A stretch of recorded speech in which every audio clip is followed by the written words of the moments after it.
so much to talk about. There is so much going on with this card. It's the last big stream of the year, and as we said, it is just absolutely stacked.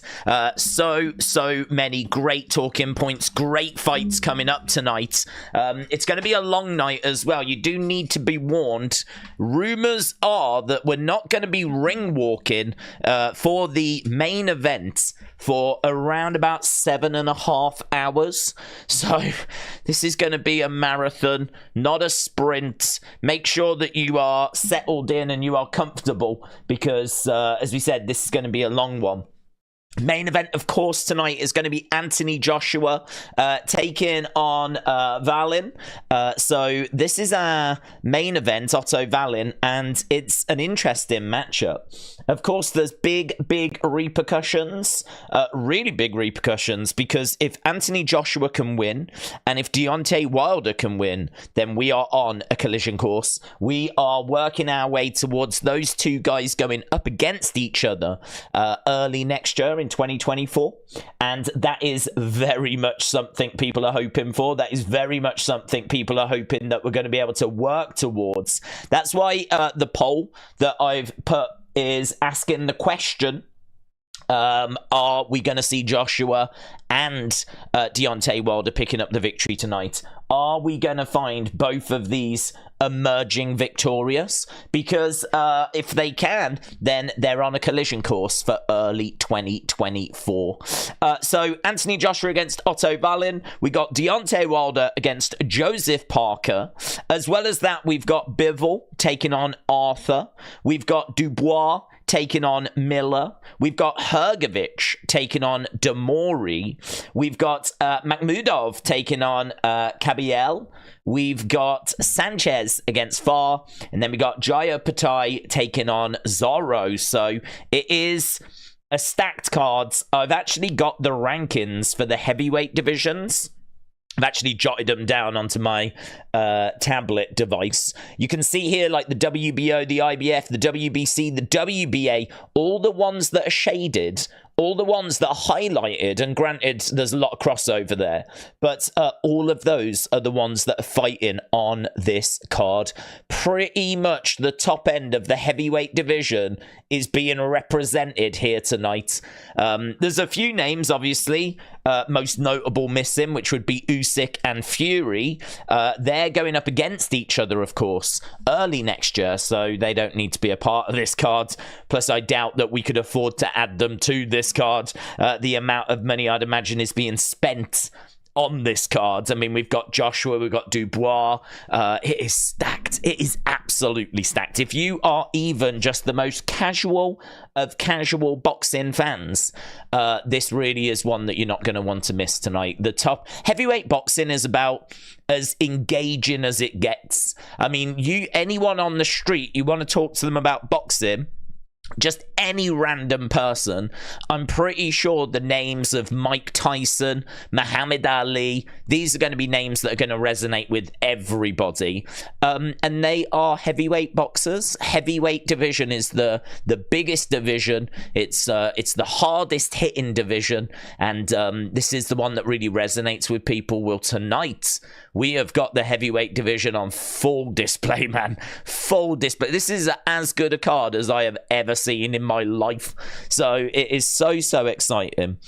Lots of stories, lots of repercussions, lots of talking points, as we said. That's why I wanted to start nice and early, because I believe the card starts in about 50 minutes.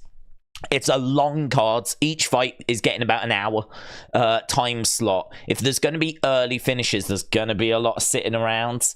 There's going to be a lot of chit-chatting. There's going to be a lot of stuff for us to, time for us to talk.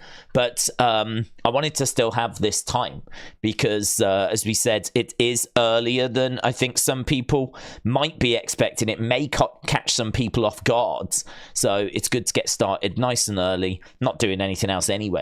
All ready and prepared for this stream, so wanted to jump in and say hello to people. And obviously it is Christmas weekend as well. Kian, shout out to you. Joe says hype. Mark is excited, wishing everyone a good Christmas from Australia, I'm guessing. Might be Austria, but I'm guessing Australia. Andy said, Days, I'm looking forward to Christmas on Monday. Oh, am I looking forward to Christmas on Monday? Not bothered, to be honest. It's Christmas is not a day for me on Monday. I've got my family coming round on the 27th. So the 27th is my Christmas. Monday is... It's just a Monday. It's just a Monday to me, but I'll be doing a bit of work and streaming on the night time. So I hope everyone has a great day. I would love for people to jump on the Raw stream. Not because I care about the views. I mean, honestly, I don't care on Monday. Obviously, views are important, but, like, you know, it's Christmas Day. If that stream did, like, 50 people and that was it, then I think we could understand why. So I'm not worried about the views, but I would just love to know what people have had, to be honest, because I ain't doing anything. So it won't really be Christmas for me. So it'll be really interesting to see what people have had gift-wise and everything. So feel free, if you're around, to jump on and just let us know what you got. That'd be cool. I'd love to know. Because the Raw show on Monday is just the best stuff. So we'll be able to rewatch some great matches and we'll have a good chat and everything. But I'd much rather know what people have been up to on their Christmas days. But yeah, my Christmas day will be more the 27th. But Tom said United losing is a regular thing now. Bonkers said United thoughts. I don't really have any, to be honest. I mean, I think what people would want me to say, I'm a United fan. And what people would probably want me to say is it's a disgrace. Ten Hag's got to go, blah, blah, blah, blah, blah. I just don't feel that way. I don't feel that way at all. I think Ten Hag is a great manager. I think that Man United have changed managers again and again and again. And at some point, you have to go, oh, it's probably not the manager, is it? It's probably not the if Jose Mourinho says finishing second with Man United was one of his greatest ever achievements because you just don't know what's going on behind the scenes, and he said that about 5 years ago. And then obviously we've seen like Louis van Gaal struggle as well. Like it's just history repeating itself again and again and again and again. So I think it's very short-sighted to look at Erik Ten Hag and go, Ten Hag must be the problem. The reason why we've not won the league since Alex Ferguson left is clearly Ten Hag, isn't it? So for me, that's very, very short-sighted. It's like, we haven't won today. It's a disgrace. Let's get rid of Ten Hag. That ain't the problem. I think a lot of United fans know this. Obviously, there's going to be a lot of banter from other fans. But for me, I'm not surprised. I won't be surprised if we get battered by Villa. I'm just not surprised at the moment. Manchester United need to sort out behind the scenes. We need to... I will blame Ten Hag for bringing in some players that have not delivered. I will blame him for spending on the likes of Anthony and maybe Onana and a few other players that have come in and haven't delivered, right? So I'll give him blame for that bit. But I think that the core of the team is rotten. And I think if you add players to a rotten core, then it's just rotten anyway. It's all bad. It's all gone bad. We need to sort out behind the scenes. We need to have a bit of a clear out. We need to bring in some hungry players. I actually think Ten Hag has got a little bit caught out in the sense of, I think he thought he could just bring players in from Ajax and it was all going to work because they were good in the Dutch league. So he's brought them into the Premier League and it's like, oh, this is a harder league, isn't it? And I think that he's maybe underestimated the difference in the quality of the leagues. Either that or he thought they would be able to step up and they just haven't yet. Some players, it can take a little bit of time. Mo Salah was rubbish at Chelsea. Went to Liverpool, one of the best players in the world. So, you know, sometimes it can take time for players to adapt. Anthony might click at some point. You know, he might come good. But I think with Man United, we won't spend long on this, but with Manchester United, I just think it's quite clear to see where the problem is. It's behind the scenes. It has been for a long time. We're going to keep losing. We spent billions. So it's not really about bringing players in, although I would like to see more hunger. I think, to be honest, whatever's happening is demoralising the players. I think the players can see the situation, and I think they're just demoralised. I think the fight has been knocked out of them. You sort of need to bring fresh players in that haven't had the fight knocked out of them, you know? I would love to see some young, hungry players that are still got a bit of, you know, passion. I think what we lack is heads can drop, man. Heads can really drop at United, and I think we need to try and address that. We definitely need to bring in some players in January. If we're going to go the whole season like this, it's going to be biblically bad. So that's my thoughts. But I think the idea of like Ten Hag out and all this kind of stuff, I struggle to subscribe to that. Andy said, will you do Royal Rumble predictions? Of course.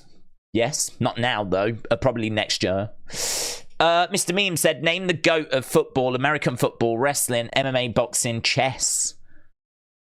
Well, chess I would think would be Magnus Carlsen. Boxing I would think would be I don't know, Joe Lewis. There's a few in the running. Yeah, I'd probably go Joe Lewis. I'm trying to, I mean, like everyone says Muhammad Ali. It depends how you measure GOAT. I mean, if you want to talk impact, name value, it's going to be Ali, isn't it? But there's a few names in the running for that. I can't see the rest because they've jumped off screen. Here we go. So chess, boxing, MMA. I will go. I would say John Jones, but because of the drugs and the outside stuff, I might be leaning GSP. I just think Khabib didn't face enough high level. He worked his way up and then had fights against Conor, which was amazing, and he got the win. He had a victory against Poirier and a victory against Gaethje. Amazing. I just think he was about 2 or 3 short of GOAT status, because that was it, really. I mean, before that, he was just working his way up. So I feel like he got to the top table, had a good number of fights, about 3 big name fights, and then walked away. But if you're the GOAT, the greatest of all time, then are we saying that he would have beaten Islam Makhachev? Are we saying that he definitely would have beaten Charles Oliveira? Are we saying that he would have beaten Volkanovski like Makhachev did? I don't know. I've just got some question marks around that. I think he just walked away that little too soon. But in all fairness, maybe that wasn't his choice because of his dad passing away. So because his dad passed away, things changed. So then he was like, I need to get Islam. I promised my dad I'd get Islam to the title. And so he did. So I don't know. For me, a lot of people say Khabib, but I do just think he might have walked away just that touch too soon. So John Jones, I'm definitely open to, and GSP. For me personally, I'd say Anderson Silva, but I do worry that the decline of Anderson once he lost the title might just take away from his legacy. You know, people might just say no, because he went on that bad run at the end. It's like, yeah, but when he was good, he was the GOAT. He was the GOAT when he was at his absolute best, and had like 13 title fights and all this. Like, he was the GOAT, man. So I'd put a little mention in for Anderson Silva. But if I had a gun to my head, I'd probably go GSP. Although some people might say Demetrius Johnson. Some people might say Mighty Mouse. Another one that's very tricky. But I mean, boxing is probably even harder. That's why I didn't spend too long on it, because I mean, you could go in through like all the classic middleweights and everything, and all the different divisions. What was the other ones? Wrestling. Luthez. I think Luthez is probably the best. Luthez wrestled in the 50s, and the reason why I say he was probably the best is because he was legit, in the sense of, back in the day, if you was a wrestler and you weren't a proper wrestler, you couldn't really do it. There was a chance that some of the promoters and the promotions might try and screw you over. Like, you had to look after yourself. You had to look after yourself. So he was someone that would go all around the country, all around the USA, fighting in the different territories, being the NWA champion. And he was someone that was just drawing big houses, big money. And if anyone stepped out of line, he would sort them out. He was legit. Luthez was legit. He is the wrestler's wrestler. I mean, if you used to speak to Luthez as to who the best wrestler ever is, he might say Ed Strangler Lewis, who I believe trained Luthez. But I mean, if you used to speak to Ric Flair, I'm sure Ric Flair would probably talk about Shawn Michaels and all these kind of people. But to be honest, if he was to really think about it and include people from back in the day, he'd probably include the likes of Luthez. I've seen interviews where he's mentioned Luthez and spoke about him glowingly. So, yeah, but the thing that Luthez didn't have, because at that time he didn't need, was like a really strong gimmick. He wasn't the Undertaker. He wasn't like Shawn Michaels, but he could get in there and he could draw money, which is what the business is about. People paid to see him. He went all over the United States. He did it in the 1950s. And if anyone stepped out of line, he could look after himself. And he's one of the longest reigning world champions in history. I think his run is like up there with Bruno Sammartino, but only not in WWE, but in the NWA. So I think if we're going to talk about the best of all time, we can easily throw out names like Stone Cold and The Rock and things like that, right? But to me, that is a bit shallow, in the sense of Stone Cold and The Rock are amazing, but they had a pretty big machine behind them. There's a lot of marketing hype there that's kind of building them up. And, you know, they delivered. I'm not saying they didn't deliver. But if you look at like how long Stone Cold was around for, how long The Rock was around for, and if you look at just the size of the machine that was promoting them, I don't know.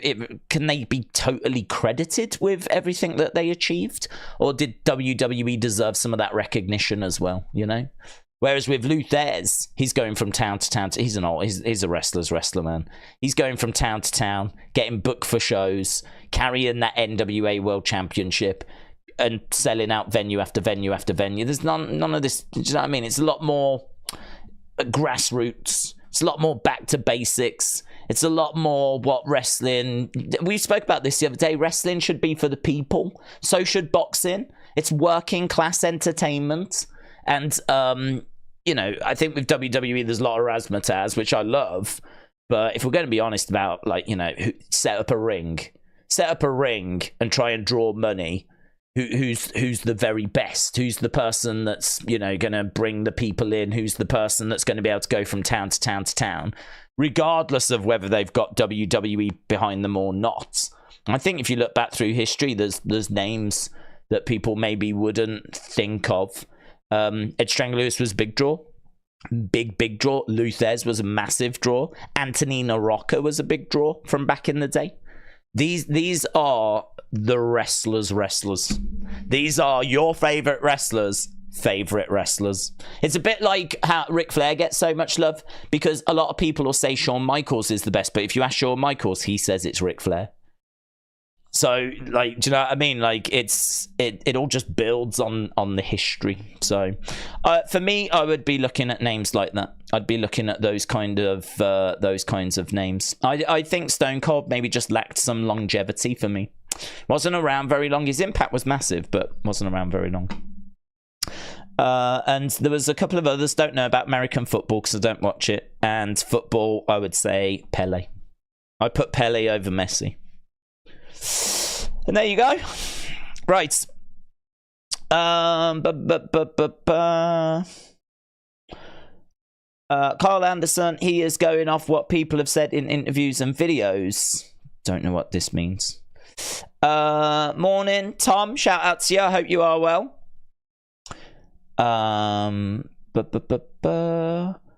Make it a big move. Run your hours all the way. Remember when everyone wanted to go to United now, they want to go to Saudi or Chelsea. Yeah, well, I think United is still a draw. They will be able to. There'll be a draw, but they will. They've got an uphill battle, man, because there is a lot more competition now. There's a lot more competition. A lot more clubs are vying for the players, aren't they? Like Man City, obviously, have kind of emerged in the past 10 years or so. We're seeing Villa starting to become a bit of a force now. I can see them being bigger players in the market because I think they'll finish quite high this year. Brighton seem to be able to attract. I mean, Brighton got Ansu Fati. Granted, it was on loan, but that's a hell of a signing. Hell of a signing. I just think the Premier League is so big now that clubs in the past that you wouldn't have thought would have been able to have attracted like certain names are getting names, are seriously picking up some names. The Premier League is a very, very powerful league. And all of a sudden, these like middle of the table clubs can start to really make some moves and really bring in some names. So, you know, we're starting to see some of them rising up as well. Man United really can find themselves as mid-table fodder if things don't get turned around quick. So have to see what happens when Jim Radcliffe comes in. But InstaChief said, what was your favorite pay-per-view of 2023, all included? What, like absolutely UFC, boxing, wrestling, absolutely everything? It's a good question, that is. Very good question.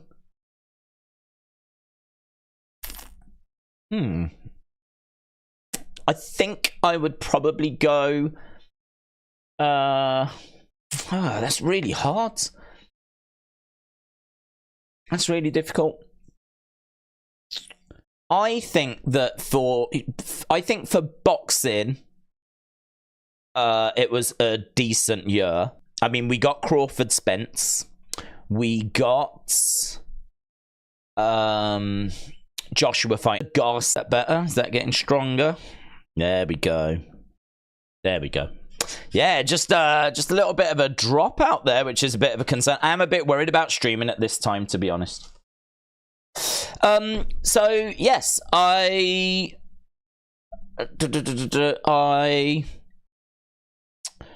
gonna go Garcia against Tank Davis, and the reason why is because I think this year was a great year with some big main events and some big cards, but I think that was the biggest thing I saw this year. You're talking about two massive social media personalities going up against each other. I would say that, you know, if comparable to a degree to Tommy Fury against KSI, Dylan Dennis against Logan, Tommy against KSI. The reason why I wouldn't pick that event is because the matches were awful. Like Dylan Dennis against against Logan was one of the worst fights I saw all year. And KSI against Tommy, KSI is very, very limited with his boxing ability. He's a one-trick pony. He's one-dimensional. Bounces on the outside, very unorthodox, and then steps in with a big haymaker and just tries to catch you. That's it. That is it. That is all he had. That is all he kept spamming. And Tommy just couldn't work it out at the start and got clipped a couple of times. And then as the fight went on, Tommy sort of worked it out, was able to evade the shots better and just land a few more shots. I mean, he won that fight by the skin of his teeth. There was like nothing in it. He won it by the absolute skin of his teeth. So I think that just from the fact that it was just really not a very good actual fight-wise, I've got to say I probably wouldn't go with that one. But the fight between Davis and Garcia was really good. You're talking about two of the absolute biggest names in boxing going up against each other in a fight that so many people were engaged with. And it obviously had all the social media hype and everything, and you could feel it as well. You could feel it when we were streaming. There was so much interest. I think that stream did like 900,000 views. I mean, it was incredible. It was incredible, and you can feel it when there's a buzz around something. And the fight delivered as well. The fight delivered. And I think that's what puts it over, is the fact that so many of the other big fights didn't deliver this year. Spence against Crawford was really good. Really enjoyed that. I thought a lot of the UFC cards were pretty strong this year. I think UFC has just got a little bit of a problem, though, in the sense of I think it's lacking some serious star power. I think UFC, for me, is in a good place. There's lots of people that are engaged with it. But you do look at cards that are coming up, and it's like, where's the big name? Where's the Conor? Where's the Conor at the moment? Where's the big name that everyone cares about and everyone's buzzing about, you know? I mean, in 2024, there's people hoping we get Conor at UFC 300s because we haven't seen him in a while. And to be honest, there's no one else like him. Still, there's no one else like him. There's people like Colby Covington that can talk.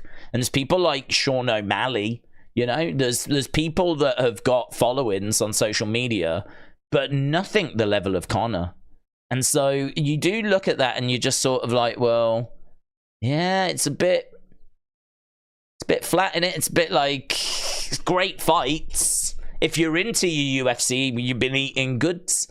But I don't know. I feel like the buzz is just a step below where it used to be. When we had Anderson Silva and we had Brock Lesnar and we had John Jones and we had Conor McGregor and I don't know. We just seem to have all these killers, all these great. It's a bit like WWE with the Attitude Era, you know? Attitude Era, you had Stone Cold, you had The Rock, you had Triple H, you had all of this. People look at wrestling now and they're like, where are those names? Like, you look at it now, you like, granted, we just got CM Punk back, we just got Randy back, and Roman Reigns has been killing it, but it is fair to look around and go, is Kevin Owens the level of those kind of names? Is there someone that's like The Undertaker there now? Like, no, to be honest, there isn't. So you do look at it, and you can see that not just in UFC, but WWE as well, we don't have stars of the same magnitude. Which is why it's good that they've got CM Punk. They've got CM Punk. We've got Randy Orton back after about a year and a half out of action, which is good. You can see the effect that John Cena has when he's on TV because he was a massive star, huge star. And when John Cena's around, there's a bit of a buzz. When it's Roman on the show, there's a bit of a buzz. So there's only so many people that have that impact and have that effect. It feels like there's a bit of a lack of that in UFC and maybe a bit of a lack of it in WWE. But I think that WWE have improved their situation drastically by picking up CM Punk, which might not do much for non-wrestling fans. But if you're a fan of wrestling, then you'll know how big of a deal that actually was. Absolutely huge. Mr. Meme said, did you see Jake Paul's last fight? He fought a boxer in a hotel. Do you think he's got the ability to be a world champion? Well, I didn't see his last fight. I don't think he's got the ability to be a world champion unless he was going to fight like a really weak world champion and some pathway opened itself up for him. The reason why I don't think he's got that ability is because the fighter that he went up against was ranked something like 400 and something in the world. So he did fight a professional fighter, but it was a professional fighter that had very little going for them. I mean, he wasn't quite a journeyman because his record was better than being a journeyman. So it would be unfair to call him a journeyman, but he was not someone that is, you know, he fought someone that is never going to get anywhere. He didn't fight anyone with any sort of name or any sort of skill set that people like care about.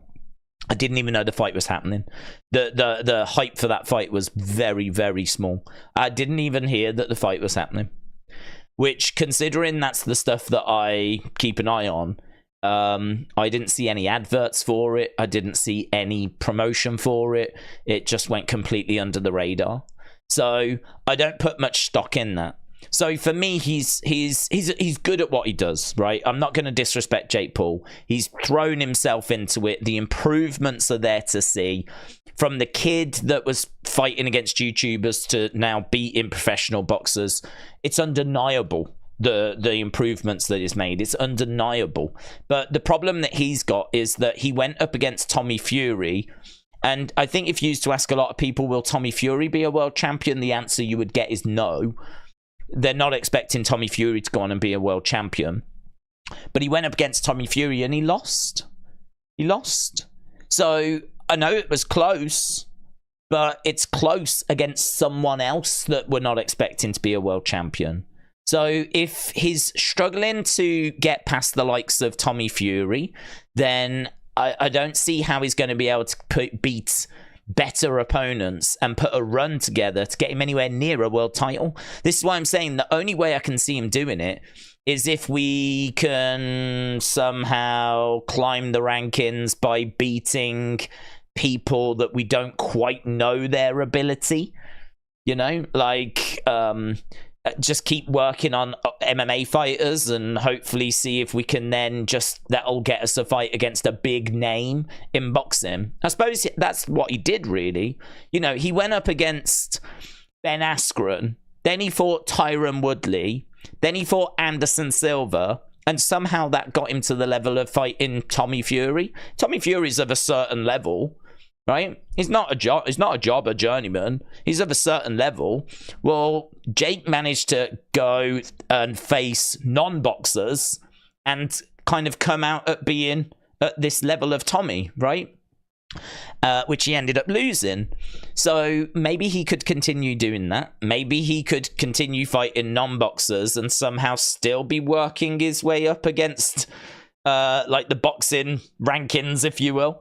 If he can find himself fighting non-boxers and get into a point where somehow, because of the money, and it will always be about the money, a world champion is up for giving him a shot, and we can somehow get it signed off, and he's not had to kind of go through the traditional route, and it's a title match, and it's now or never, like kind of a situation. Maybe he could find a shot, he could find a moment, he could find the win against a world champion.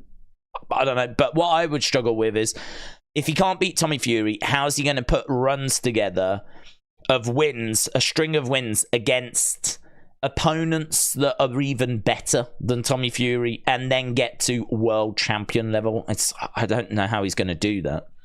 Maybe I would be more convinced that he could do it if he wasn't going into the PFL.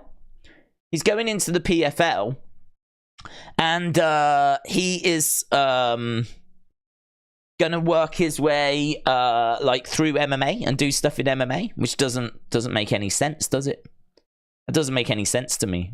Like him going into the PFL and going away from boxing, I don't see how that helps his boxing. I find this very frustrating about him. He comes out and says that he wants to be a world champion. He comes out and says that he wants to do this and he wants to do that. And then he goes and does the complete opposite with his actions. He came out and said he wants to be a world champion. I want to be a world champion. I'm throwing myself into this. Next thing I know, he's signed with the PFL and he's about to do an MMA fight. Well, how does that help boxing? How does that help him get to be a world champion? Can't trust a single thing this guy says. I think he means it. When he says it, I think he means it.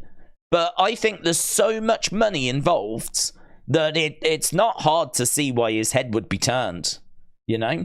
If he is working his way towards, I'm going to be a world champion, going to be a world champion. Some comes along with like tens of millions, goes, do you want to come and help us over here? He goes, whoa, what's that? What's happening there? What's all that money? And then off he goes to do this. Distractions. That's what it is. Distractions. And you can understand why. A lot of money involved. Don't begrudge it him. But you can't have it all. You can't do it all. You can't be taking money and doing MMA and losing 6 months training time and then try and come back and then carry on your journey to being a world champion, you know? And in there somewhere, he's going to have a fight with KSI. I mean, that's the fight everyone wants. KSI is super limited. I don't know how that's going to help him be a world champion, apart from the experience of being involved in such a big event where it's going to be like Wembley Stadium and all of this kind of stuff, you know? But realistically, is this going to help him become a world champion? I would really debate it. I would really debate. So fighting KSI, going into MMA. I don't know, man. It's all distraction stuff he doesn't need to do. He needs to be like grinding out wins, improving his skill set, really pushing and testing himself. You know, this ain't a sport you can step away from and faff around with. It's killers training all the time. And he's already playing catch up because he started doing it so late. So I'm not having a knock of the guy. It might sound like I am. I'm not having a knock of the guy. I've got a lot of respect for what he's achieved, and I really think he's thrown himself into it. But I don't know. The idea that he says he wants to be a world champion and then does something completely different, doesn't add up to me. Kian said, I hope Liverpool win against Arsenal later today. Come on, you Reds. Let's go. But A. Jobson, shout out to you. He said it was a cash grab. Ricardo said Jake started boxing way too late and progressing too slowly compared to others his age. Yeah, I mean, when you talk about the top level and you talk about that world championship level, you're just talking about I mean, everything is just bang on. The defense, the offense, the hand speed, the footwork, like there's so much, like there's a lot that goes into boxing, an awful lot. You can't just pick it up at a later age and mess around with it, and he hasn't. I mean, he has picked it up late, but I really think he's surrounded himself with some of the best trainers in the world, some of the best sparring partners. I'm sure that he's been like putting in the effort, putting in the work. He's been getting some very impressive results. I think he should still be very proud of what he has achieved. I think what he's achieved has been incredible. I think he's took influencer boxing further than anyone thought it would ever go, right? And I credit him with that. He is the one that has blazed that trail. And then you've got others that are trying to follow behind him, like KSI is following behind him, because KSI now is trying to play catch up. He's definitely trying to play catch up. And so he had a fight with Tommy Fury this year. Obviously, he fell short as well. So we kind of know where both of them are. We've seen them both fight Tommy Fury, so we can kind of measure them both up against each other. I think Jake's far and away the better boxer. The only thing I would say is that KSI is very awkward. And he's got that big looping right hand, which if it connects is obviously going to be a big problem. But really outside of that, there's not much there for KSI. I'd love to see him on the back foot and that defense being tested, because I think that he is very, very vulnerable defensively. And I don't think that he's got much range going forwards. I don't think there's much in his arsenal, much in the skill set. It was just the same thing over and over again against Tommy Fury. So I think that Jake's the better boxer of those, but so he can be proud. I've got no problem saying he's the king of influencer boxing. Got no problem saying that he is took it further than people would imagine, but him going on to be a world champion, I'm struggling with that. I feel like we're a long way from that. And a win over someone that I think was, I don't even know what his record was, like 10-1, something like this, but the people he'd beaten were just like local people. Like, it just really wasn't not a good opponent. It was just someone that was a professional boxer, the same way that Pineda or whatever he was called, Pineda for Misfits, the same way he's a professional boxer as well. And he looks about 12. And he gets beat by a lot of different people in the influencer scene. Like, there's professional boxers out there that are just, you know, the average guy on the street. I thought you was playing amazing Gabe QK, but I saw the title, the NXT thing said, I don't care what you think, yeah? Day of Reckoning, classic. Edward, shout out to you, said, let's go AJ.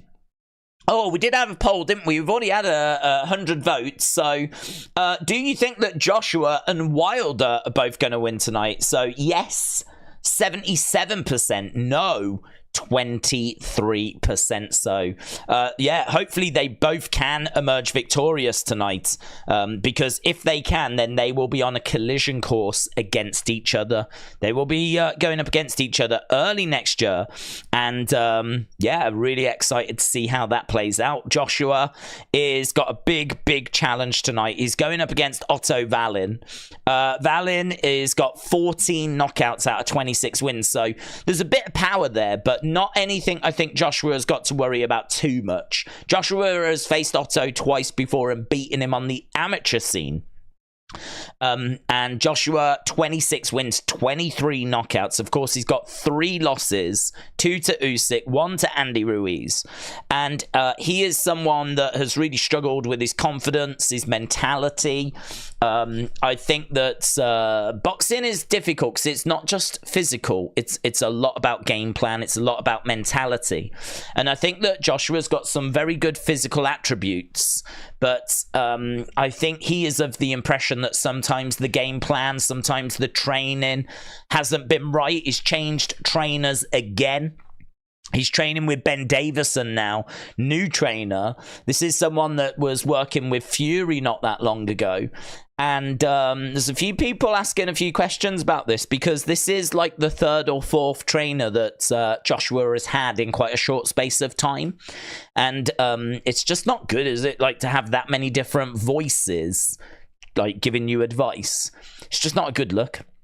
It just makes it seem like things are not right behind the scenes. So there's some real concern here. Anthony Joshua, if he's going to be pushed, you can push Joshua. He's not someone that just completely crumbles immediately. But, you know, he is someone as well that I don't know that he has the ability. And this is something I don't see many people talk about, actually. But I don't know that he has the ability to solve these problems himself.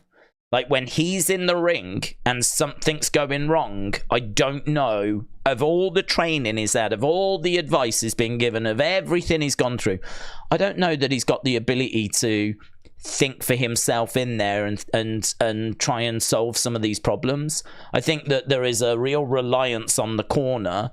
And I think that the corner has really been blamed, to be honest, for some of the shortcomings that he's had in the more recent years of his career. So this is why we're seeing him change like 3 or 4 times. So really, I feel this way about every Joshua fight. If Joshua can stamp his authority on it, get into a good groove, feel like positive and confident, I think he's a great fighter. I think that he is clearly in the top 5 heavyweights in the world. Where he is in those rankings, we're not quite sure. We know that he's not as good as Usyk. Faced him twice, lost twice. We think he's probably not as good as Fury. I think he's a better boxer than Wilder, to be honest. I think he's a better boxer than Wilder. It's just, can Wilder catch him? You know, Wilder's got that.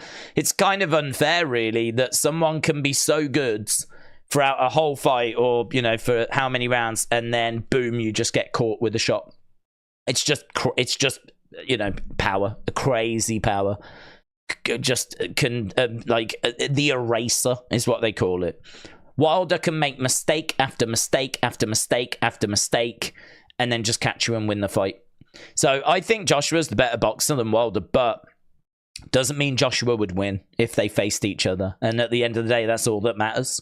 So Joshua, for me, is someone that's right up there in regards to legitimately being in the top 5. Where he sits, it may be 3rd, it may be 4th. I think that he should get past Otto Wallin tonight. If he doesn't, I don't know where we go, to be honest. If he loses tonight, I genuinely don't know what's next for him. This is someone that he's beaten twice on the amateur scene, but this is a really difficult fight for Joshua. This is a really difficult fight. Otto Wallin faced Fury not that long ago, a few years back now. I think we did the watch along for it. And basically, he resulted in smashing Fury so hard that Fury needed 46 stitches, and the ref almost stopped the fight because the blood was pouring down Fury's heads, and that would have been a loss for Fury. And he was tested. It really felt like it was not going to go Fury's way. But thankfully, he managed to get through, managed to get the victory. I think it was on points. And it was one of the hardest fights of Fury's career. So Otto Wallin is not someone that you can take lightly. He's a southpaw. Southpaws are tricky, really tricky. And he is a southpaw. So we know that Joshua struggles against southpaws. And that's going to be another problem as well. It's been like 10, 12 years since they faced each other in the amateurs as well. So you can't really read much into that. You know, whatever happened 10, 12 years ago, I mean, we're all in different places now. So, yeah, it's going to be hard. It's going to be hard, but I expect him to be able to get it done. And certainly if he wants to go on to have a big year next year. If he loses here, I mean, I genuinely don't know what's next for him. I genuinely don't know. I think the Wilder fight might be out the window. Might be out the window. If either of these lose tonight, it might be out the window. And both of them have got tricky fights, you know. Joshua against Otto Wallin, as we said, difficult. Wilder against Parker. I think Parker's the better boxer. Parker is a former world champion. He is a tough test. He is someone that has had a few out-ins and struggled. I mean, he lost against Joe Joyce. He looked good against Joyce, but he just could not put him away. Joe Joyce is made of granite, man. He just punch him and punch him and punch him and punch him and punch him. He just doesn't go anywhere. So, Joe Joyce was hard for Joseph Parker. That was a tough night at the office. But he is someone that can go in there against good, high-level opposition and either beat them or give them a tough night at the office. And honestly, Wilder, he's got that right hand. Outside of the right hand, I think Parker's going to be the better fighter. I could see Parker winning early rounds. It's just, will Wilder catch him? I hope Wilder wins, and of course I hope Joshua wins, because we all want that fight. We all want Joshua against Wilder. That's what we're working towards. So, yeah, we all want that fight. We're all working towards that fight. We need both of those to win tonight. That's our main event and our co-main event. So you look at it and go, oh, these aren't the fights I want, really. But it doesn't mean that this is still not an amazing card. I mean, it is absolutely stacked. And it could have some real important repercussions going forward as well. Jobson said Wilder will land that trademark right and he will knock out Parker early to mid rounds. Jobson said Joshua will most likely win a somewhat close fight, somewhat like a 116-12. Lee said, I think Parker has got a shot against Wilder. 1 round in 2 years may make a difference here. Right hand or no right hand, says Lee. It's a good point. Really good point. Wilder has been very, very inactive. And as was just mentioned, there 1 round in the past 2 years, which was against Robert Helenius. Again, a card that we did the watch-along for. Brilliant moment, brilliant knockout. The kind of thing you expect from Wilder, but does it help him? I mean, it's great that he saw the opportunity, landed the shot. But, yeah, he has not been tested for a long time. This was brought up to him, actually, in the build to this. And they said, like, how are you feeling about, like, the fact that you've not really been tested, not really, like, had that many rounds in recent years? And he said, I just feel fresh. I feel fresh. I feel like I'm coming into this completely at ease and relaxed, and I'm feeling good. And, like, you know, so mentally, he seems to be in a great place. Seems to be in a really great place. But, yeah, I agree. Inactivity is a real problem. A real problem. But I don't think he is someone that is going to try and go in there and try to put on a show or try and be clever, or, you know, it's just, he just needs to catch you with the right hand, doesn't he? That's what it is. He just needs to catch him. And I think he will. I am definitely leaning Deontay Wilder and Joshua to both pick up the victories tonight. But, yes, big potential for banana skins here. Richard said, I think if Joshua fights Wilder, it's over for AJ. No one has the punch power that Wilder has. And if Wilder comes at him, it's over for AJ. Thoughts? I think that Tyson Fury showed that you can face Wilder and you can win. You can neutralize the right hand. Now, granted, you still might get clipped with it, and we saw Fury clipped with it a few times, and he went down, but he was able to get back up. Obviously, the controversial 10 count in the first fight, but he got knocked down in subsequent fights as well. Was it their third fight where he was put down a couple of times in a round? And he kept getting back up. So we know that Wilder's right hand is a massive problem. We know that even though he's like 38, power is the last thing to go. I think that if Joshua gets caught, I think everyone or most people would probably agree we can't see him being able to get back up the same way that Fury did. I think that if Joshua gets caught, I can see like just panic stations and him going down and struggling to get back up again, whereas Fury was able to find a way of getting back up to his feet. So I do agree with that, and I think there's a chance if they fight that he would get caught. So I think that if I was to do odds for that fight, I think I would have it minus 180 for Wilder and about plus 120, something like this, for Joshua.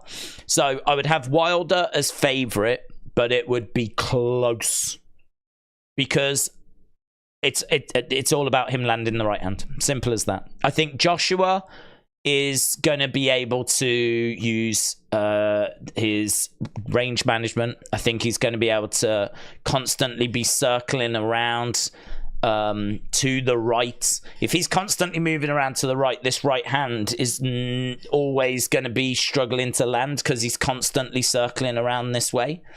So there's tricks and things you can do to try and neutralize the threat of the right hand. The problem is it's not going to work all the time over 12 rounds because you're going to get backed into the corner. You're going to get backed against the ropes. There's going to be times where the fight isn't going the way that you want it to go.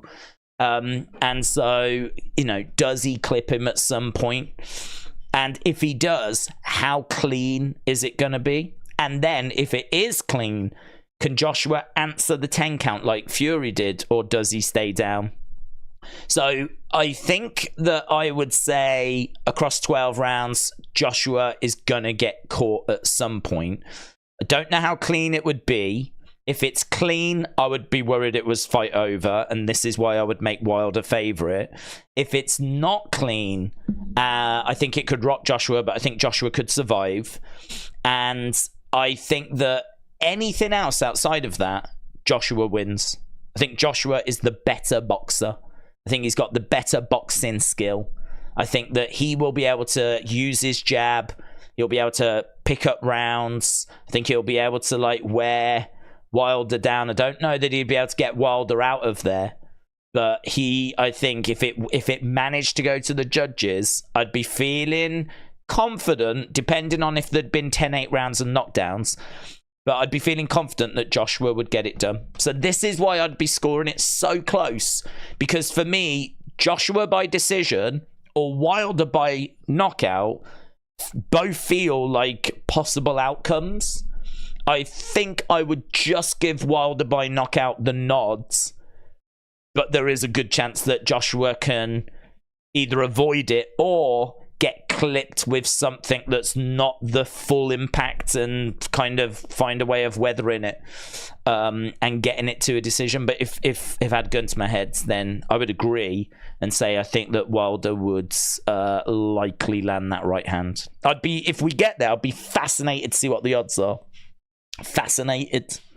See where the money is and what the odds are coming in at. My guess is that it's going to be a slight nod for Wilder. But I don't think it would be something crazy like Wilder 400, minus 400, minus 600, something like those lines. I don't think it'd be anything like that, because Joshua's a 2-time former world champion. If he wins tonight, he would have won 3 times this year. He's someone that, you know, has got 2 losses recently, but against one of the pound for pound, one of the greatest that's currently doing it. So, yeah, I think that he definitely deserves respect, you know. Edward said, if people say AJ can't box, they don't know boxing, as you don't win Olympic gold if you can't box. And he won Olympic golds. He did. You're right. He can box. I don't know that there's many people out there saying that he can't. I just think that it depends what the parameter is. If you're comparing, can he box? And you're saying, no, he can't box. He's nothing compared to Fury, or he's nothing compared to Usyk, then I'd be like, okay, well, I see what you're saying. Or he's nothing compared to Bivol. He's nothing compared to Shakur Stevenson. He's nothing compared to Devin Haney. I'd be like, yeah, it's nothing against Canelo, right? If that's your parameter, then okay, I get where you're coming from. But those aren't names that he has to beat, because most of them aren't in the heavyweight division. So the names he has to beat are Wilder, Usyk, Fury, and I think that he is not a million miles away from those. I think him against Fury would be fascinating. I think Fury does win it. Him against Usyk, we saw he lost twice.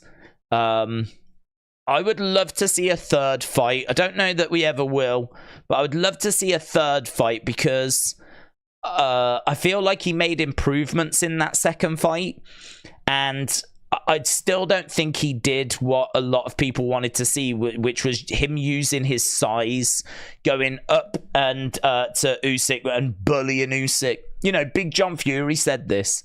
The way to beat Usyk is go up to him and impose yourself on him. Put your size and your presence and really impose yourself on him. He's a small guy. He's not going to like it if you're leaning on him and like making it dirty and all this kind of stuff. Now, Joshua really was not under the impression that was the right way forwards. He tried it a different way and it didn't work. I mean, it didn't work in the first fight. Second fight, we started to see a little bit more of it, and he did better. So third fight, if we ever got one, I'd love to see him just go for it. Just go for it. Just go forwards. Use your size, leaning on him, really making him uncomfortable, backing him into the corner, trying to land some big, heavy body shots. Just really put in, like, you're going to get clipped, you're going to get caught. He's the better boxer. He's an annoying little fly that's not going to knock you out, but he's someone that's going to, like, wear you down, land shots. He's going to win rounds. Like, the way that if you're a heavyweight that you're going to get success against him is by smashing him. I mean, like, you've got to try and land on him. It's easier said than done because he's so evasive. He's got an excellent defense. I mean, it's a nightmare. It's a nightmare. It's one of the hardest challenges in boxing, really. You know, we're talking about one of the best cruiserweights of all time that stepped up and gone to a heavier division, and the heavyweights still can't find a way of working him out. Still can't figure out how to beat him.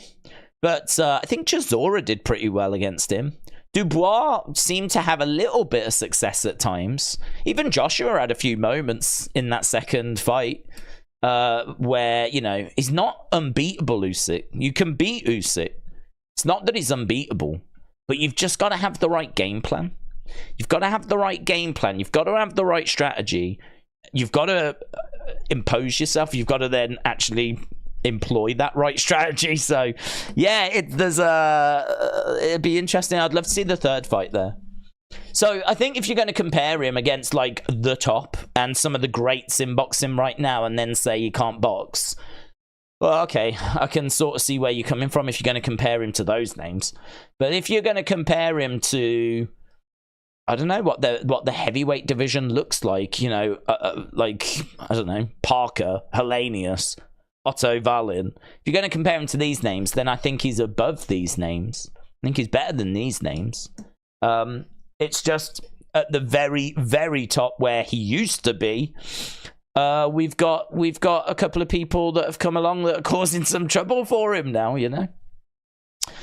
But he's a two-time world champion. He's one of the best that we've produced from this country. He went and he won the world championship, lost it, won it back, and he is still a name in this division. You do get the feeling that it could all fall apart at any point for him at this point, though. You do get the feeling that he's like walking a bit of a tightrope, but yeah, I've got a lot of time for Joshua. I hope that he gets another crack at the big time. I hope it doesn't end here. I hope that he gets past Otto, Wallin. I hope he gets the fight against Wilder. And you know what? If he loses, doesn't he? I mean, that's it. Rather than being afraid of what is going to happen, like, sometimes you've just got to do it. You just got to do it. You've got to test yourself. And I think that if he wants to get back to Usyk or get at Fury, he's going to have to get past Wilder. And we know the pathway now. We know the path that he's going to have to take. This is, in a way, step one. Like, win tonight. Step two, get past Wilder. And then step three, Fury, maybe. I'm guessing it'd probably be the winner of Fury Usyk, wouldn't it? Might not necessarily be Fury. Suppose it depends who wins out of Fury Usyk. But then you've got Hrgovic around. And Hrgovic has got a shot at Usyk. Because he beat Zhang. So he's on the card tonight. He is, I think, next in line. I think he does get the winner of Fury Usyk. I think Hrgovic is next. So Joshua might have to wait a little bit. But in all fairness, he's got to win tonight, and then he's got to win against Wilder. So let's get them out the way first before we start trying to work out when he can fight the winner of Usyk, Fury, and Hrgovic and all this stuff. Yeah, that's down the road, that is. Usyk will retire before AJ gets a third chance. The belts will be fragmented after the Fury fight. It'll be Joshua against Hrgovic, says Lee. I think that would be a real shame if it goes that way. There is a talk. Is it the IBF belt being vacated or something like this? I think that would be a real shame if it went that way.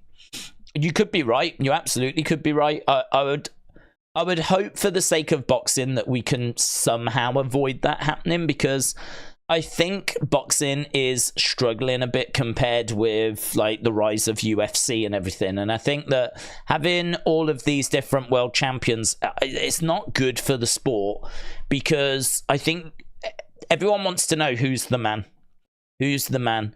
And the problem is, when you've got all of these world champions, we've seen, obviously, they just don't want to fight each other. It's very hard to get the matches made and to have them go up against each other. Like, we haven't had Fury Joshua.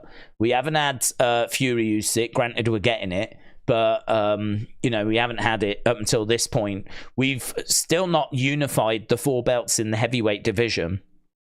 And I think that that's just something that the public kind of struggle a bit with, you know? You want to know who is the heavyweight champion of the world and want to watch their fights.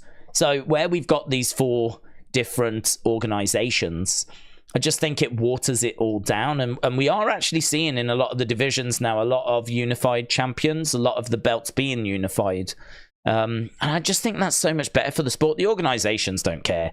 The organizations don't care at all about that kind of a thing. They just want their money. They just want their payment. And they just want to, obviously, have retained some sort of power.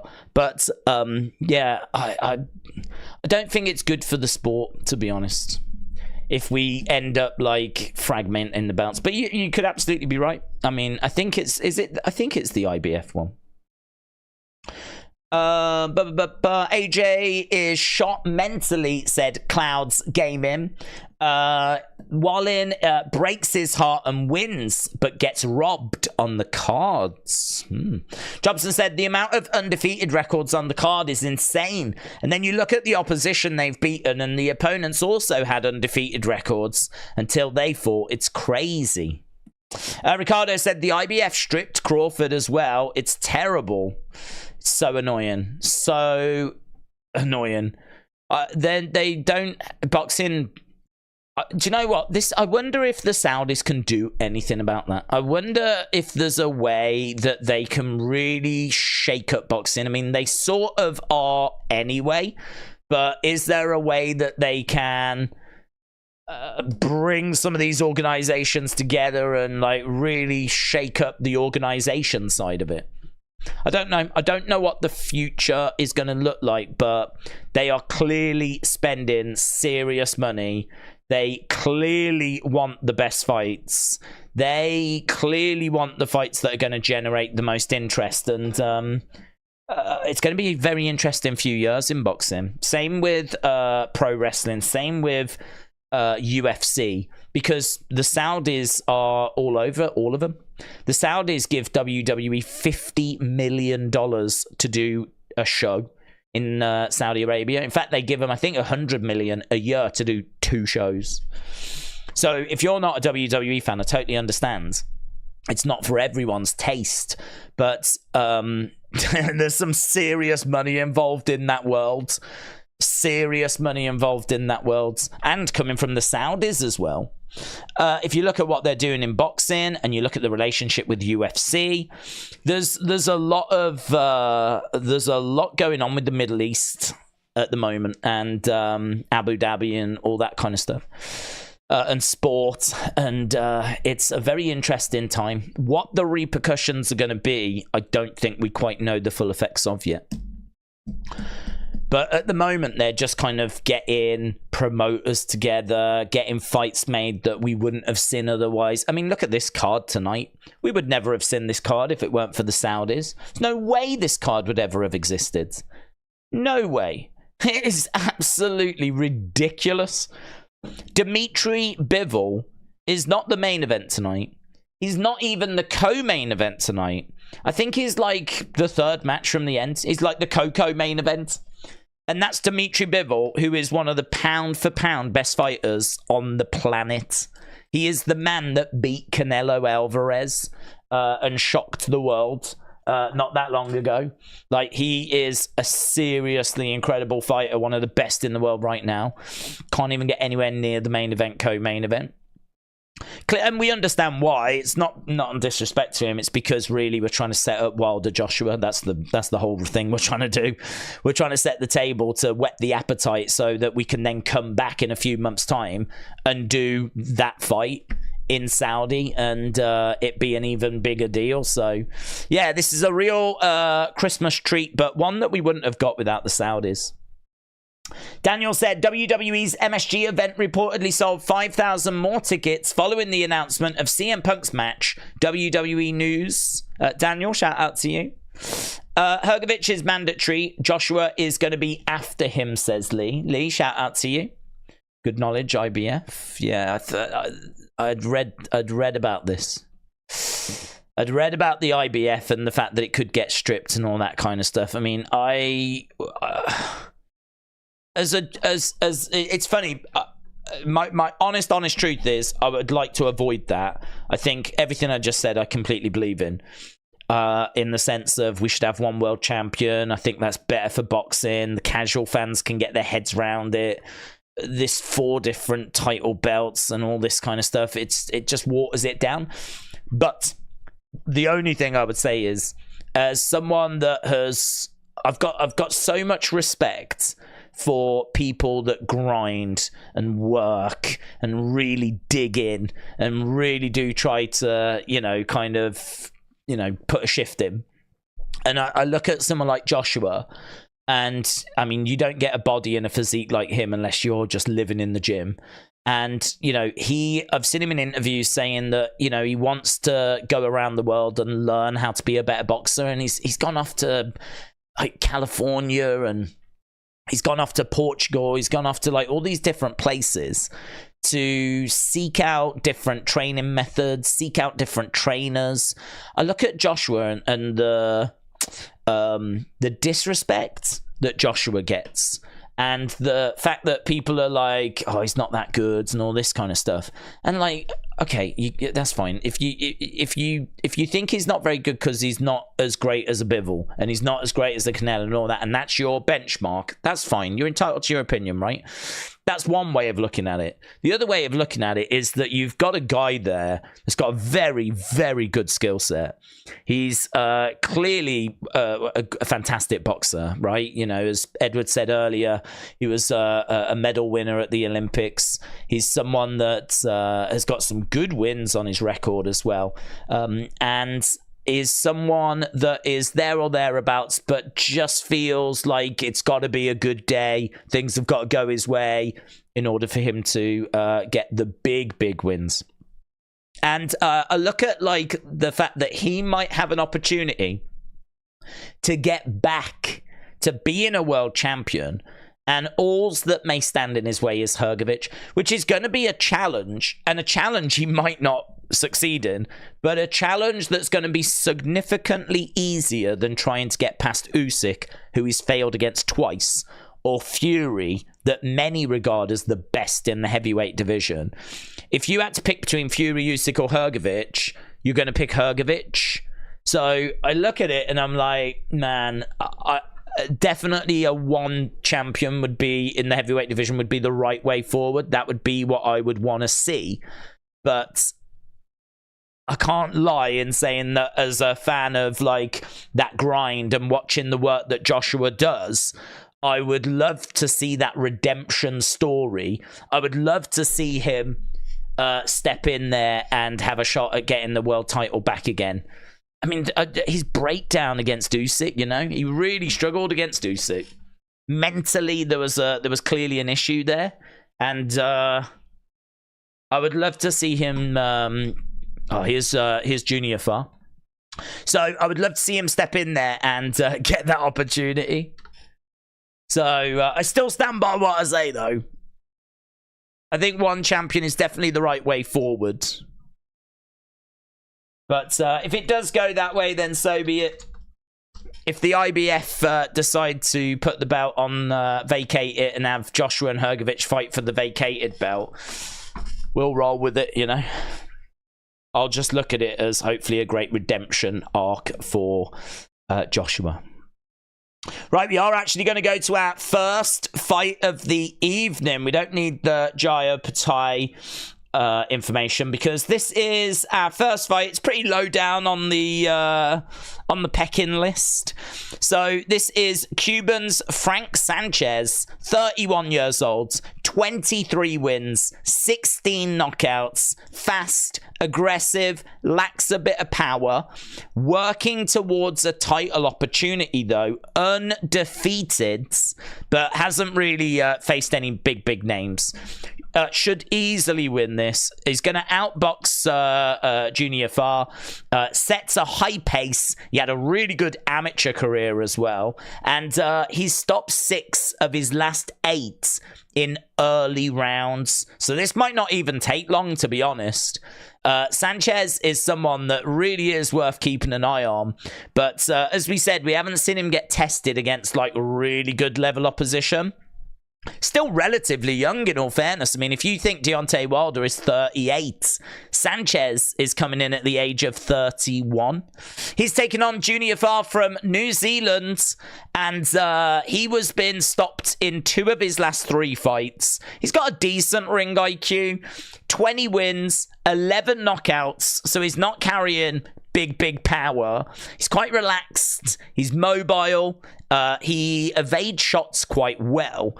He boxes very well off the back foot, and he's going to have a height and reach advantage. It may take Sanchez just a little bit of time to get this worked out, but eventually he should be able to do that. And he's a minus 2,000 favorite. Junior Far at plus 900. And as I said, going with Sanchez on this one, I think we're looking at early to mid rounds. I think there's a stoppage here. I would be absolutely shocked if this one goes the distance.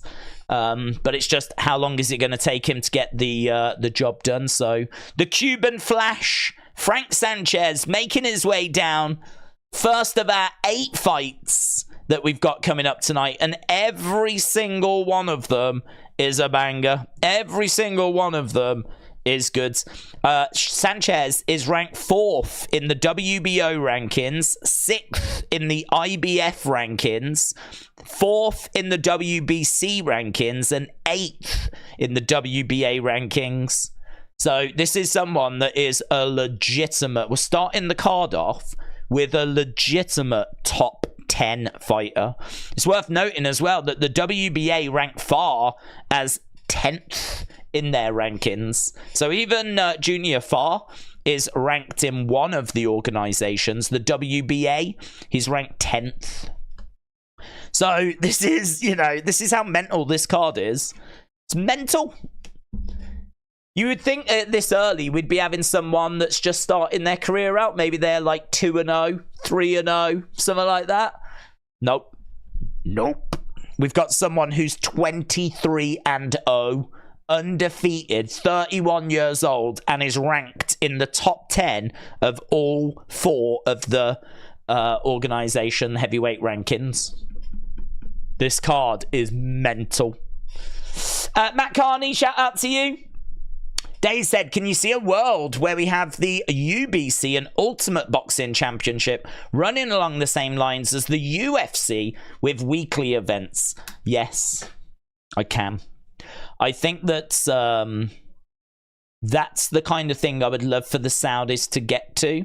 I mean, fighters fight for money, and money talks. So if the Saudis can basically get some promoters and get some fighters to all kind of sign up for some sort of exclusive, even if it's just a tournament, even if it's just like something along those lines, even if it's not like an outright organization, but even if it's just like some sort of knockout tournament for a little bit, maybe then that can eventually grow into something more. But yeah, I could definitely see it going along those lines. Without the crazy money that Saudi have got, you wouldn't think that it would ever be possible. But we're seeing them make things that shouldn't be possible already, like this card. You know, like there are dream fights that we just wouldn't be getting if it wasn't for this Saudi money. So in a way, they're sort of already starting to show it. I mean, look at this card that we've got here now. You know, this is an example of the kind of thing that they can do already. And I've got to think that as time goes by, their influence is only going to get stronger and stronger. So, yeah, I can see us kind of heading towards something like that. Isn't there been like a breakaway thing for golf? I'm like the LIV or something, the live thing. I'm sure there was like a breakaway thing for golf that came in. In football, we're looking at the European Super League. That's a breakaway thing, which was at court just the other day, and they've said actually is legal. Like it was wrong to try and stand in the way of it. So maybe this isn't something that's going to be around in our lifetimes, and maybe what we're going to be seeing is some sort of watered down version of a UFC for boxing. But yeah, I do see there being things like this card on a more regular basis. And it's clear the Saudis are very, very interested in boxing in particular. Just feels like everything's coming from Saudi at the moment, doesn't it? I mean, like, I don't know where Tyson Usyk's happening, but it's probably Saudi. Joshua Wilder, I'm sure, will be Saudi. Like, it's just all happening there. It's the new home of boxing. Right, here we go then. First of 8 fights on the cards. Already 20 minutes into the show. We've been live for an hour and 20 minutes already.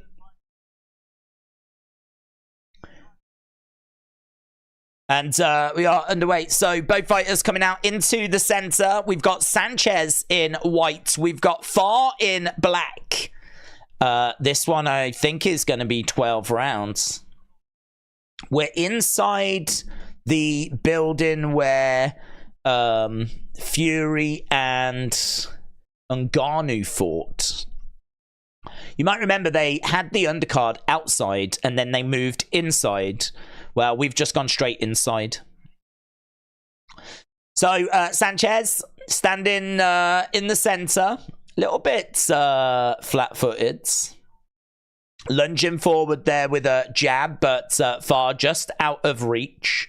Both of these, as we said, are ranked. Sanchez more so with the other organizations. Jab coming in there by Far. And that's a lovely right hand there. Overhand coming in by Sanchez. Far circling round on the outside. Just kind of putting out his lead hand there. Just trying to give Sanchez something to think about. And it definitely worked as Sanchez a little bit preoccupied. Almost got caught with the right that was following behind it. Jab coming in there by Sanchez. But I think that fell short. Very close at the moment. No one really able to stamp their authority on this.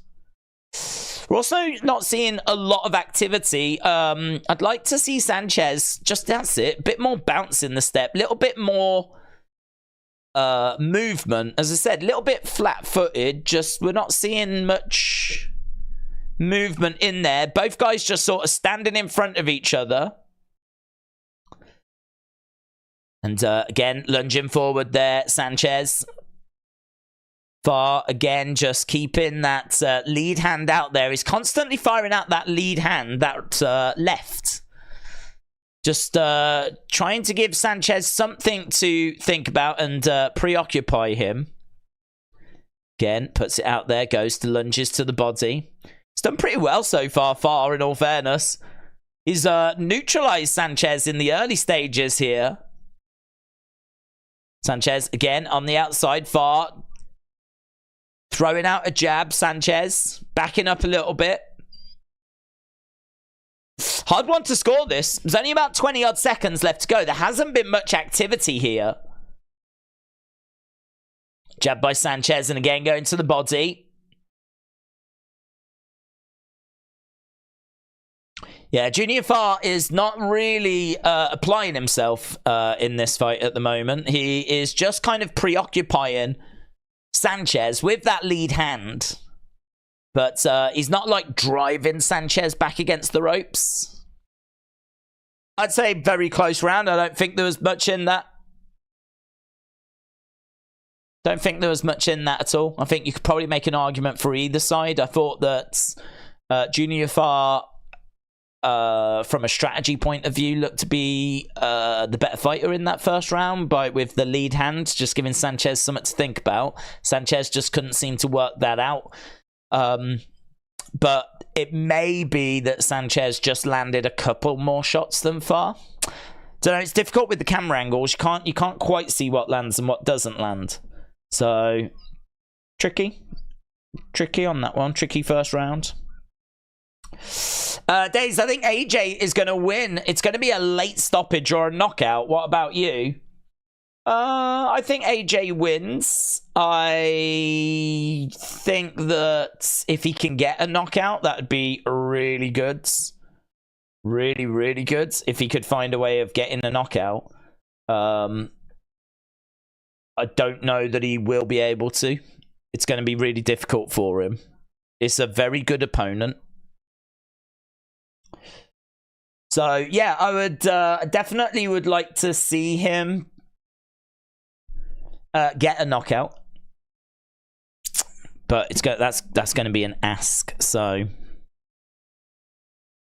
late stoppage or more likely points. This is his toughest fight of the year, definitely. Far then, in the center, we are in round number 2. David said, you missed my super chat. I'm sorry, but I'll try and get to him as we've got a jab coming in there by Far he has slowed the action down. Sanchez again on the outside, getting driven back a little bit here. Back against the ropes. Sanchez has got to do something a bit more dynamic here. We said this in the first round, but he's just standing right in front of him. He's out of range. I mean, he's not in any trouble. There doesn't feel like there's much of a threat coming in here by far. Jab to the body there by Sanchez, and then he tries to go upstairs. That was better. Sanchez, again, circling around on the outside, but not with any great speed.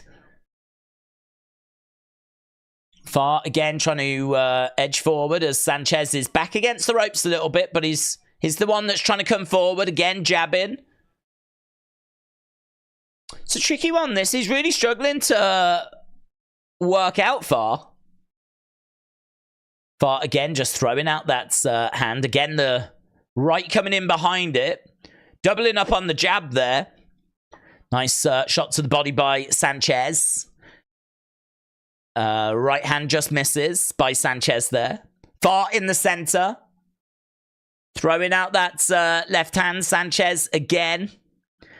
You want to see some slips? Want to see him setting some traps or doing something? Oh, that was a good lead hand there. Left hand jab managed to get through there by Far. Sanchez trying to throw a right hand. Left hook to the body. Jab to the body. I'd say there was a couple of little moments there at the end from Sanchez. The hook and the body shot that just sort of looked like he was starting to try a few things. Not a good fight so far. Really flat, slow, plodding. Lacks any kind of inventiveness or anything dynamic, but it's an interesting challenge, this, for Sanchez, as he's trying to figure out how to get past, like, I mean, it's such a simple thing. He's just throwing out that lead hand. He's just throwing out that lead hand, constantly doing this. And Sanchez just is, as a result, constantly having to watch where that's going or what's coming behind it. And it means that he can't get his own offense going. He's constantly having to think about defense. But there was a couple of moments at the end there where he was just starting to find a few opportunities, create something. So I'd like to see more of that in the thirds. Here we go then, round number 3. David says, 2 questions. Have you watched Ramirez Espinoza from a few weeks ago? Possible fight of the year. Are you doing Inouye's fight on Tuesday? So I haven't seen Ramirez Espinoza, but I did hear about how amazing it was. In fact, I need to watch the highlights of it. So I will jot that down. Did you watch it, David? What, if you did, what did you think of it? Lovely shot to the body. Far's actually got Sanchez back against the ropes. Jabbing away here. Sanchez, I thought Sanchez was going to come out and maybe continue like where he left off at the end of the second.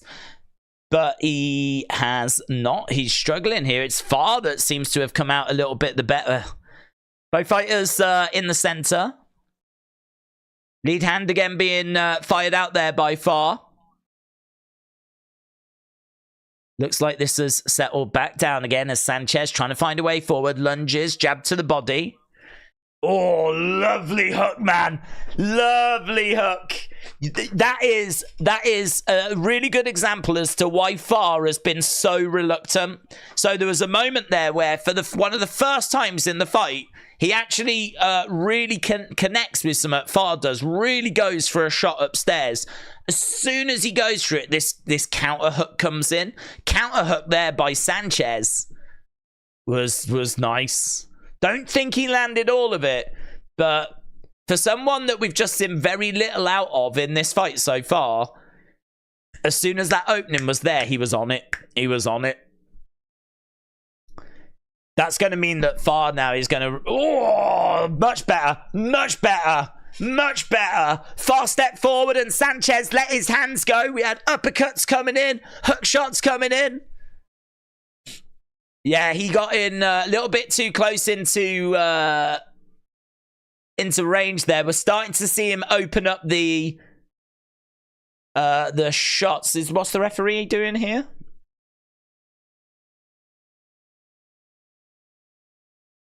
So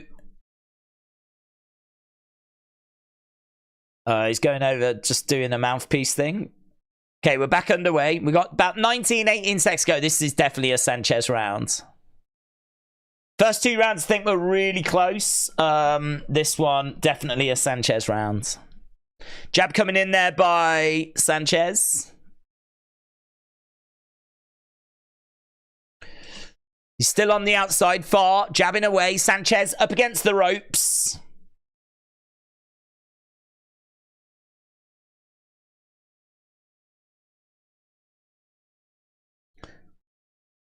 Again, coming forward, throwing in a jab, and there we go. That's the end of the round. David said, are we doing Inui on Tuesday? Don't know, to be honest. It's on Sky Sports, which I do have. And according to this, it's on at 10 a.m. Ring walks will be on at about lunchtime. We may do. We may do. I'd like to. He always tends to fight on a Tuesday, and to be honest, Tuesdays aren't brilliant. But, yeah, we may do. We may be able to make it work. It's not one that I've got. This has took all my focus, to be honest. This has took my focus, and then I've been looking into like Christmas and what's happening Christmas Day and everything like that. So I haven't really got as far as post Christmas Day. But we may be able to find a way of fitting it in, yeah. Right, we are underway with round number 4. Let me know in the chat which way you think this is going.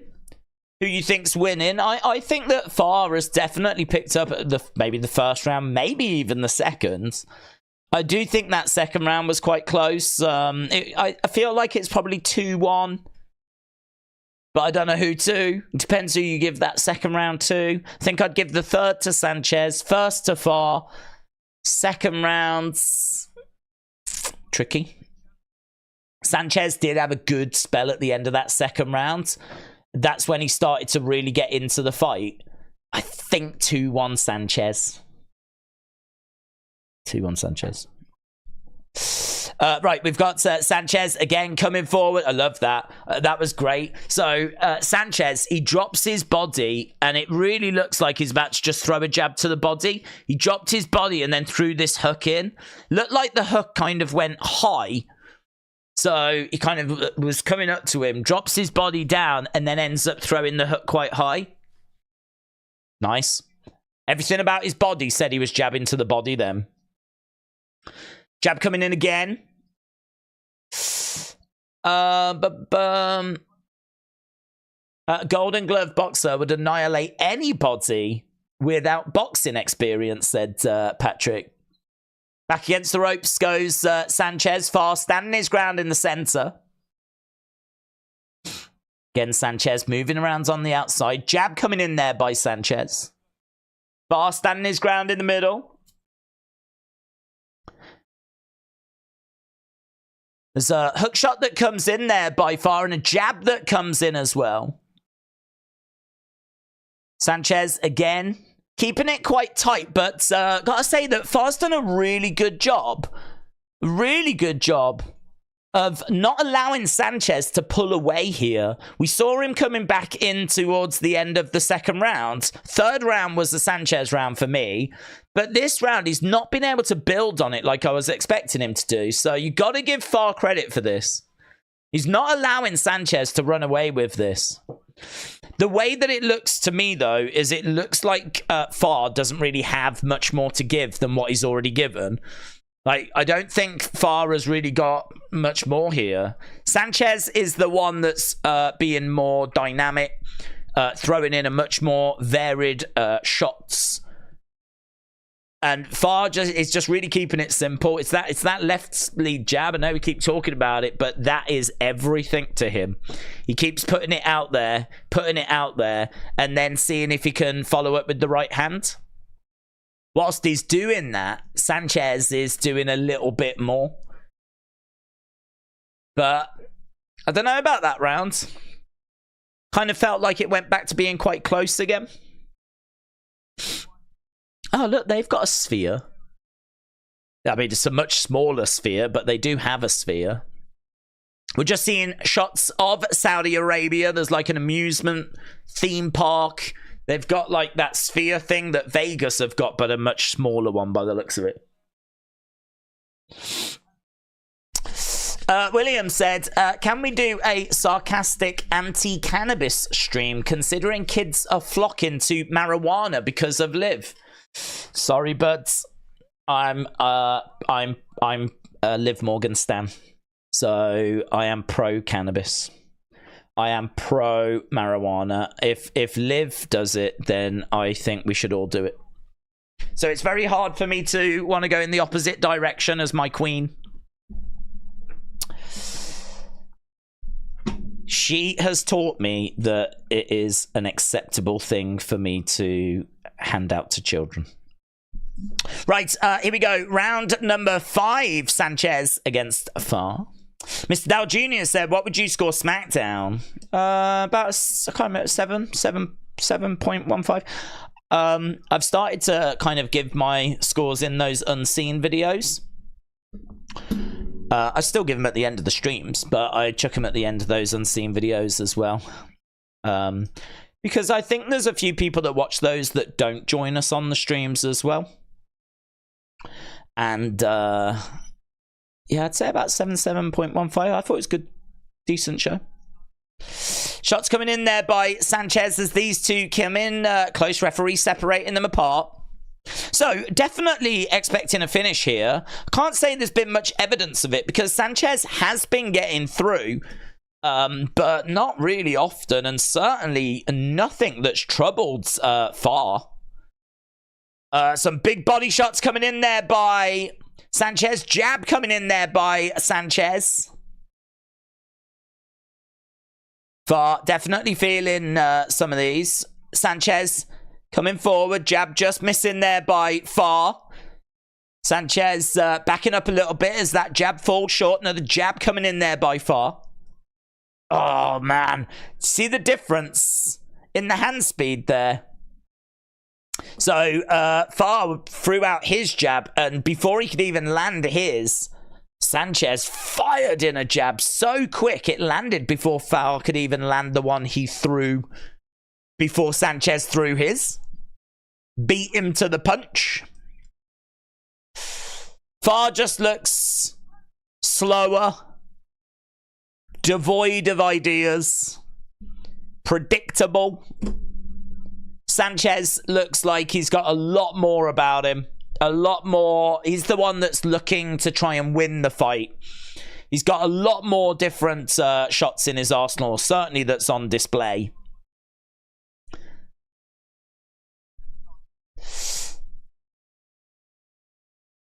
So he's on the outside, Sanchez.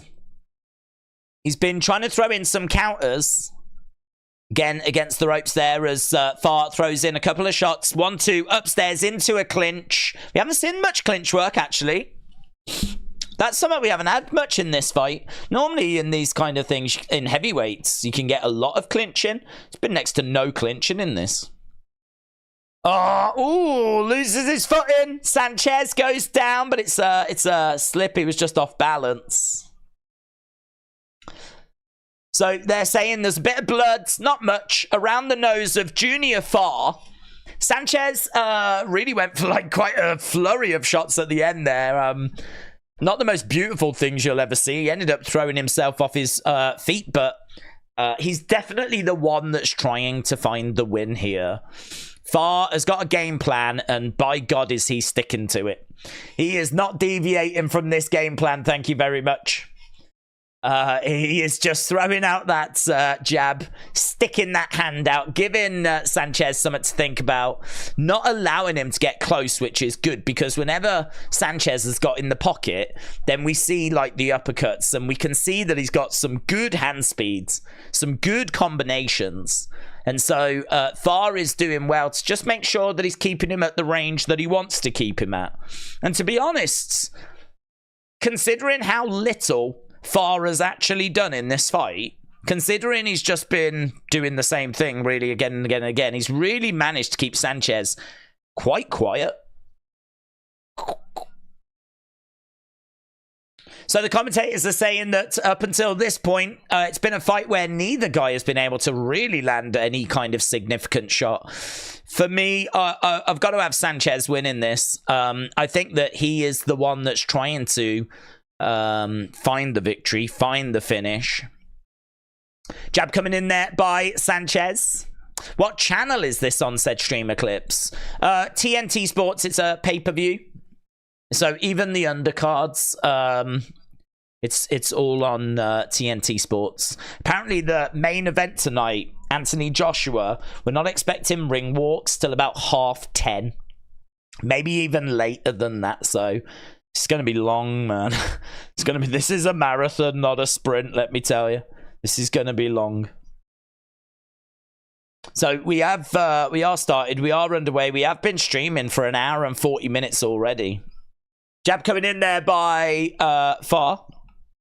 Jab coming back there by Sanchez. Sanchez edging forward. Far with a hook shot, but couldn't land it.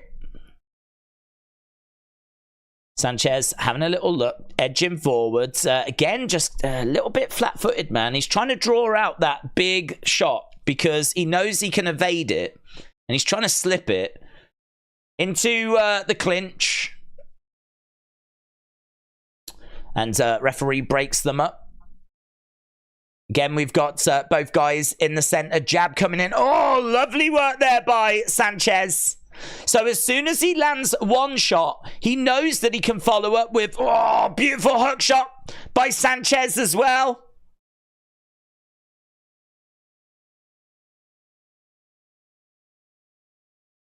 Yeah, there's some good stuff there up against the ropes. Body shot coming in by Far. Far is, pouring it onto Sanchez. He's got Sanchez backed up against the ropes here. There's a jab coming in there by Far.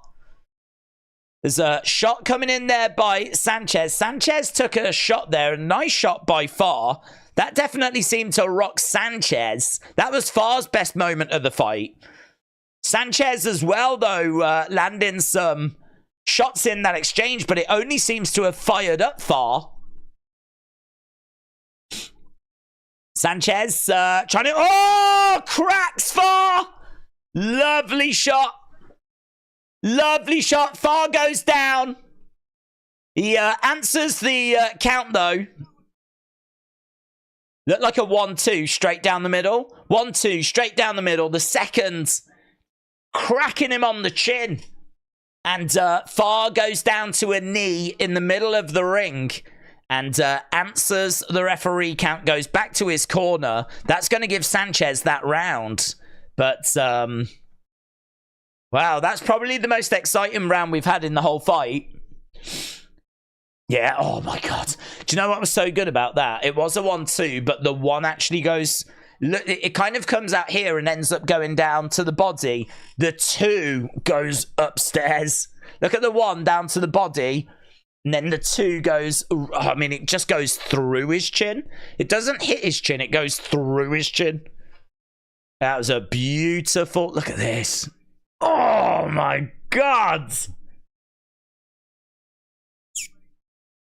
He's like stumbling as he's like going down. I mean, all the sirens were going off in his head at that point.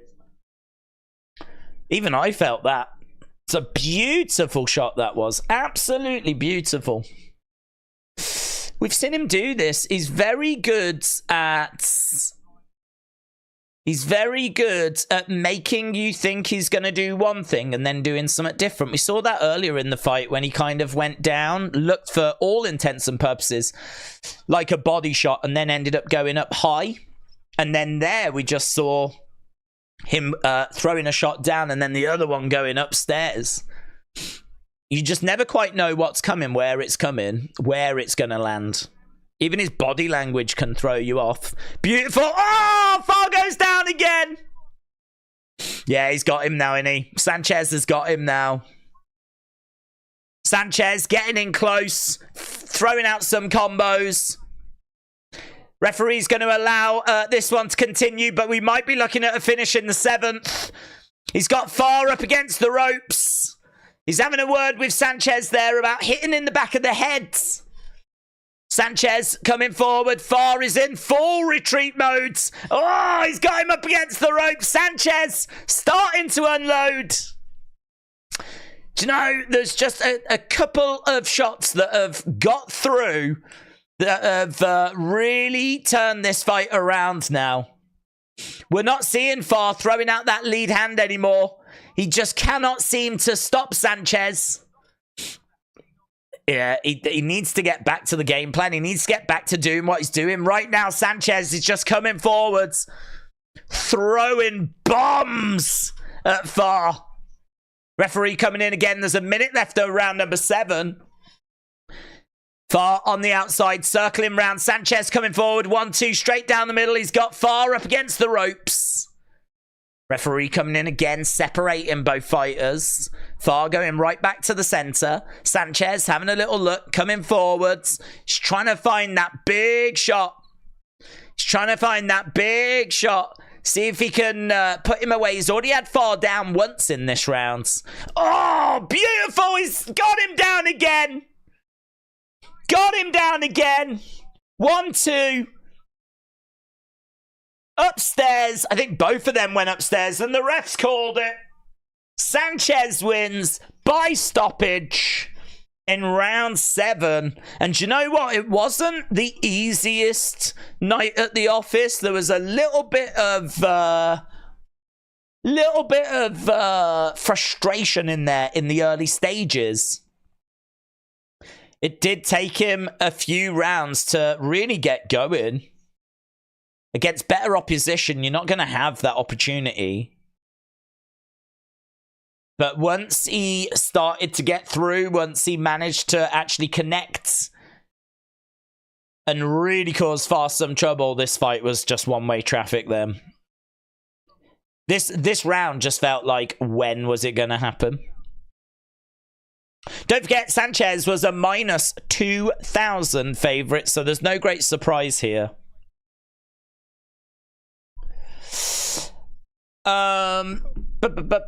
It's over. Yes. Minus 2,000 favourite, says Jobson. Trini says, Biden just pardoned a load of people for marijuana. Rightfully so. Me and the other Liv Morgan stans wrote him a letter and campaigned for him to do that. And I'm a YouTuber, so I've got a lot of influence. You know? We all know that Joe Biden watches these streams. So I'm a very influential person. So yeah, we were able to get some pardons handed out to people. I mean, you're welcome. Yeah, man. Lovely finish up against the ropes. Slow start, but bang, bang, bang, said Johnny. Okay, are we going to hear from Sanchez? I know that he wants to work his way to a title opportunity, but he's just... I don't see it in him, to be honest. There's some nice moments in there, though. There's some lovely little traps and things that he was setting.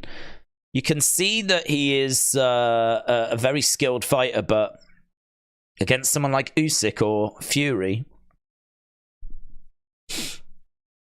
or even Joshua, I don't see it.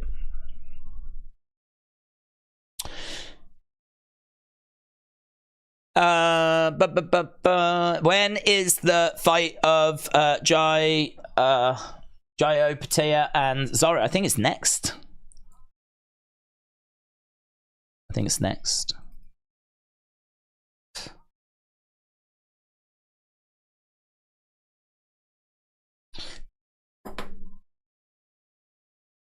Okay, so Sanchez gets his hand raised. Thankfully, Far is fine. 24-0, 17 knockouts now. Remains unbeaten. I don't know if we're going to get a interview with him or not. Oh. I thought we was going to have a word with him, but we didn't. Oh. Breaking news, YouTube influencer Wrestling Days uses his celebrity to pardon criminals. In many ways, that's the headline I've been working my whole career towards. So it's a great day. It's a great day. James said another terrible performance and a defeat. Yes, I know, saw, but it's going to keep happening. We were talking about this earlier about United. I'm fine with it. I'm fine. I roll with the punches, baby. For me, it's going to keep happening until we sort out what's going on behind the scenes. Just expect it. I mean, I think hoping or expecting anything else at this stage, you're kind of setting yourself up for pain. You're setting yourself up for hurt. So for me, I kind of looked at it and I was like, I hope we win, but I'm not expecting us to win. And I'm going to feel that way about the Villa match as well. I hope we win. I ain't expecting us to win. And I really am hoping that we can bring in some, even just a couple of hungry players that are going to put a shift in. I'm looking for people that are going to put a shift in more so than world-class abilities. I'm looking for people that, you know, of course are of a certain standard, but give me someone that's going to actually put a shift in. I'm so tired of seeing people not tracking back and seemingly like their heads drop and it's just flat. It's just so flat. We just don't look like creating. I think we've gone something like 4 hours or something now without even scoring. I mean, there's just nothing to cheer for, is there? There's nothing to cheer for. So it's bad, but I personally don't blame Ten Hag, as we said earlier. I think there's been so much, you know, so much since Ferguson left that's wrong with this club. I honestly think even Guardiola could come in and struggle at the moment. I think Guardiola would come in and he wouldn't win the league with this United team. He would finish like, I don't know, probably like 3rd, 4th. I think he'd get in Champions League. But he would want some serious money to rebuild the squad. He would want some serious money to rebuild the squads. You ain't going to win toffee with some of these players. So yeah, it's until we sort out behind the scenes and, you know, get serious. This is where we are. I was hoping Man United were going to win, said George. Jaya Patai is a beast, said he is a beast. I actually don't know who's next. They're talking on TNT Sports about Hrgovic, which I don't mind if this fight's next, because this fight is not that great of a fight. Hrgovic is very exciting as a fighter, though. He is 16-0, 13 knockouts. Of those 16 wins, he has got some good wins on his record as well. I mean, he managed to just get past Zhang, but a lot of people felt like that was an upset and that shouldn't have gone the way it went. But even so, he has really gone in there against some good level opposition recently, and he's undefeated still. So he is not got good level of opposition today. He is taking on Mark de Mori. Hrgovic, I think, has accepted this fight because he wants to be on this card. This, you know, everyone wants to be involved in these kinds of shows, these kinds of events. There's a lot of eyes that are watching. So it's good to be involved with these cards. And I think that he wants to be on this cards. I think that he wants to just be in the mix. And I think that he has took this fight for that reason. But this is not a risky fight for him. This is he's taken on a 41-year-old. He's taken on a 41-year-old who's been quite inactive in recent years. This is a big step up against the people he's been facing recently. Mark de Mori has not been facing great names in recent years. So this is a big step up for Mark de Mori. He is 41-2. But if you haven't really fought anyone, that's not really saying much, is it? So, yeah, this is going to be Hrgovic next. Hrgovic against Mark de Mori. Hrgovic is, I think, the biggest favourite on this card. Hrgovic is minus 4,500. Minus 4,500. I mean, it's what that means, if you don't know how the odds work, is that you would have to bet $4,500 to win $100. That's what it means. That's how much of a favourite he is. I think, does that mean he's like 45-1? Something like this. Like, he is serious favourite. So, Hrgovic, he is next in line for the Usyk Fury situation. We were talking about that earlier. He is the next in line for that. He's undefeated. He's 16-0. Do you know his last 4 opponents, their records combined, the people he's beaten, their records were 78-0. That's crazy, man. That's crazy. That means the last 4 people he beat were all undefeated, and they all had numerous wins on their records. It's amazing. He is right there at the top end of the heavyweight division, and he's making his way to the ring right now. This is our second fight. In regards to rankings, again, I'll show you. I've got them written down. So Hrgovic is ranked 5th by the WBO. He is ranked 1st by the IBF. He is 11th by the WBC and 12th by the WBA, but it's the IBF one that is the most important one because he is basically next in line to face Usyk according to the IBF. So he's ranked number 1 in the IBF rankings. The only person ahead of him is Usyk. And even by the WBO, he's ranked 5th. And then he's also ranked by WBC and WBA. So he's ranked by all of them and quite high by 2 of them. And he's the second fight on this card. So we expect this to be short. Not expecting this to stick around long at all. I'm surprised that we've gone to it so quickly, actually.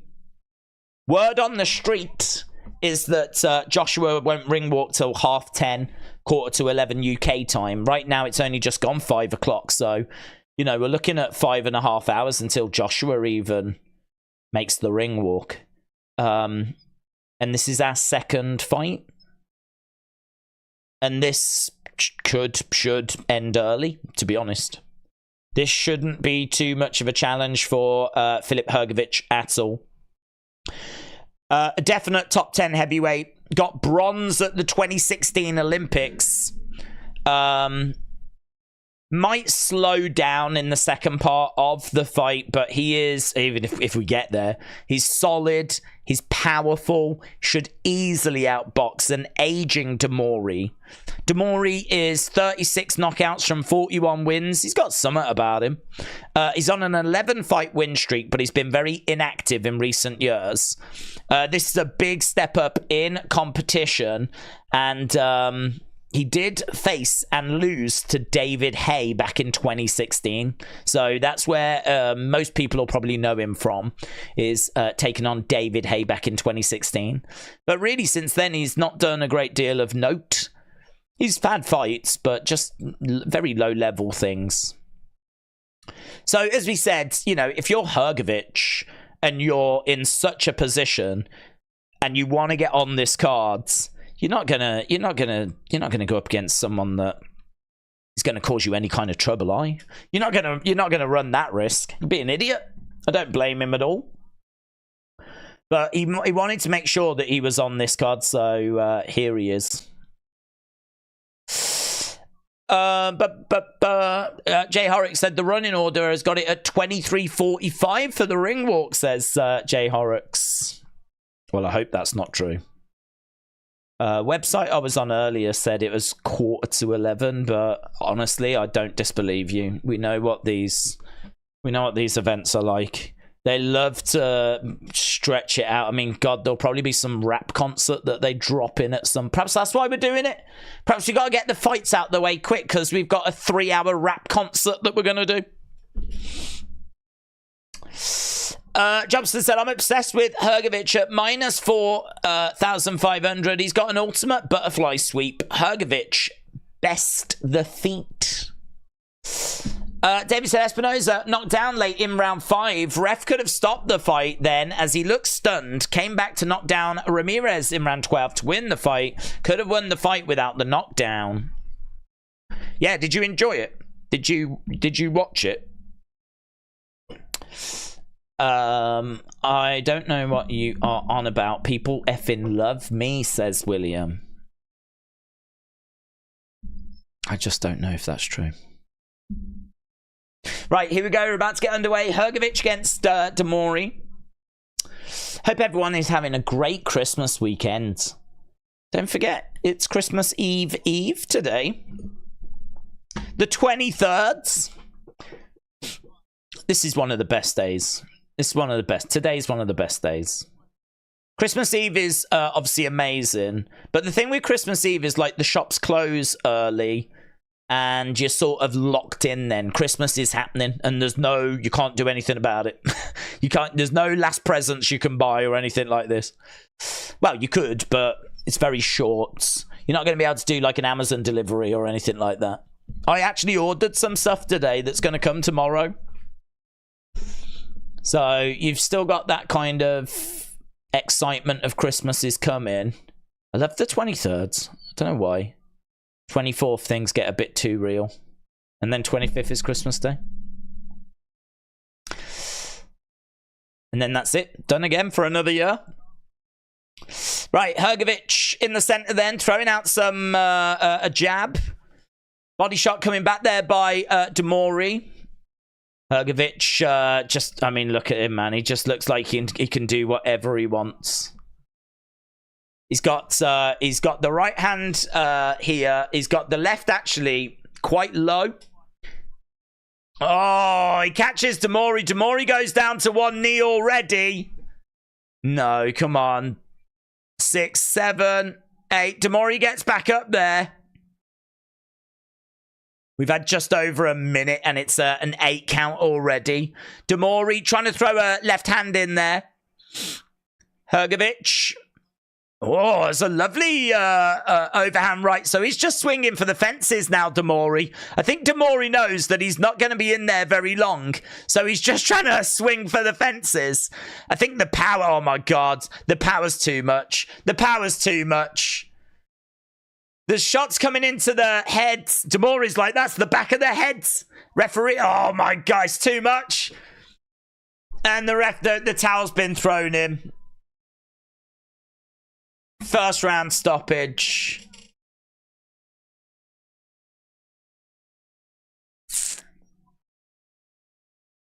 Done. Done.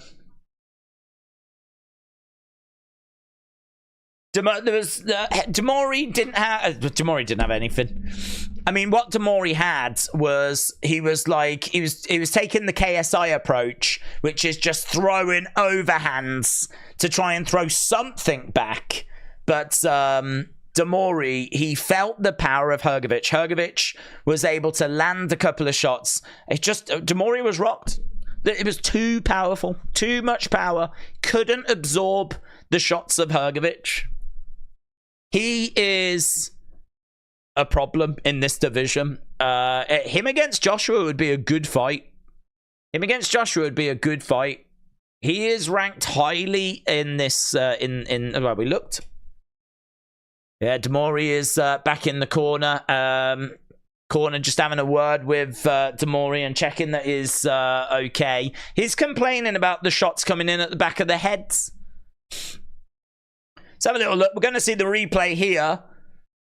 There's a beautiful right hand. It went straight down the middle. Look at that. It just shuts shut him down. That was the first one.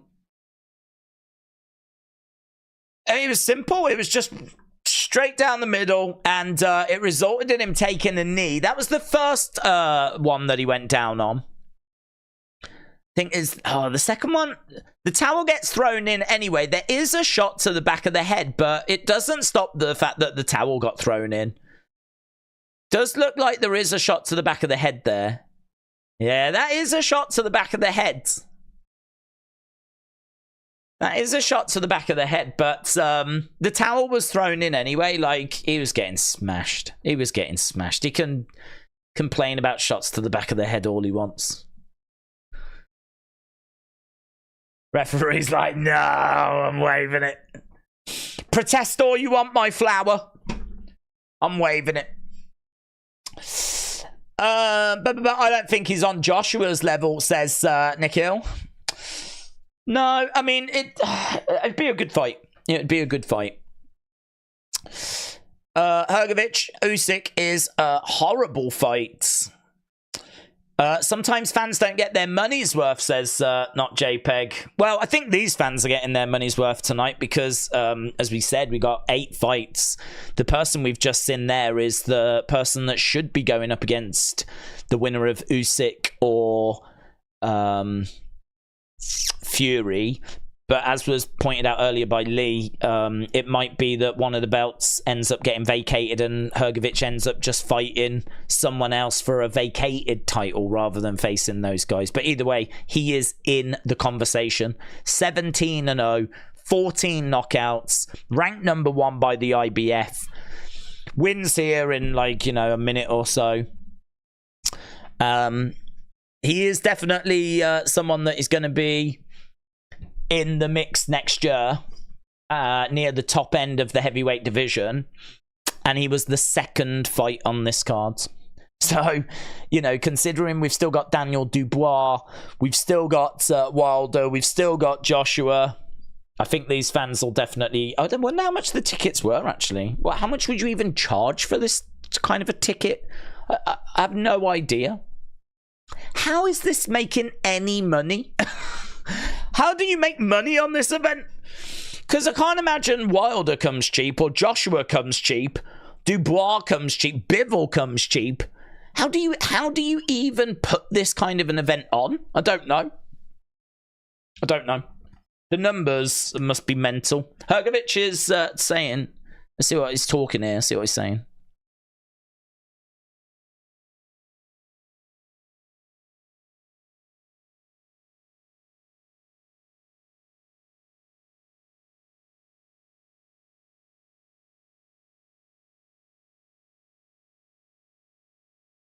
He's thanking Saudi Arabia.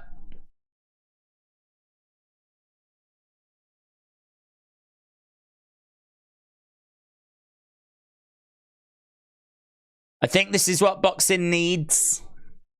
And I'm so grateful to have been a part of this.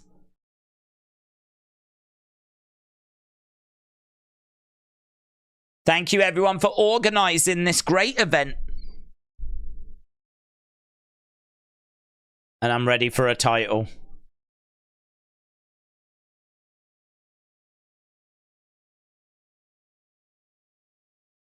You are number 1 in the IBF rankings. Do you expect a world title shot to come next? And he says, yes, definitely. Well, of course he does. As we said, the only reason he was here is to just get a little bit of spotlight. I have no idea where Mori is in the rankings. Not a clue.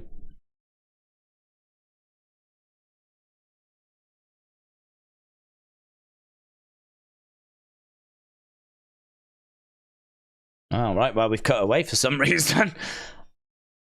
We've gone to commercial break. I don't know why. Right. What does Christmas look like in the Wrestling Days households? Rubbish. Really rubbish. We've got Christmas decorations up, but Christmas Day will be nothing. It'll be literally nothing. I will get up probably about lunchtime. Probably have a couple of drinks, have some food. I might do a bit of work. I might watch a movie. I don't know what I'm doing Christmas Day. But I am streaming Raw, WWE Raw on the night. And that's at 11. So doing that. And honestly, nothing. There won't be any presents or anything like this. There won't be any family coming round. There'll be nothing. Christmas Day just is not a thing for me. It's not that we don't celebrate it. It's just that it's just not a thing this year. Like, sometimes it depends, like, how it works with my dad being free, because he works, like, in hotel industry. This year, for me, the family, my dad's coming back, the family, everyone's round on the 27th. So 27th is going to be, family start coming round from 1 o'clock.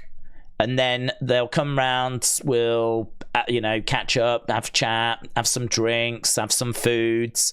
We'll do a bit of a quiz. By the time we're getting towards like 8 o'clock, 9 o'clock, people have had a good few drinks then. So, I'm sure the music will get put on at that point, and, the party will be not swinging, but, people will be a bit more relaxed. And it should be really good. I mean, last time the family thing went on till like 1, 2 in the morning. So, because there's a hotel just down the road, so a lot of our family just stay there because we haven't really got enough rooms to put people up. So they just check in at the hotel, which is that's great. It's only down the road. So that'll be the 27th. So I don't know. To be honest, I don't know when we'll do like presents and stuff like that. I'm not sure, because we won't do it Christmas Day, and I don't think we'll do it when all the rest of the family are here, so I don't really know about that. I don't think anyone's really thought about that. But that's it, really. That's other than that, then once that's out the way, we're back to normal. So that's Christmas. So this is why I want to know what everyone else is doing, because your Christmas will definitely be better than my Christmas. But I'm not bothered about it, because I've had some great Christmases in the past, and I'm still fortunate that I've got a lot of family that are still going to come round on the 27th. Andy Ruiz Jr. is at ringside. So Andy Ruiz is he's probably pretty gutted at not being a part of this card, I'd imagine. But he's still in attendance. Former world champion, of course. Beats Joshua. Him and Joshua are still 1-1, actually. He's an interesting fighter, because he is someone that does have some skills and definitely can be a problem for people if you don't prepare for him right. But he's just not been able to like get much opportunity since that Joshua fight. But let's give Sanchez an opponent who has lost 2 times with the last 2 matches, losing by knockout. No test of the man's skills whatsoever, said Drafter. Far is still no match, as we just witnessed. Nikhil said, Mark Mori is 40 years old. If he's still fighting guys like that, he's definitely not going to walk through someone like Miller, Sanchez, or even Ortiz for that matter. Nah, he's not fighting people. Well, he is fighting people like that because he just fought someone like that. But the only reason he fought someone like that is because, as we said, he wanted on this card, because it's such a good event to be a part of. It's just good to be part of the build. It's good to be mentioned in the conversation. It's good to just be a part of it. Really, he wants to be a part of it. And so he's done that, but he doesn't want to be fighting anyone of any note. he's in a very comfortable position right now where he's just waiting for his title shot. So he wants to be on it, but he don't want to risk anything. So this is why he's ended up taking on Mori. So that was the reason for it. It's not because like he's trying to test himself or anything like that. He's done all that. He's had some great wins. He's right where he needs to be. So this was just a way of him just showing what he can do. But to be honest, I mean, the level was too low. I mean, you want to at least have a couple of rounds, you know? I mean, that was complete mismatch. Complete mismatch. Tom said, I stay up on Christmas Eve day to help with the cooking, and then I watch Christmas movies, I eat food, and I get drunk. Let's go. Let's go. George said, boxing is about great memories for me. Hanging out with my grandpa, watching Chavez, and him sneaking me a beer every now and then. Good times.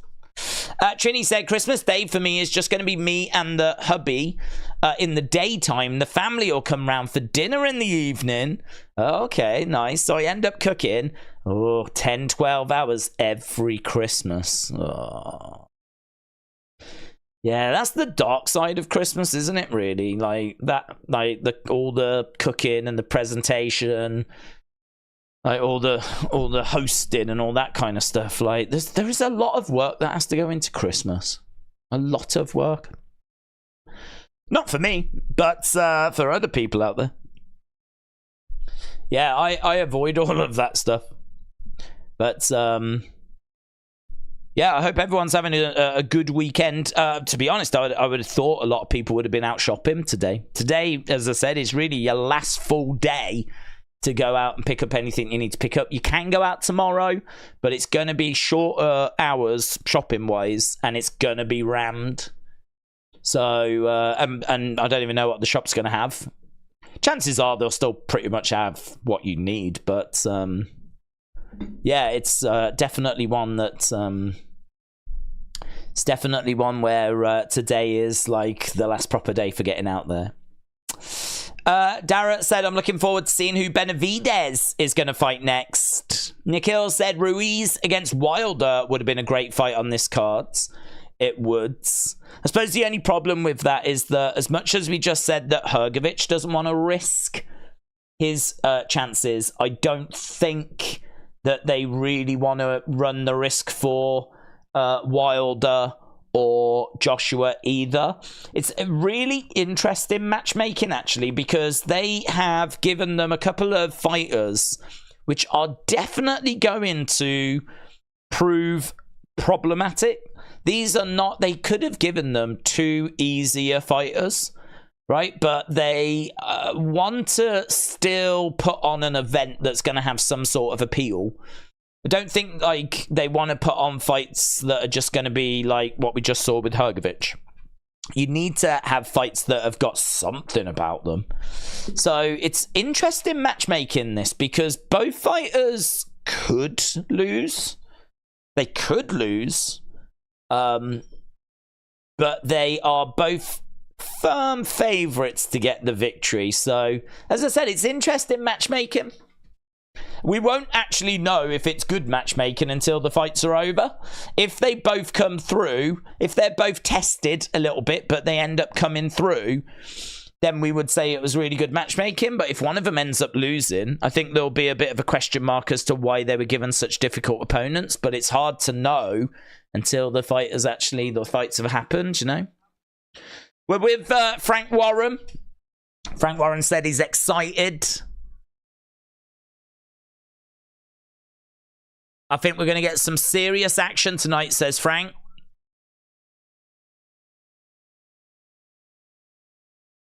So they're talking about Zorro coming up next. Yeah, this is tough. Ellis Zorro.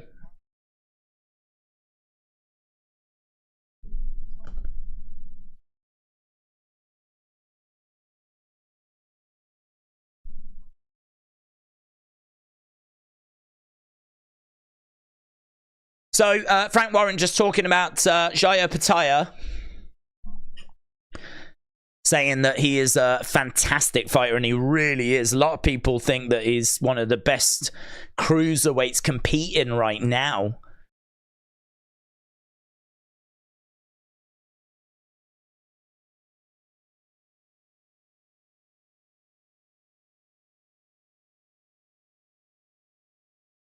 Okay.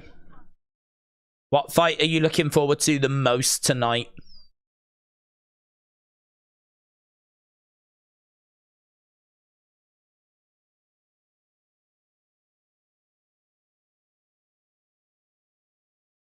Frank Warren said he's looking forward to the main event and the co-main event the most. He wants to see what these guys have got left in the tank.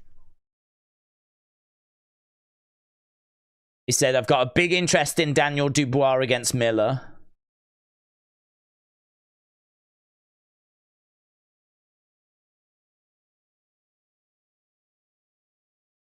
Yeah, that's a tricky fight as well against Big Baby Miller.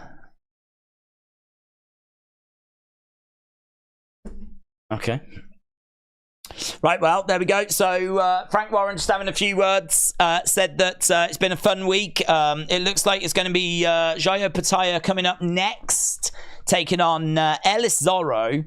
So, this is going to be our next fight. This is... actually, you know what? In all credit to them, they're not making us sit around too long. It's not like we're sitting here for absolutely ages till we get to the next fight. Considering that last fight was a first round finish, they easily could have made us just sit here for like another half an hour or whatever. But, you know, all right, there's a bit of a gap, but nothing that bad. So we're getting to our third fight coming up now out of 8. So we are working our way through these. Jair Pataya is 28 years old. He's got 23 wins, no losses, 18 knockouts, unbeaten, powerful, aggressive, former IBF cruiserweight champion, very relentless, regarded as one of the best cruiserweights, maybe the best cruiserweight that's competing today. Very skilled. Very skilled. Even Frank Warren there was saying that Ellis Zorro is probably not going to be able to outbox Jair Pataya. So Pataya should be able to outgun Zorro. He's exciting. He's got pace. He's got pressure. He's got a lot going for him. He's minus 2,500 favorite, right? 25 to 1 odds on Jair Pataya. He's taken on Ellis Zorro. Zorro has got 17 wins, 7 by knockout. He's the current WBO Euro Cruiserweight champion. Fights out of the UK. He's a bit out of his depth here. He's going to be slower. He's going to look for counter shots. He does have a little bit of power. He does have a bit of pop. But he's not that great when he's facing like dynamic fighters opposite him, and that's exactly what he's got here. So this is going to be a challenge. This is going to be an ask, and Zorro is making his way down to the ring as we speak. So again, we are getting through these. This is an hour and a half into this main cards. We're into this card, and this is our third fight where we're just getting the entrances right now. So Zorro making his way down to the ring. Tim, shout out to you. I'm enjoying the chat. Have a smashing Christmas all. I'm originally from the Midlands, but I've lived in Barcelona for the last 22 years. So you're telling me you traded Birmingham for Barcelona? I respect the fact that you downgraded, but, you know, I think you made a mistake. Everyone knows that if you want culture, if you want good weather, then Birmingham is the place to be, not Barcelona. Overrated.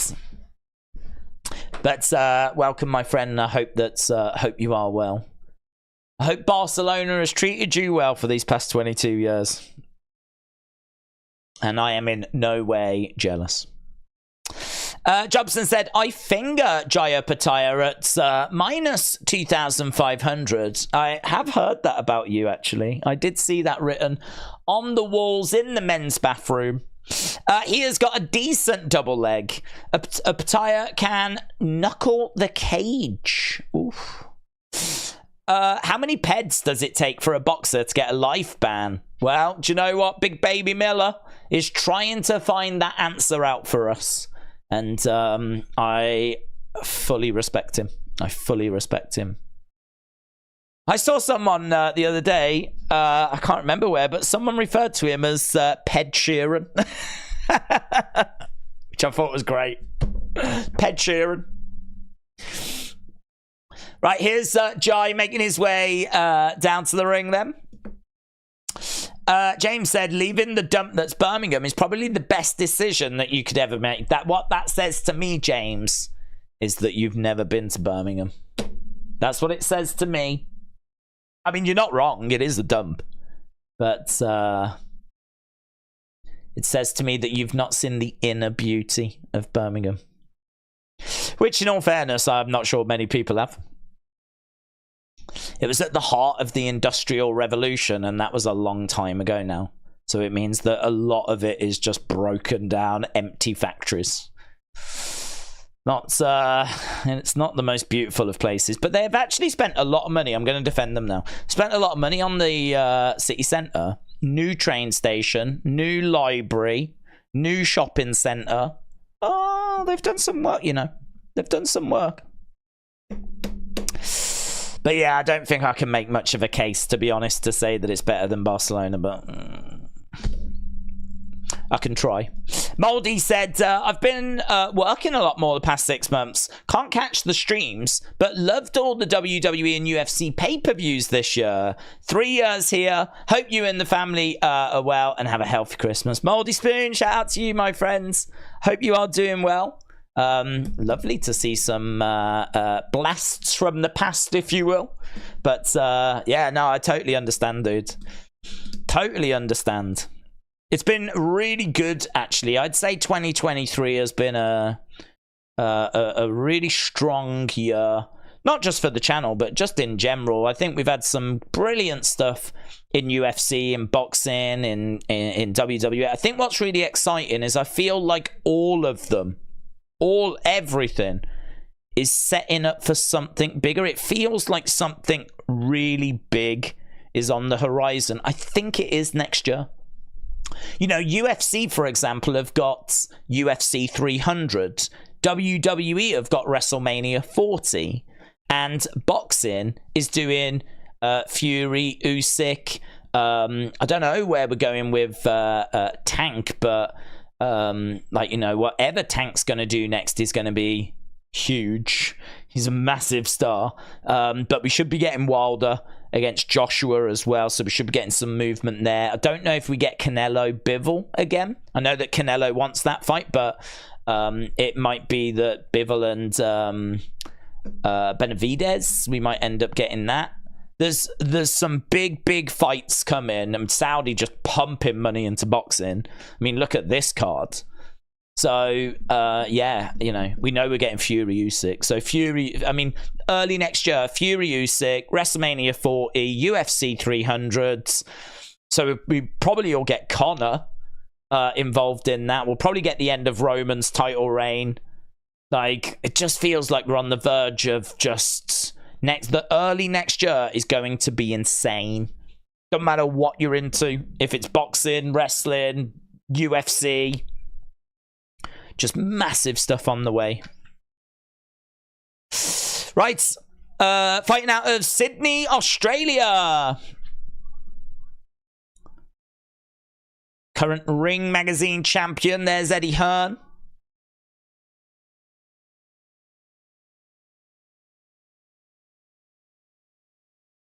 Jai Opataya then getting his introduction, and Eddie Hearn was in there with him.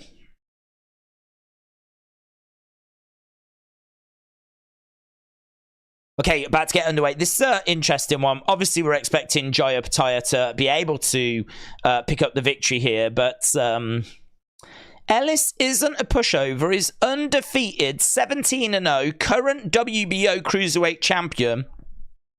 It's got a little something to it.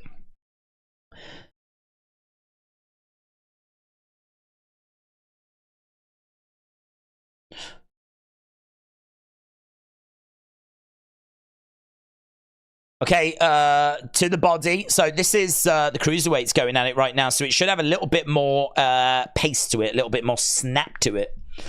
Jaya Pataya then bouncing around in the middle. Again, going upstairs, and Zoro standing in the center. As we said, he does struggle against dynamic fighters. Jaya Pataya then edging forward. Zoro backing up a little bit as Pataya circles round. He's got a lot more movement about him, a bit more bounce in his step.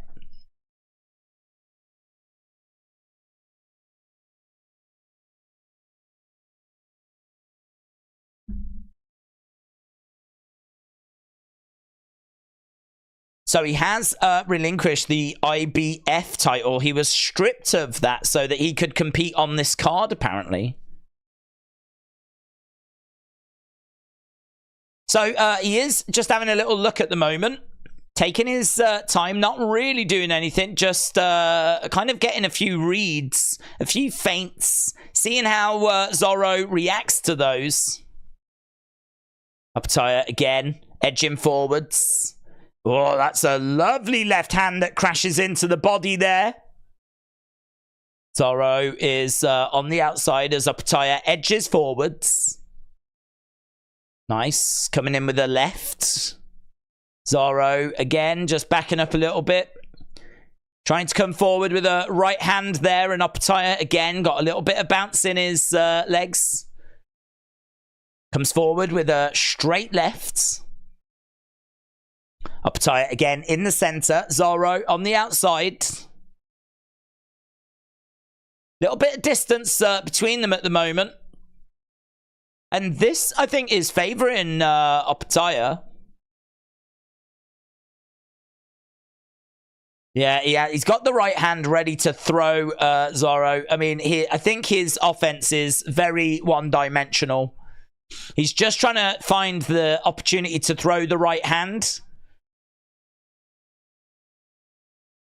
Again, jab coming in there by Zoro. Oh, there it was. He managed to get the right hand through there, Zoro. Got about 15 seconds to go. Easily Jaya Pataya around this one. Oh! Zoro goes down right at the end. Left hook. Oh my God, right at the end of the first round.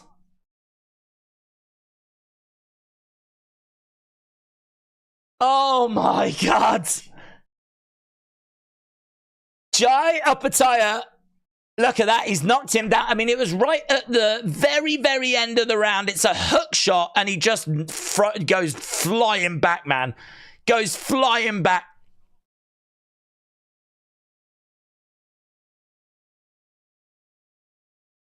It's an amazing knockout. It's a brilliant knockout.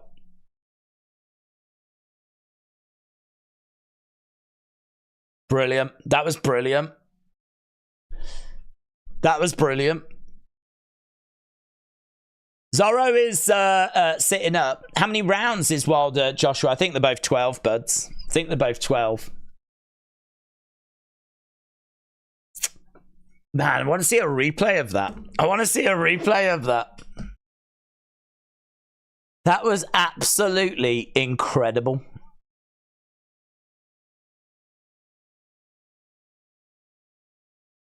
Here we go. Here's the replay. So we were getting towards the end of the round. I think we had just had... Oh. Yeah, it was thrown from quite far out. And look at Zoro there. He goes right down, flat on his back. It was a great shot, but I don't know... He just didn't see it, Zoro, did he? How didn't he see it?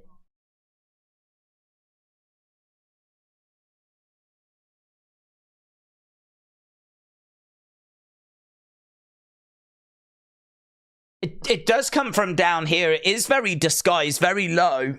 By the time it's actually reaching him and rising, I mean, it's already going to be quite close. It's just, obviously in retrospect, and you're looking at the replay, you do look at it and go, how didn't he see that coming? How didn't he see that coming? He disguised it. He must have disguised it perfectly. He must have.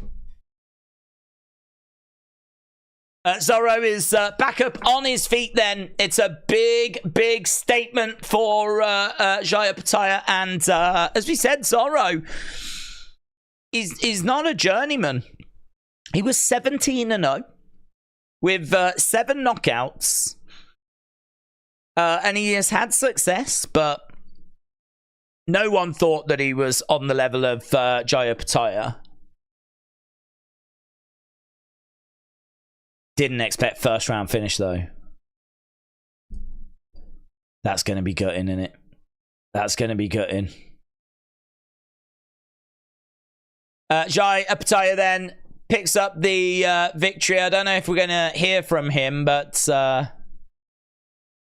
third fight done. We've only got 5 fights left, including Wilder, Joshua, Dubois. It's stacked, man. He is number 1. Bivol. Oh my god, we got 5 fights left. We got 5 fights left. One of them is going to be the Joshua fight. One of them is going to be the Wilder fight. One of them is going to be the Dubois fight. One of them is going to be the Bivol fight. And the other one is, which has got to be next, it's going to be the Makhmudov fight. Makhmudov is a very, very interesting fighter. Makhmudov is undefeated, and he is ranked 14th by the WBO, 7th by the IBF, 3rd by the WBC, and 4th by the WBA. So again, another fighter that's got a lot going for him. Carlin 1985, Gareth, shout out to you, my friends.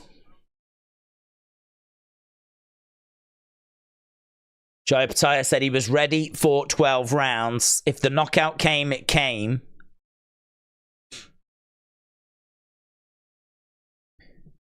He was hesitant. He was probably a bit too hesitant and he got clipped.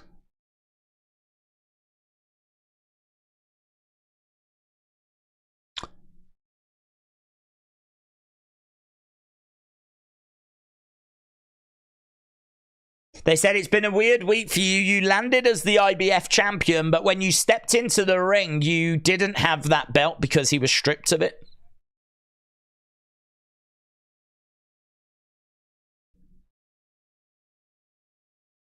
He is 24-0 now with 19 knockouts.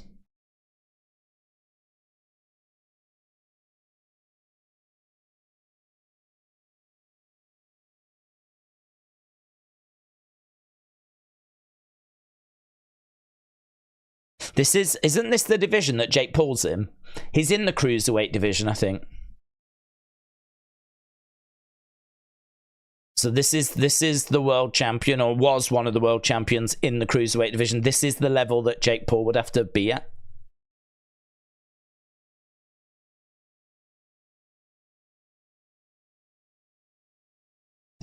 Right, well, there we go. Jai Patai just saying that these people just put the people in front of me and I knock them out. So didn't really call anyone out. Don't know what's next for him. But yeah, big statement. Carlin, 1985, Gareth, really appreciate the support, dude. And I hope you have a great Christmas as well, my friends. Is that Eddie Hearn? We want to be back here.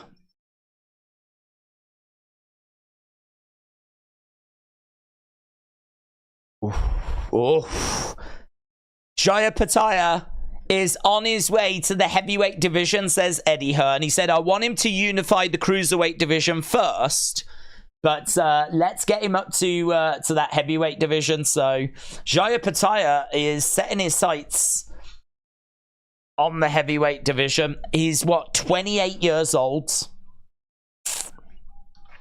That's going to be sick, man. Watching him rise up, that's going to be sick. To be honest, the cruiserweight division, it ain't really got anything in there. There's nothing in there that's scary. I'm just looking at the current champions. Jarrell Pataya should be able to unify that cruiserweight division. He's obviously going to have a bit of work to do because we've actually got, I think, 4 different champions, is it? 4 different champions. Although saying that, he did have the IBF title and he just got stripped of that. So, I don't know. Maybe next year it's going to be like title fights for him in the cruiserweight division to try and unify it. And then step up to the heavyweight division. At the age of 28, he's still got plenty of time. But yeah, according to the Ring magazine, he is the #1 ranked cruiserweight. And looking at the people under him, like, he should be pretty comfortable in that division. Could you imagine Jarrell Pataya against Usyk? Imagine that fight. That would be so good. That would be amazing. That would be amazing. Because Usyk came from the cruiserweight division. He's that little bit smaller, isn't he? So him against Jarrell Pataya, that would be sick. James said, massive news. All Japan has got an agreement with NXT. Oh, that is big news. All Japan have got an agreement. I don't know what All Japan do these days, to be honest. WWE is sending NXT wrestlers to All Japan for a title match. NXT talent to face with AJPW Triple Crown Heavyweight Champions in 2024. An NXT superstar is going to make their way to All Japan. Over the last few weeks, the Japanese has promoted a new challenger dubbed as an assassin, Nakajima.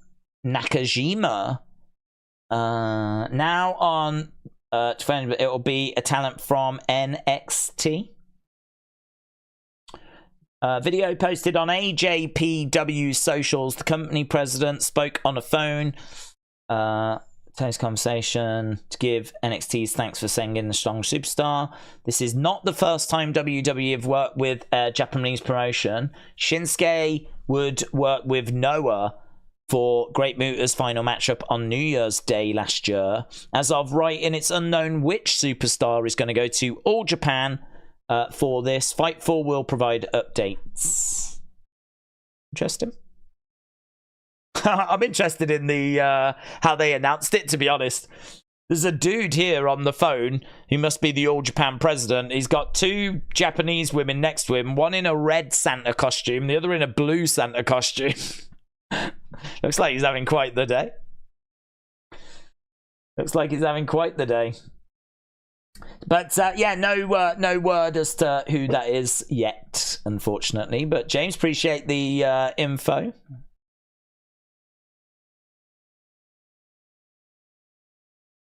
That's good. I mean, that'll give them a presence in Japan, won't it? That's good. Right, let's get back to the chat. So yeah, Carl in 1985, Gareth, I hope you're having a good Christmas weekend, my friend.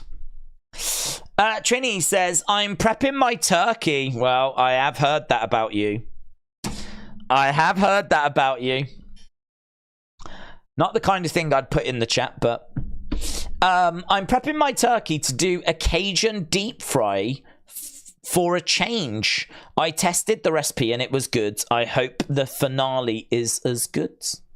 Bretsky said the fights have been beep tonight, to be honest. Not one upset yet or even competitive fight. Yeah, these early ones have definitely underdelivered. I mean, Sanchez against Junior Farr was a bit flat. When it finally got going, Sanchez started to look good and put Farr away. And then that last fight, I mean, first round finish. Before that, Hrgovic, first round finish. But as we said, there's 5 fights left. You got Joshua, you got Wilder, you got Bivol, you got Dubois, and then you got Makhmudov. Makhmudov certain to be next. And as we said, highly ranked. He is a pretty firm favourite as well. Makhmudov. versus Cabello. And as I said, I really appreciate the fact that they are not making us wait around. I really appreciate the fact that we've got we're just going straight to the next fight. We've actually got a video package now for this one. I wonder if the ring walk for Joshua was going to be that late if the other fights had all gone the distance. I wonder if that's the latest that he's going to walk. I don't know. What I do know is that fight number 4 is coming up, and we're still just an hour and 40 minutes into the show, and we've got this is fight number 4, and this might not go that long, to be honest. Might not go that long. Makhmudov is huge at 6'6", powerful, should get the stoppage. He is known for his power. He's actually got 18 wins, 12 first-round finishes. So when looking at this, trying to figure out where the first-round finishes might come from, Makhmudov is definitely a name that kind of jumps out. He's taken on Cabello, who is 23-0, 15 knockouts, is the reigning European heavyweight champion. He beat Jerick Chisora 6 years ago, but has been a bit stale recently. He is actually the younger fighter, but he tends to only fight once a year, so he's relatively inactive. Makhmudov should win this quite comfortably. Could this be a start for NXT Japan, says James. Well, I mean, it could be. I don't know what they are doing in regards to NXT Japan, NXT Europe. My understanding was that NXT Europe was meant to be the next one if they were going to do that, but Triple H said the plans were on hold. So for us now to potentially do NXT Japan, that's not something that I was expecting. I'm sitting here waiting for NXT Europe. So if they've now made moves with it, but listen, you got to react, didn't you? You got to do whatever has to be done. And if they feel like NXT Japan is the one to do, or the opportunity is there to do that first, then yeah, maybe that's something they're looking at. It's really difficult, isn't it? Because at the moment, it might just be that NXT are sending someone to All Japan, and that's it. And they're providing someone to go over there, and there's going to be very little relationship, or it could be that this is the start of something much, much bigger. As you said, ultimately, could it lead to NXT Japan? Potentially, but then maybe not. So it's really hard to know. It's definitely noteworthy. I mean, the Noah thing didn't lead to anything, did it? Other than Shinsuke just had a match against the Great Muta. This feels different, though, doesn't it? This feels different because that was special. The Great Muta is one of the biggest names in pro wrestling history. So we sent someone over to send a legend off the right way. We don't have to do this one. This one, we're not doing this to send a legend off. We're doing this because clearly there's a relationship between the companies. This one. So I agree. This one feels different to the Noah one. Something is telling me that All Japan was meant to be part of NXT Japan, and that they were actually connected. What if we search NXT Japan? Oh, it just comes up with this news. Yeah, here, look. WWE reportedly tried to buy Top Japanese Promotion.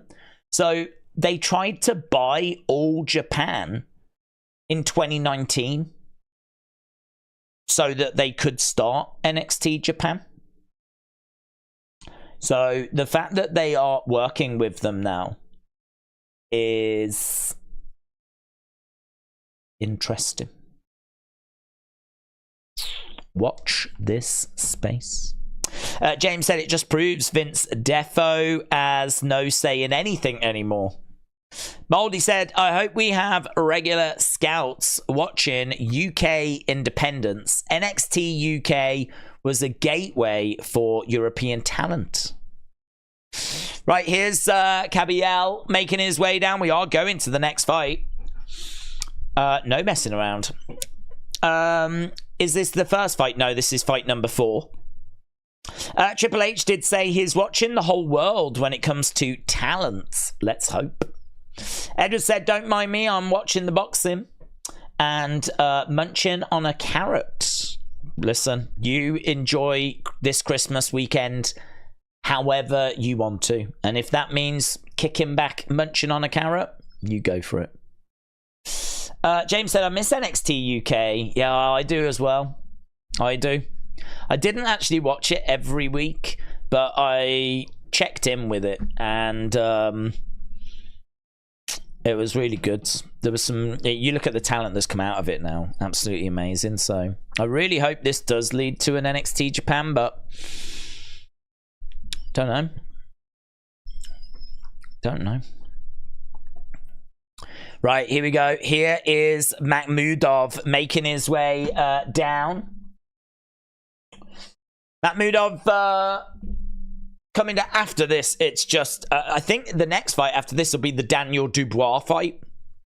That's where we are with this card. I think it's going to be Daniel Dubois next. After that will be Bivol. After that will be Wilder. After that will be Joshua. So once you get past this, and even this isn't small, but once we get past this, it's just big fight after big fight after big fight. Okay, here is the Lion, Makhmudov. I hope we... Oh, we read that one. NXT UK did bring us a lot of talent, to be fair. Jobson said, I fancy Makhmudov at -800. He has got a noble armpit slam. Makhmudov might capture the chosen one. Andy said, I'm going for Makhmudov to win tonight. I think that's a good pick, my friend. Reese said, are you dyeing your beard white and dressing in red for Christmas? Yeah. This is all dye. It looks grey, but it's I dye it especially this colour throughout the year so that I'm ready for Christmas Day. I'm a little bit behind, actually. I can still see there's a patch here that I need to work on. So it's definitely dye and definitely not old age. Makhmudov making his way down to the ring then.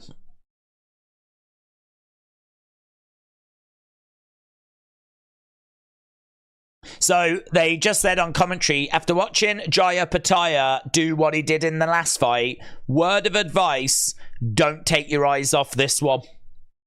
So the commentators are expecting something similar here. Still lots of empty seats inside the arena, you know. Still lots of people filing in. And these tickets, man, they cannot have been cheap. Jay Horrocks said Andy Shepherd was an absolute goat of an announcer for NXT UK. Right, both fighters are inside the ring.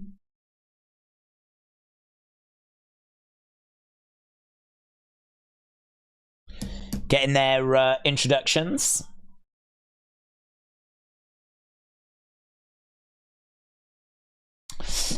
James said 2024 is going to be wild. I hope so. I can't see how it won't be.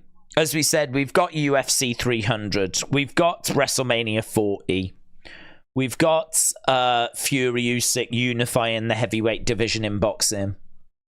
And that's all within, like, the first 4 months. And there'll be a lot more than just that, of course. We've got Royal Rumble, and we've got some really good UFC cards. We hopefully will get Joshua Wilder. I don't know what Tank's doing. Tank is one that I love watching. Tank Davis. I don't know what his next fight is or anything.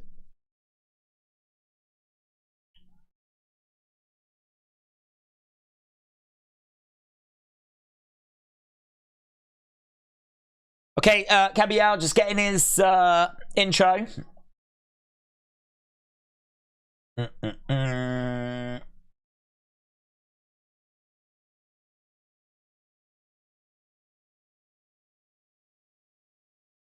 Yeah, I don't think there's anything lined up for him. But he's got to be fighting relatively soon. It's been a while.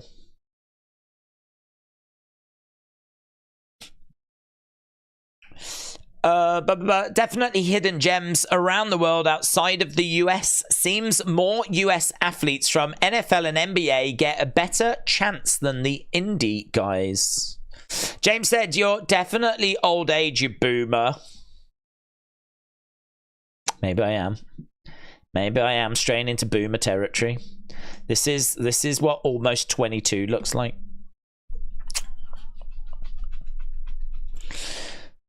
Oh, it's going to be a depressing Christmas.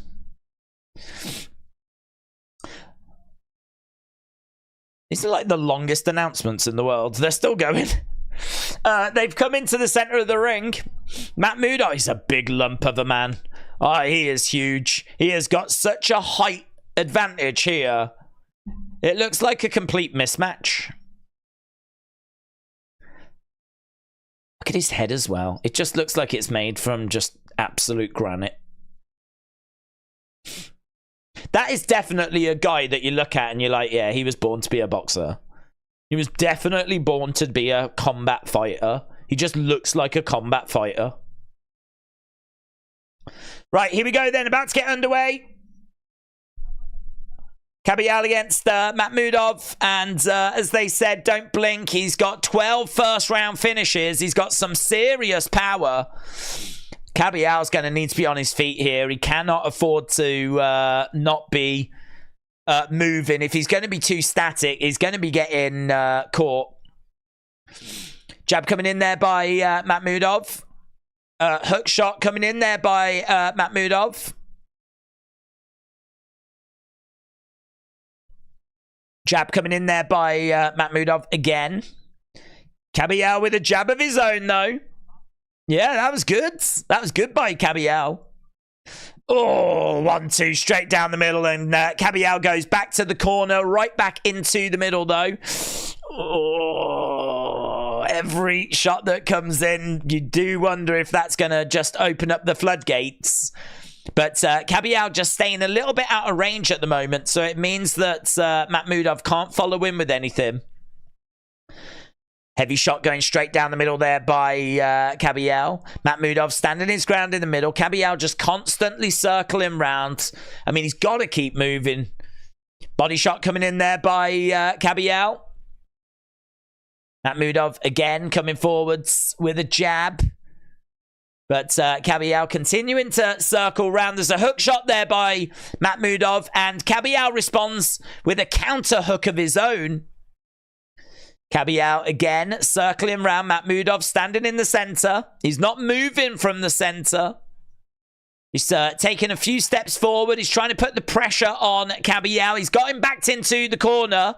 Swinging away there by Makhmudov. Cabial in the middle. Throws in a left-hand jab to the body there by Cabial.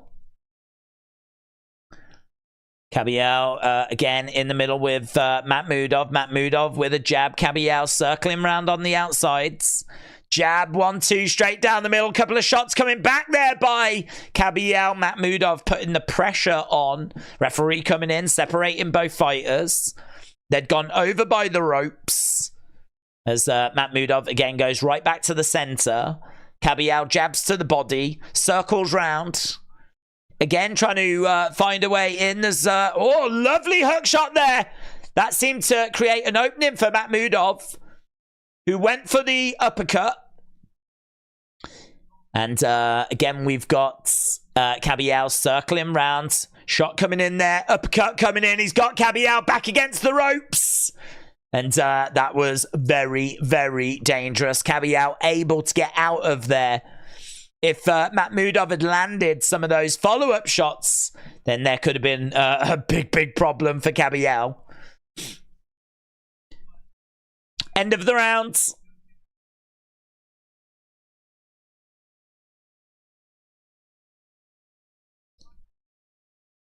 Cabial definitely having a few moments in that fight. Not completely out of his depth. But I think we also saw glimpses that showed that he is going to have some real problems as well. He might get some successes, but Makhmudov just felt like he was a couple of shots away from putting Cabial out. He had him up against the ropes, and if he'd been able to really pin him down, could have been messy, man. Could have been real messy. Tavita said, Francis Ngannou left UFC for a reason. Conor McGregor made most of his money boxing, not UFC ripoffs. It's like Romans feeding slaves to gladiators. Edward said, Dubois or Miller. I'm going Dubois. I think Miller definitely can win if he can get into the pocket. If he can get close to Daniel Dubois, he can do some serious damage. But I think if Daniel's going to use... Oh! He's got Cabial up against the ropes again. Yeah, if... so I think Daniel can get it done, but he's got to be smart. He's got to use his jab. He's got to keep working and circling around and really tire out Miller. I don't think that's an easy fight for him, and I don't think it's one that he's going to win early. I think he's going to have to tire Miller, wear him down, not get caught. He should be able to do it. He's got some good fight IQ, Daniel Dubois. He's picked up some good wins. Eddie Hearn and Frank Warren sat next to each other at ringside, which is really cool to see. These are two of the biggest boxing promoters in the world, and they've not been on the same page sometimes, but it's good to see them sat next to each other at ringside. Some of the conversations that they could have, you know. But they're both focused on this fight at the moment, as Makhmudov has been really getting through with some shots here. A lovely right hand there by Makhmudov. Cabial going right back to the center. Jab coming in there by Cabial. Makhmudov backing up a little bit, circling round as Cabial is right in front of him. Makhmudov having a little look. Jab coming in there. Cabial continuing to circle rounds. Cabial has shown himself to have something about him here. He's definitely not a pushover. And he's definitely come in with the strategy.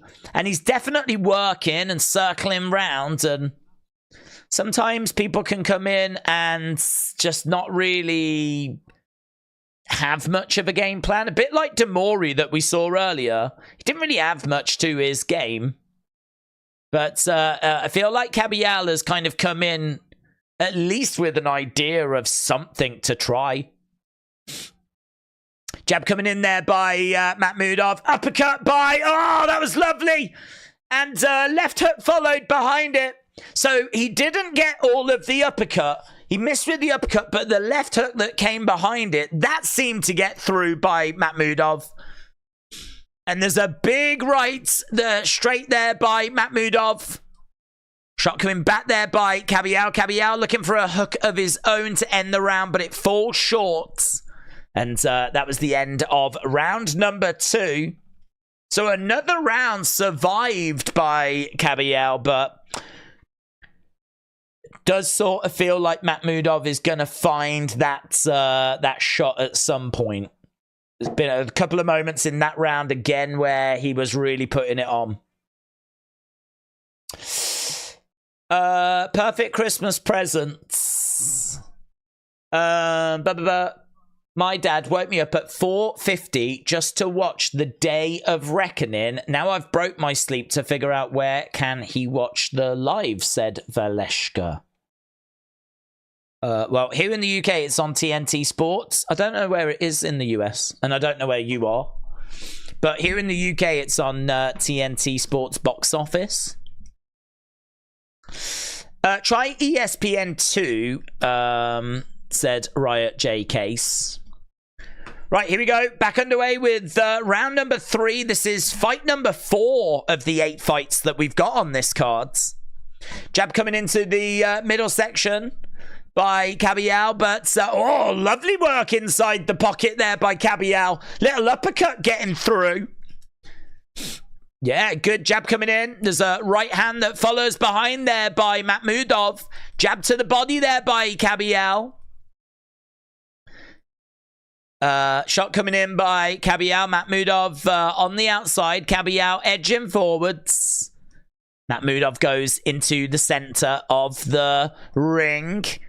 Working his left hand there. Left hook shot there. Getting into a real back and forth. And I tell you what, Cabial getting some success. Oh, beautiful work by Cabial. Oh, big right hand. Cabial's got Makhmudov in trouble. Wow! Amazing!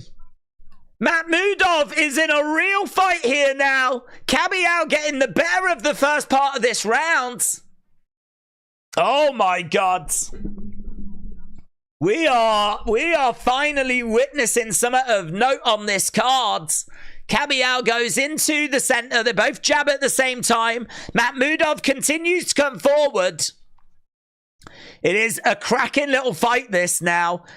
Makhmudov has got his hands down. He looks a little gassed, actually. In all fairness, it makes sense because 12 of his wins have come in the first round. We're now in the 3rd round. He's swinging for the fences, but he can't land the shots. He's backed up against the ropes. Uppercut misses there by Makhmudov. Cabial coming forward. Hook shot coming in there by Cabial. Circling round as Makhmudov goes back to the center of the ring. And a big hook shot, and then a straight coming in. Big shots coming in by Cabial, and he seems to be able to take the shots coming back by Makhmudov. Wow. Wow. Swing and a miss there by Makhmudov. Cabial with a big right hand coming in. Bang! Right into the side of the head. He's got Makhmudov backed into the corner. If he can get this done, this will be a great little upset. Makhmudov at minus 800 is 8-1 favorite to win this. And he's in all kinds of trouble in this 3rd round. It's a big round, this, for Cabial. Big round. Jab coming in there by Cabial. Uppercut coming in. Works the body as well. Makhmudov backing up. Wow. Brilliant. Brilliant. Best round we've seen so far on this card. And we've got a real fight on our hands here. Let's go. Let's go. So, yeah, that was round number 3. Really great action in that round. Best round of the whole thing so far. Edward said the Bivol fight comes on after this. I'll send you the cards. Oh, it's fine. If the Bivol fight's next, then Dubois will be after that one. We know that Wilder is second, and we know that Joshua's in first place. This is my contract name, buds. Riot J Case, shout out to you, my friends. Jason, shout out to you. Dude, it is so good. It is so good. Makhmudov is expected to pick up the victory in this. And that last round, seeing... Oh, he's come straight out of the gates. Seeing Cabial just having Makhmudov in all kinds of trouble. He had him rocked. Big right hand coming back there by Makhmudov. Cabial on the outsides. Makhmudov standing his ground in the center, but Cabial moves forward. 1, 2, great hook shots. Makhmudov up against the ropes, and he's keeping his hands low. He's keeping his hands low. It's like the hands are heavy. Heavy arms by Makhmudov as Cabial continues to move forward. He can push Makhmudov back so easily. Uppercut connects. Big shots. Uppercut coming in. Big body shot. Makhmudov goes down. Whoa, it was the body shot. The body shot results in Makhmudov going down. We're up to 8. And he gets back up to his feet. Yeah, he is in trouble, man. He is going to have to really dig deep, Makhmudov. Shot coming in of his own. Another body shot there by Kabial. Kabial knows those body shots are hurting Makhmudov. Look, you can see, like, he's not right. Makhmudov's not right. He's not breathing right. Oh, man, it's absolutely incredible as Kabial continues to chop away at the body. He's got Makhmudov up against the ropes. Body shot, bang, bang. Oh, so good. And again, down goes Makhmudov. He just cannot recover. He cannot recover. He's looking over to his corner. I don't think Makhmudov knows what to do. The commentators are saying it's absolutely incredible as Kabial continues to move forwards. Jab coming into the body. Hooks to the body. And again he goes down and Kabial wins! Kabial wins! Makhmudov could not recover. Kabial gets a shock victory. And the day of reckoning card has finally arrived. Makhmudov, the undefeated Russian, looks like an absolute monster. 18 wins, 17 knockouts, 12 first round finishes. Was looking good, but it's the body shots by Kabial that puts him away. Wow. Kabial, you know, had to weather some early storms. There's a few moments where he's backed up against the ropes. And there's a few moments where Makhmudov just was swinging away. And if he'd connected with some of those, I think Kabial was going to be in big, big trouble. He weathered that, came out, started to get through with some shots, rocked Makhmudov, but Makhmudov took them, but it wore him down. But then the body shots, man, oh my God. That just shut him down. That just shut him down. Lovely body shot, left hook. Seemed to cause all the problems. And do you know what? Big questions about Makhmudov's power of recovery now. He's 34 years old. It's not that old in the heavyweight division, but he just never seemed to be able to shake off the damage. He never seemed to be able to recover from that and then move forward. He was always playing catch-up.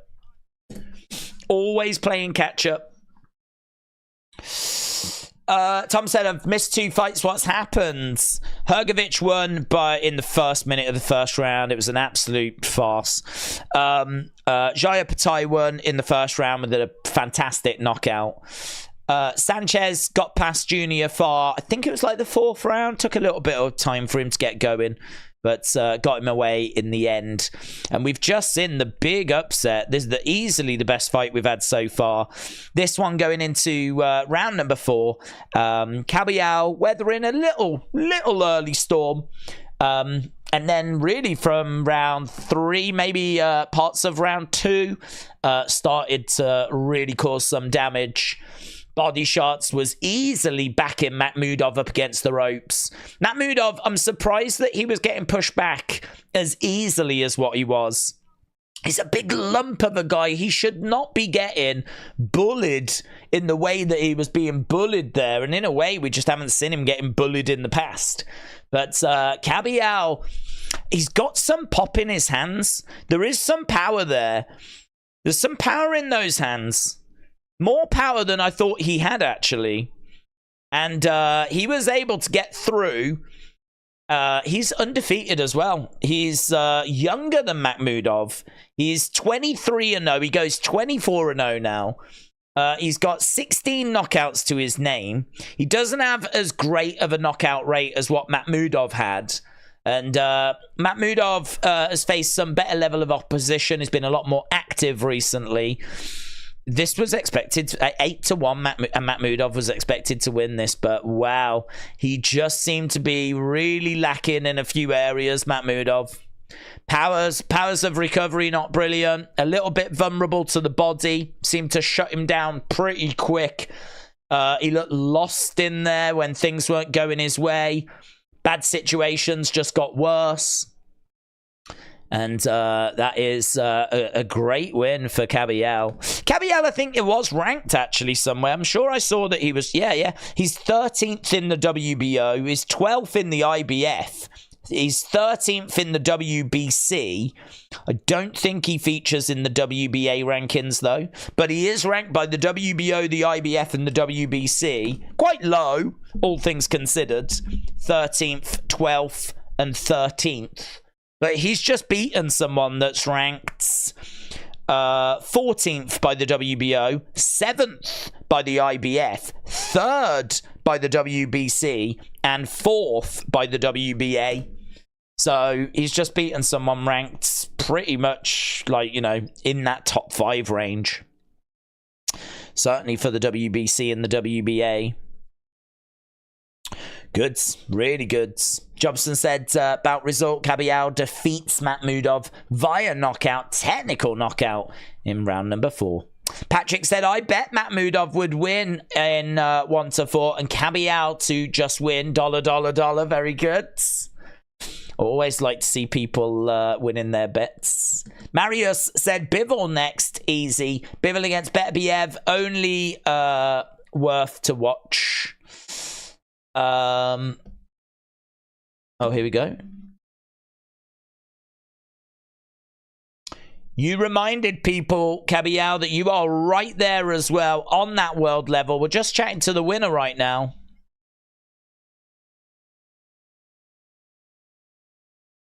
I shocked the world.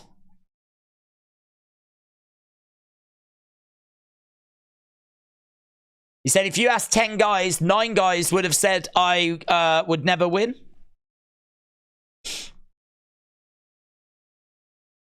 Yeah, they're talking about his speed. His speed was a great advantage. Makhmudov definitely seemed to be the slower.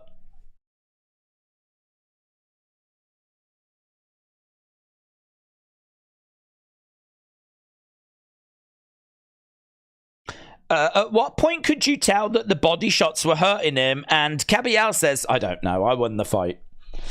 It is funny, isn't it, how like we break these down and like we go into all this kind of detail, and honestly the fighters sometimes just go off instinct, you know, like they just try and find the openings and just try and get through with shots, and where they're going, oh well, they're targeting the body, you can see the strategy. Some of the times they're just like When did you know that the body shots were breaking him? I don't know. I won the fight. Shut up. I don't know what I'm doing. So Cabial picks up a victory. An upset victory. And brilliant. Brilliant, brilliant.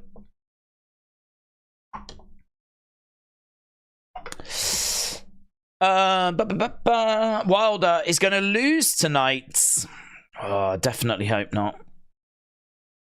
I don't want anything to ruin the Wilder-Joshua fight. Is Bivol next? I believe so. I mean, crazy that Dmitry Bivol is next. 21-0, 11 knockouts. First fight in 13 months. He beat Canelo. He is WBA light heavyweight champion. Has he got any of the other light heavyweight belts? Light heavyweight rankings. Let's have a look. Light heavyweight rankings. Beterbiev is the WBO.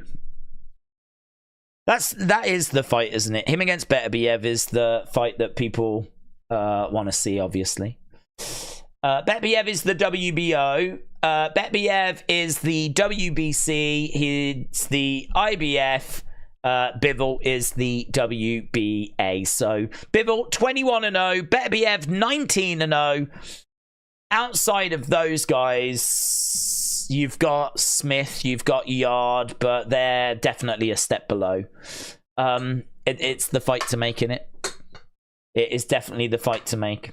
I haven't seen what's been said around Bivol. I don't know if the plan is to do the Beterbiev fight next, or I know Canelo wants the rematch. Canelo wants the fight against Bivol.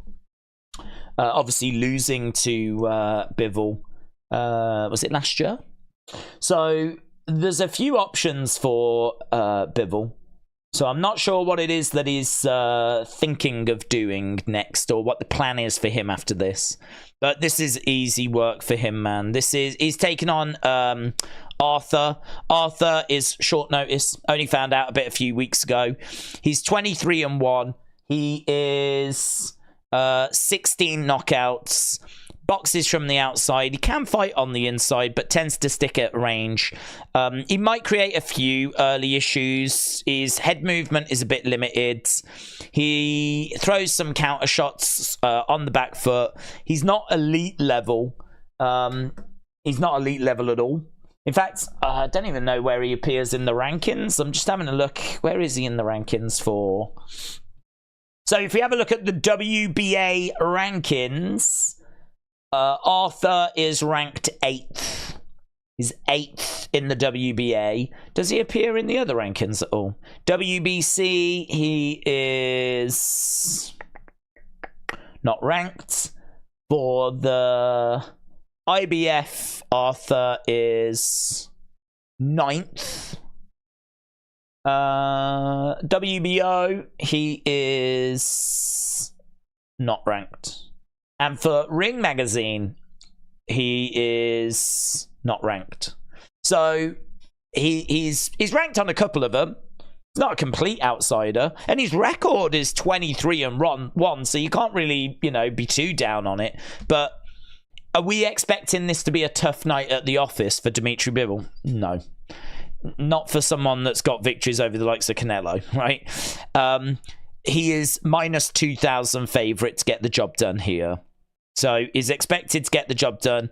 It's expected to be relatively straightforward.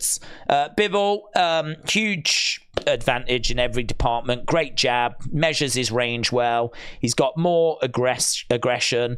Brilliant lead hand. Brilliant lead hand. Watch his lead hand when Bivol starts fighting. He sticks it out there and really causes big problems with it. We saw something earlier from Junior Farr where he was just kept firing out his jab to give Sanchez something to think about. But Bivol doesn't quite use it that way. He tends to leave it out there a little bit more and really move it around and sort of cause problems with it. He can still jab with it. So it's not like he can't still use it as a weapon, a punch, but he can really cause problems because whilst this is in your face, the other hand, the right hand, can come in right behind it. So it can really create some openings. It can really distract. He can use it a few different ways. As we said, he can still use it as a jab, an outright jab, but he kind of fences with it. And he's one of the very best with using that. He's got a good high guard. He's got really good head control as well. If ever anyone gets in close to Bivol, he's very good at kind of putting his hand around the back of their heads and just sort of pushing the head down. And I know it doesn't sound like much, but it prevents the clinch. And what it means is when they separate, he's in a good position. They take a little longer to reset. So once they separate, bang, he can come in and crack them and connect with them. And all of that just comes from something so simple as pushing their head down when they get into when they get in quite close. So he's got just a few little tricks and things that he does that just really helps his overall game. And he is so skilled. He's got fast hands. He's got a little bit of power as well. He doesn't have tons of power, as we said. He's got 21 wins, 11 knockouts. So he's not he's not Wilder, but definitely he can connect with stuff that really causes people problems. And he's just a very elite fighter. If we look, he's going to be on the pound for pound, but I don't know where he is actually. Pound for pound boxing rankings. Let's have a look at these, shall we? Pound for pound boxing rankings. So you've got the Ring, you've got the WBAA, TBRB, ESPN, and then you got Box Rec as well. Bivol is 5 on the Ring magazine, pound for pound. 7 on the WBAA. TBRB, he is 4. ESPN is 5. And Box Rec, he is 3. So he is, by all of the pound for pound kind of measures, top 8 fighter in the world. Not just the division, in the world. Top 8. Actually, he's ranked higher than Beterbiev, according to these pound for pound lists. He's ranked higher. Terence Crawford is the number 1. Crawford is 1 straight across the boards. Across all of the like the Ring magazine, BWAA, TBRB, ESPN, and Box Rec. Then you've got Inouye at number 2. Then you've got Usyk. Then you've got Canelo. Then you've got Bivol. Then you've got Errol Spence Jr. Then you've got Devin Haney. Then you've got Tank Davis. Then you've got Lomachenko, Lopez, Tyson Fury, Beterbiev. They're all kind of around that next level. Then you're looking at Charlo, Stevenson, Estrada, Triple G. That's basically what the rankings looks like. So Bivol is serious. You don't need me to, if you're so into boxing that you are joining the stream for a watch along, you don't need me to tell you about Dmitry Bivol. But a lot of excitement for this next fight, man. A lot of excitement. This venue really starting to fill up now. It shouldn't be too long till we go to this fight as well. Hopefully they're not going to make us wait too long for this one. But they've been pretty good at like getting to the next fights. They've been quite snappy at getting to the next fights. So Bivol versus Arthur coming up next. Did Dubois win yet? Dubois should be after this next fight. So we believe Bivol next, and then after that Dubois, and then Wilder, and then Joshua. Tyson Fury at number 10. Ha ha ha, says Nikhil. Riot said, what should I start thinking to do with WCW? What do you mean? Do you want to watch WCW? Is that where should you start if you want to watch WCW? I would probably start with the arrival. Well, I'd probably start with the first Nitro, or start with the arrival of the Outsiders, and maybe go from there. That's when they started to like win the war against WWF. So I'd probably go from that. But you can go earlier with the arrival of Hogan, or you could go even earlier with like Ric Flair, Sting, and Vader, and Muta, and stuff like that. But it depends what you want to watch it for. If you want to watch it for like when they were at their peak with the NWO, then I'd be probably looking at like the first Nitro and the arrival of Hall and Nash as the Outsiders, and take it from there. But if you want to go back to when Hogan comes in 94, you can do that. If you want to go back to like Flair and Sting, you can do that. But it depends what you want to watch. Or you could just watch when it died at the end. It's a good win by Kabial, said A. Jobson. Matt Mudov wasn't ready for that step in competition. Crazy, wasn't it? I thought it was going to be very comfortable. Very comfortable. Who wins? Daniel Dubois Miller. Can you break that down? We certainly can, Angel Castillo. So this is a really interesting fight. If you look at Miller, he's a big lump of a guy, and I think the average person on the street would probably look at his size and go, well, that guy's winning. But as we know, when you've got that kind of size, you do pay a price when it comes to cardio, and he is someone that has really shown that he gasses out in recent fights. I think Miller is going to be dangerous early. I think Miller is dangerous close in the pocket. I think that Daniel is a good fighter, and someone that is going to have to work hard here to get the victory. Miller is not someone that you can take lightly at all, but he is someone that can be beaten. You can't look at someone like Miller and just see his size and think, oh my god, I don't stand a chance. He is definitely someone that will tire. So if I was Daniel Dubois, the way that I would approach this fight is I would stay at range. I would jab at Miller. I would try and win rounds, knowing that Miller is going to tire as the fight goes on. And that is going to open up more opportunity for me. So as the fight goes on, I'm definitely going to have the better of the later part of the fight. The bit that I need to be very careful about is I need to be careful about the first few rounds. You know, Big Baby Miller, as we said, if he can get forward and drive Dubois back, get Dubois in the corner, get him up against the ropes, do a bit of work in the pocket, you know, get some body shot. If he can land some body shots, maybe sneak an uppercut in there, whatever. When Dubois is hurt, that's a problem. Dubois is someone whose heart has been questioned. Which I don't know if it's fair, to be honest, because Dubois has lost twice. One of them was against Usyk. There's no shame in that. And the other one was against Joe Joyce. And he broke his orbital bone. And he ended up taking a knee, and the fight got called off. Now, I can sort of understand that if you break your orbital bone and your sight is blurry and like you're really struggling to get through this fight, I can sort of understand why he made that decision. I mean, that is breaking your orbital bone is just moody. That is just moody. That is a situation that can get worse, and I don't know, man. I really struggle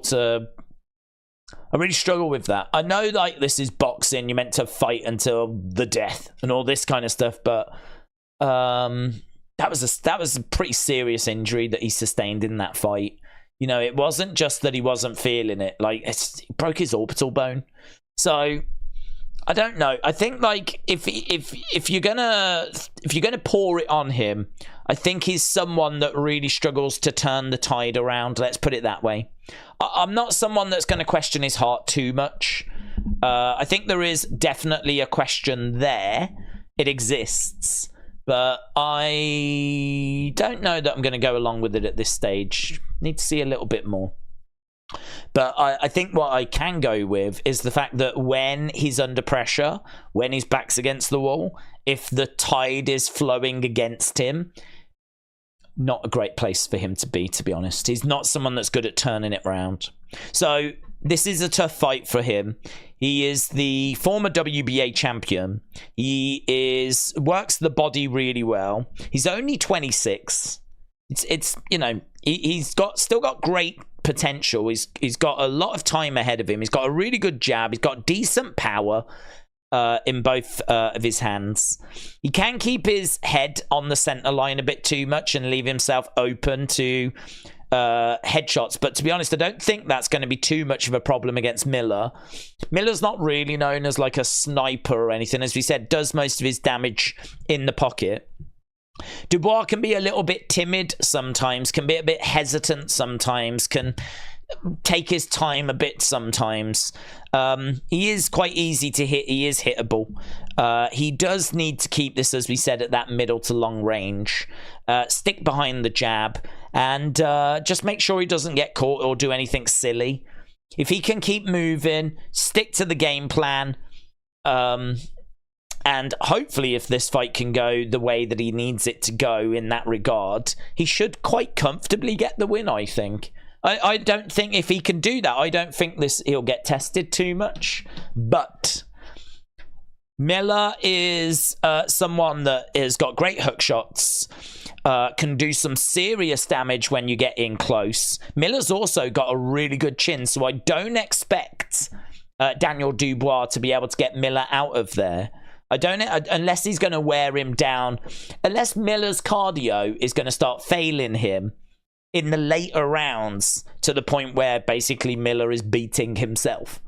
I don't think Dubois is going to be able to get him out of there, but I could see Miller getting so gassed in the later rounds to the point where it ain't going to take much from Dubois to be able to kind of get him out of there, you know? Referee coming in and just stopping it type situation. But I think if he's going to have to rely on just his power, I don't think he would get it done that way. So I can see this being point fighting. I can see this him just trying to pick up rounds, try and pick up points. Miller's got a good work rate, good volume, can take a shot. We'll look to make this a bit of a brawl. If they try to box each other, I think Dubois wins. If it's going to be scrappy, I think Miller gets the better of that exchange. So that's the fight to me. Dubois minus 400, Miller plus 300. Dubois is 19-2.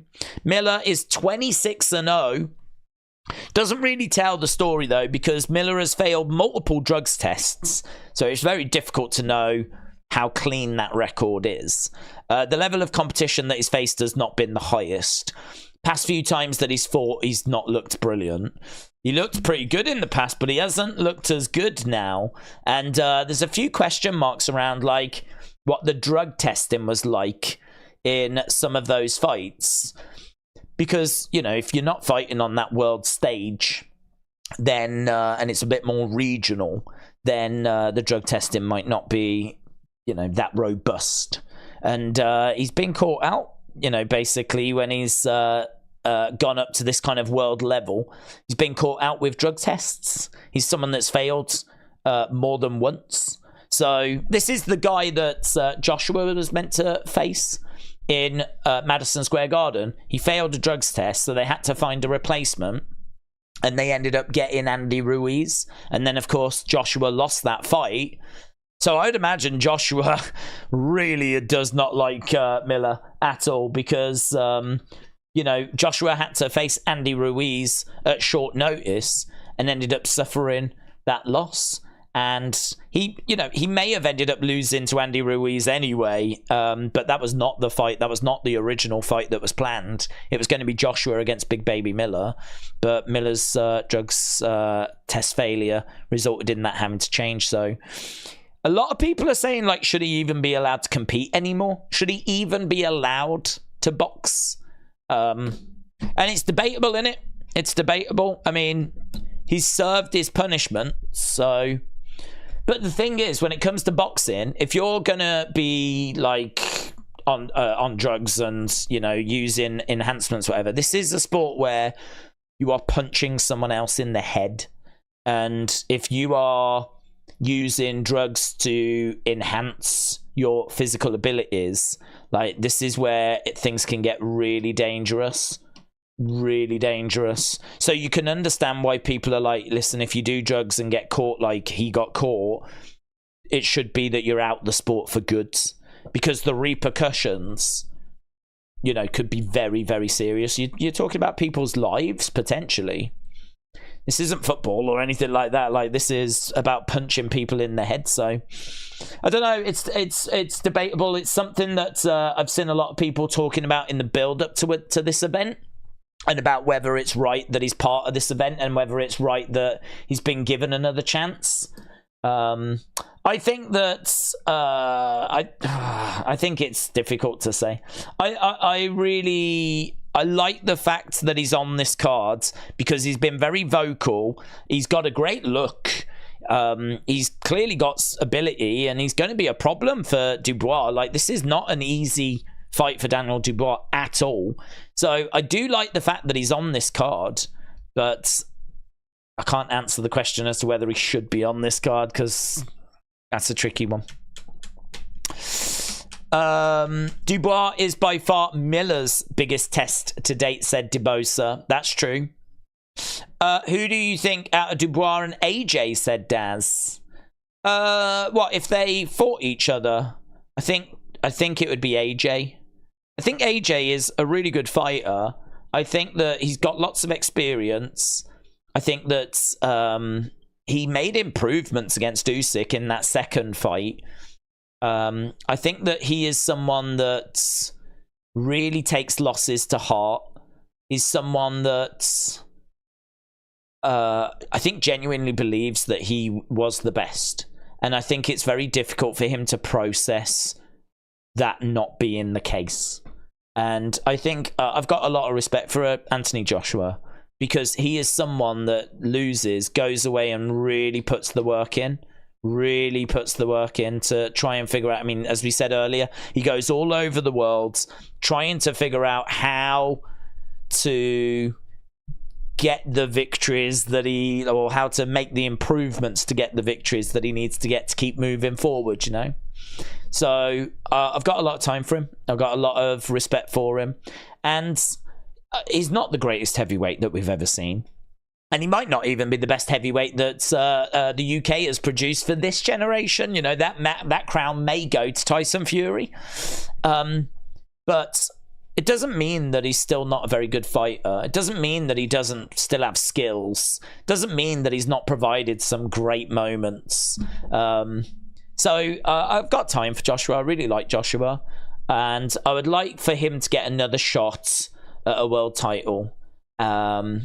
So I'm hoping he can get past a very difficult opponent tonight. Someone that definitely could find a way of causing Joshua some big problems. This is the guy that faced Fury, and Fury had to have 40-odd stitches after the fight because he got busted open. And Fury also couldn't get Wallin out of there. I think it ended up going to the judges' scorecards.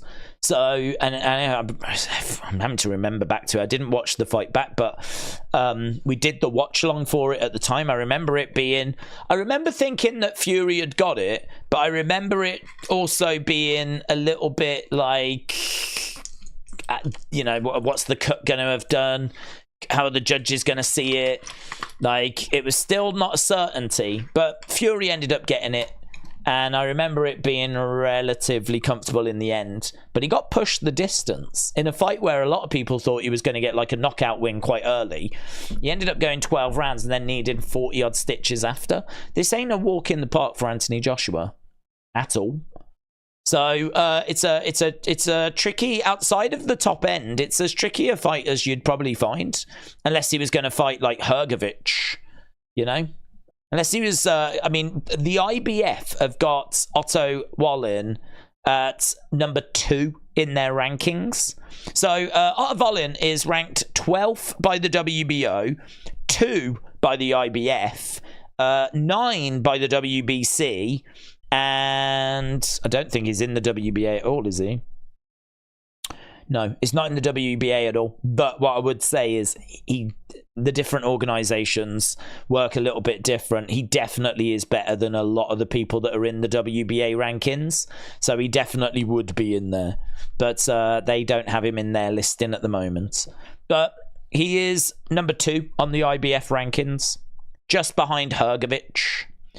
So, you know, this is someone that is a decent fighter, is a good fighter. He's not some journeyman that they've just found. He's definitely someone that can cause some problems, but Joshua should have enough to get past him.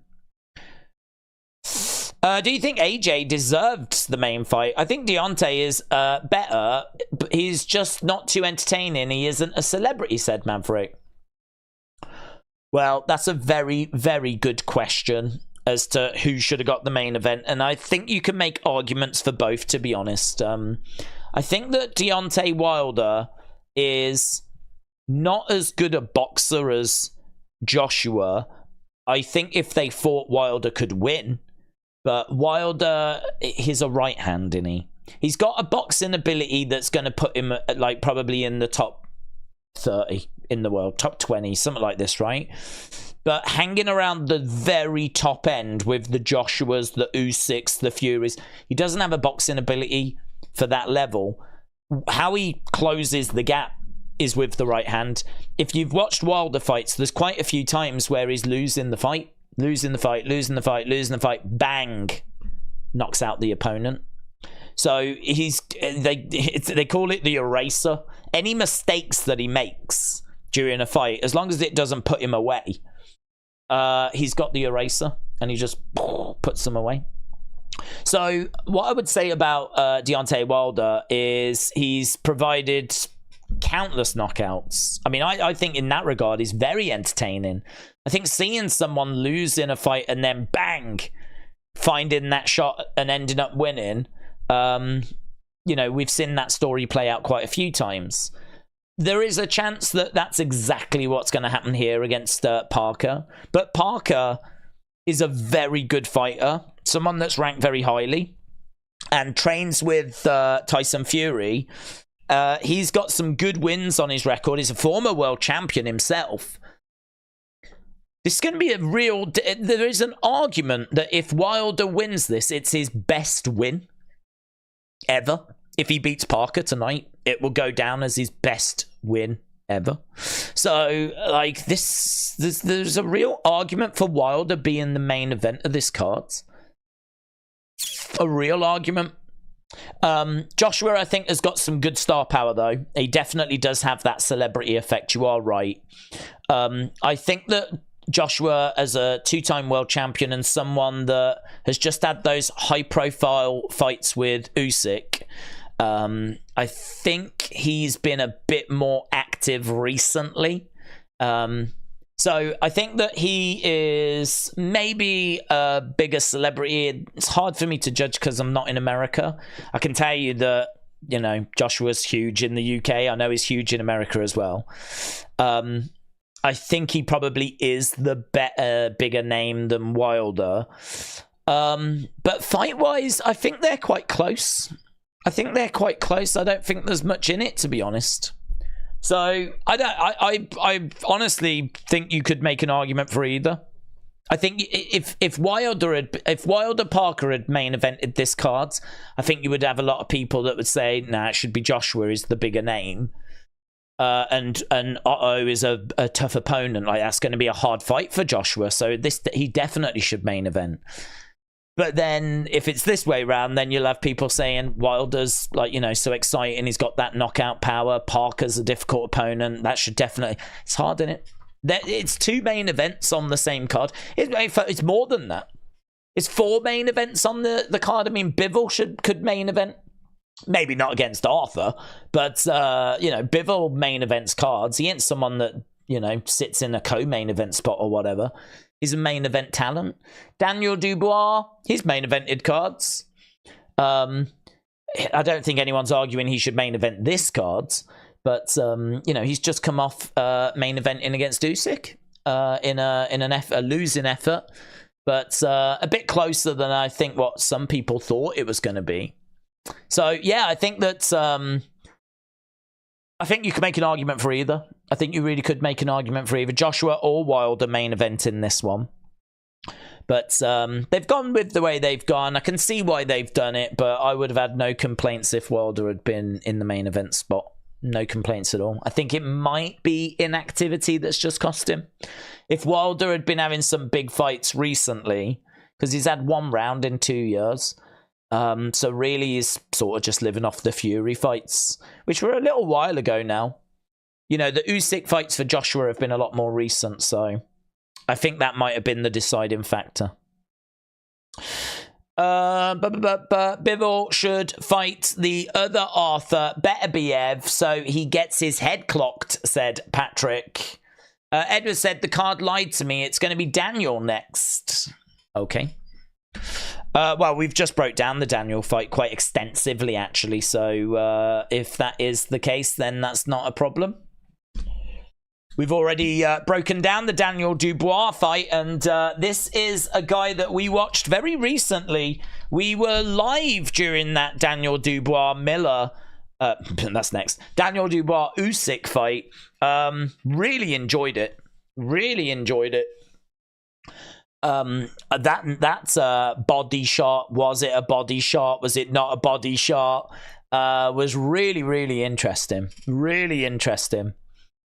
Was it on the waistband? Was it below the waistband? Was it on the navel, below the navel? There was quite a difference of opinion on that. But Yeah, either way, this is a fight that he's got to win here, Daniel Dubois.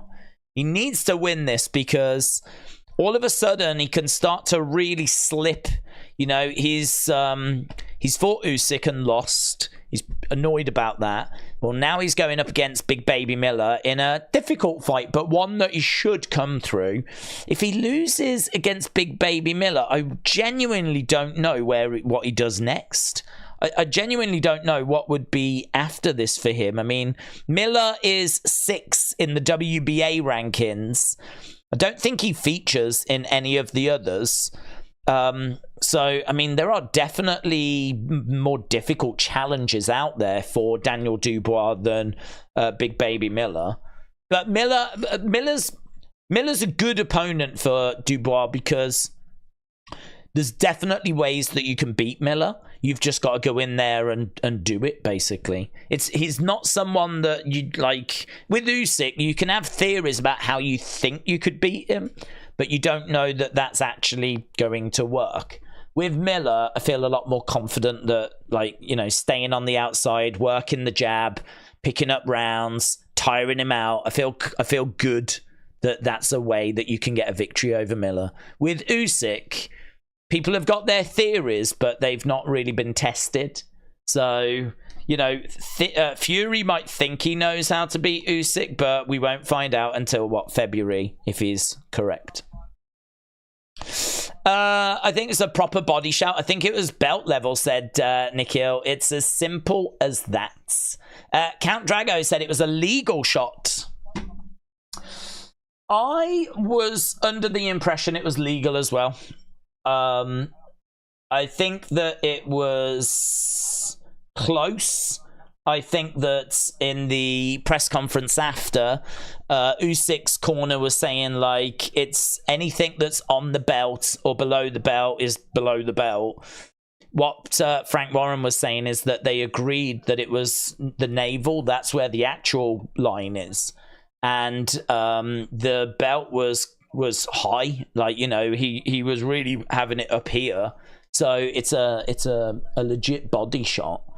It's difficult to tell, to be honest, but I think it's one of those that could have gone either way. I think a different referee could easily have said it was a body shot. The other thing I think, though, is yes, he goes down and he takes time to get back up to his feet. But I think Usyk takes time because he had time. If it was deemed a body shot, I don't know that he wouldn't have answered the count. But these are all things that we just will never know with that fight. Daniel, I think, is right to feel frustrated. I think he was right to feel frustrated. But I think he also has to look in the mirror and ask himself why he didn't capitalize on it. If it was a proper body shot that really resulted in Usyk needing that amount of time to recover, why was Daniel Dubois still on the losing end of the fight? How did he go from that to losing the fight? So, you know, Daniel definitely has got things he needs to look at himself in the mirror about. There's the shot, actually. They're showing it right now. Bang.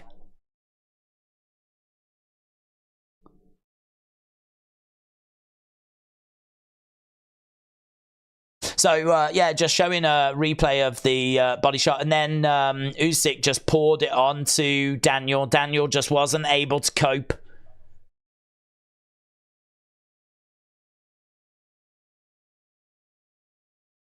And there was a lot of upset and protesting afterwards, but the result stood, and we move forward. So, can Daniel bounce back against Big Baby Miller? He doesn't want to have 2 losses in a row on his record.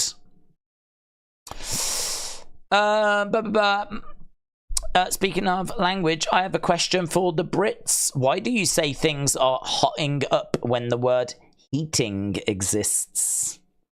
So that's a good question. Things are hotting up. Things are heating up. Don't know. Never thought about it. It's a good question, that is. Kevin said Dubois also was saved by the ref against Kevin Lorena. Everyone needs to shut up about it now. William, shout out to you. Kevin, shout out to you. But come on, Triple D. Yeah, Daniel Dubois is coming up next. So there has been a little bit of a... This has been the longest break in between fights, what we've just had here. This has been the longest break in between fights. I feel like that last fight was... That Makhmudov fight was a little while ago now, so looks like we've done like them in blocks. We've done the 4 fights, then we've had a little break. Now, hopefully, we should get through the next 4 fights, hopefully relatively quickly. I mean, I'd imagine there'll be a bit of a delay until we get to the Wilder fight, the co-main event. It's a big fight. And then I'm sure there'll be a bit of a delay till we get to the Joshua fight, the main event. But Big Baby Miller coming in at 23 stone 11. 23 stone 11. I mean, he looks the part, doesn't he? He is a big lump of a man. And then Daniel Dubois weighs in at 17 stone 1. So there's going to be 6 stone, nearly 7 stone difference between these two. I mean, it is an absolutely massive difference in weight. Not height. Dubois is actually just that little bit taller. But this is a lump of a man that's standing in front of him. Daniel Dubois, 17 stone. Big Baby Miller, nearly 24 stone. It is such a difference in weight. Absolutely huge. Huge. So he needs to use that to his advantage, because he's going to be quicker. He's going to be able to keep firing out these jabs. He's going to be able to keep moving round, and he's going to basically be able to dictate the fight, or at least should be able to, unless Miller's going to back him up into the corner. But what about White against Ruiz? Both men need a fight. That's not a bad matchup, that, to be honest. Not a bad matchup at all. I don't know what's next for Dillian White. I mean, feels like he had his shot and was nowhere near where he needed to be. So I genuinely don't know what's next for him. A fight against Andy Ruiz, I think, would make a lot of sense. Neo said, I really don't think that kind of weight difference should be allowed. Tom said 23 stone to 17 stone is a big stone difference. It's massive. That's huge. Yeah, I don't know. I don't know how I feel about it. I don't know if there should be an upper limit. I don't know. I think, though, that this is... surely it just adds to the intrigue, doesn't it? People are going to tune into this because this is one that I think is very interesting. If you're into your boxing, if you're someone that's really into boxing, then Miller is a bit of an unknown entity in the sense of you can sort of tell that he gasses out, and of course he gasses out. Look at the size of him. But he is still undefeated. He's clearly got power. He clearly can cause problems. His size makes him an attraction. Because people want to, like, you know, see this monster. He's absolutely huge. Not tall, but just... there's just so much of him. And now he's taken on Daniel Dubois, who at the age of 26 has already fought for a world title. And as we said, may have landed a proper body shot on Usyk that resulted in Usyk going down and seriously being hurt. And that is, you know, one of the pound-for-pound best fighters in the world. So Daniel Dubois definitely has got something about him. Definitely can cause some problems here. In the early stages, and I think should be able to just pick up rounds and eventually win the fight. So Dubois is the pick. Let me know in the chat which way you think this one's going to go. We're seeing inside the arena. Still some empty seats in there, you know. Still some empty seats for this day of reckoning. I would have thought that people would have been in there by now. This isn't really a card that you want to just rock up to, I don't know, see the main event. So it's a bit disappointing that we've not got more people in the seats and this place rocking. That is the problem with Saudi Arabia, is that I don't know that people are traveling to Saudi Arabia for these kind of things. So I don't know. I don't know why. I don't know who's going to these events. I certainly don't think it's hardcore boxing fans. That's a problem. You see, with Vegas, people will, you know, buy tickets, jump on a plane, go to Vegas, and you get a great atmosphere. I can't say that that's really shown itself yet in Saudi Arabia. So, I don't know, maybe as people get a bit more comfortable with going to Saudi Arabia. I don't know. I don't think we're anywhere near that yet. But they're trying, aren't they? They're trying to make this a place that people will come and visit. He's going to win this within the first 6 rounds. $. Great return if Miller wins. Still a good return on Dubois, said Patrick. Boxing Miller is like boxing a bear, said Count Draco. Nikhil said so much weight can also be a disadvantage. That is true. That is true. It can be a big disadvantage because, I mean, you've got to carry that around. Haven't you? You've got to carry it with you. I mean, you can't, you are a lump that you are carrying around that ring. So it can be a disadvantage. It can absolutely sap the cardio. Really sap the cardio. Miller is making his way down to the ring then. We've got Dubois against Miller. After this, we've got Bivol against Arthur. After that is Wilder against Parker. And then, of course, our main event, Anthony Joshua takes on Otto Wallin in one of the most stacked cards, well, I would say we will ever see. And that still may be true. But who knows what Saudi Arabia are going to keep putting on. I mean, if they can do this... what else can they achieve? Absolutely incredible. I have no idea, though, what they're going to do with this show money-wise. It must have cost an incredible amount of money, and I can't see any way they can make it back. I can't see any way that they can make it back. Unless the fighters are all taking drastically less pay, but why would they do that? The whole reason that they want to be on this card is because of the payday, because of the money. I don't think this card's going to make money like from pay-per-view buys.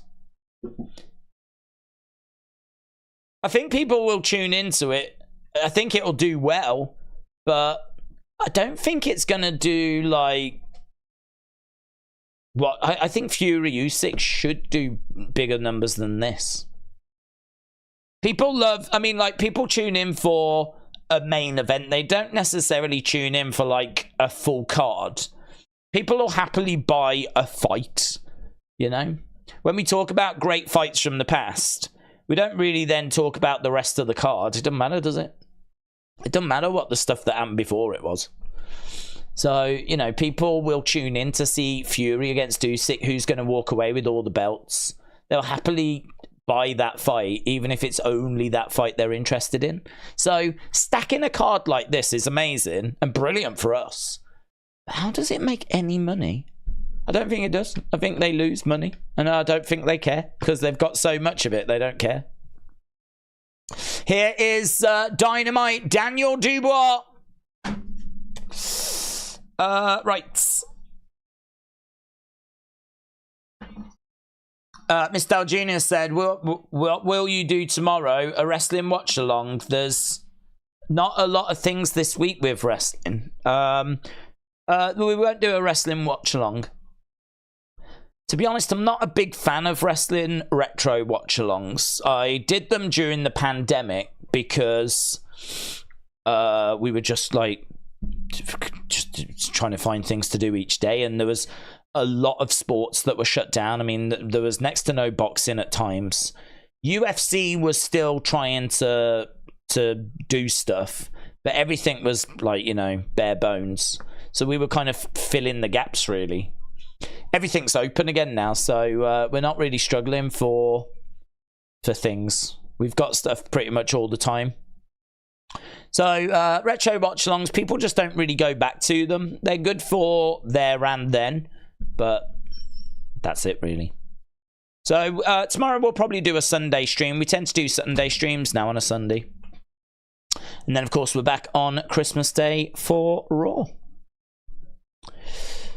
Okay, Daniel Dubois has made his way down to the ring then. Oh, Cristiano Ronaldo.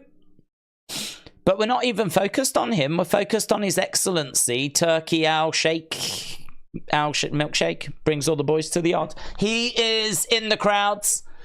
He just walked in with Cristiano.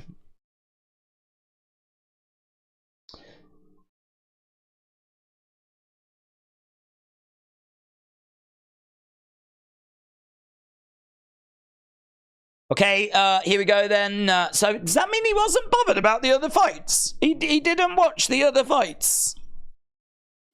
Oh man, he missed a great fight with Makhmudov against Caballel.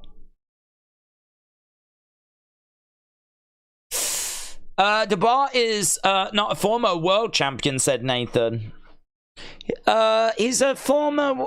he is. It's that belt that's like a world championship, but it's not the world championship. It's the WBA thing. So it's the belt that basically means you're next in line, but they still call it a world belt. Dean said Miller is the new Shannon Briggs. Andy said, my favorite belt is the WWF Winged Eagle title belt. Yeah, that is sick. Nikhil said, Daniel needs to prove something spectacular tonight. Otherwise, this quitter thing is going to keep hanging over his head for a while.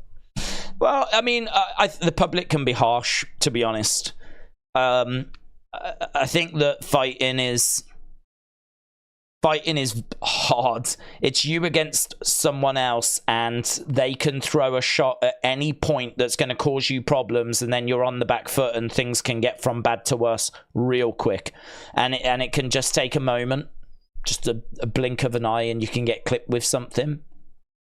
So, you know, I think it's a tough game, this one. It's a tough game, and even the greats lose. So I think that Daniel just needs to get the win here. I think, yeah, the public may be down on him, saying, oh, he should have put him away and all this kind of stuff. Unless you're going to go in there and knock everyone out like early rounds all the time, the public are always going to criticize you. Oh, that took him too long. You should get him out there earlier. Blah, blah, blah, blah, blah, blah. I mean, you can never seem to do enough, you know? So, that criticism, that noise, I think if you're a fighter, is just always there. I think if you're a boxer, you have to learn to live with that criticism.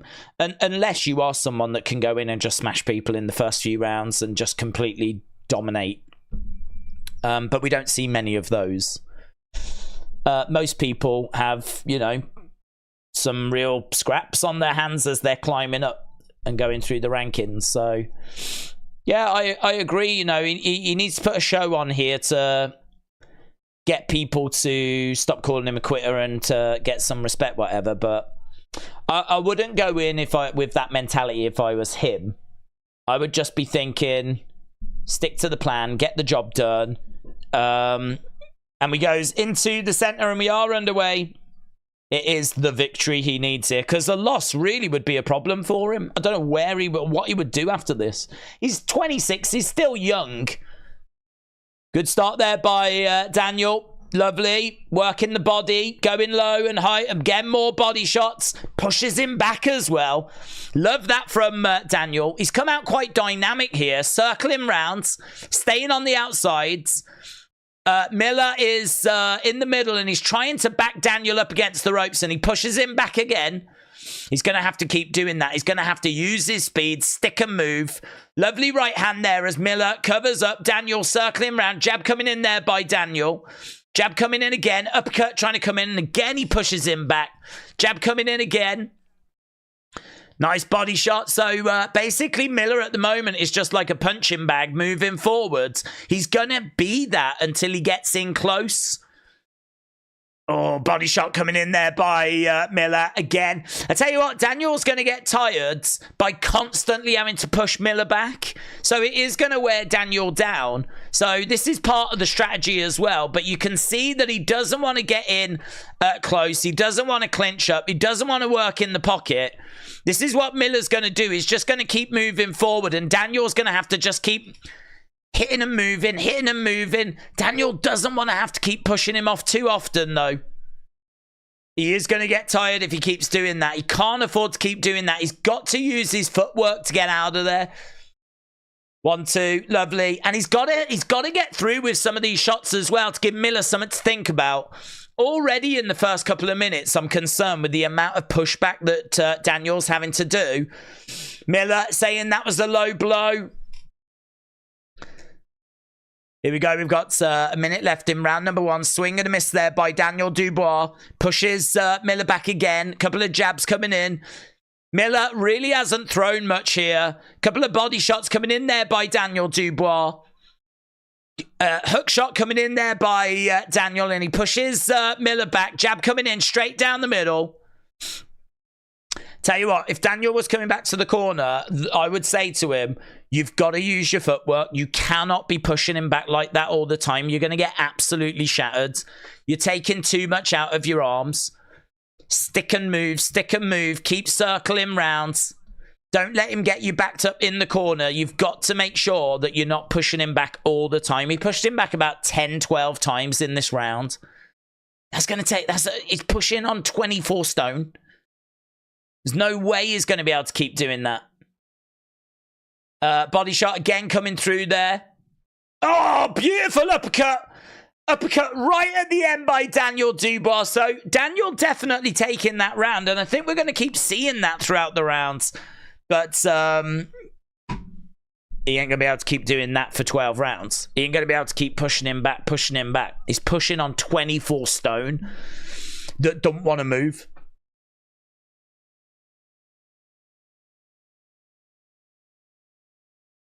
Don't get into a wrestling match with him. Use your footwork.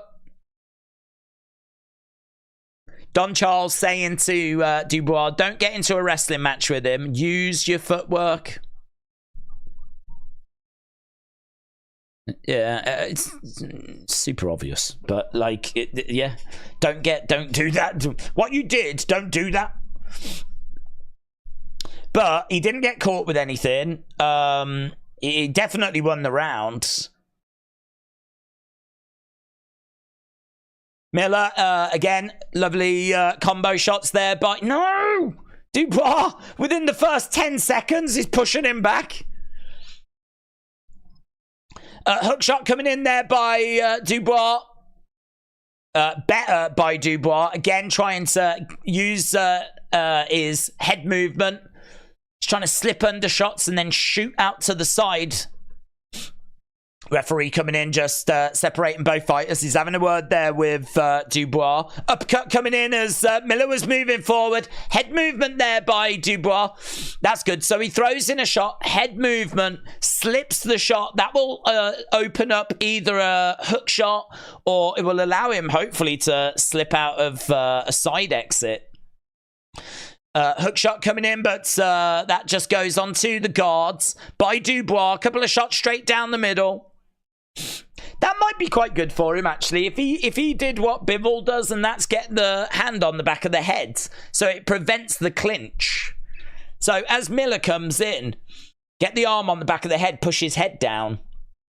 That way you should be able to then step back and get out of there without having to push him. It's just a moment. Just doing that will just give you an opportunity to take that step back. Again, getting a little bit too close there. Daniel trying to throw in a shot. Uppercut coming back there by Miller. Body shots. That was good by Dubois. Goes low and then comes in with a hook upstairs. Uppercut just misses there by Daniel. Daniel again backing away as Miller continues to move forwards. Daniel with a jab straight down the middle. Miller moving forward again. Both guys jabbing. Little bit of a stumble there by Big Baby. So a couple of shots straight down the middle by Daniel. Yeah. Daniel, again, we're into the final minutes. Another round for Daniel Dubois, this. Body shot coming in. Oh, he's getting a little bit caught there in the pocket, Daniel. Needs to still be sticking to the game plan. Again, a little bit of a pushback there, but Miller with a body shot. And again, he's pushing Miller back. Jab coming in there by Miller. Don't like this by Daniel. Don't like this bit. This has been a bad 30 seconds here by Daniel. And again, he's going back to the push-in. Don't like that either. It's been he's been caught a couple of times in the pocket. Then he does a bit of pushing. I do like the head movement, though.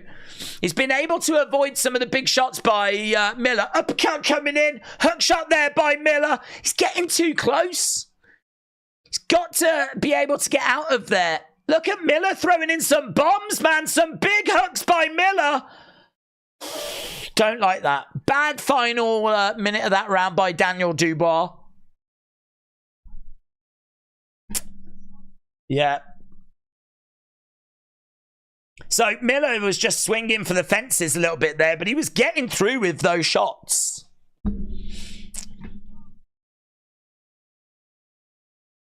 We're seeing Bivol backstage. Bivol, of course. Is coming up next. There's Deontay Wilder arriving.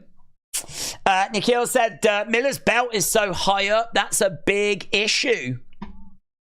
Randy said it's very hard to hit Miller in the body when his belt is basically on his moves. He does have a very high belt. You are right. Yeah, why is he getting into a slug fight? I don't know why he's getting into a slug fight with Miller. Okay, bit of blood on the nose of Miller. Dubois has done well in the first rounds, well in the second rounds, and then just the last minute just lost his way a little bit. Big swing and a miss there by Miller. Dubois swinging away, going to the body, throwing in some big hook shots, and an uppercut coming in there by Dubois. Pushing Miller back. Miller's taking these shots, but he looks a little bit wobbly. Jab coming in there by Daniel. Jab again there by Daniel, but it just falling short. Miller jabbing away as well as Daniel has got to get his head off that center line. Lovely hook shot. Love that by Daniel. Love that hook shot. Daniel again trying to throw in a jab. Miller grabs Daniel by the back of the head. The two break apart. Some body shots coming in. Oh, good uppercut there by Daniel. That was nice. Hook shot coming in.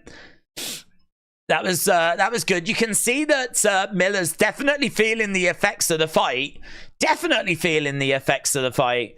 But I think Daniel is as well, unfortunately. He's done a lot of pushing. I think both of these are going to be feeling this, you know. Jab coming in there by Dubois. Hook shot there by Dubois, but a big hook comes back by Miller. Uppercut by Dubois. These two getting a little bit scrappy. I want to see Dubois just moving more. He's standing right in front of Miller. He's right in front of him. I want to see him moving a bit more. We need a bit more movement here. He's just a bit laboured with this movement. It makes it suggest that he's definitely feeling the effects of some of these shots from Miller, which you could understand. I mean, there's 24 stone behind it. Jab coming in straight down the middle there by Dubois. Miller again moving forward. Dubois trying to get a little bit of bounce back in his rhythm. But again, head movement slips it. Miller's just swinging shots. He's just flailing away. There's not really much technique or skill to it. But even so, big body shot there by Dubois. Some of these shots are still connecting and causing problems. Jab coming in there by Miller. Another jab coming in there as Dubois goes back a little bit. Miller jabbing away, but he's got to use his head here. He's on the outside of Miller's jab. So what I want... Oh, hook shot coming in. I want to see him slipping that jab, getting on the inside, doing some damage, and then getting out of there. Oh, he seemed to go low, but then he went low and then went high. Body shot coming in there by Dubois. It's a very interesting fight. It's a very interesting fight.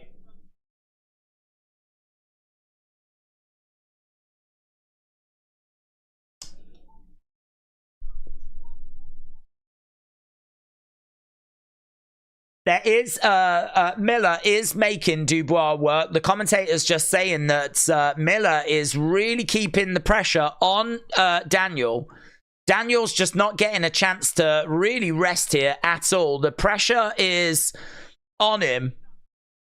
He's not giving Daniel room to operate. I think Daniel's winning the fight, but it's very interesting. It's not as clean as it needs to be. Matt, shout out to you.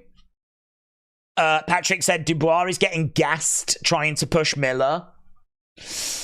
Yeah, I agree. I think he is gassing. I think that Miller's gassing as well, though. So they're both Miller's gassing because he's getting hit with some big shots and he's carrying that weight. So I think he's gassing. But I think Dubois is gassing because he is having to push Miller back. Hook shot coming in. Big overhand by Dubois, and he tries to go to the body as well. Dubois taking a few backward steps, so he's throwing them shots and then going back, throwing the shots, going back as Miller keeps moving forwards. Referee just having a word there with, was that a head clash? Dubois got a few marks on the eye. Again, taking a few steps back. He's trying to stay out of range, and then he comes forward, throws a jab. This is better. This is better by Dubois. His movement was so laboured in the other rounds, but now at least we're seeing him take like some steps back. He'll take some steps back. Miller comes forward, then bang! Counter shot comes in by Dubois. Miller's not expecting it, and he's been getting through with some of those. The problem is that when he does that, he's struggling to then get out of there, and so this is where he ends up pushing Miller back. So he is landing some shots, and Miller has shown that he's got a chin on him because he's took quite a few good-looking shots from Dubois. Dubois, again, on the back foot. It's Miller that's on the front foot. That's, I think, landing on the chin there by Miller. Again, Dubois constantly having to push Miller back. No, you're getting a bit bogged down here, Dubois. You're getting bogged down. Hook shot coming in there by Miller. Dubois. Uppercut there by Miller. Such a fascinating fight. Hook shot coming back by Miller. Body shot there by Dubois. Hook shot misses by Miller. We're right in close range, which is not where you want to be with Miller. You don't want to be working in that pocket. Miller is the one that's moving forward. Dubois is having to try and avoid these shots. Uppercut there by Dubois. Hook shot. Oh, Miller getting through. He's too close. He's too close. He's having to use his head movement. He's avoiding some of the strikes, but some are also getting through. Yeah, this has been a good round for Miller. Daniel was doing well in the first minute and then just got bogged down, just got really tied down. Miller has then been able to keep it close. You can see that Daniel is on the back foot. He's trying to back away, but he can just never seem to create the space that's needed. Miller is just always on him. Miller is always on him, always moving forward, always closing that distance. Miller's fighting a really good fight here. Miller's doing absolutely everything he should be doing. And he's causing Daniel all kinds of troubles. And there we go. End of the round. I think that's a Miller round, you know.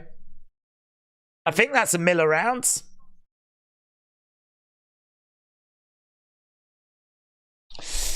Dubois is going to have to go inside, said Patrick. Come on, Dubois, said Aubrey. Miller looks on his stall. Triple D has got this, said True Crime Scotsman. Yeah, but Miller's definitely gassing as well. And Miller's took some shots. I don't know that Dubois has really got the power to put Miller away. That was a lovely jab there. Just showing a jab there by Dubois. But Miller with a big uppercut and a hook shot as well. Yeah, he does. He does, but he's still got his wits about him. The third shot that came in, he was able to avoid. Right, here we go. Round number 5. This fight living up to expectation. 10 rounds, this one. Lovely work at the moment here. Richie Woodall has got it 3 rounds to 1 for Dubois at the moment. That last round being the Miller rounds. Hook shot's coming in. This is better by Dubois. This is better by Dubois.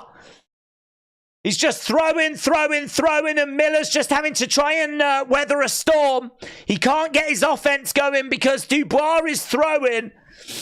But Dubois has took his foot off the gas, unfortunately. Some lovely shots in that early salvo from Dubois. And Miller, though, is able to weather that storm, and Dubois can't capitalize. These two quite close in the pocket, in the center. Dubois going to the body. Oh, a little hook shot coming in. Again, body shot coming in there by Dubois. This isn't where I want to see him, man. Don't want to see him in the pocket. Don't want to see him this close. This is where Miller does, like, Miller's got power. He's got 24 stone behind him. Like, he puts everything behind an uppercut. It's going to get messy. Miller's really starting to come into the fight now, and Dubois, swing and a miss there by Miller. Hook shot doesn't land. Jab coming in. Dubois takes a step back. Miller coming forward. Dubois backing up a little bit as Miller continues to move forward. Jab's coming in there by Dubois.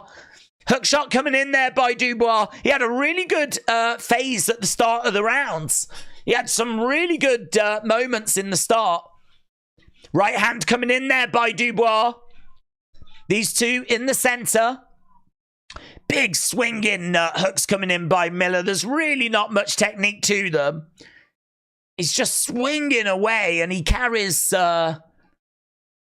such weight behind him that if any of them connect, it just causes problems. And then when they're close, just these little digs to the body, they cause problems as well. But can Dubois cause some problems of his own? He manages to get a hook shot through. Swing and a miss. There's a right hook that gets through, though. Jab coming in by Miller. Jab coming back by Dubois. You can see that Miller is tiring himself. Oh, that's a good shot there by Dubois. It's a good fight, this. It's a good fight. Couple of two-punch combo there by Miller. Dubois backing away. Couple of jabs coming in upstairs there by Miller. Jab coming in again there by Miller as Dubois backs up. Miller continuing to move forward. Jab coming in there by Dubois. Referee coming in, and I think he's going to separate these two as we're right near the end of the round. I tell you what, really close that round. Really close. There was moments there where Daniel was in big trouble, but Dubois kind of came back at the end of the round. So, really tricky to score this one. Really tricky to score. I think I'd probably be leaning 3-2 to Dubois at the moment. I think he's just got the nod. There's some really close little rounds in there, though. I don't see Miller sustaining this many punches. It's getting dangerous, said Patrick. We're not playing gossip. Fantastic commentary. Happy Wednesday. Shout out to you, my friends. We're seeing Deontay Wilder backstage. So it's 7:30 here in the UK. We've got 3 fights left after this one. Right, here we go. We are underway with round number 6 as Miller is in the center. Jab there by Miller. Dubois staying on the outsides.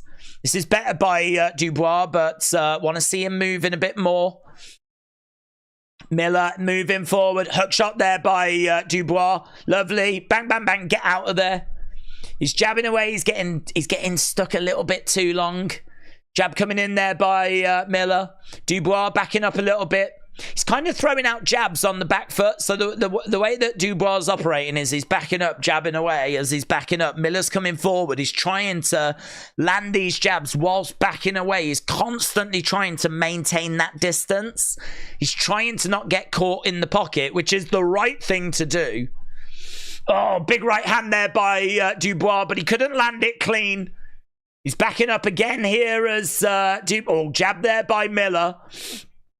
Miller doesn't look like he's got much coming offensive-wise now. Dubois in the pocket. Pushing Miller back. Uppercut coming in there by Dubois. We're in round 6 now. I mean, if I was Dubois, I'd be thinking this is where I should be shining now. Jab coming in there by Dubois. You know, this is nearly like 20-odd minutes that Miller's been in there. Some big shots as well. Jab's coming in there by Dubois. This is a much tidier round this so far. Much tidier round. He's not been getting caught in the pocket as much. He is a little bit backed against the ropes, but the referee has come in, separated both fighters. Get out of there. Back away. Back away. Again, don't get caught. Hook shot coming in. Jab coming in. Backing up again. More shots coming in. Little uppercut there by Miller. 50-odd seconds left in the rounds. Feels like a Dubois round. Definitely feels like he's landed more shots than Miller has. Nothing significant, though. Nothing big. And again, we've got Dubois backing up. Uppercut there by Dubois. Yeah, he's got to keep discipline here. He's got to back up a little bit as he's getting caught a little bit close in the pocket. Backing up a little bit as Miller continues to move forward. Dubois pushes Miller back again. We got 10 seconds or so to go. Hasn't been much offense offered by Miller here. Miller might have gassed to the point where he doesn't really have much left offensively, you know. I think that's easily a Dubois round.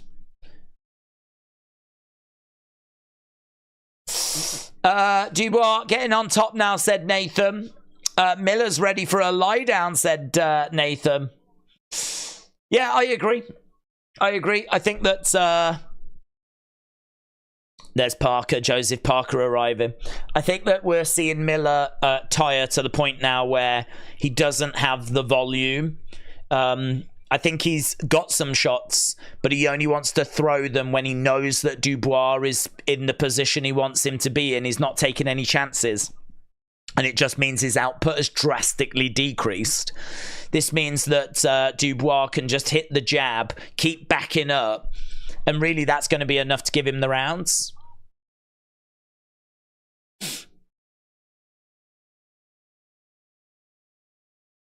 Yeah, they're saying that if Miller was just that little bit lighter, and if he was just that little bit slicker, this would be very, very interesting. Miller has cut out of the gates fast here.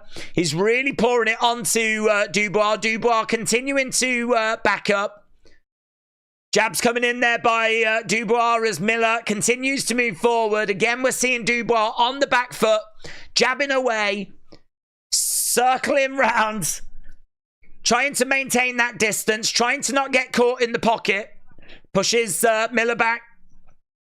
Jab there by Miller. Jab again there by Dubois. He is getting caught against the ropes, but he's able to get out of there. Miller moves forward. Dubois getting stuck. I don't know why he doesn't keep moving. There's times where Dubois just stands his ground, and I don't know why. And then, like, just engages in a bit of a fist fight, and it's just unnecessary.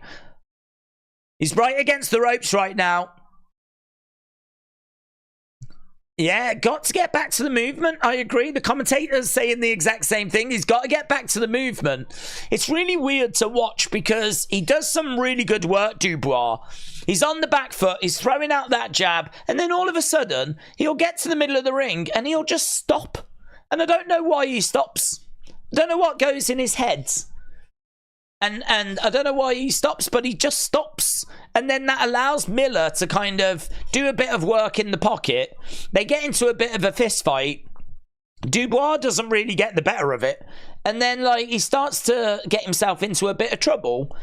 And it was all self-inflicted. He's gone back to being on the back foot a bit more now, though. Miller continuing to move forward. Dubois backing up as Miller goes to the body. Dubois backing away. A couple of jabs coming in there by Miller. Dubois. Oh, that was a lovely shot by Dubois. There was a lovely right hand there, but then Miller lands a right hand of his own.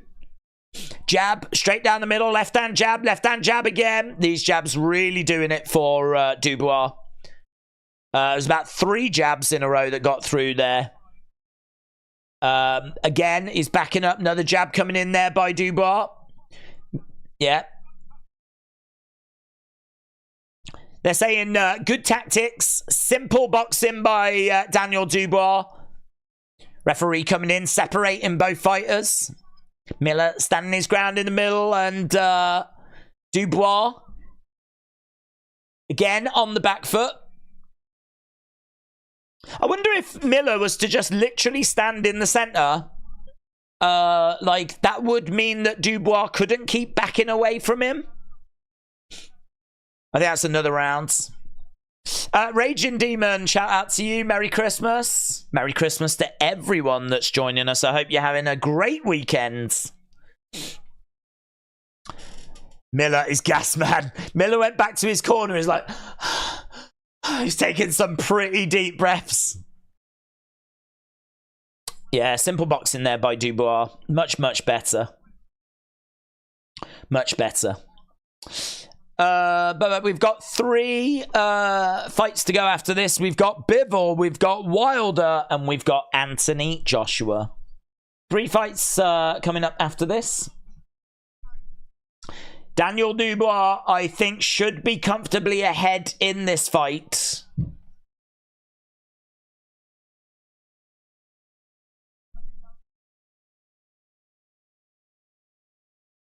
Yeah, they've said on the commentary, like, coming into this fight, there was a big question about what kind of character would Dubois have. And they've said that there's been a few moments in this fight where the going has got a bit tough for him.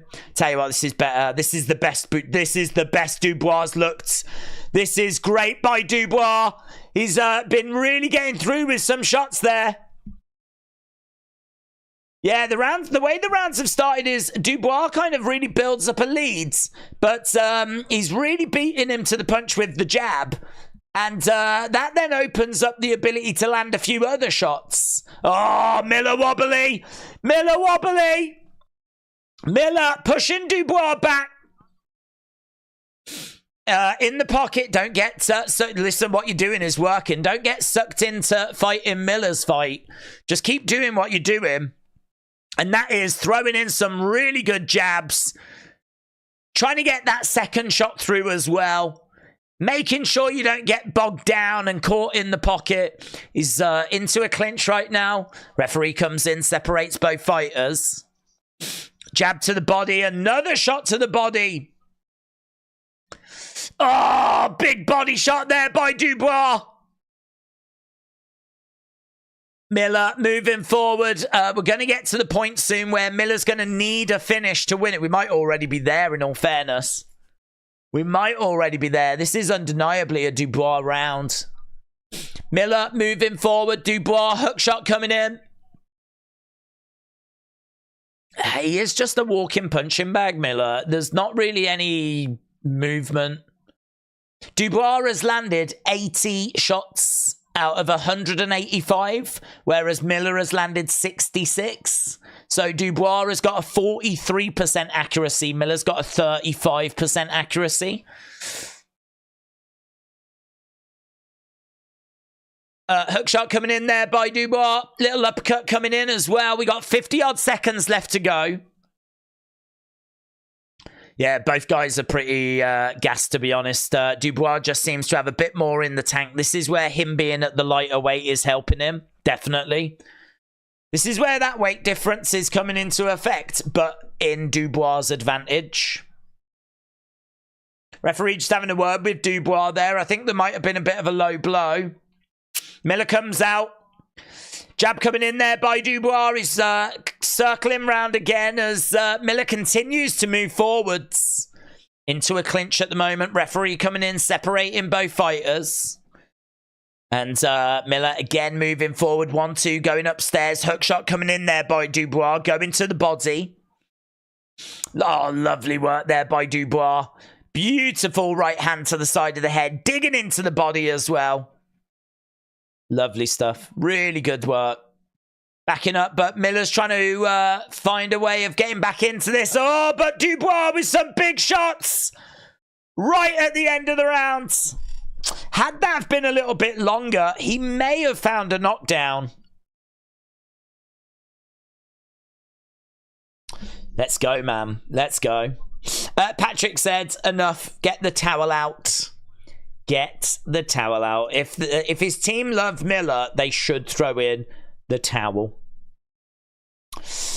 Right, so Dubois doing really well. I expect Dubois to get the victory here. I'm expecting him to get the win. But to be honest, you know, he's still got 2 rounds that he's got to get through. But if it's going to be more of the same, then I would expect him to get the win on decision. Yeah, it's true. Just don't give him any reason. Just stay out of his way. Keep moving. Don't get caught. I think Miller has gassed to the point where he's not offering as much of a threat as he was in the early stages. Okay, so Dubois. Oh, 1-2 straight. Oh, and a hook shot. Miller rocked. Miller's rocked. And again, some big shots coming in. Uppercut there by Dubois. Miller covering up. We may get a finish in this. Dubois jabbing away. Bang, bang. Coming in. Hook shot to the side of the head. Yeah, man. Look at this. We got Miller moving forwards. But he's at some big shots at the start of this round. And actually, Dubois has done that throughout the whole fight. It seems to be the early stages of the round where he finds some of his best shots.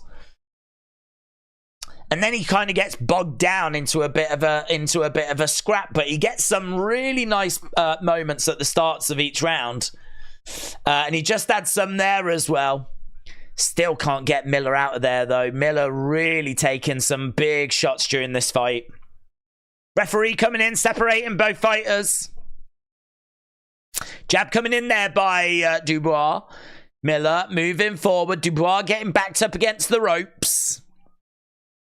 Miller continuing to move forward as Dubois again gets out of there. Jab coming in. Shot to the body. Jab going upstairs. Uppercut coming in.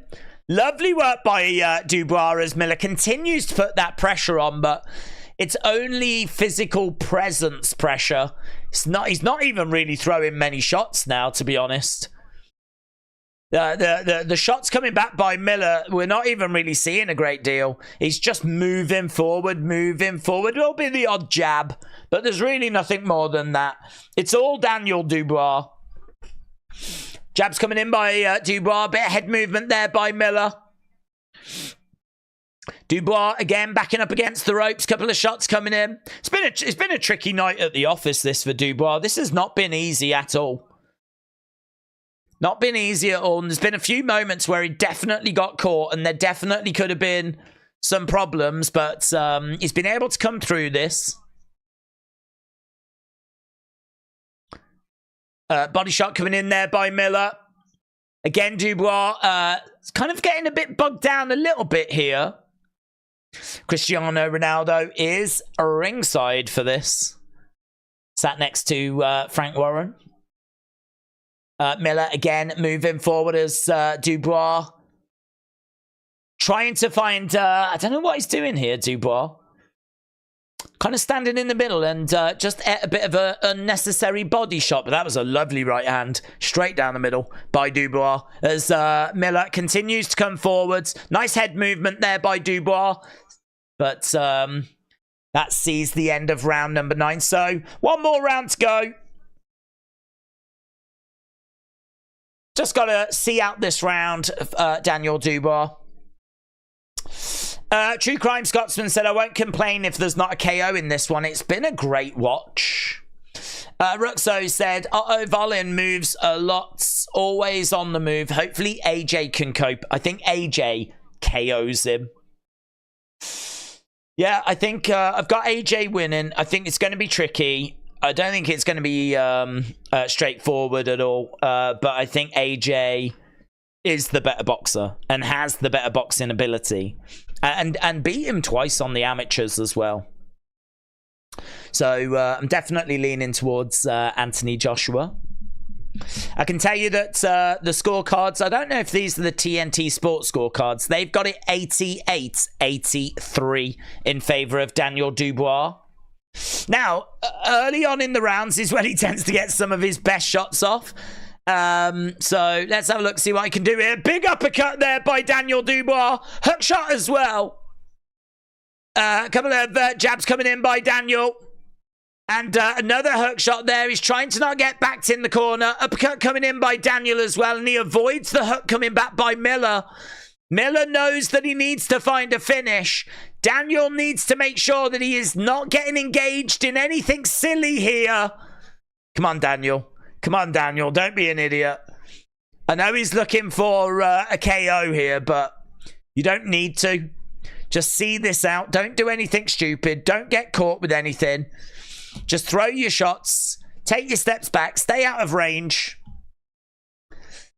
Jabs coming in there by Dubois again. Slipping underneath that shot coming in by Miller. Jab 1-2 straight down the middle there by Dubois. Miller, even Miller's defense is like down here now. Like even that, the arms are so heavy, he hasn't even got the guard up. He's just moving forwards, eating shots, and really just trying to get himself into a better position.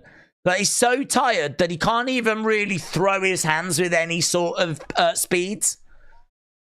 So even when he is getting in close, he's then got to try and get the hands going.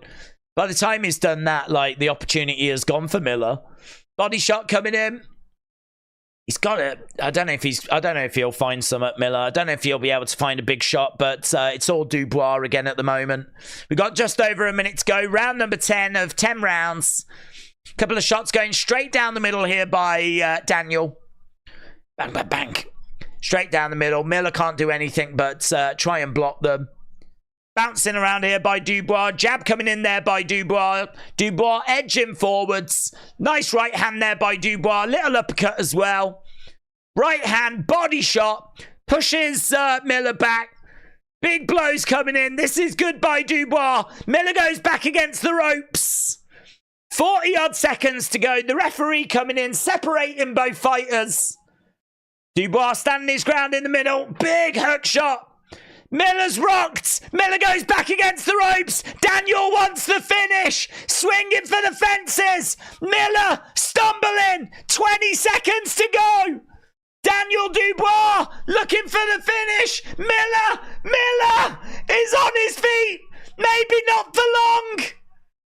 Oh, the refs called it. Wow. 10 seconds, 11 seconds left in the fight. Daniel gets the stoppage. Wow. Daniel Dubois picks up the win. A lot of people said, and they weren't wrong, this was a potential banana skin for Daniel Dubois. This was a potential problem opponent because of his size.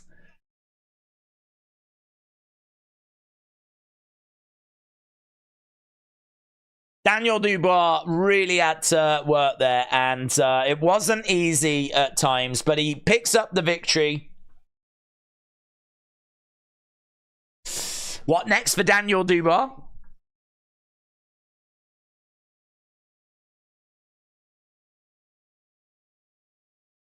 Dubois wins, said Legend Killer. Congrats, said Marius. Huge performance, said Craig. What a fight, said Anonymous.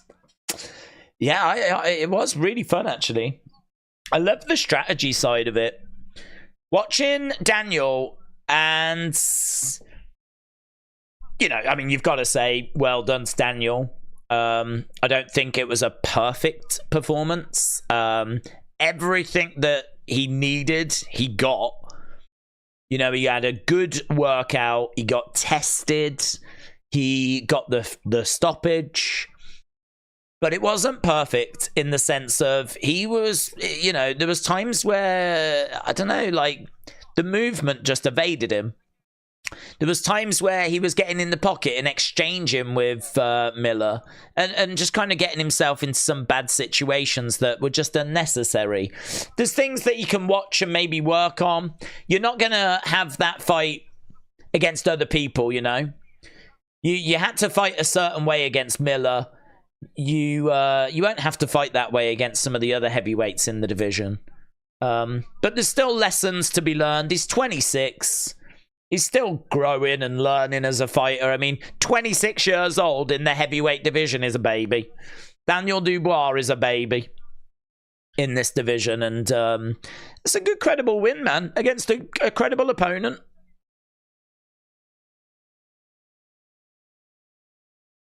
Some lovely shots at the end. The ref saw enough.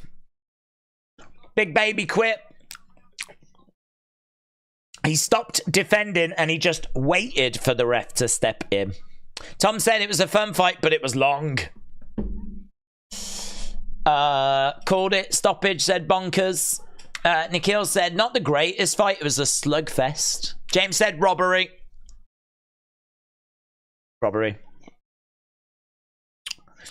It should have gone to the judges and then they would have given it to Paddy Pimblett. So, yeah, we've got Daniel Dubois picking up a win, and that's great for him. That should set him up for something juicy in 2024.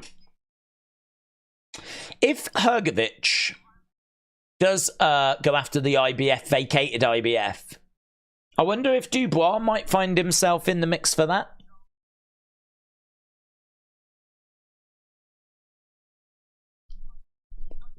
I wonder if we'd get Daniel Dubois against Joshua. He has. He's only 26. He's a young baby in this division.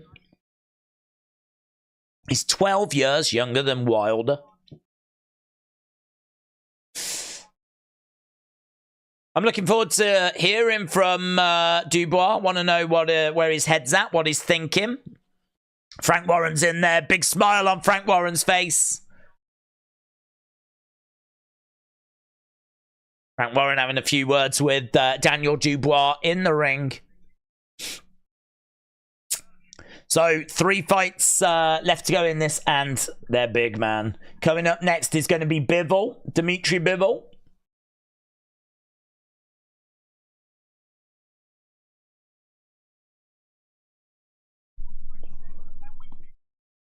Frank Warren said, we'll find out about Daniel Dubois. Everything we need to know against Big Baby Miller, and he came through that test. Miller coming over, having a few words with Daniel Dubois. There's a real show of respect here between these two.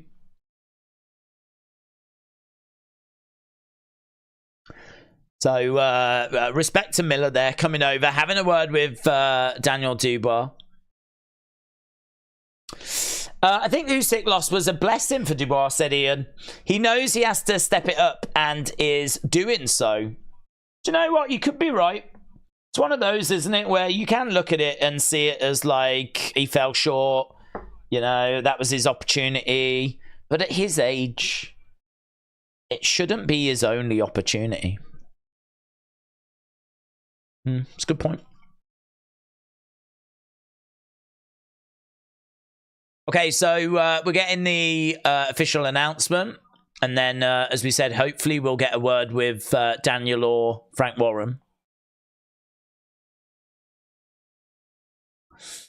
Now, I don't think it's going to be long till we get to the next one, the Bivol fight. I don't think it's going to be long. They were pretty good in between the early fights of, like, getting to the next one. There was a bit of a gap between the last fight and this one. So hopefully there won't be much of a gap till we get to Bivol.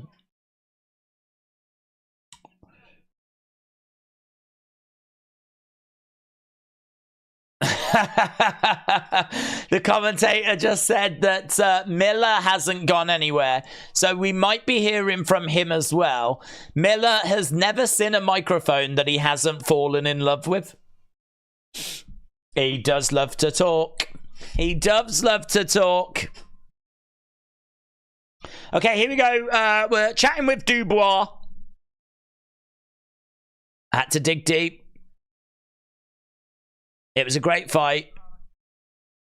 I showed my heart. I'm glad I came through it.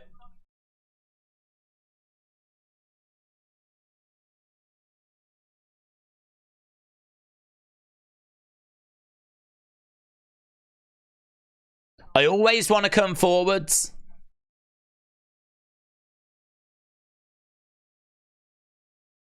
I'm glad I came through this. This was an important win for me.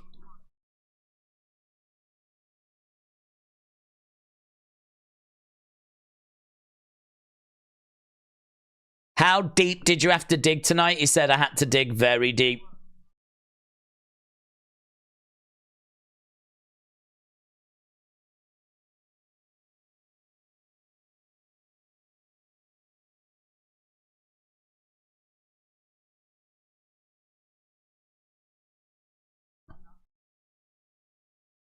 He said, I had to prove it to myself that I'm a real fighter and I can be a champion.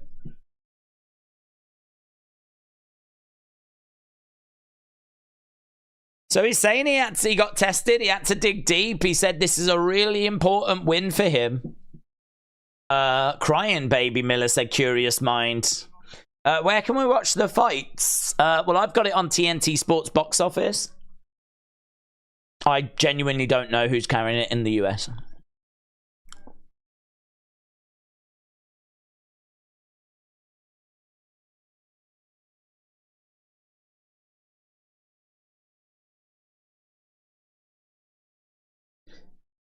Miller says, Triple D, you've got my respect.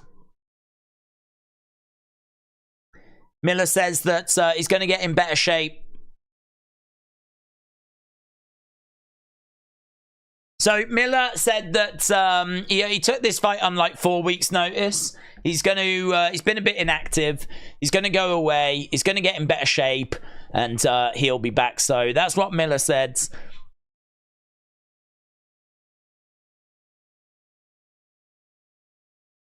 Dubois just thanks his team, thanks his dad, and that's it. I wanted to know what he wanted next, or what the plan was next. That's what I was hoping to find out. He didn't know word on that.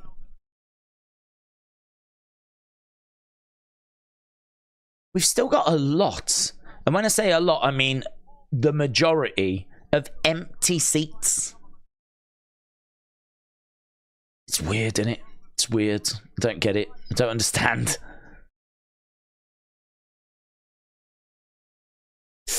But it's on ESPN in the US. Thank you, my friend. Right. Yeah, they're showing a shot, and you can just see the stands at the sides. There's people in them, but there's more empty seats than there is people. Andy, shout out to you. Andy said my favorite wrestler is Kamala. Legend. Shout out to you. James said it's on the Zone worldwide. James, shout out to you. Well, there we go. Options. Joe said, hope you're having a good time. Going to your mom on Christmas Day, Sonny. Sonny, hope you're well. Joe, shout out to you. Merry Christmas. Andy said, I've enjoyed watching the Wrestling Escape Pods. So thank you, Andy. I'm glad you enjoy watching it. Yeah, that's our podcast we do. We never know what we're going to be talking about. So, yeah, I enjoy it as well, but I like the fact that we can just end up having conversations about literally anything. It's completely unplanned, so I don't even know what's happening for this week, to be honest. I think we are doing one. Tommy seemed up for it. I'm up for it, so I think we'll end up doing one this week. Does Francis have a serious future in boxing, said John. Yes. I think Francis is a bit like Big Baby Miller, actually. Only I would say that he's got... I think he's better. I think if Francis Ngannou and Big Baby Miller faced each other, I think that Francis would have to do what Dubois just did. I think Francis carries more power.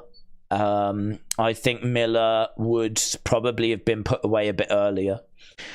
So I think against that level of opposition, yes. But how would a Dubois do against a Hrgovic? How would he do against a Joshua or an Usyk or a Wilder? I think it was really interesting, actually, because I was listening to an interview with John Fury, Big John Fury. And he was very outspoken about the camp that Fury had. He said that he hadn't seen his son until the day, like, you know, time of the fight. And he couldn't believe the shape that he was in. Now, Fury's always been in not the best of shapes. But he couldn't believe the shape that he was in. And he said, like, the game plan just seemed completely wrong. He said that the camp needs a severe shake-up. He was really outspoken against the preparation for Fury. Fury was saying that he trained harder for Ngannou than anyone else. And John ain't having it. John's not having it. It was like, no. No, he went, he might as well have just stayed at home. I don't know if John really knows what happened in the camp, but I think he saw the shape that his son was in, and he saw the fight like we all did, and he saw a Fury that just didn't look like Fury. I mean, it is true. I mean, a lot of people give Ngannou credit for that fight, and rightfully so, because he did look a lot better than what anyone was thinking, but there is something that was not right with Fury for that fight. I don't know what it is, and I'm not making excuses. I don't care, but just being honest, he didn't look like the Tyson Fury that we've seen. If it's a case that he's getting on a bit or something, or the damage he's took is now starting to take an effect, and there is some sort of a decline that's sneaking in now. If it's that, then it's that. If it's a bad training camp, then it's that. If it's bad fight strategy, then it's that. I don't know what it is, but there was something that just meant that Fury just didn't look like the Fury that we know. It just didn't look like the guy that was beating Wilder. So I think it's right to give Ngannou his flowers. I think it's right to say, God, well done, mate. You know, you absolutely exceeded everyone's expectations. Absolutely, 100%. But if you listen to the boxing world, if you listen to Joshua or Eddie Hearn, or even some of the other heavyweights that are out there, they are licking their lips at fighting Ngannou. They are licking their lips. They are bring it on. Because I think they can see as well that Ngannou is good and he carries power, and you've got to be respectful of it. But that's a big payday against someone that is all right, you know, is good, but is not elite. So I could see him getting wins against some of those in and around the top 15. But I would really question how he would do against Joshua. And I would question how he would do against Wilder. Because I think Wilder isn't the best of boxers.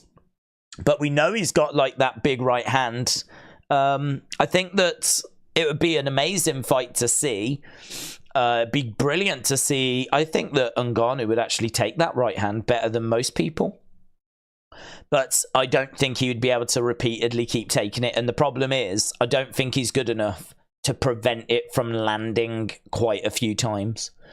So I think Wilder would be able to get it through. The problem Wilder's got is that Ngannou also hits really hard. So is he going to be able to withstand Ngannou's shots? So it would be really, really interesting. Really, really interesting. But just reading from the Fury fight, I think that's difficult. I think that's really difficult.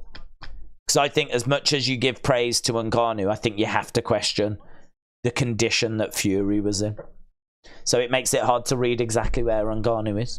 So has he got a future in this? I would say definitely, because I think he showed enough to show that he can cause problems. Because even if Fury was not 100%, it doesn't matter. He still caused Fury problems, right? So it's clear that he's got ability. It's clear that he can do stuff in the ring. He's not an idiot. He's not, like, you know, out of his depth. But I don't know that it's as simple as just saying, yeah, he looked so good against Fury. Of course he beats Joshua. Of course he beats Wilder. Of course he beats Hrgovic. I don't know that it's as easy as that on that one performance. So he's definitely got a future. There'll definitely be another boxing fight. And I don't know who it's going to be against. But everyone's going to tune into that to see if it was just the performance of a lifetime against Fury, or if he is really that good. I've just got a sneaky suspicion that the next time we see him, depending who it's against, might not look as convincing as what he did against Fury. I'll tell you what, the cat's out the bag anyway, isn't it? If anyone was going to take him light, they ain't taking him light now. Frank Warren's here. Let's see what Frank Warren's got to say. I thought we were done with the Dubois interviews. Great fight for him. Frank Warren said, it proves all the doubters right. Look at the smile on Dubois' face. He's like, yeah.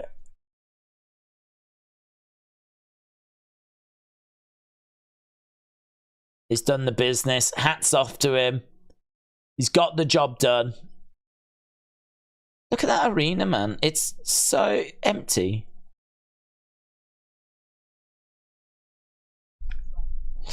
Right. Parker is a good boxer, but I think Wilder will catch him. Wilder's boxing has got a lot better through the Fury trilogy. I think he'll find a gap and end, Parker says, Ian. I am doing balling tomorrow. Gonna bake tomorrow a chocolate cake, says Tom. Well, that sounds nice. Fun way to spend your Christmas Eve. I don't know what I'm doing tomorrow, actually. I don't know what I'm doing tomorrow. I'm doing a stream on the channel. I know that. And I've probably got so much work to do. I haven't done like any videos for the channel in about 2-3 days, so I've kind of really fallen behind on that, so I'll probably end up doing that. I know I'm definitely going to have a lie down after this stream, though. We've already been streaming for 5 hours, which is fine. That's nothing for us. But we've still got 3 fights to go. So, I think we're here for a while.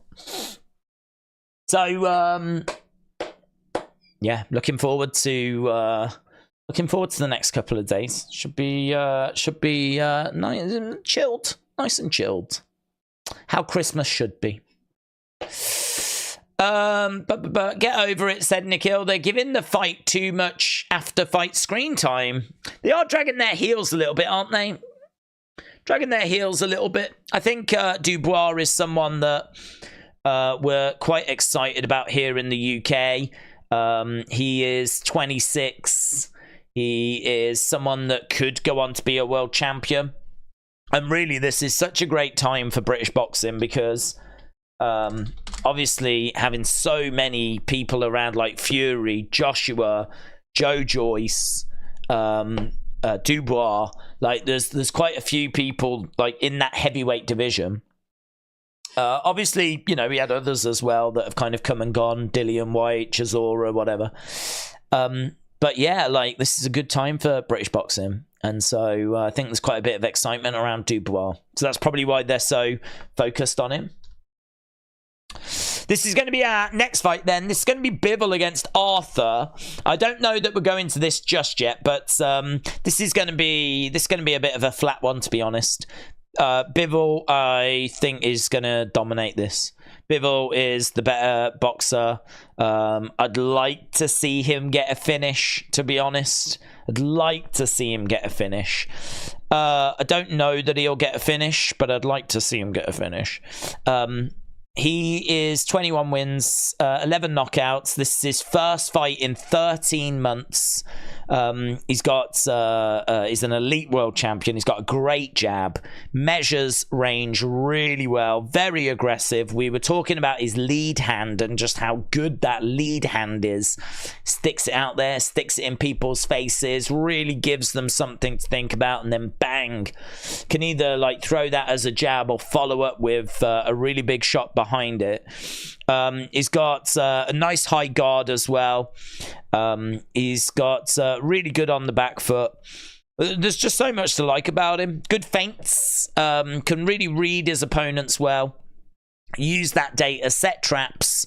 We looked, he's like, I think 4th, 5th on the pound for pound rankings. He's taken on Lyndon Arthur, who's 23-1 with 16 knockouts. Short notice only took this fight on 6 weeks' notice. He is not classed as being elite. He is in the top 10, I think, for one of the organizations, but he's not really regarded as being elite. Boxes on the outside. He can fight on the inside as well. Limited head movement. He is a bit of a counter puncher. He'll probably cause a few problems early on, but I expect Bivol to easily pull ahead. So this just feels like a bit of a showcase for Dmitry Bivol. This just feels like, let's get Bivol on the card. You know, let's get him on the card. He's one of the best fighters in the world. It's just going to be a way of really adding to what is already an incredible event. So don't expect him to have any problems here. And then surely some point next year we get him to the fight with Beterbiev. That's the one that everyone wants in the light heavyweight division. So yeah, this should be our next one, but I'm not sure when we're going to go over to it. We are still chatting away and breaking down that victory for Daniel Dubois. Sonny said, I wonder what my mom is making for Christmas Eve. Do you follow streams for any horse racing? Said online. We don't know. We don't do horse racing. We're more combat sports. So we do UFC, we do professional wrestling, we do boxing. So those are the ones that we focus on. Let's go into the chat. I can see one coming through from Romano. Shout out to you, my friend. You are number one. You do UFC good too. Romano, thank you for the kind words, buds. I really appreciate it. I'm glad that you enjoy the streams and enjoy hanging out with us on the channel. Yeah, just you know, this is what we do. We love doing it, and we'll continue to do them as we move into 2024. There's some big events coming up, huge events coming up next year. As we said, UFC 300. Listening to Dana talking about that, he was like, "You're not going to believe the fights that are even going to be open in the early prelims." Is like, this thing from start to finish is going to be stacked. So they're really hyping up UFC 300. So yeah, we should get Conor next year. We should get, obviously, John Jones next year. Pretty much all the big fights that people are hoping to see, we should be getting next year. So yeah, 2024 looks like it's going to be massive for boxing. It's going to be massive for wrestling. It's going to be massive for UFC.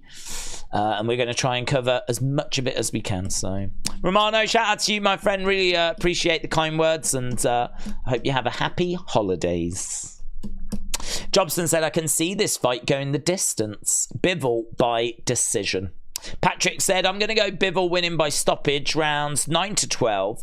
Not much of a stake on it, just doing it for fun. Online said, UFC last week, I was up till past 6:30 a.m. This weekend, it's going to be bed early. Yeah, it's weird, actually. It's really weird because we've got 3 fights left, and here in the UK, it's 8:15. Normally on a Saturday, we wouldn't even start our UFC streams till 11 o'clock at night. So it is a bit random, to be honest, that we are doing this as early as what we're doing it. But it's kind of nice as well. It's kind of nice. It means that we can kind of get it done and then like move on to whatever's next.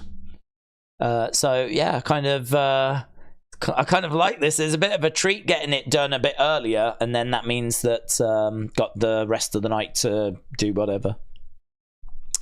Patrick said, Bivol and Canelo hide him from Beterbiev, who should be the real pound for pound in the world. Unfortunately, no one wants to fight him in his prime. Jobson said, I choose Bivol at -2,000. He's got a nerdy Randallplex. Bivol must quash the opposition. Well, here he is. We're seeing him in his dressing room. Dmitry Bivol coming up next. And he's ready to go. So hopefully we should be getting the ring walks relatively soon. What price is Wilder to get knocked out? That's interesting. What price is Wilder to get knocked out? Parker stoppage odds. Let's have a little look, shall we? Wilder fancied to win. Odds checker. Will it be on there? Best price, worst price, no. I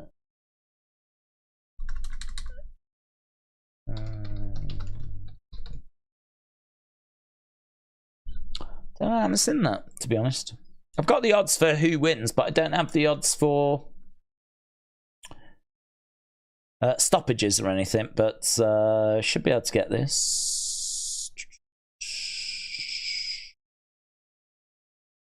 Wilder Parker. Oh, it's all in UK odds, which I really hate.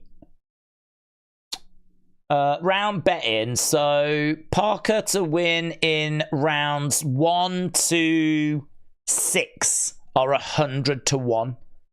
For him to win in round 7, 8, or 9 is 80 to 1. For him to win in rounds 10, 11, or 12 is 100 to 1. For him to win on points is 17 to 2. That basically means that if you put £2 on, you'll get £17 back. If you put £1 on, you get £100 back if it's like 100 to 1. So it's pretty wide. People aren't really expecting him to be able to get a stoppage. I think if he's going to win, then points is the one that people are thinking. Deontay Wilder is 14 to 1 to win in round 1, 12 to 1 in round 2, 9 to 1 in round 3, 9 to 1 round 4, 9 to 1 round 5, 8 to 1 round 6, 7 to 1 round 7. So that's the one they're looking at. That's the one that looks the most likely out of these, is round 7 stoppage for Deontay Wilder. Round 8, 9 to 1. Round 9, 10 to 1. Round 10, 12 to 1. Round 11, 16 to 1. Round 12, 20 to 1. Deontay Wilder on points, 7 to 1. They've got the Ring Magazine pound for pound rankings. Bivol comes in at number 5. Canelo at 4. Usyk at 3. Inoue at 2. And Crawford at 1. Plus 1,100. Thank you. Yeah, I hate the UK odds. I'm not very good at them. I much prefer, like, because we do, like, UFC, like, they always use, like, the American odds, the US odds, which is, like, the minus and the plus. And that's just so much easier to understand. So, yeah, I'm not a big fan of the fractions. That's how we do it over here.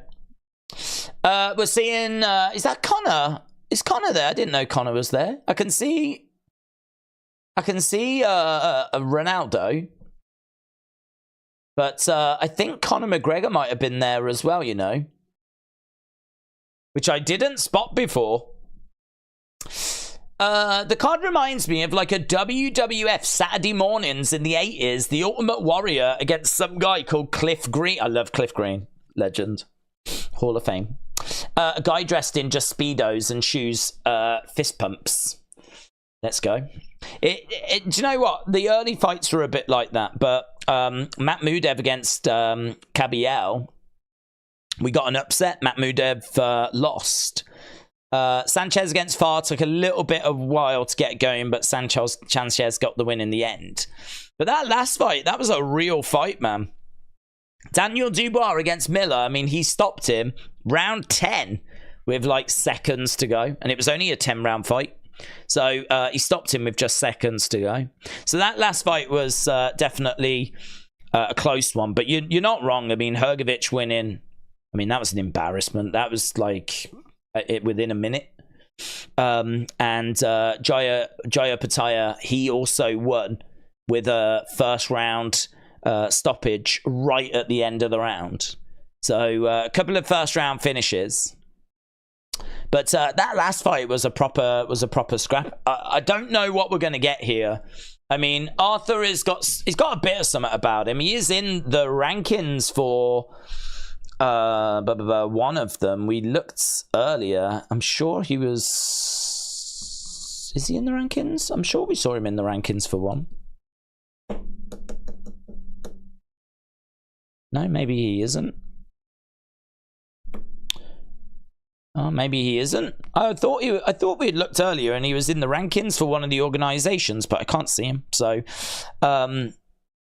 he's someone that has got a bit of something about him. He's not a complete jobber. He's not a complete journeyman. I mean, he's 23-1. He's 32 years old, so he's not a boomer. He's not over the hill. He's actually younger than Bivol. 23-1 with 16 knockouts. Granted, we're not talking about the highest level of opposition. But yeah, he should be someone that's going to at least last some rounds, you know? So a few people saying this one could go the distance, or there could be a late stoppage here. I'm hoping it's going to be in the mid-rounds. I'm hoping. I don't know that it will. But he should have enough about him to get through the early stages at the very least, yeah. So Arthur is making his ring walk right now. I've got a crazy free bet on Wilder, a Hail Mary of $20 for a $1,800 return for a flash knockout in 60 seconds. Trebre said Parker is worth a punt. People are sleeping on Parker. Oh, I tell you, I'd be upset. I'd be upset about if that was to be the case, because you could. I reckon Joshua would be gutted, because Joshua, I think he is. He might not admit to it, like that he's looking at Wilder, but I think he is looking at Wilder.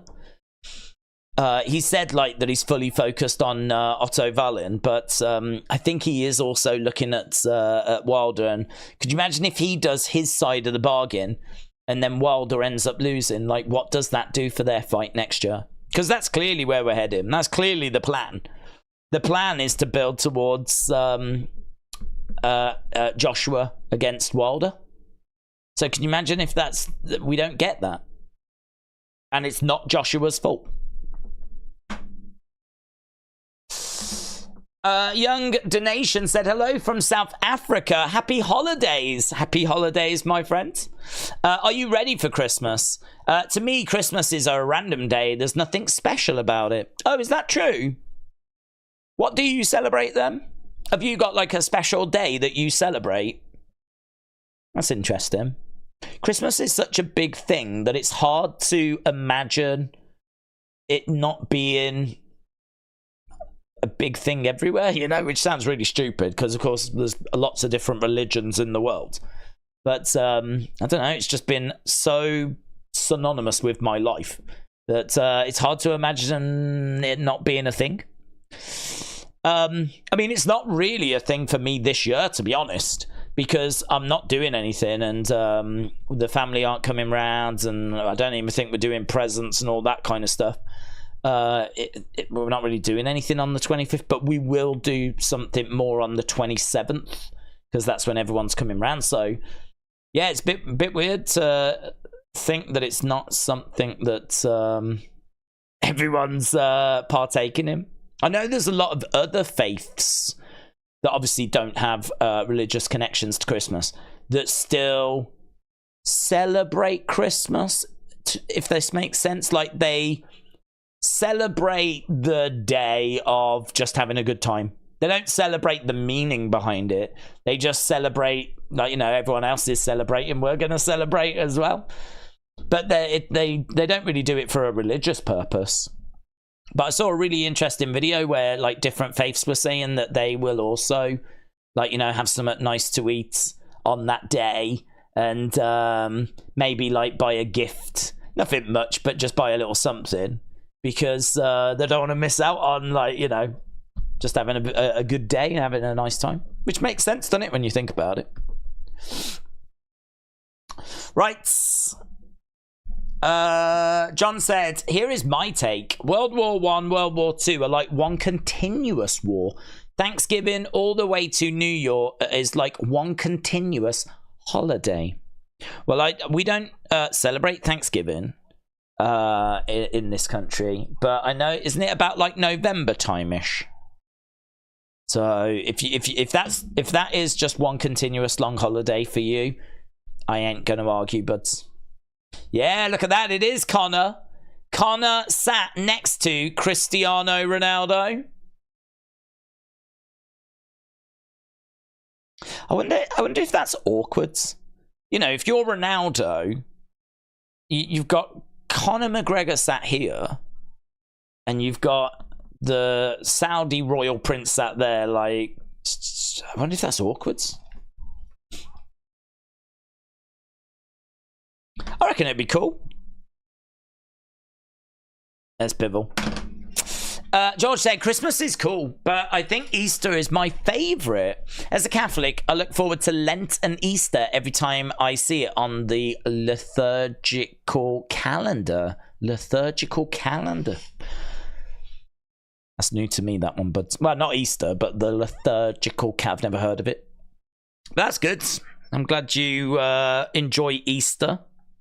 Deserves a bit more love, to be honest. Right, I've got Bivol winning this. We sort of broke the fight down. He is a minus 2,000 favourite. And we are just getting the intros right now. Trini said all religions in Trinidad celebrate Christmas, but we do it in a cultural way that's specific to us, with traditions that are born here rather than religious POV, if that makes sense. Yeah, it makes sense. I think it's great. I think it's great. Even if, like, even if you're an atheist and you just don't believe in God or any of all this stuff, you know, doesn't stop you from meeting up with family on that day and exchanging gifts and just having a good day, you know? So, yeah, it's good. Right, we're getting the intros. 2421 Ray said, I celebrate Thanksgiving. Yeah, but are you American? That would make sense. Here in England, we don't celebrate Thanksgiving. I don't even know when it is. I think it's like November time. Billy Kay gave birth yesterday. Oh, did she? That's good. I hope she and the baby are doing well. Okay, Arthur getting his intro. We should be underway with this one very, very soon. It's all about the kiddos at Christmas. Yeah, you're probably right. It is definitely for them. And do you know what? I don't begrudge it them. He doesn't look much, does he, Bivol? Fighting out of Kyrgyzstan. He doesn't look like... If you saw him, you wouldn't think that's one of the best boxers in the world. But this is why you shouldn't judge a book by its cover. Because that book looks pretty dull. But he's actually one of the best boxers in the world. Bivol getting his intro then. Great reaction for him.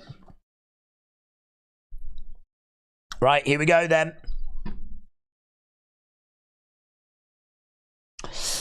As a wrestling fan, you should know when Thanksgiving is. It's when they have Survivor Series. Yeah, I know that, but I don't know the date. As I said, like, I believe it's be in November, but I couldn't tell you it's November.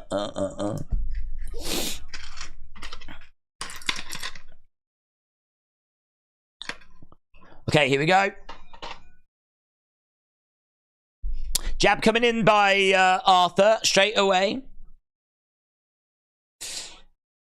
Bivol again putting the pressure on Arthur as he's backed him into the corner a little bit. So lovely jab to the body there by Bivol.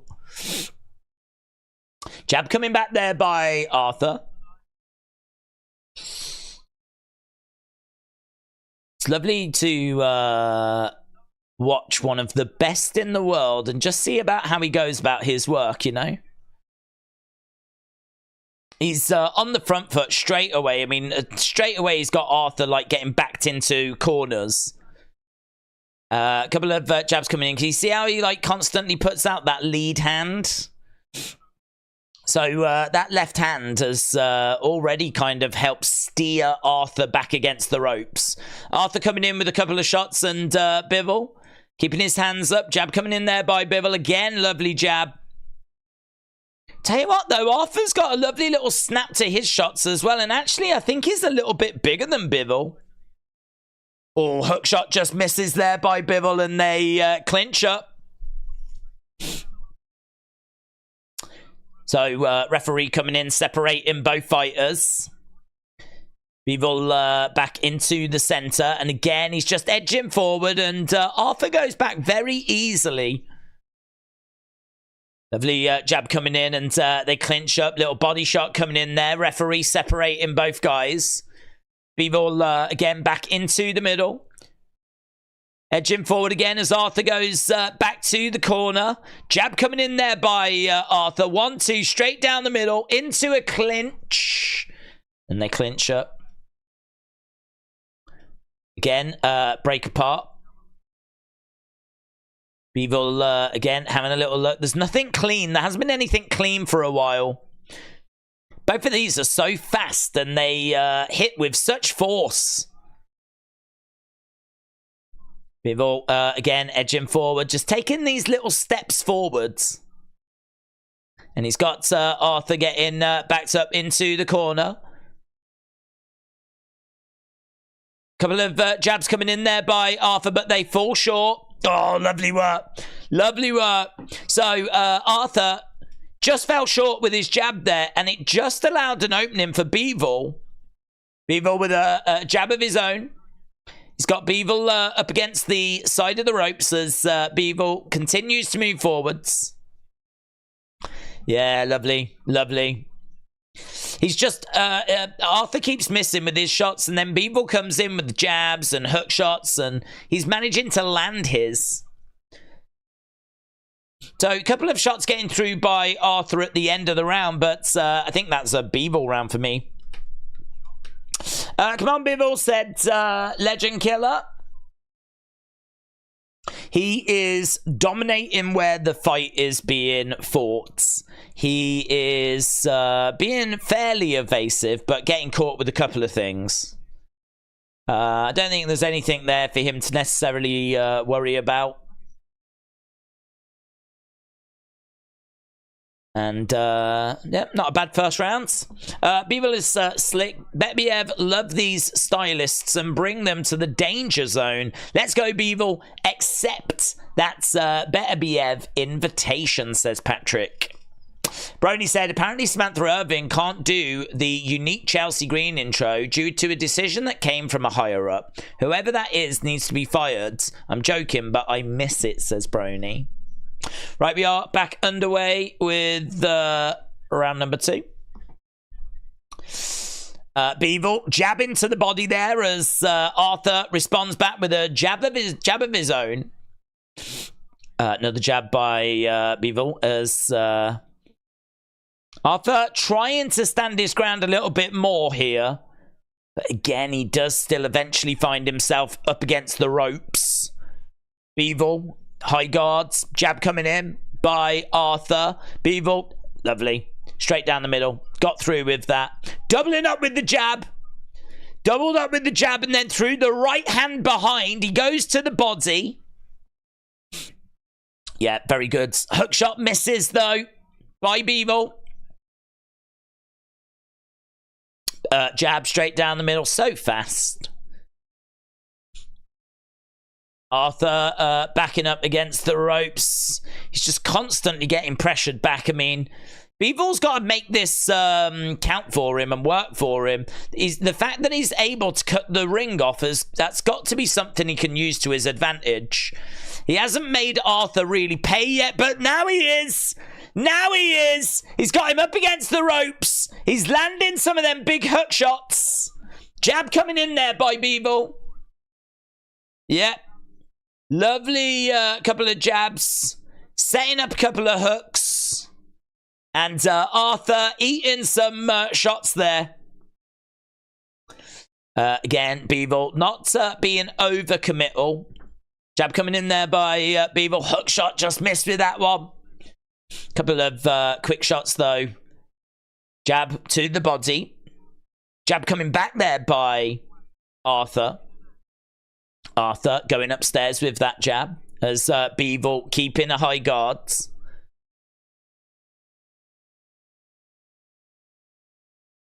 Again, we've got Bivol moving forwards. Arthur backing up a little bit. We haven't got loads of activity here. It's not like they're throwing all the time. There's a few little exchanges. But there is quite a bit of patience on display. But as soon as an opening presents itself, Bivol is exploiting it. And he really let his hands go there. That was excellent work. He's moving forward here as Arthur backs up a little bit. Swing and a miss there by Arthur. Bivol is edging forward. Lovely jab by Bivol. Jab coming back there by Arthur. Bivol moving forward. Jab coming back by Arthur. Going upstairs. Swing and a miss there by Arthur. Do you know, it's constant pressure by Bivol. And he's got Arthur in some situations where he can really let his hands go. And Arthur is... Well, he's giving a decent account of himself. He's not completely getting outgunned. But he is losing the fight. But I don't know how people aren't calling for a unification against Bivol and Berbiev. This is the fight to make, says Patrick. Don't know where we are with it, to be honest. Don't know where we are with it. I don't know how close we are to getting that fight. How possible or likely it is. It is the fight to make. I think we will get it.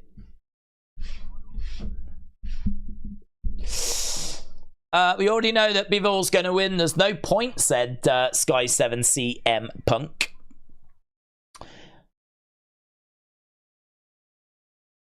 Okay, round number 3. Yeah, you're not wrong. I expect him to win. I mean, what I would say is that he's not the main event of this card. The main event of this card is Joshua, it's Wilder. So the fact that we still get to watch one of the pound-for-pound best boxers in the world right now, just on the undercard, is such a treat. But it's true. I mean, this should be a relatively straightforward fight for him. And so far, it has been. Arthur has not been getting blown away or anything like this, but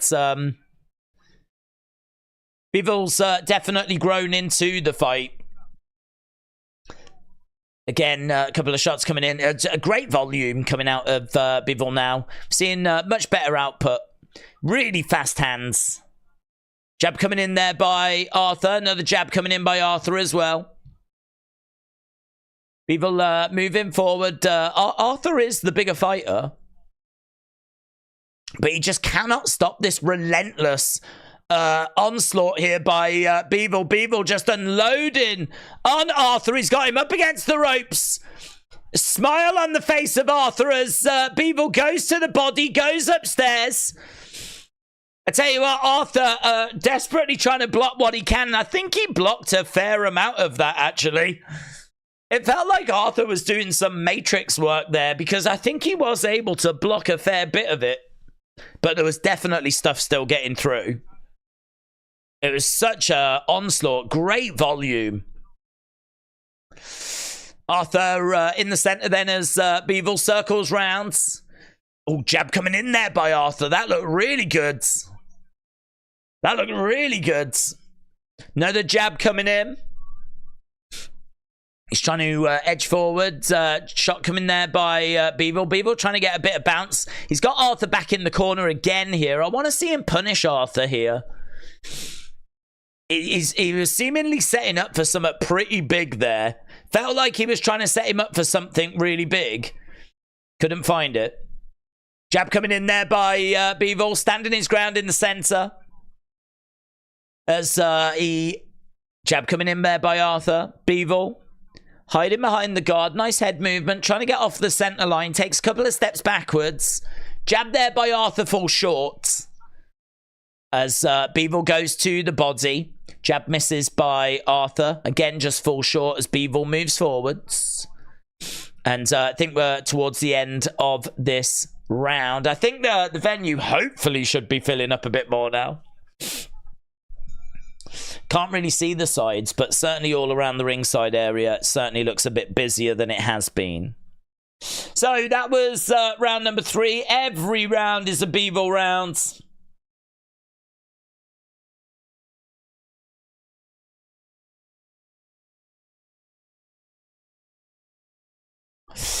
I bet 12k on Bivol to win by knockout in round 3. So please win. What, did he have to win in round 3? Or did he just have to win by knockout at some point? Because I've got bad news if he needed to win in round 3. Remember, Bivol put overhyped Canelo in his place, said Patrick. The people are asleep behind, says online. Yeah, well, those that are actually there, they are, yeah. Right, here we go. Round number 4. Round number 4. So we've got Bivol in the center. We've got Arthur on the outside. Jabs coming in there by Arthur. Trying to get through, but Bivol. Oh, lovely hook shot. Lovely hook shot by Bivol. He was drawing that jab then. He was trying to get the jab to come in, and then he was able to get the hook shot in. He was able to slip it, throw in the hook. Over against the ropes is Arthur. A couple of jabs coming in there by Bivol. Shot coming back there by Arthur. He's got him backed up against the ropes again. Trying to go to the body at the moment. I think he's going downstairs. He's going downstairs. It gives me the thought that he would then go upstairs. Downstairs, downstairs, downstairs. Kind of made it feel that he was going to go upstairs then, and he did. He's got Arthur. Oh, swing and a miss there by Bivol. Arthur again back against the ropes as Bivol continues to put that pressure on. He's got him over by the ropes. Body shot coming in. Jab to the body. Jab coming back there by Arthur. Jab going in upstairs. 1-2. He's trying to double up on the shots there. 1-2 upstairs by Bivol. And again. Arthur is taking these though. Body shot coming in. Shot coming back there by Arthur. And it goes right onto the guards. Nice. 3-shot combo. All 3 shots landing there by Bivol. Arthur trying to push Bivol back. He's having a little look at the moment. He's trying to find something significant. We haven't found really anything significant. There was a lovely little flurry. Was it last round or the second round? Where Arthur gave a little smile. But short of that, there's just been a few little moments. But Arthur hasn't really been in too much trouble. There's a little stumble there by Arthur, but I think that might have been more he was off balance. He throws a jab out. Again, it's all Bivol. Bivol's got the volume advantage here. A couple of jabs coming in there by Arthur. Bivol again going down to the body. I mean, Arthur, we're not seeing much output from Arthur, and this is inviting the pressure. Oh, look at this. Brilliant by Bivol. There was about a 4 or 5 punch combo there. I'm not sure he got all of them, but he went upstairs straight down the middle. The thing is that Arthur's just not doing enough to stop Bivol. He's not got any kind of... he's not throwing anything to give Bivol something to think about. And there we go, end of the round. It's another round for Bivol. Anthony Joshua arriving backstage. Ledge Killer says, come on, Bivol. Sky CM Punk said, I bet on Bivol to win by knockout at any point. Okay, good. But making Canelo go up. Canelo had already beaten Kovalev. He was already light heavyweights. He simply just got beat by Bivol. Right, we're seeing Otto arrive backstage. So Otto has arrived. We're starting to get really to the business end of this card.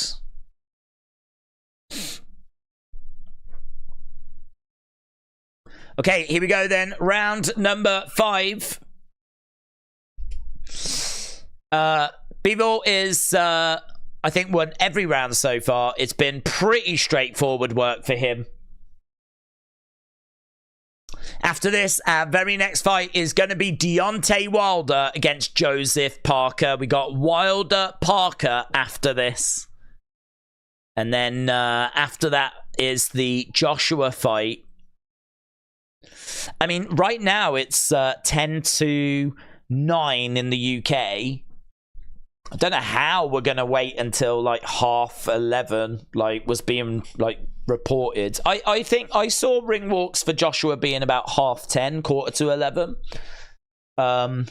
But I have heard people saying like 11:30, 12:45 midnight. So, don't know.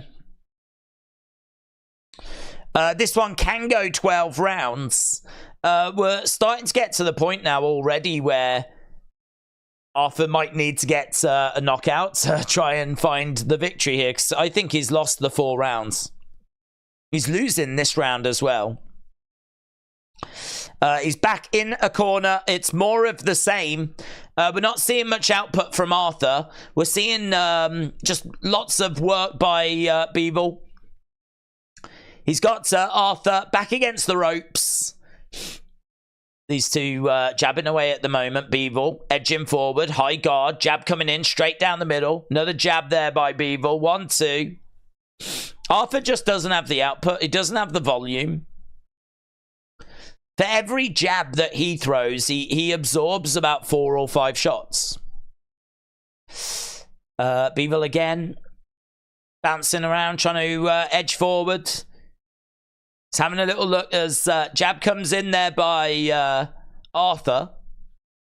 Arthur, that's a bit better by Arthur, actually. He just put his lead hand out there. Just really, like, you know, trying to measure distance and trying to give Bivol something to think about. Just need to see him doing something. At the moment, he's just constantly on the back foot, occasionally throwing a shot and getting overwhelmed. Bivol is, again, bouncing around. He's trying to find an opening. We got about 30-odd seconds left in round number 5. Jab straight down the middle there by Bivol. And edging forward as you've got Arthur backing up a little bit. Jab, 1, 2. Oh, man. 1, 2, straight down the middle. Then went for a big left hook, but couldn't land it. Still waiting for him to land that really big shot. And there we go. End of the round by Bivol. Ronaldo and McGregor applauding from ringside. They're sat together. We keep cutting to them as well. There's a bit of a cheer as I think they're being shown on the screen at the moment. I think he's Connor sat next to... I think Connor might be sat next to Eddie Hearn as well. Connor having a word with Ronaldo there. It's pretty cool to see. Bivol for the knockout, said Bonkers. Online said Arthur is no king. Here in South Africa, it's 10:50. Oh, is it? Oh, you're 2 hours ahead of where I am then. Shout out. Much love to South Africa. Right, here we go. Round number 6. So, hook shot coming in there by Bivol. Jab coming in by Arthur. Bivol jabbing away. This one, Arthur standing his ground a little bit better in the centre here. Not getting backed up as much. I wonder if his corner have told him to not get bullied as much. See if he can put Bivol on the back foot. He's not succeeding with it at the moment. Right hand straight down the middle there by Bivol. These two in the centre. Yeah, the commentators are saying that. They're saying, like, you know, he's trying to back up Bivol here rather than, like, getting backed up himself. Let's have a look and see what Bivol's like on the back foot, but he can't do it. He's trying to do it, but he can't do it. Bivol standing his ground in the centre at the moment. Jab coming in there by Bivol. These two just jabbing away at each other. Bivol, again, just shoving that lead hand right in his face. There was a little slip there by Bivol, and actually he's managed to get Arthur backed up. Everything's coming out of that lead hand, so he's jabbing away at it, and then occasionally throwing in the hook with it, and then going back to the jab with it. And he's just got this hand just ready whenever he needs it. But at the moment, everything's coming from the left hand. Bang, bang, bang. Hook shot. Probing, jabbing. But the right hand's there if he needs it. Jab to the body there by Arthur. Bivol lets the hands go into a clinch. Sky CM Punk said, I bet 7.5k on Wilder winning by first round knockouts. Dort Knight, hello, shout out to you. Trini said, I had to pop back to say I saw Ronaldo and Connor talking, and my first thought was both of you are overpaid. You have that in common. Jab coming in there by Bivol. Oh, he lets the right hand go. And again, he's got Arthur back against the ropes. Letting the hands go a little bit here. Dig into the body. Nice right hand again there by Bivol. Jab coming back by Arthur. And again, going to the body. He's mixing it up so well, Bivol. Going to the body. We're seeing some body shots. He's going upstairs. He's not really forcing anything as well. He's just fighting the fight. And that's the end of round number 6. This one going, I think, the way that a lot of people thought it was going to go. Bivol's not really known for his stopping power. He has got 21 wins, 11 knockouts. But that's not the best rate in the world. You know, there's for someone that's a pound-for-pound fighter, you would expect him to have maybe a better finish rate than that. So he's not really known for his stopping ability. But I think he's took every single round here. It might not be spectacular, but it is solid and tidy. And he's just doing what he needs to do to pick up the victory. So we are seeing Wilder backstage. If you want fireworks, this man can definitely provide them. He can end a fight at any moment. Right, here we go. Round number 7. Again, we've got both of these. I feel like I've been watching the same round every round. It's Bivol driving Arthur back against the ropes. Mixing it up. Going to the body. Going upstairs. And doubling up on that lead hand with a jab, hook shot, throw in the right if he can. Volume, overwhelming Arthur, landing way more than Arthur, winning each round. Just again and again and again. It's like Groundhog Day.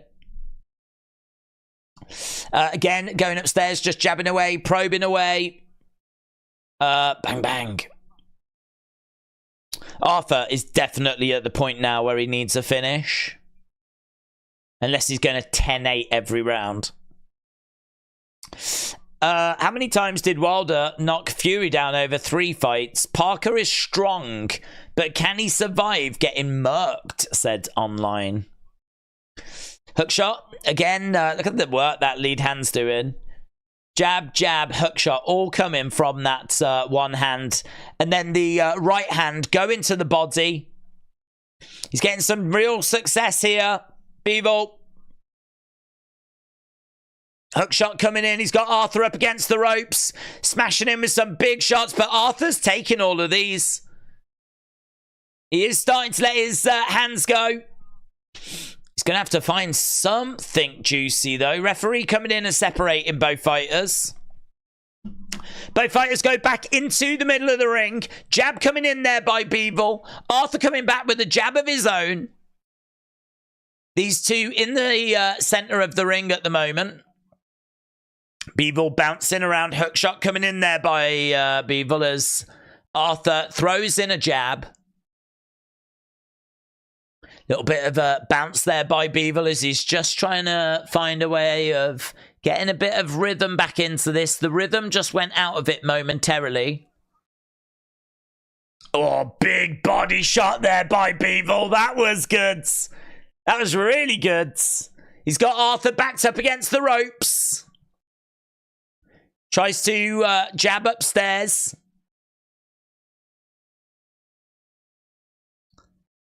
Yeah, that's true. They're saying this is Bivol's first contest in 2023. So there is maybe a little bit of inactivity. But to be honest, he's looked pretty sharp. Bivol standing his ground in the middle. As Arthur is coming forward, quite rarely coming forwards. So another round in the bag. Another Bivol round. Definitely Parker is a boring fighter, says Marcel knows best. Miss Clown, shout out to you. Who are the top dogs in the Premier League these days? Man City are the top dogs. Parker is the world's most boring fighter, said Dean.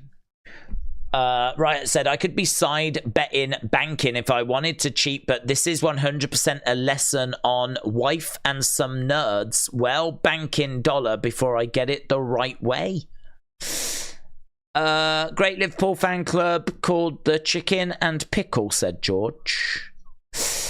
Let's not forget Parker dropped Dillian White and went the distance with Andy Ruiz. Well, a lot of excitement for our next fight.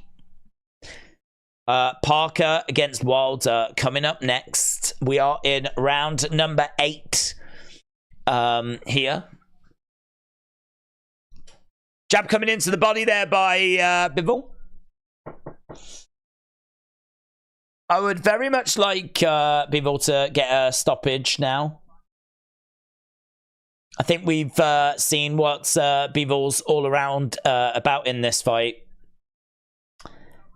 So if he can find a way of getting a stoppage here. He is backing Arthur up a little bit. I mean, he is unloading on him, but Arthur just takes these shots well. Jab coming in by Bivol. He's got Arthur backing up, circling rounds. Jab coming back there by Arthur. Couple of jabs coming in by Bivol. We got 2 minutes left on the clock in round number 8. You can see Connor and Ronaldo just chatting away at ringside. It's pretty wild, man.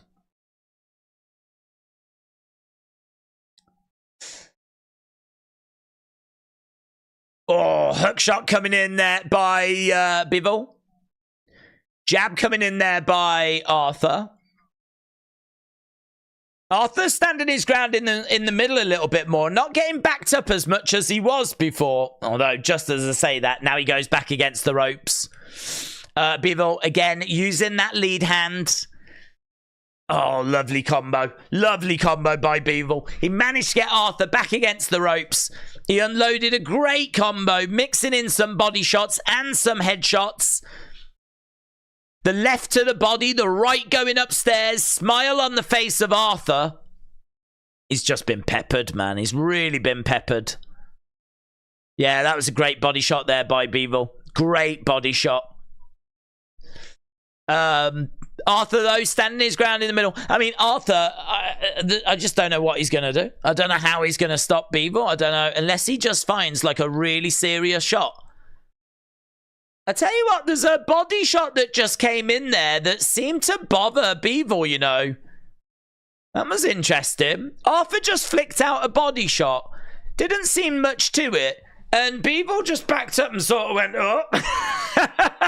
And the crowd were like, oh. I tell you, all of a sudden, we just said, I don't know how he wins this. Bivol's just told him. Bivol's just told him how to win it. He landed a body shot and Bivol just backed up.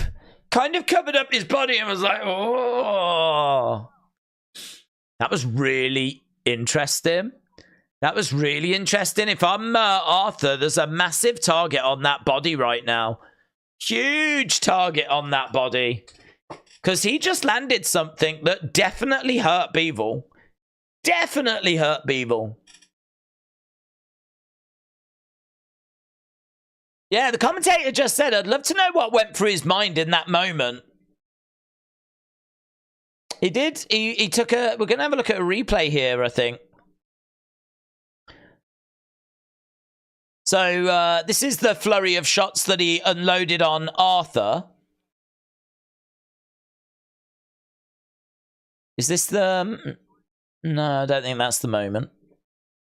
Hook shot coming into the body. Tommy needs to keep his child indoors come deer season, says online. Bonkers, shout out to you.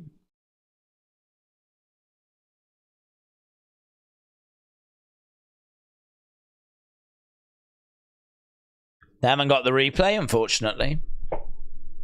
Okay, we're up to round number 9. Not the most engaging fight of all time, this one.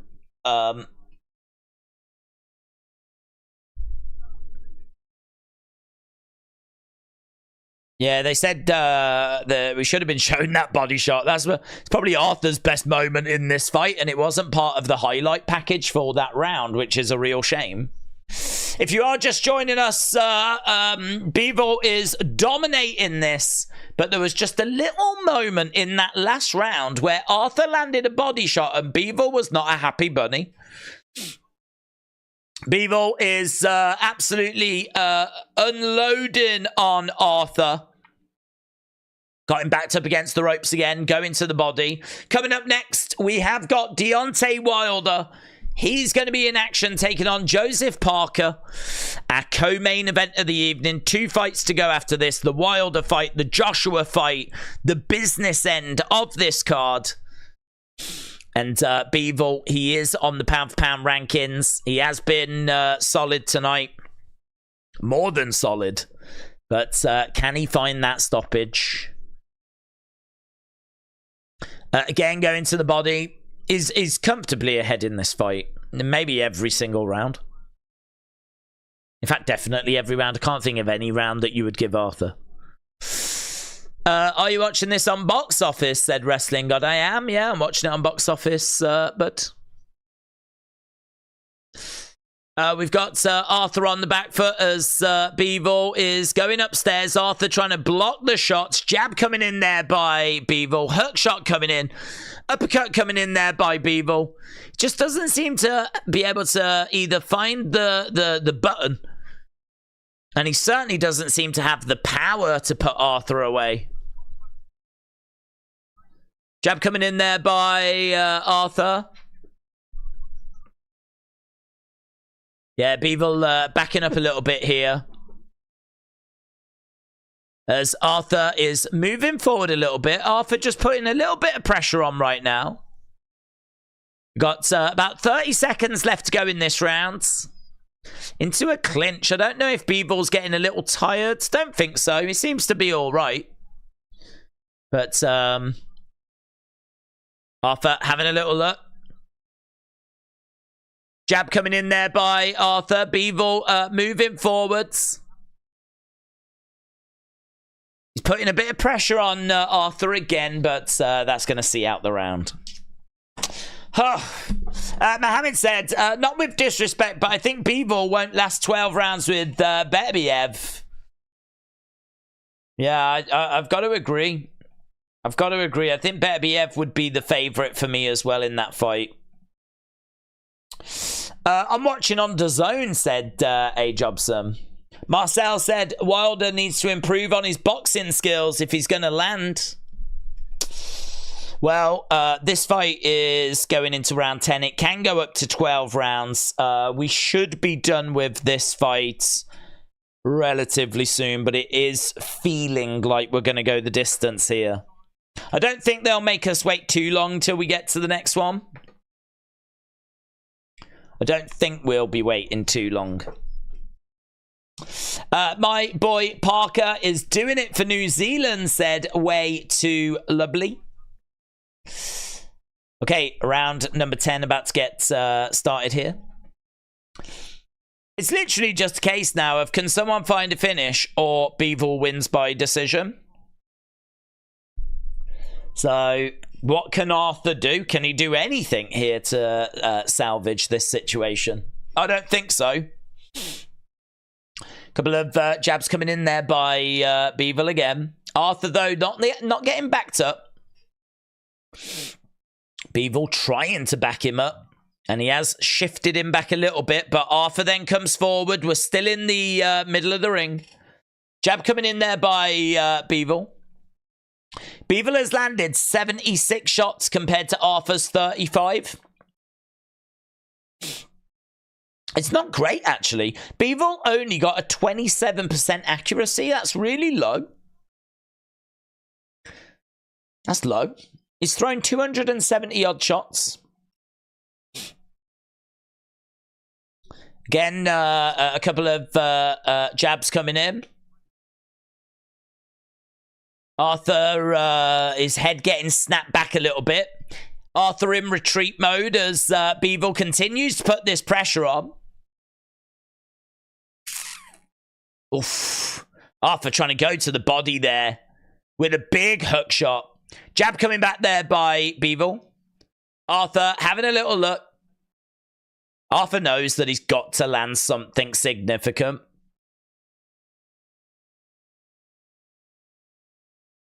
Yeah, he's managed to get right to the business end of the fight.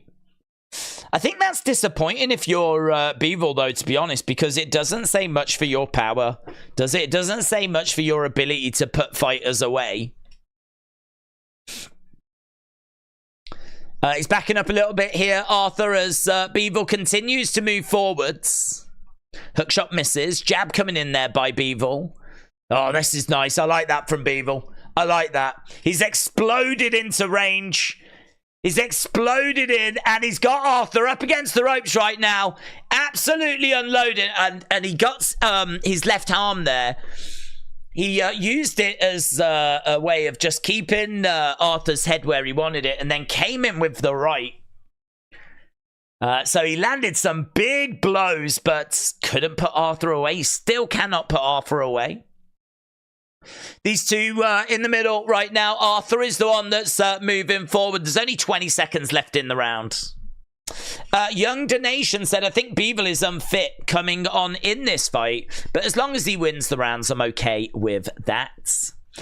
George said, I'm hoping to visit the UK, Liverpool, and go to all the old Gothic Catholic churches and classic pubs. There we go. End of round number 10. Yeah, there was a lovely little moment in there, a real flurry by Bivol where he had Arthur up against the ropes. He was really letting his hands go. And he was trying to find that big shot as well. He was really looking for that big shot that was hopefully going to put Arthur away. Still couldn't find it. Still couldn't find it. Patrick said Bivol would punch Beterbiev with feather-like punches, and Beterbiev would go for the execution. I don't wonder why Bivol is escaping Beterbiev. Wilder fanboys are going to be disappointed tonight, said Marcel Knows Best. Right, round number 11 about to get underway. 2 rounds left to go. Round 11, round 12. I think we're going to go the distance. And then after this, we've got Deontay Wilder against Joseph Parker. Will, Joshua, in fact, we might end this poll. Let's end this poll because that's been going for a little while now. Let's start a new poll. Who wins and how? Okay. Wilder by knockout. Wilder by decision. Again, more of the same. We've got Bivol moving forward. We've got Arthur back against the ropes. Body shot coming in there by Bivol.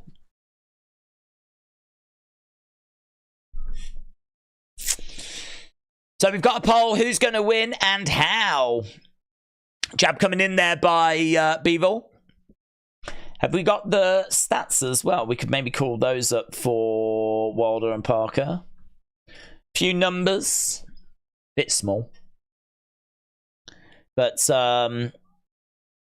it's got knockout percentage. It's got reach. Deontay Wilder with an 8-inch reach advantage.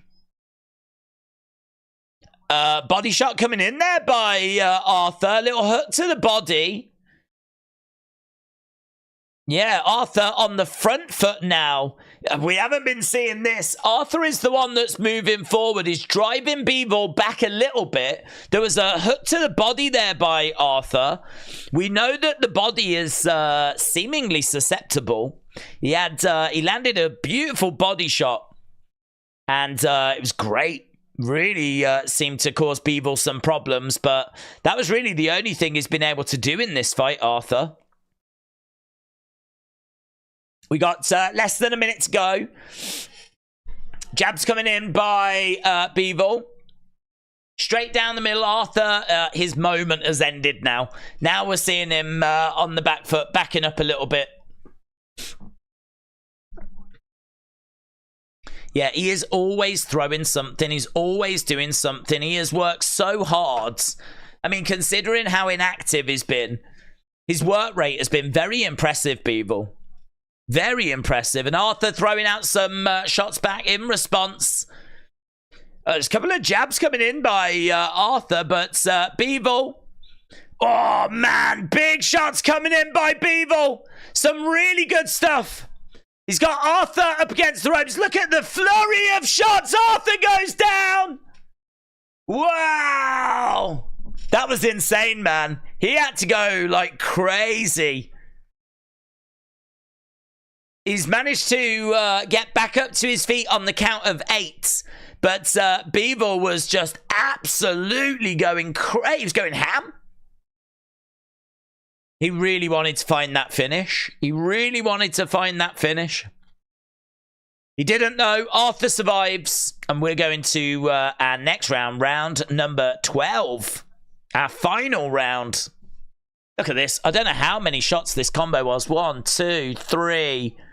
4, 5, 6. It's probably about 7, maybe even 8 shot combo. 1, 2, 3, 4, 5, 6, 7, 8. The body shot is the 8. 9, 10, 11. It's 11 shots. 11 shots. The body shot on the 8 was the one that really caused the damage. Hell of a combo. Hell of a flurry of shots. Arthur couldn't do anything but just stand there and take them. It was just an absolute barrage that was coming at him. It feels like Arthur's there for the taking now. He looks a lot more vulnerable. And again, we've got a real flurry. Arthur up against the ropes. Bivol unloading. Yeah, the ref's having a look. He's not going to want this to continue for too much longer. Arthur is just a real punching bag here. Bivol really wants this stoppage. He's working for it. The ref's really coming in. Oh, clinch up there by Arthur. Arthur survives. Arthur survives. Jab coming in there by Bivol. Bivol again getting Arthur back. He must be shattered, man. He must be shattered. He's the amount of shots that he's thrown. Jab coming in there by Bivol. Arthur edging forward. Jab coming in there by Bivol. Yeah, Bivol, I think, is having to try and regroup a little bit here. I think he really did use up quite a bit of his energy. He has slowed down, but that was a hell of a barrage that he threw. Nice body shot there by Arthur. He did weather the storm. Bivol, I think, is having to try and regroup a little bit here. I mean, in all fairness, that was his moment to try and get the stoppage. He might have another shot at trying to do it, but there's no point forcing yourself and putting yourself in a bad position. He's definitely going to win this fight. Just got to get to the judges, in a minute. So he's definitely winning. He just makes sure he doesn't do anything stupid, but he would like that finish. Big body shot there by Arthur. Big body shot. You can hear it as well. So Arthur actually enjoying a nice little spell in this fight. Bivol's got to make sure that doesn't do anything silly here. Oh, lovely head movement there by Bivol. Lovely head movement. We got just over 30 seconds to go. Arthur knows with 30 seconds to go, he needs to find a stoppage. The best chance of that is working the body.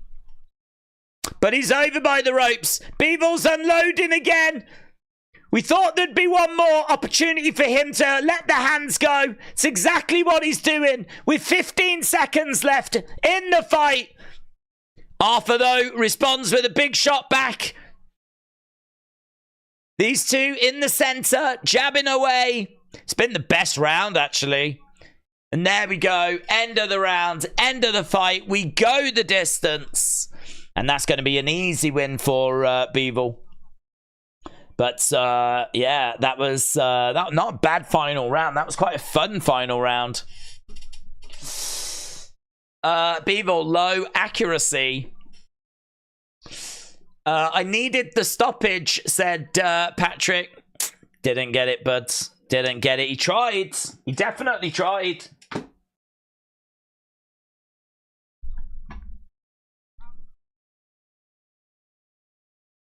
Yeah, Arthur goes the distance.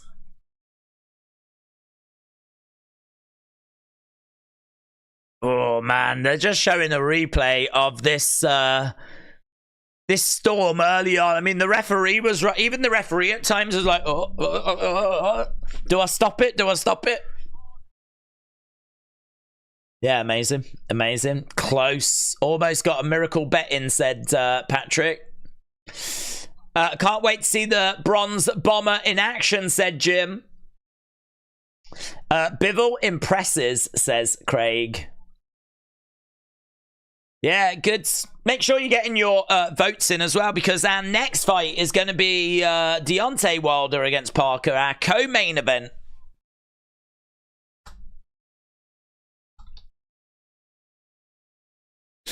So, at the moment, Wilder knockout is in the lead 69%. 69% of people think Wilder by knockout. 7% think Wilder by decision. It means that not many people are giving Parker a chance here. Okay, here we go. We're going over to the scorecards. It's got to be every round in it.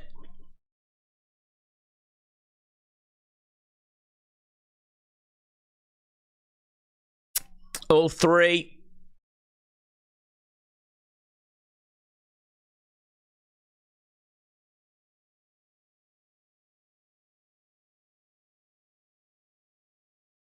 $120 to $107.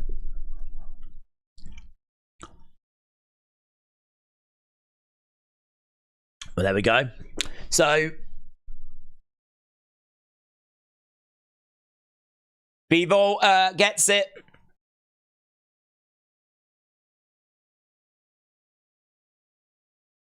It was a complete shutout. All 3 cards.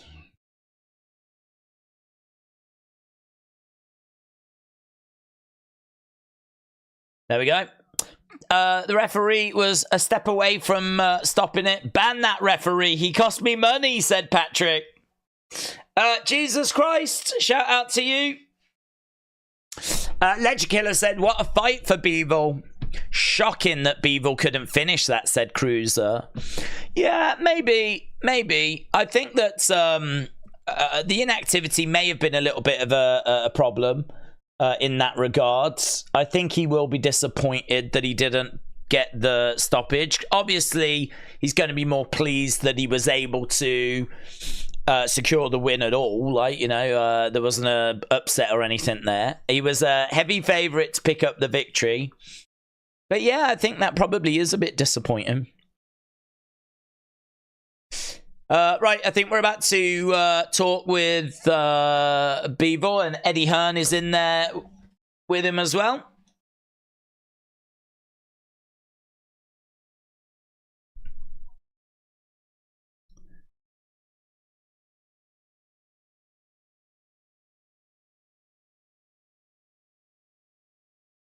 Bivol said that it was good sparring for him.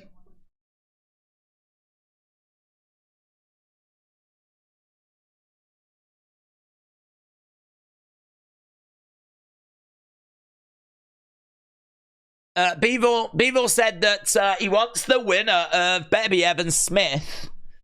He wants undisputed.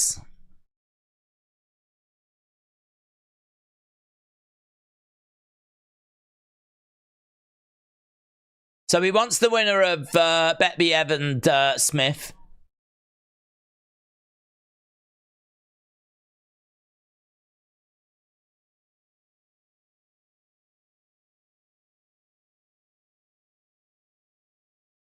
So he said, I knew my opponent was ready for 12 rounds. I could see it in his eyes. I'd like to hear from Eddie Hearn, actually, to see, is that possible that Bivol can get the winner of Smith and Better Be Ever? I mean, it should be. I just haven't heard anything on it. All the fights so far have been good, said Riot J Case. Eddie Hearn is worse than a politician, says Patrick.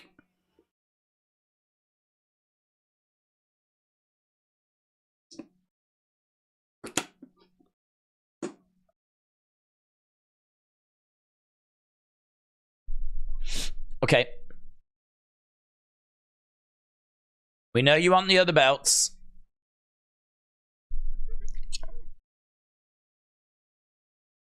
Do you think you'll get the winner of that fight?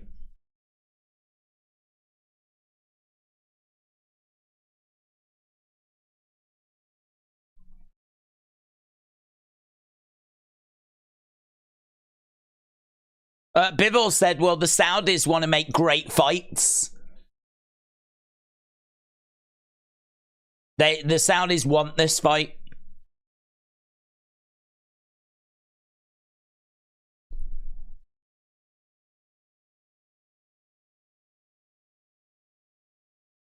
So Bivol said, thank you, Saudi.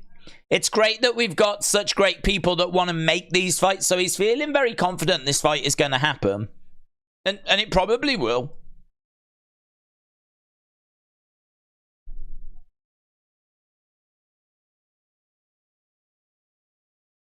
Here's Eddie. Let's see what Eddie's going to say.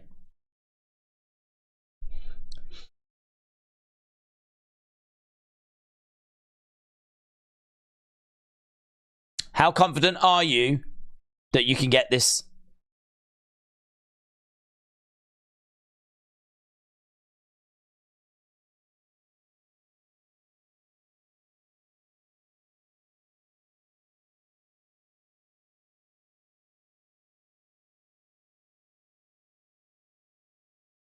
Oh, that would be big, wouldn't it? Callum Smith.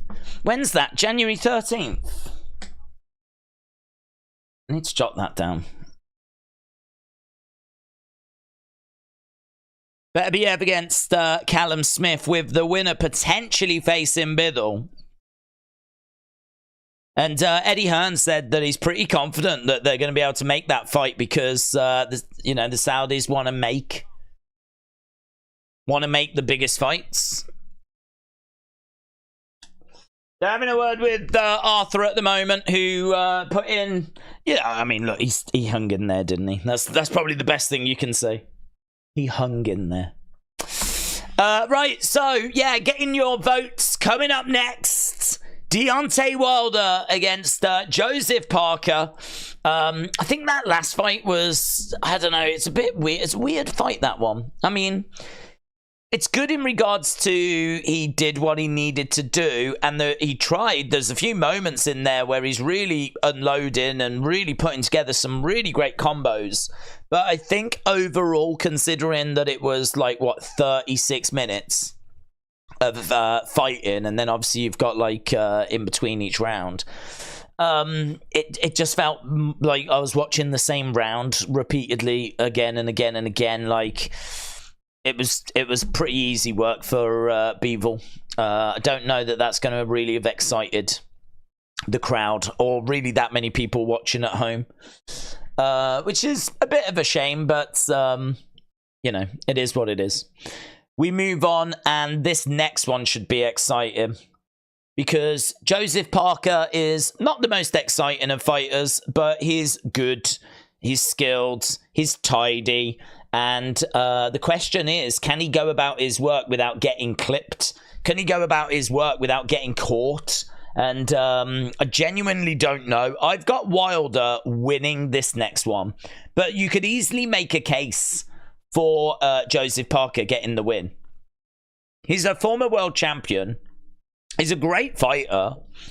He is someone that can struggle against the very elite. But... it's hard to know how you would describe Deontay Wilder, because from a boxing ability point of view, he's all right. I mean, he's good, but I don't think he's elite. I think that he is someone, as we said, that has got ability. Definitely would be disrespectful to say that he's just a right hand. That's clearly not true. There's clearly more to him than just that. But is he a better boxer if you take that right hand away than Joseph Parker? I don't think he is. I think Parker is the better boxer, and I think Parker's going to win some rounds here. He's been training with Fury. He's been training with Andy Lee. He's confident in the game plan that he's got. He said this is the fight he needs to really understand where he is in the division right now.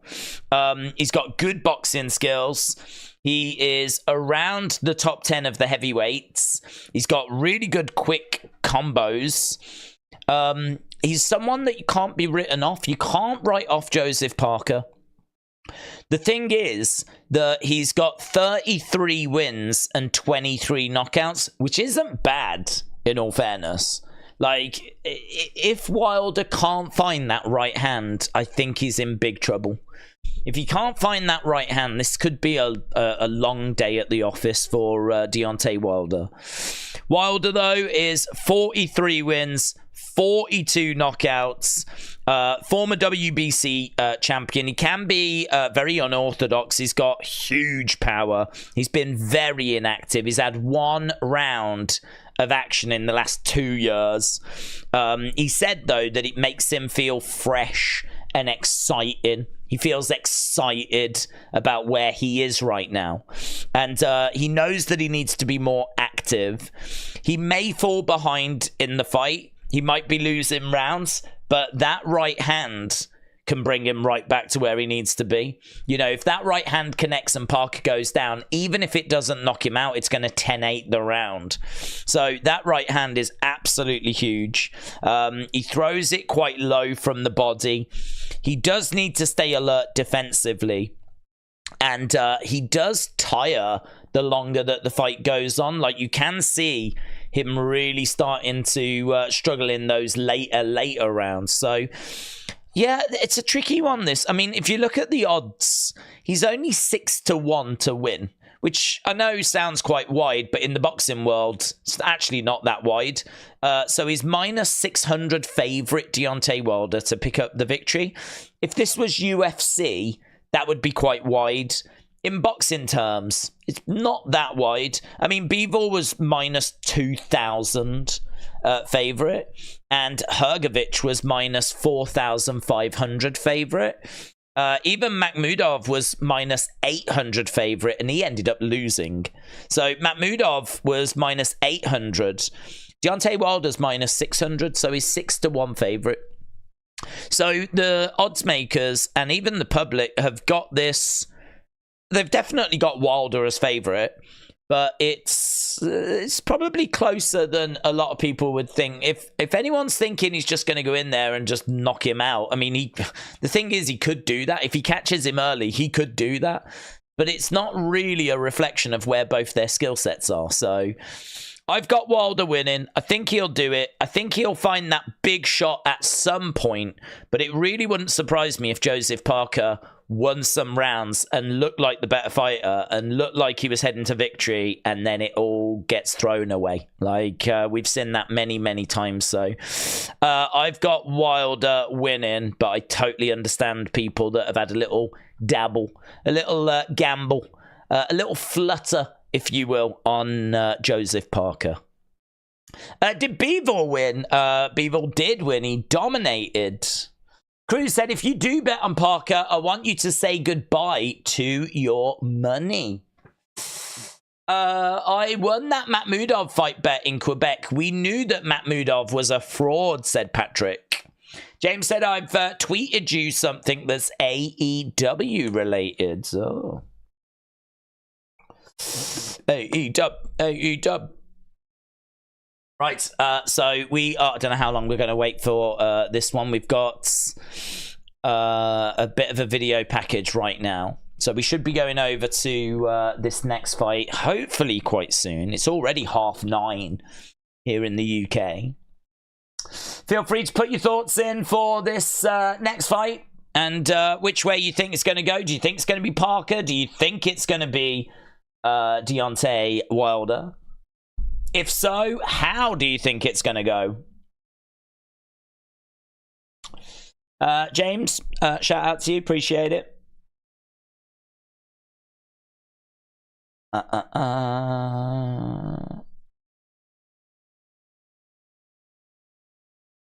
Right. You guys are delusional. Who has Wilder beaten, says Marcel knows best. Got a victory over Ortiz. But if he beats Parker, there is a good argument that this would be the best win of his career. It's true. William said, I don't mean to out-drama in the chat. Funky Junkie said, Joseph will beat this fool by a large margin or even KO Deontay. Dark Knight said, doesn't Ngannou knocking down Fury knock any of the prestige of when Wilder did it? No, doesn't. No. Doesn't mean anything. So, for me, like, there was something not right about Tyson Fury in that fight. And I said this earlier, I don't want to make excuses for Tyson Fury, because he's a big man. He can, like, you know, if he was just trying his best and came out second best, then we would say that. But his movement, his just everything about him just seemed off. He seemed off. I don't know why he was off. Right? I don't care the reason. I don't care if it was a bad training camp. I don't care if he overlooked Ngannou. I don't care if I don't know what it could be, but he just seemed off. So, you know, that was a tough fight for Fury. It was a really tough fight. I don't think anyone in the Fury camp would tell you it was not a tough fight. It was a really tough fight. We don't quite know where Ngannou is, because we can only judge him on that one fight. And it was a hell of a fight, and it was super close. So, without knowing really where Ngannou is in the pecking order, I mean, if Ngannou goes and now struggles against low-level opposition, that Fury performance is going to look awful, isn't it? If Ngannou goes off and beats Wilder, beats Joshua, well, that Fury performance ain't going to look as bad, is it? So, without knowing what's next for Ngannou, without knowing how good Ngannou is, we don't know how that fight's going to age at the moment. So for me, no, it doesn't really do anything at the moment. There's still quite a bit of unknown. But what I would say is that Fury didn't look right in that fight, whatever the reason. Didn't look right. It could be training. It could be that he overlooked him. I don't know what it was. I really don't know. He said he didn't overlook him. He said he put in a 12-week training camp. But John Fury did a very interesting interview where he was saying, like, there needs to be big changes behind the scenes. There's clearly something not right going on there. So, don't know. I really, really don't know. But what I do know is that, no, whatever happened in the Ngannou fight, for me, is self-isolated, because that was such an exceptional fight, in the sense of it was such a freak fight of bringing over like an MMA fighter and doing this weird crossover thing. Maybe it was just the awkwardness of Ngannou. Maybe it was just a case that Ngannou doesn't fight like the other heavyweights, and that's what kind of caught Fury out.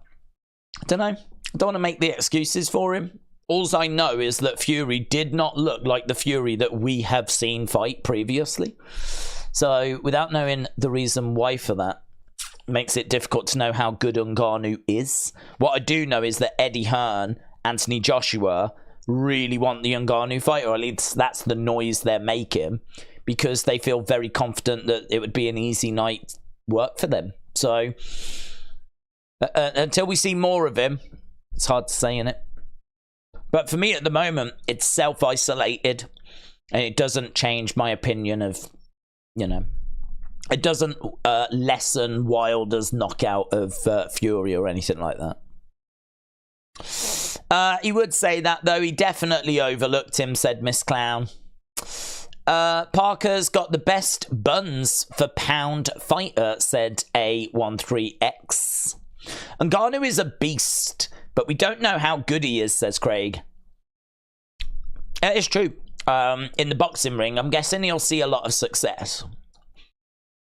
I think that he is someone that is going to struggle, to be honest, against the some of the other big names in the division.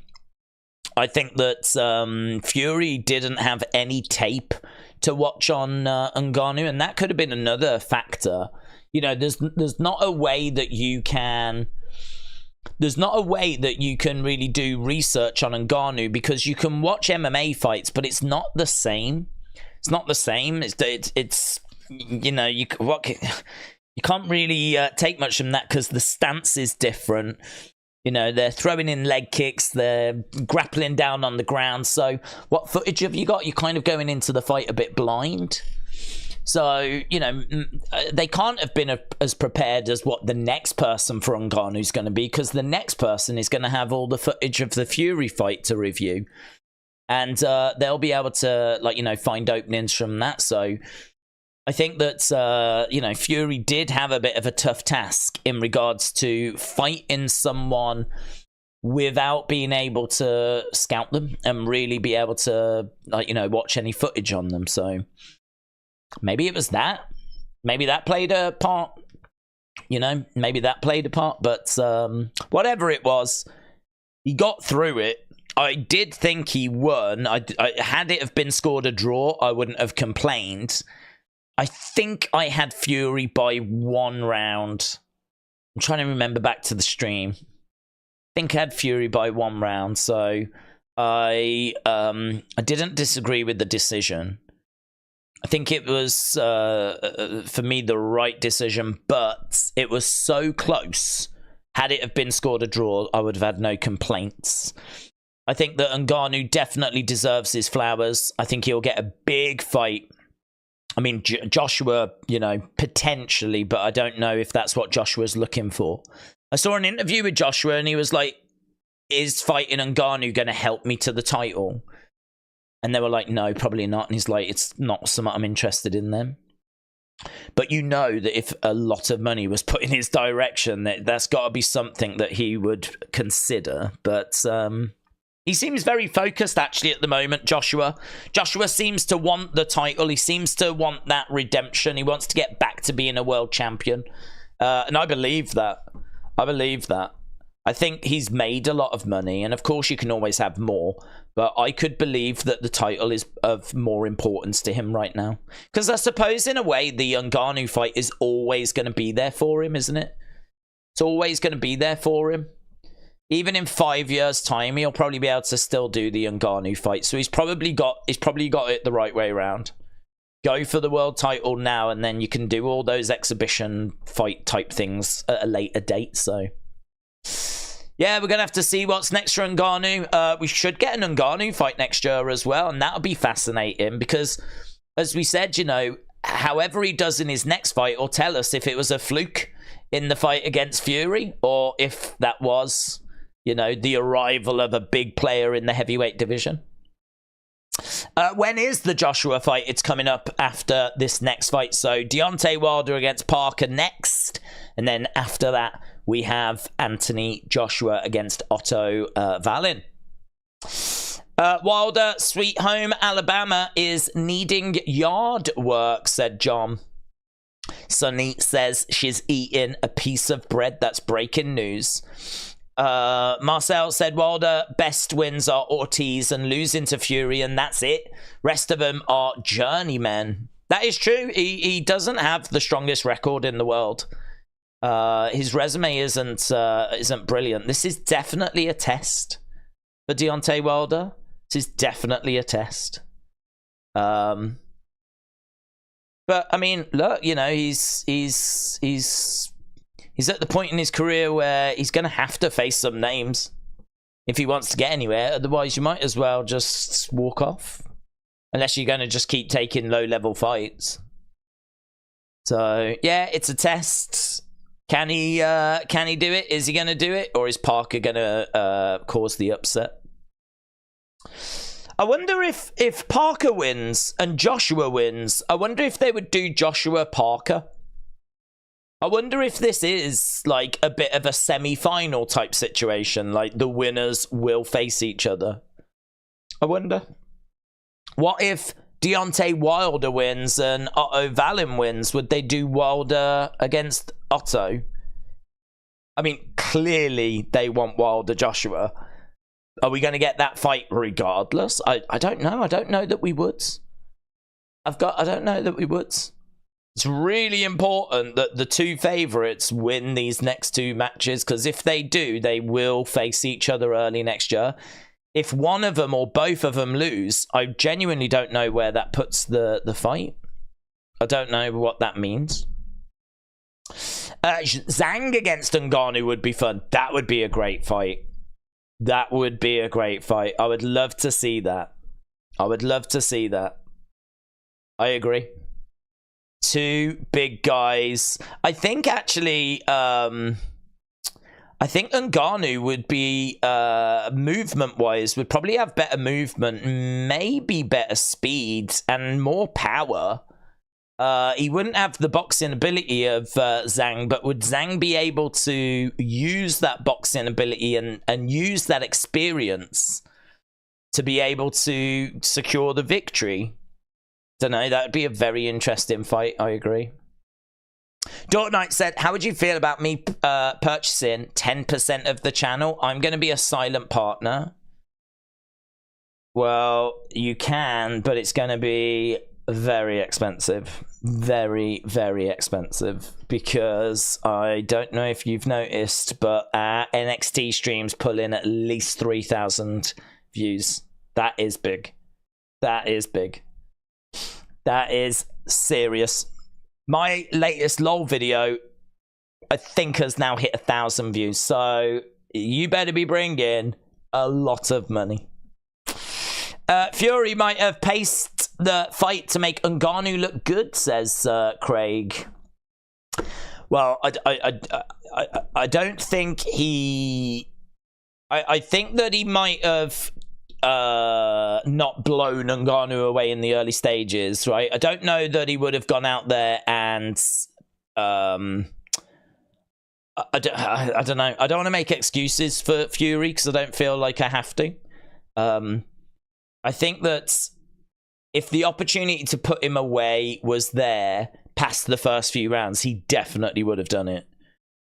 If the opportunity was there in the first round, would he have ruthlessly pulled the trigger? I don't know.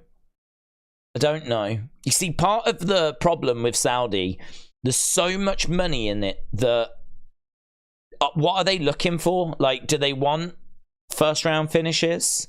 Or do they want a bit of back and forth? Or what is it that, like, they want a bit of entertainment, don't they? Right? That's what they want. They want a bit of entertainment. Like, is it good to go in there and just smash someone and put them out in the first round if you're the main event? If you're the main reason people are coming to the show, is it good to put someone out in the first round? I don't know. Is that what they're looking for? I don't know. I could understand, and I don't think this happened. I'm not saying this is what happened, but I could understand if Fury was like just jabbing away and just getting a few reads and not forcing things and not looking for anything and, you know, just doing whatever. And then the longer the fight went on, like, all of a sudden, like, because Ngannou was still in the fight, he started to grow into the fight. And all of a sudden, he became a real problem that Fury really couldn't get out of there. I don't think he carried Ngannou for that fight. No way. No way. I don't think he carried him for that fight because he was in, like, trouble at times. And he was so close to losing that fight that if he did carry him for the fight, he completely botched it. Because if you're going to carry someone for the fight, there's no way it should be that close. Because to many people watching, he lost the fight. A lot of people watching thought Ngannou had won. There's no way he would carry him to something that close. So I could understand him maybe taking it a bit easy, not going, like, you know, full hog in the first round or two. But at that point, I think then Ngannou starts to grow into it. And then all of a sudden, Fury's got a real problem on his hands. So I don't know. I don't know if that's what happened. I don't know if the opportunity to put Ngannou away early, if it had presented itself, if he would have took it, or if he would have just, you know, maybe just waited a little bit longer. But either way, it was a damn tough night at the office. And we don't quite know where either of them are, let alone where Ngannou is. Where's Fury? I mean, Fury, like, looked rubbish against Ngannou. If he's going to fight as bad as that against Usyk, got to think Usyk's going to cook him. So both of their fights, both of their next fights are going to be absolutely fascinating. Because we need to know where Ngannou is. And we need to know where Fury is now. Because both of them, there's big question marks. So... but that's the future. This is the now, and we are getting closer all the time towards this next fight. We've got the tail of the tape on screen. So Deontay Wilder is 3 inches taller than Joseph Parker, and we are going back to the ring. So many empty seats. So many empty seats. I don't think this thing is sold out. I don't get it. I just don't understand. I don't understand how they're making money on this. I mean, they can't be. But you would think at least, like, sell out the arena. But here's Joseph Parker making his way out. So we're about to get ring walks for our first competitor. Fury sorted out his mate Chisora with the payday, said Stephen, and his mate got 100 million for a night. I would say to my mate, let's make it competitive and do it for another 100 million, but maybe I'm cynical. Matt said, in the first round, the first punch Fury threw was a bomb straight out of the door, and Ngannou barely flinched. He tried to take him out early, and he failed, says Matt. Wilder is going to have to dust off the ring rust and get some rounds in for a knockout victory, says A. Jobson. Michael Buffer is in the ring then. Michael Buffer is... doing the announcing. I think this is the first one Michael Buffer's done, hasn't it, for this card?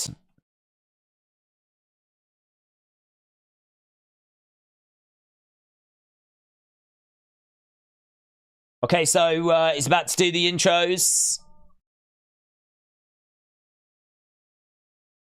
Co-main event time.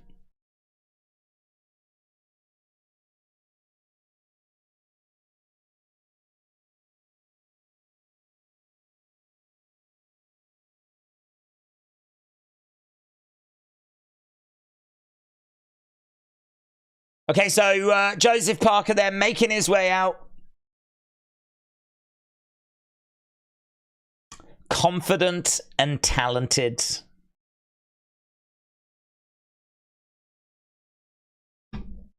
His fourth fight this year for Joseph Parker.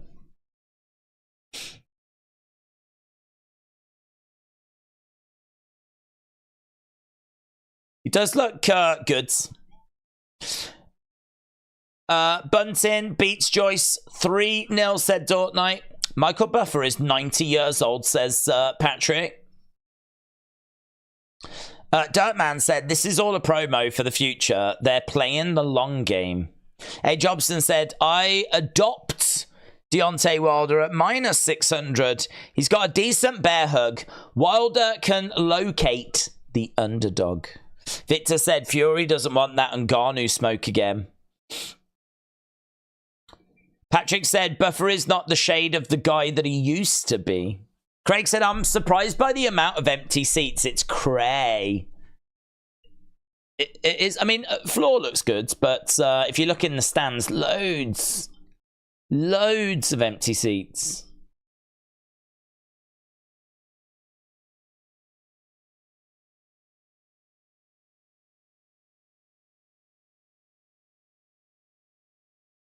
Okay, so Parker steps inside the ring. It's not a great look for the new home of boxing, is it? If you can't even sell out the... Oh, I don't know how many people the arena can hold, to be honest. Doesn't look that crazy. Deontay Wilder has got a pretty big crown on his head. So Wilder is getting ready to make his ring walk.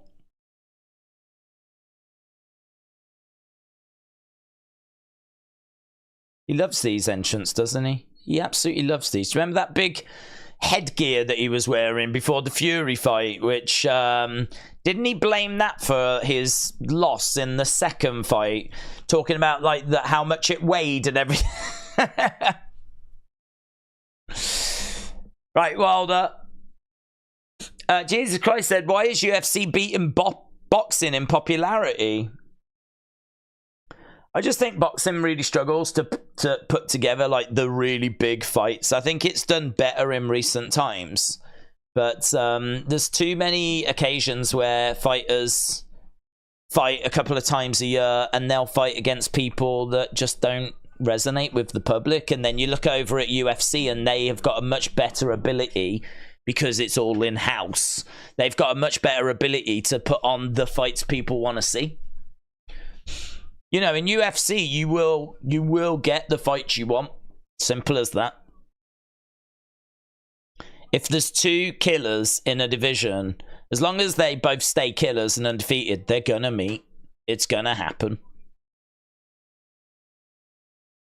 Here's Wilder then making his way out. The Bronze Bomber. There's his excuse if he loses, says Stu. Let's hope his cute costume is not too heavy again, says Ben. I know, yeah. It sapped his energy. He should probably have a smaller crown. He does look focused.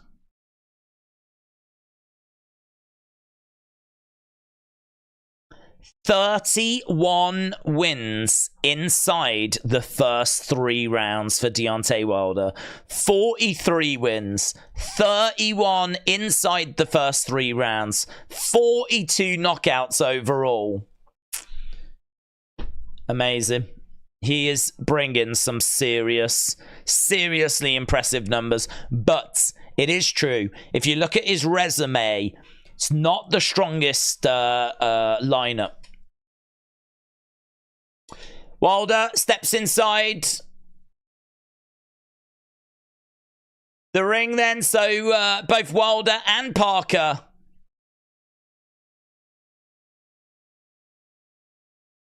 inside the ring.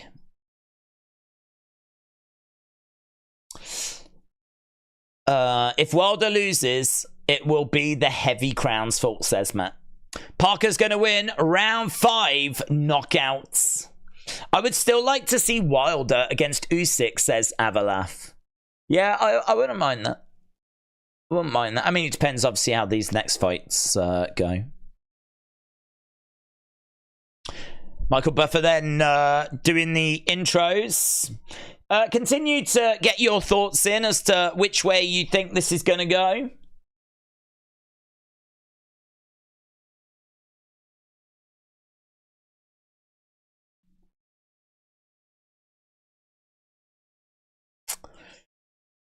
Okay, so we're just going through all the boxing boards of control and everything. Wilder's going to win in 3, said Chat Sport. Parker wins, I hope, says Uni Heart Atty. Joseph has got a mean uppercut, and this is your end, Deontay, said Genesis. Bo Nichols, do you like him, said Craig. I haven't seen much of him. I mean, he's not been in UFC much, so need to see a little bit more, but I mean, so far so good. Hopefully Parker manages the distance. He's going to have plenty of joy landing punches on Wilder. If he can slip and rip, he'll win this on points, said Stu. I'd love to start a crab shack named We Got Grabs. But that's if it doesn't exist, said George. I would love that for you as well. Avalaf said 7th Wilder KO.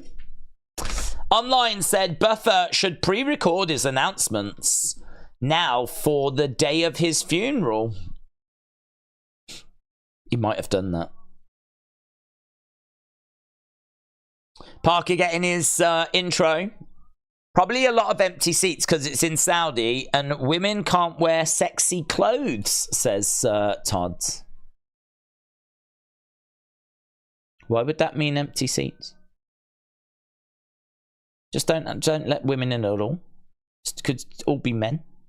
They've got enough men to fill that arena.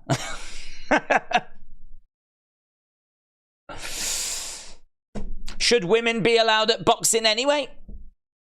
I'll throw that over to you.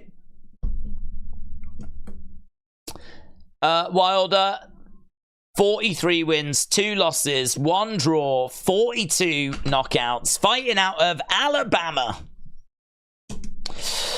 Fancy Parker to win this, said Sean. I've got a sneaky feeling about this.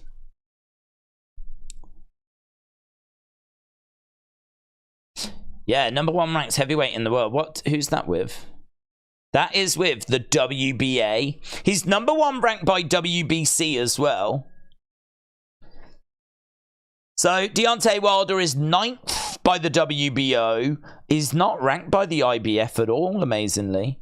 He's ranked 1st by the WBC and he's ranked 1st by the WBA. Here we go, both fighters stepping up to each other face to face right now. Let's go. Let's go. Are you ready? This is co-main event time.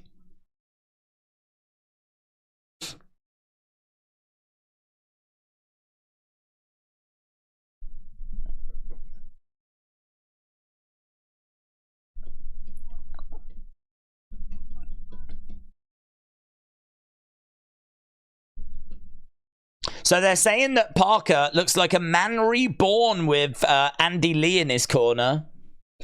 Here we go then. Deontay Wilder against Joseph Parker. And we are underway. Now, the last time we saw Deontay Wilder, he caught Hellenius in the first round and put him away. Parker has got to be very, very aware. And, of course, he will be aware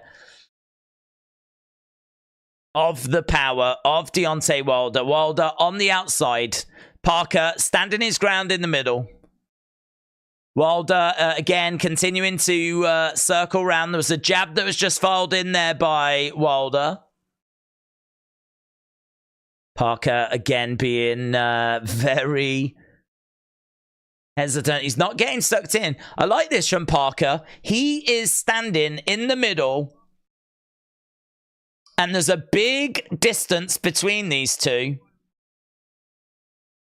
He is not getting in close to Deontay.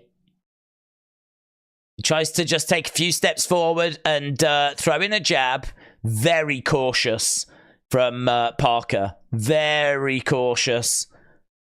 Wilder again circling round on the outside. Parker just following him.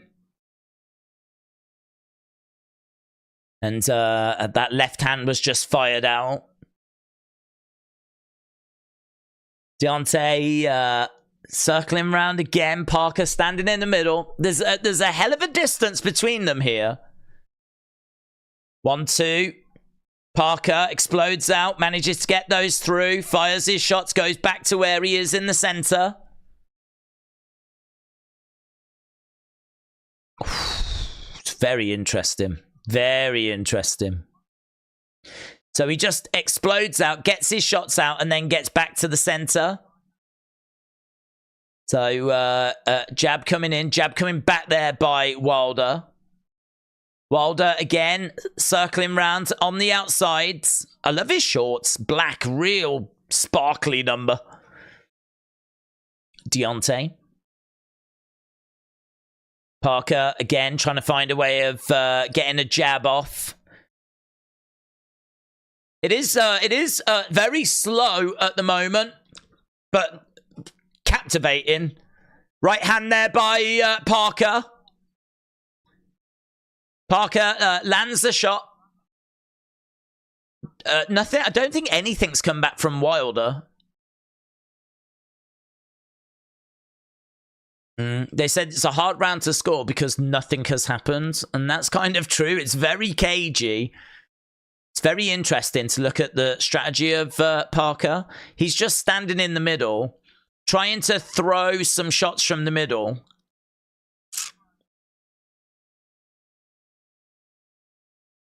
And there we go. End of the rounds.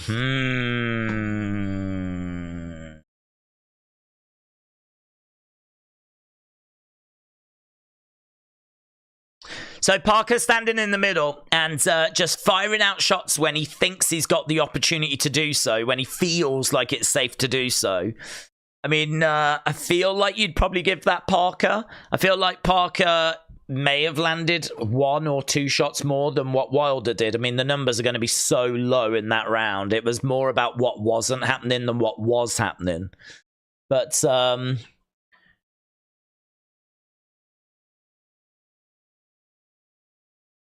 they're saying double feint before you throw a single jab to Wilder. Did he throw the right hands? No, he did not. He did not. Wilder is a bum. Wilder is not a bum. Who looked better? No one. I mean, if there was anything in it, I would have said it was like literally 1 or 2 shots. You had Parker standing in the middle, and you had Wilder circling round, and that was about it. But Parker did kind of throw a couple of shots from the center that seemed to land. Very little in it. Okay, so Parker just taking a few steps forward, and again he tries to throw a big right hand there, Parker. Trying to jab to the body as well. Wilder, again, trying to throw that double jab. Parker in the middle, watching as Wilder is circling rounds. It's more of the same of what we saw in the first round so far. Doubling up on the jab there by Parker. Nice, trying to go to the body as well. Jab coming in there by Wilder. He's not moving around as much here, Wilder. He seems to have slowed down a little bit with his movement on the outside. He seems to be sticking in certain areas a little bit longer, like right now we're in the corner. Now he's moved over to the other side. He's kind of changing the direction of his movement as well. Parker's just watching him. Wilder hasn't thrown much in at Parker. There's a jab that comes in there, but I think it falls short. Oof. Wilder, where there's a little bit of a storm there as Parker just threw a couple of shots. And had he have been a little bit closer, he might have got in there, Parker. That's an interesting moment in the fight.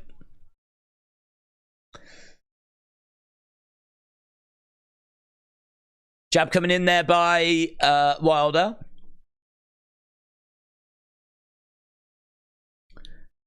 Oof, there was a hook shot that got through by Wilder there. It's very cagey. It's like chess. Parker edging forward. Wilder takes a step back. Wilder again circling round as Parker continues to watch him.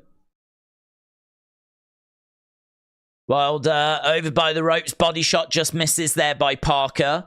Parker doubling up on the jab. Wilder tries to throw out a jab of his own, and that's the end of the round.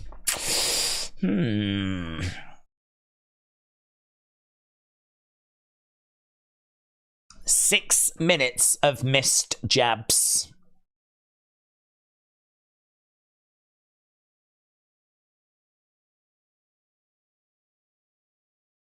Open him up with feints. That's what they're saying to Parker. Yeah, I mean, if you're not watching this, there's really not much to report. You've got Parker in the center. You've got Deontay on the outside. I think in the first round, he was kind of moving around in the same direction. This time, he wasn't. He was switching directions a bit more, and he was, like, staying in certain areas. So he was asking a few different questions. Parker was still exploding forward with some shots. There was one moment where Wilder was up against the ropes and he exploded into him, but he couldn't really connect with anything. So again, it's another round of very little, all things considered. We are underway with round number 3. Parker again in the center. Wilder on the outside, more of the same. Wilder trying to double up on the jab and come into the middle. He goes back to the outside, and again he goes back to circling rounds.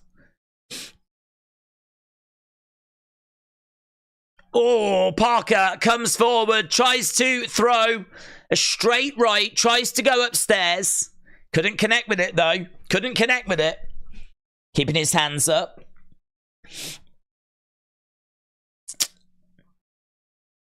He is trying to catch him with the right hand as Parker's trying to come in. Parker's trying to only come forward when he knows that right hand is not going to be a threat. Because they're both waiting for the other person, it means that there's a lot of inactivity. Jabs doubling up on the jab there by Wilder. Parker again standing in the middle. Trying to throw a big overhand right, but doesn't connect there, Parker. Wilder again on the outsides. Couple of shots coming in by Parker. Wilder manages to get out the way. Big overhand right comes in by Parker. Wilder moves out the way. Wilder jabbing forwards. Parker again coming into the body, steps forward. It looked like as he stepped forward, Wilder was going to hit him with the hook shot. I don't know that he did. If he did, it had no effect. There's a big gap between these two. There's a big distance there. Wilder again on the outside, Parker in the middle. We're into the final minutes.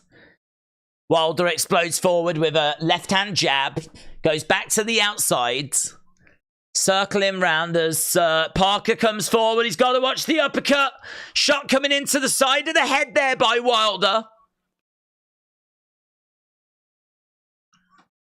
Yeah, he did get a little bit stuck there, Parker, momentarily. Double jab there by Parker. Double jab by Parker. That connected on Wilder. He definitely felt that. Wilder on the outside. That was good by Parker. Wilder getting backed up a little bit. Oh, that's a good right hand by Parker as well. There's a smile on the face of Wilder. The right hand comes in, but it just misses. 3 rounds gone.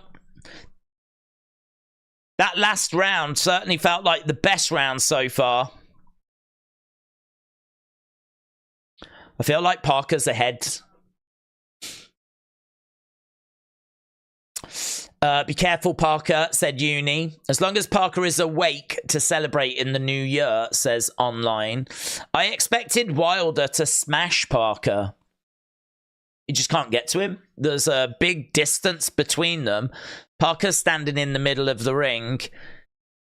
And that gap is so big that Wilder just can't reach him. So he'd have to try and come forward, and if he's going to do that, then Parker might be able to slip some shots, throw something else, or take a few steps back. He's got time to react, basically. The distance between them is giving Parker time to react.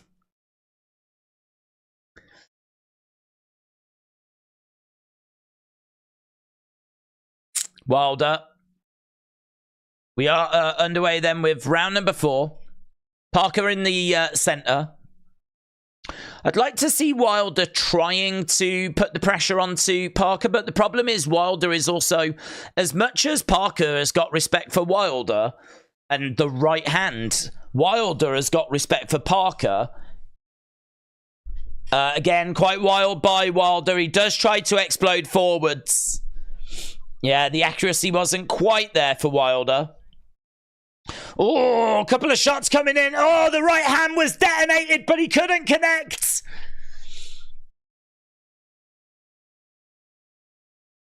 Yeah, he took one step back and he threw the right hand, but he didn't connect with it there, Wilder. Oh, some big shots coming in by Parker.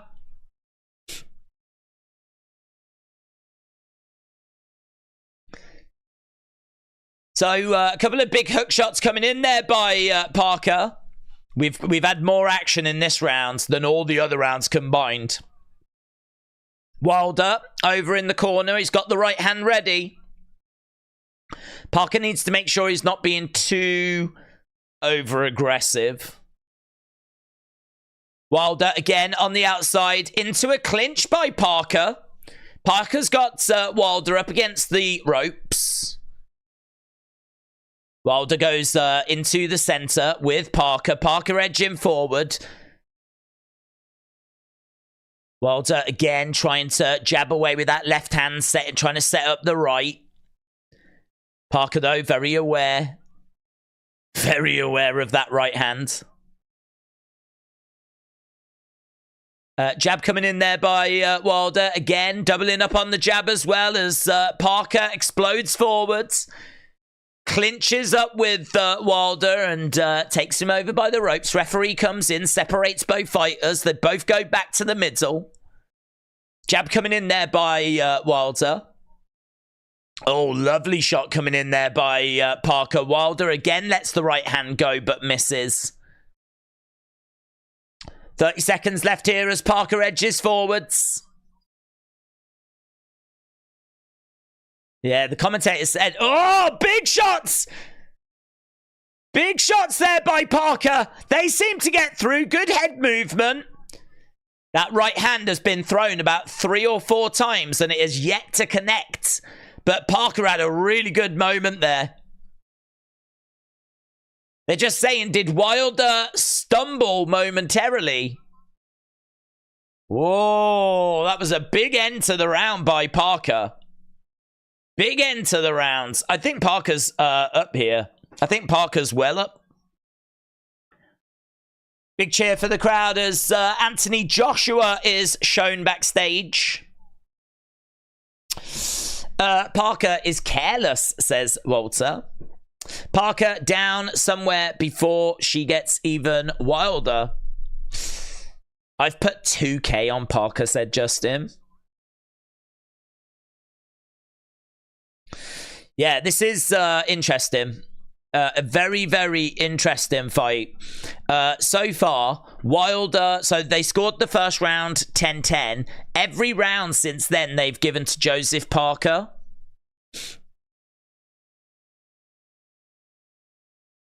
Yeah. Just a flurry of shots, like big swinging hook shots that drove Wilder back against the ropes. Right, we are up to round number 5.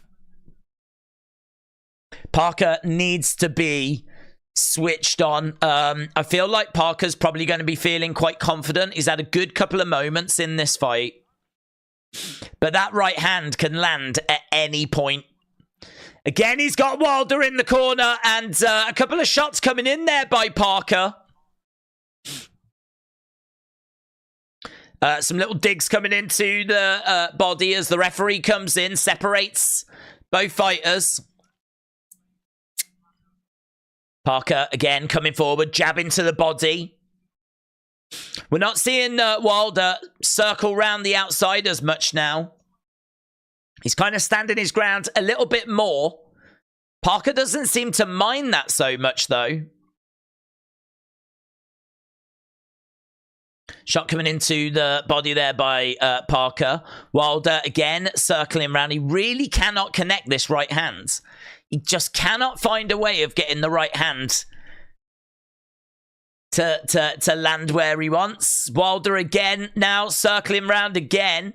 Parker standing his ground in the middle. Parker edging forward. Wilder changing direction. Jab coming in there by Parker. Full short. Wilder having a little look. He's trying to come forward. Double jab with the left so he can then throw the right. Oh, that's a big right hand there by Parker. That was good. Wilder up against the ropes. Referee coming in, separating both fighters. There's another right hand that comes in. Wilder is struggling a little bit here. Oh! Hook shot comes in there by Parker. Wilder tried to let the right hand go as well, but the two clinch. Parker again edging forward. Wilder is backing up against the ropes.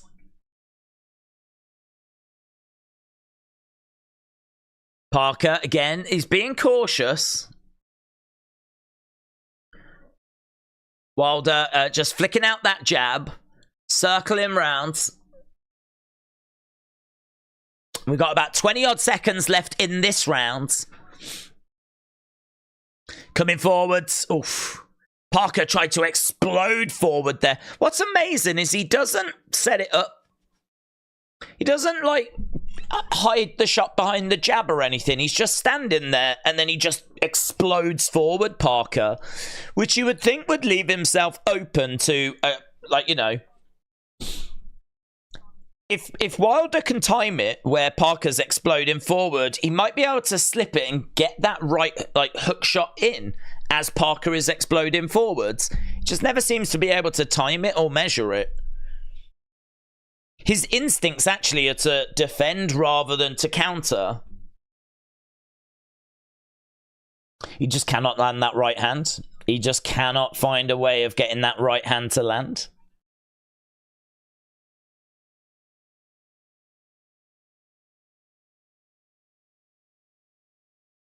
I've got Parker on point, said Marcel knows best. Parker has got the better coach and tactics, says Albert. Fury gave his game plan to Wilder.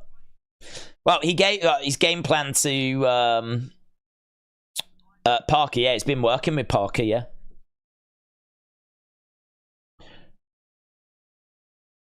So he's saying to Parker, believe. His corner is saying, believe in what you're doing right now. Believe in what you're doing. Parker standing his ground in the middle. We got Wilder on the outside. Parker again jabbing away, going upstairs. Double jab coming in there by Wilder, but Wilder couldn't land them. Wilder again on the outside, circling round. Parker, oof, trying to throw some shots to the body there. Goes to the body, drives Wilder back against the ropes. We're in the clinch right now. Really digging in some shots to the body. Wilder trying to get some shots through as well. Parker goes back to the middle. Wilder on the outsides. See, Wilder is a little bit predictable in the sense of he's on the outside. He's looking to throw that double jab to set up the right. And that's really all he's looking for. It would be good if Wilder could, like, mix it up a little bit. Parker, I think, doesn't have to worry about too many things here, apart from, clearly the right hand, but Wilder is setting it up with the jabs. So I think Parker's got a good read of what Wilder's trying to do right now.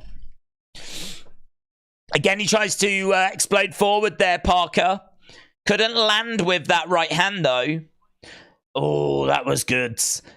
That was good by Wilder. He did mix it up a little bit there. He threw in some hooks instead, rather than setting it up with the jab. So that was better. Couldn't land with them, though. He did just miss with them. Oof. Parker trying to come forward with an overhand right.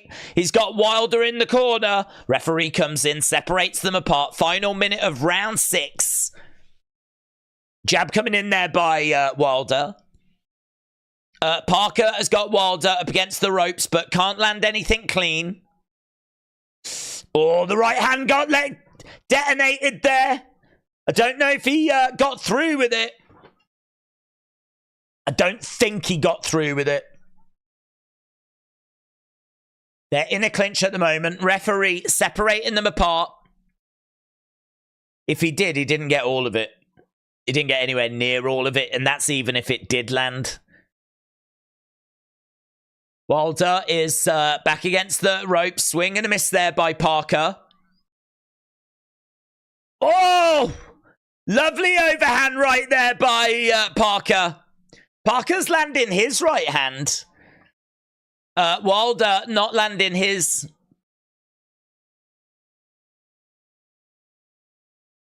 Yeah, hands are flying, but they're not necessarily landing.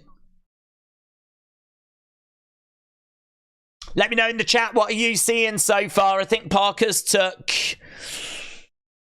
well, of 6 rounds, 4 at least. It might be 4-2, it might be 5-1. Some people might say 6-0 so far. Let me know, how are you seeing it? How are you scoring it?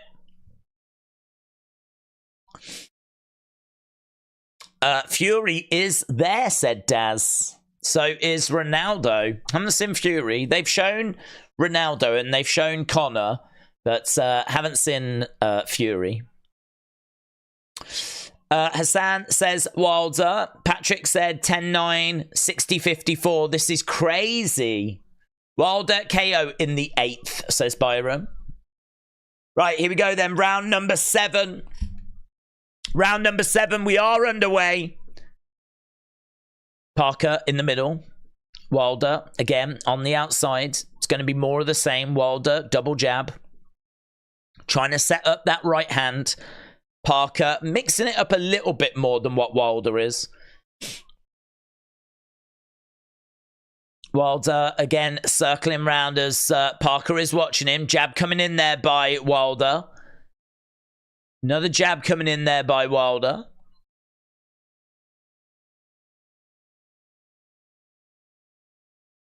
Definitely Parker winning this. And winning it comfortably.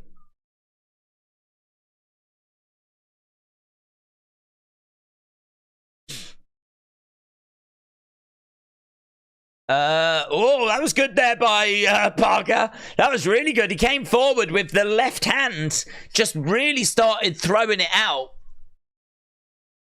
Jabbing away with it. I think he even went to the body with it as well. No, that was a nice little flurry there by Parker. Feint as Wild goes back against the ropes. There's not loads happening in the 7th at the moment. Parker standing his ground in the middle with Wilder circling round on the outside. On the back foot, just constantly going, circling round.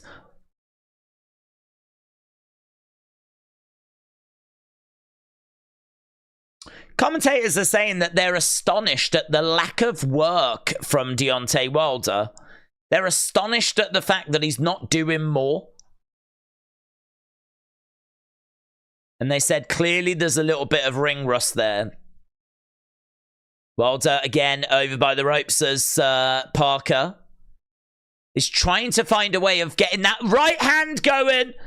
Wilder lets his right hand go, but it doesn't connect. Right hand coming back there by Parker. That doesn't connect either. There are some shots, some big shots being thrown, but they're not landing. Parker goes back to the middle. Wilder throws out a jab. Parker having a little look right now. Parker's always looking for this. Oh, and he lands the right. Parker lands the right. Wilder looked a little bit wobbly there momentarily. Little bit wobbly. Head movement there by Parker. And they clinch up. Parker going back to the center. Wilder's fine. Yeah, it landed. That right hand by Parker landed. And again, he tries to throw the right. It's Parker's right that's causing way more trouble than Wilder's right. Wilder's right just cannot get through. I tell you what is going to happen if AJ wins and Wilder loses? Yeah,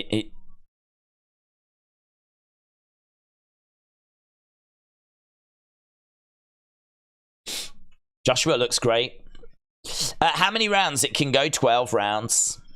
Parker's footwork is so much better, says James.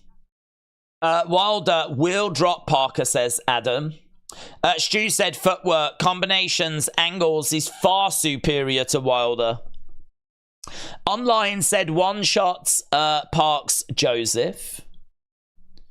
Well, you know, it's such a weird fight because I think if you didn't really know much about boxing, you'd probably think it was really dull because there is a real lack of activity here. But because we know the power that Wilder has got and we know this fight could end at any moment, it is really captivating. Even though there's not loads happening, there's not loads to kind of tell you about. Both are looking for openings. And Parker's the one that's going for those openings more regular. Wilder has thrown the right hand, but just has not connected with it. Wilder, again, on the outside. Parker standing his ground in the middle. Jab to the body there by Parker. Wilder trying to get the left-hand jab going. Parker has just come forward a little. Jab coming in there by Wilder.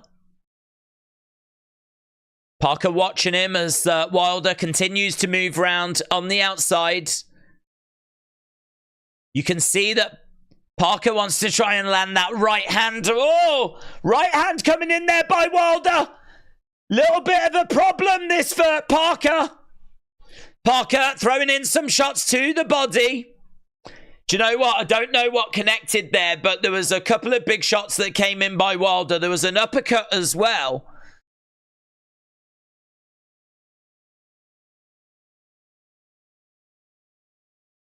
Yeah, he did fall short on his shot, Parker, and it did open him up to some shots coming back by Wilder. We need to see the replay to see exactly what got through. But Parker definitely having a scare there. Definitely having a scare. But he survived it. Minute left here. A couple of jabs coming in there by Parker. Referee coming in, separating both fighters. Parker in the middle. Wilder. Jab coming in there by Parker. There's no signs of any effects. Oh, beautiful right hand by Parker. Beautiful. Huge. Wilder in trouble. Wilder in trouble. Big shots coming in by Parker. Wilder back in the corner. Parker unloading. Look at Wilder having to try and move out the way. Oh my God, he's doing so good. Wilder is doing so good. How he survived that. Massive bombs being thrown in by Parker. Absolutely huge. And Wilder was having to like lean back, try and get out the way. He was really having to use head movement. Damn, man. I don't know how he survived it. I don't know how he survived it. You've got to give Wilder so much credit here. Look at this, back in the corner. He hit a massive right. A real flurry of shots. He's over by the ropes. He's trying to get Parker away from him. He's trying to throw some counter shots back. Parker's coming in with bombs. He's getting smashed several times. The referee was right there. I mean, what he's trying to do is he's trying to lean out the way. He's trying to get out the way. He's eating shots as well. Look, oh my God, look at that shot right there by Parker. Oh, man.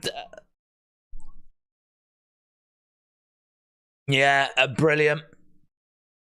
Brilliant. That's the best part of the fight. That was the best part of the fight. Wilder just ate some absolute bombs there. Absolute bombs. And he survived. He survived. Deontay Wilder then having a little look as Parker throws out a jab. He has recovered. I think Wilder, though, is probably there for the taking. If I'm Joseph Parker, I'm feeling quite confident. I'm feeling quite confident that I can get in and cause damage. Parker comes forward with some big hooks.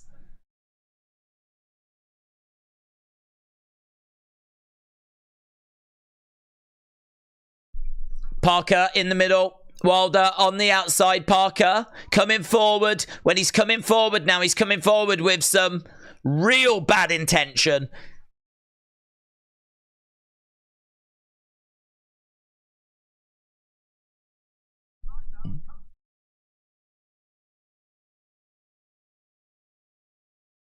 Wilder circling round. Commentators are saying, why is Parker taking these chances?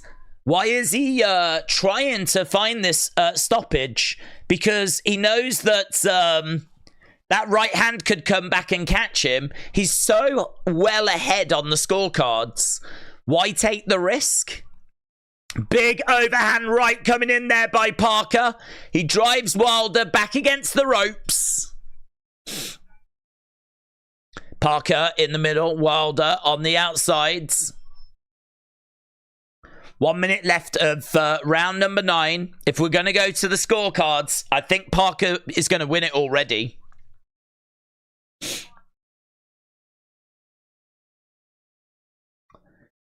No real aggression coming in here by Wilder. He's literally on the outside and he's not really offering anything at all. What he's waiting for, he's just waiting to throw the right hand. That's all he's got.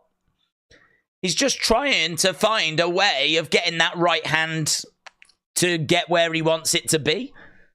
And he just cannot seem to find any openings for it. And so it just means he's just on the outside, just kind of standing there. Parker in the middle as Wilder steps in. Jab coming in there by Wilder. The right hand is let go, but there's not much behind it. Hook shot coming back there. Jab coming in there by Wilder. Parker doesn't need to get into a proper boxing match. It doesn't need to get in the pocket. The right hand is thrown, but it's blocked by Parker. Parker goes back over to his corner. Round number 10 coming up. It's absolutely captivating stuff right now. Captivating. I mean, I think we're at the point where Wilder needs to get the knockout. Wilder is a joke, said John. Parker is a masterclass win. Craig said about 1 round goes to Wilder. It's sad. Wilder is trash. Fury took Wilder's confidence, says online. Funky Junkie said, never leave it to the judges. Jobson said, I think Tyson Fury took Wilder's soul in their trilogy. He is very shy throwing tonight. That is true. He is very shy throwing tonight.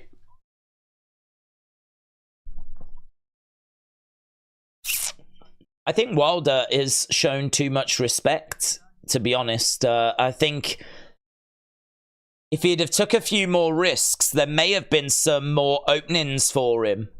But he just hasn't seemed to want to take those risks.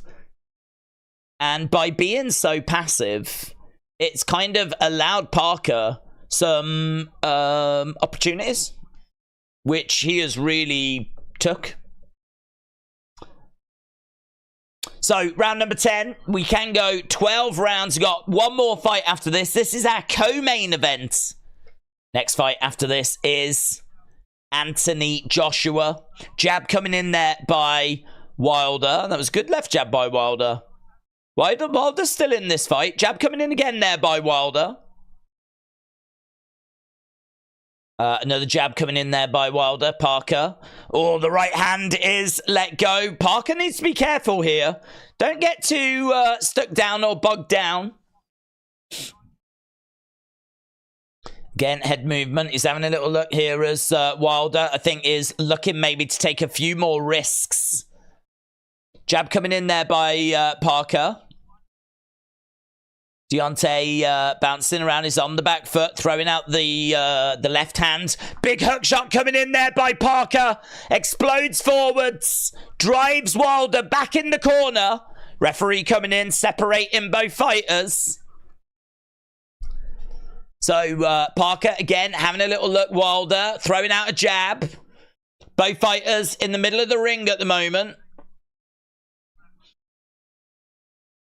And again, is having a little look. Jab coming in there by Wilder.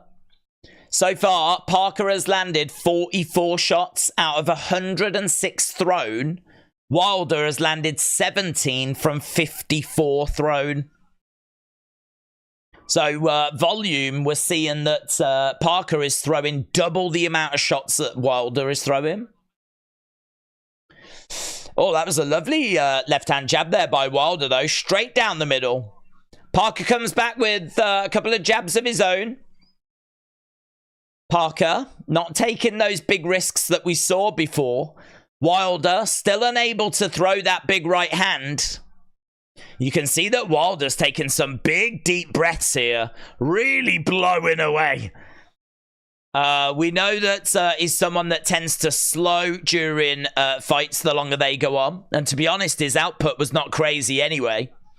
Trying to throw that right hand, can't land it. Parker gets his head out the way. We've got about 10 seconds left to go here. Big overhand right gets through there by Parker. There wasn't much behind it though, as Wilder was having a little look, seeing if he could throw the jab, but it is the end of the round. It's round number 11 coming up next.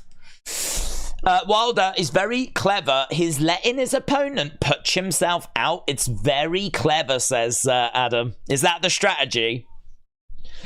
Well, it's working very, very well. If he's trying to tire Joseph Parker out for the last round, he's doing an excellent job.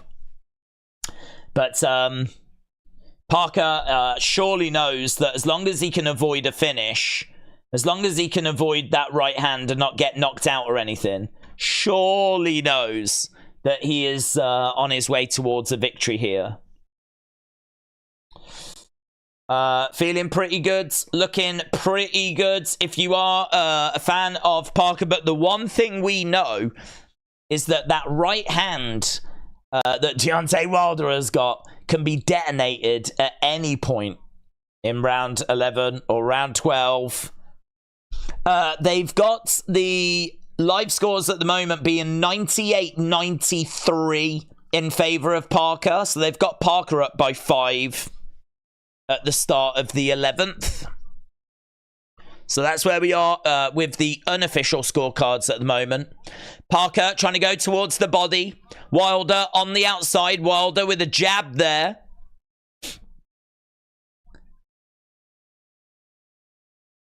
Parker again, just watching Wilder, who's on the outside. Jab coming in there by Wilder. I just don't know why he's not been letting the right hand go more, to be honest.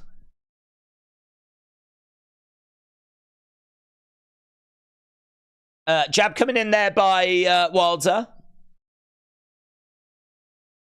Jab again there by Wilder. Commentators are saying, are you surprised at the fact that Wilder has been so passive? Yeah, it is true. I mean, the inactivity must have absolutely killed him. Must have absolutely killed him. He's done 1 round in the past 2 years. And Wilder just looks a shadow of his former self at the moment. Just really not offering anything. I mean, he is a guy that is basically on the outside.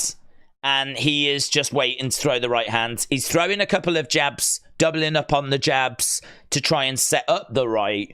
But he's not getting anywhere with the jab, so the right is not getting thrown. If ever he does throw the right, he's just been missing with it. And that's all he's offered. That's all he's had. They're in a clinch at the moment.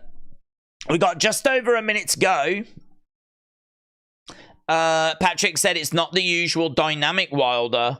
Dubois said, I don't think Deontay has the physicality to fight on the front foot. Jab coming in by Wilder. He lands the jab. He tries to get the right to come behind, but no joy. In close. Oh, big body shots coming in there by Parker. They got in quite close. Parker started to work the body. Wilder didn't like that. He went, he took a few steps over to the side. Oh, big right hand is let go and he misses with it. Into a clinch, referee coming in, separating both fighters. 20 seconds left in round number 11. We got 1 more round after this. And Wilder is definitely in the situation where he needs that right hand to land. Definitely needs that right hand to get through. There's a shot there by Parker that gets through. Wilder pushes Parker back, and that's the end of the round. So 1 round left to go.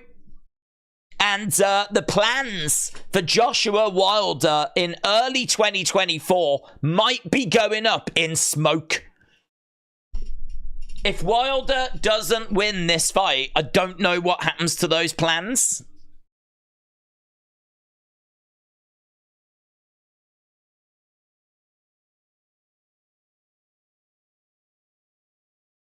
So we're just seeing Wilder's a joke, said Superboy on the PC. 40 knockouts against easy opposition, says Mats. Adam said, I guarantee Wilder will drop him in the 12th. Wilder is 36. No more power, said Amar Jr. Okay, here we go then. Round number 12. Joseph Parker hasn't necessarily done anything spectacular. There's just been a few moments in the fight, and wow, he's throwing in some heavy body shots there, Joseph Parker.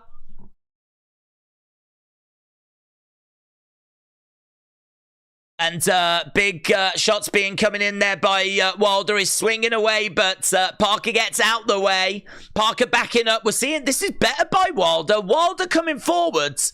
This is better. Why hasn't he been doing this all fight? Wilder with just using up whatever is left in the tank. He lunges forward with the left. He tries to get the right to follow up behind. Parker is clinching up right now. Parker knows that he's got to weather whatever storm Wilder is going to be bringing. He tries to let the right hand go, but Parker gets out the way. Shot coming into the side of the head there by Wilder.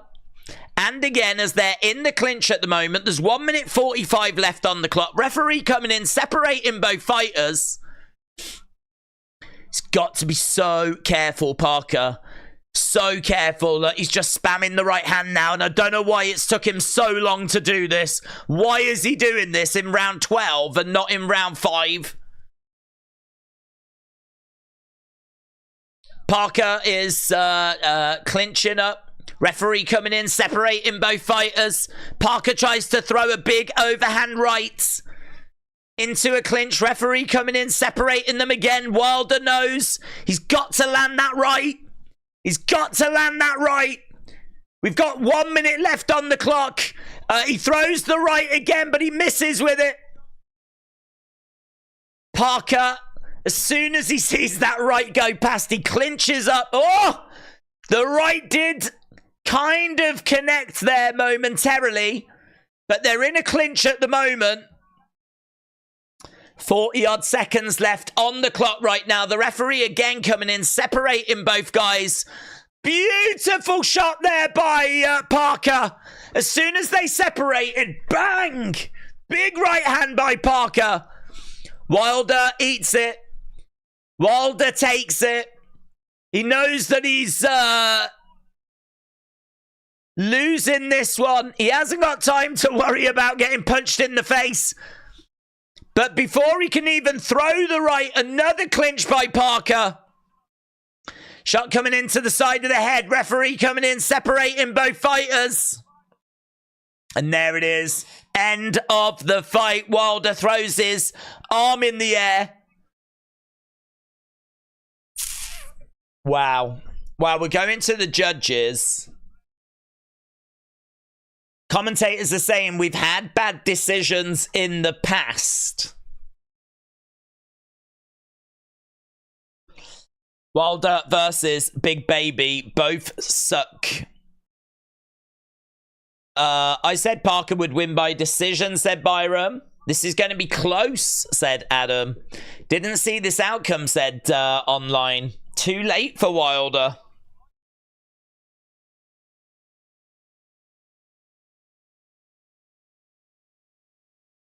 Commentators are saying that they can't believe that Wilder put his arms in the air at the end of that, thinking he's won it.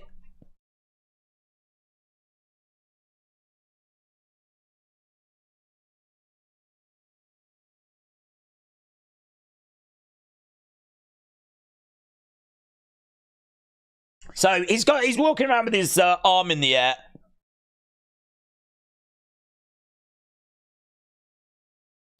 They're saying that the cornermen are disappointed as well in Wilder's corner.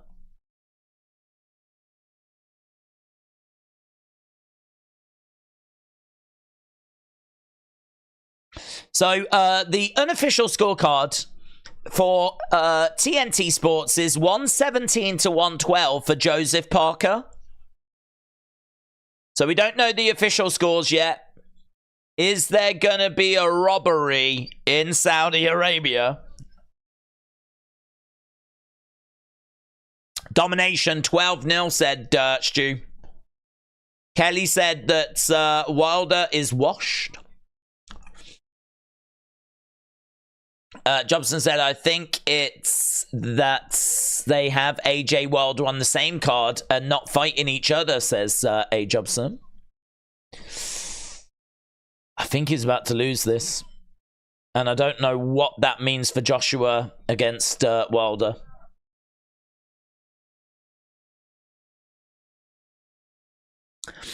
What's that going to do to Joshua? before he walks out for his fight? I mean, Wilder is meant to win this because Joshua knows what it's meant to set up. If he gets told before he's about to walk out that Wilder just lost, does that have an effect on Joshua? I'd like to think that he is too mentally dialed in for it to have an effect, but I could understand him being like, that's not what's meant to happen. What do I do now? Well, it's like, look, let's get this fight out the way first type situation, but that's probably not the news you want to be hearing. So, it's certainly not the news that I think His Excellency was looking for, but let's see what the scorecards are first.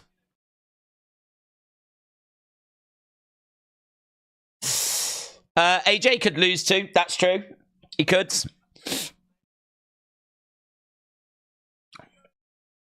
Imagine that. Everyone wanted to see Joshua against Wilder.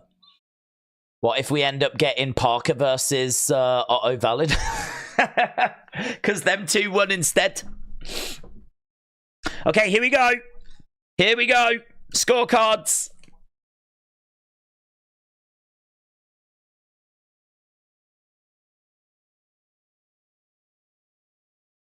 $120-108.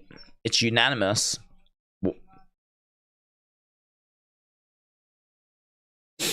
Parker's got it. Parker's got it. All three judges quite wide as well. Parker's won.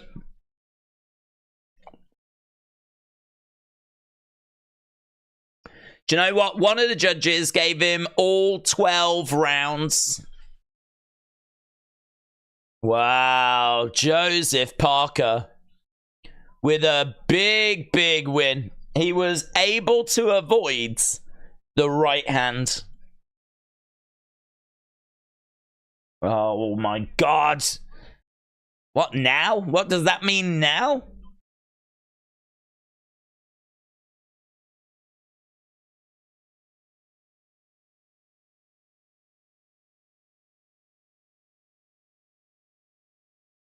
They're saying, is Wilder done after that fight?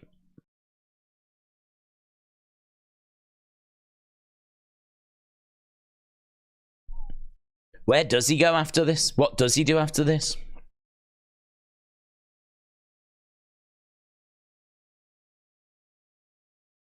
That's a real disappointment for Wilder, isn't it? Huge win for Parker, said Brian. Called it, said Matt. He won every round, said John.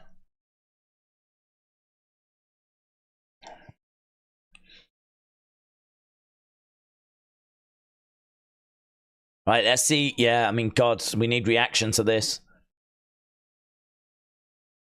Deontay Wilder loses to Joseph Parker in the co-main.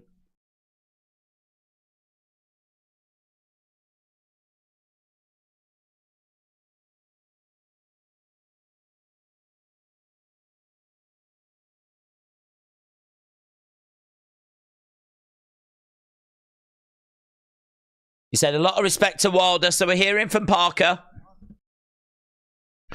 We were purely focused. We worked hard for this.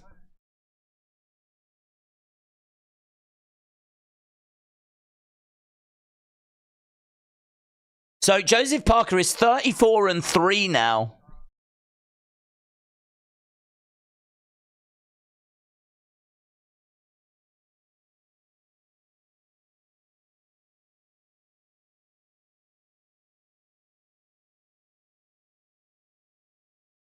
Today we got the win. Merry Christmas to us. He said there's always things to work on, but today we got the win. Merry Christmas to us.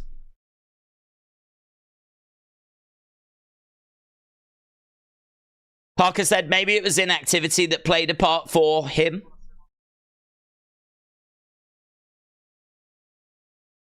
Wow, big win. Dr. Sleep got insomnia. Wilder deluded. Zhang is better than both of them, said Uni. Yeah, he really could be.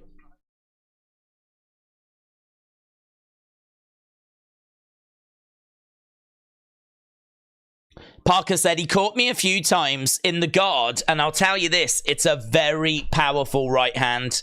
If he'd have caught me clean...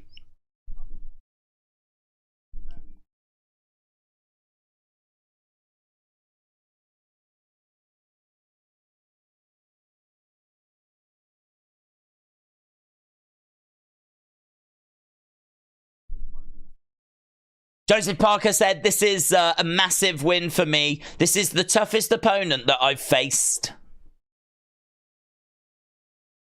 He thanks Tyson Fury for all of his support and help as well.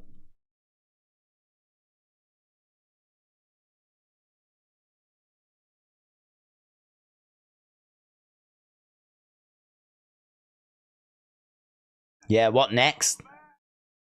Joseph Parker says, I'm back.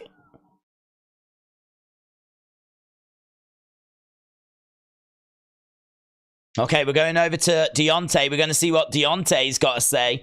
Coming up next, Anthony Joshua taking on Otto Wallin. My timing was off, says Wilder. Joseph did a great job. We don't make any excuses tonight.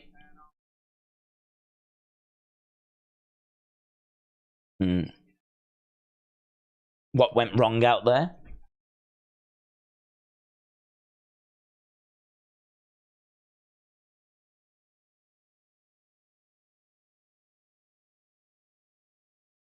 Okay, he says we're going to move on to the next, so there's no indicator that he's going to hang up the gloves.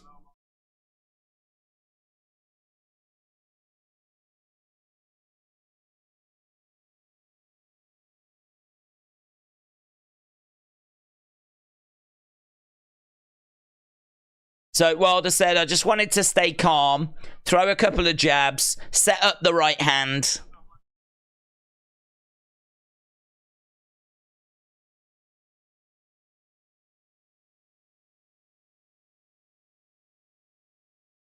He said he felt like he had the upper hand.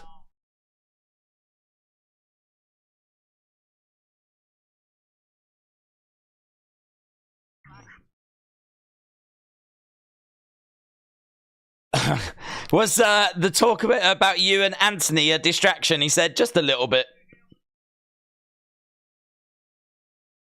Just a little bit. And the crown you wore on the way to the ring, was that a bit too heavy? Yeah, probably just a little bit.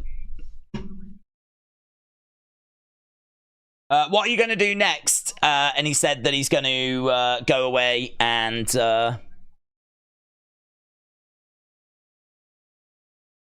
I'm a happy fighter.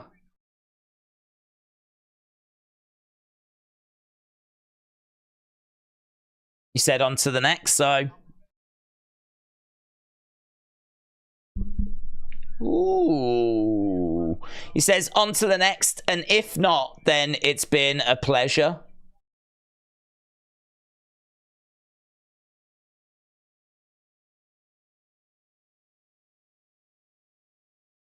Have you still got that same fire that you used to?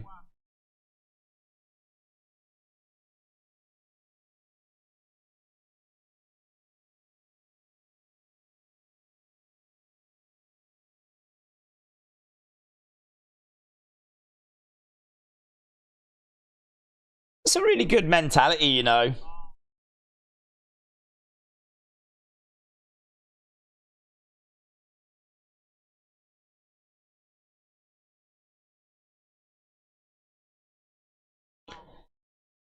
That's pretty cool. I've got to say, that's pretty cool. He's got a massive smile on his face, and he said, I've been wearing this smile all week.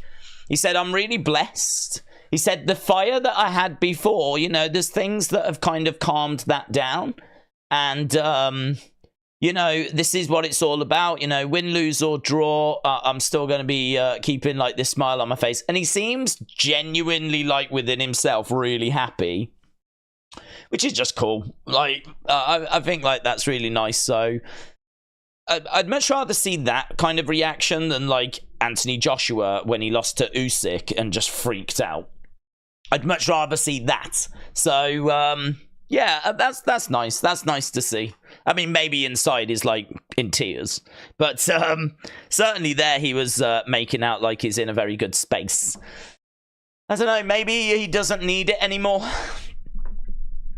If that fire has gone, you know, maybe that's part of the problem. I certainly think the inactivity was a big part of the problem. Right, who wins and how? Who wins and how? So, Joshua by knockout or technical knockout. Joshua by decision. Otto Wallin by knockout or technical knockout. Otto Wallin by decision. What that means, though, going forward, I genuinely don't know. I don't know what this means for Joshua against Wilder. I really don't know. I mean, could they still do the fight if Joshua is about to win? If Joshua wins, could they still do Wilder Joshua? I mean, it's a slightly harder fight to make now. They could always explain it as ring rust, of course. And say that it was just a ring rust situation, but I don't know. I don't know if people are going to buy it. I think that's a big blow to that fight. Big blow. I'm happy for Joseph Gentleman Parker, says Brian. Wallin's body looks bad, says Bob. Otto Wallin, first round knockout, says Randy. A. Jobson said that was a terrible performance by Wilder. Frankie says, Otto knocking AJ into next year. Young D Nation said he's fuming inside. Yeah. I'm really blessed. I'm really happy. And inside, he's just like, ah. Yeah, man. He is, I don't know. I'm pleased for him. I'm pleased that he's took it as well as what he has. I cannot believe it's 11 o'clock. We started streaming at 3. That means that we've already been live for 8 hours already. That's mental. I don't even feel like that's true, but it is true. We did start at 3. So we have been streaming for 8 hours and we've still got the main event. Let's go. Parker's best win, said Harjit. Banana days. Yeah, I've had a couple. Keep the old energy where it needs to be. The return of AJ beckons, said Ashna. What a fight for Parker, said Legend Killer. He did a really great job. I mean, I would say that there was some really good moments in there by Parker. I mean, that bit in the corner where he had him in the corner, I think they're showing the replay now, how Wilder was able to weather that. I mean, he just absolutely was smashing him. Big overhands, swinging away, big hook shots. Wilder was like leaning back, trying to get out the way. Then he was trying to counter. And he was eating big shots. So, I mean, he did really well to weather that. But most of the time, it was just Parker standing in the middle, Wilder on the outside. Wilder really not doing much. And Parker then just kind of coming forward with like an overhand right, maybe connecting with it, sometimes missing, but easily doing enough to take the rounds. Wilder just really not doing much at all. So, yeah, I think that's a disappointing performance, definitely by Wilder. Parker obviously celebrating, that's an upset. Not as big an upset as what we saw with Makhmudov losing earlier, though. But as we said, what next? Is Joshua going to lose next? Imagine if both Wilder and Joshua lose on the same card. Shout out to Uganda, says Bob. Stuart, shout out to you. Yeah, we haven't been doing likes, have we? We probably should have been doing some likes, in all fairness. If you are watching and you've not left a like, leave a like. We've got 1,200 people with us live, and we've got 400 likes. So we could definitely give that a little tickle. We probably should have been pushing the likes a bit more, to be honest. But We have not mentioned it for the past 8 hours. So if you are watching and you've not left a like, leave a like. It's greatly appreciated as we are moments away from our main event. This is Anthony Joshua taking on Otto Wallin. So Anthony Joshua then, 26 wins, 3 losses, 23 knockouts to his name. He is going to be the bigger fighter. He's got the better reach. He should be able to control the action. He should be able to use his jab to set up shots and create the distance that he needs. He uses a high guard. He clinches on the inside. We've got Eddie Hearn, so let's see what this is going to be. See what Eddie's going to say here.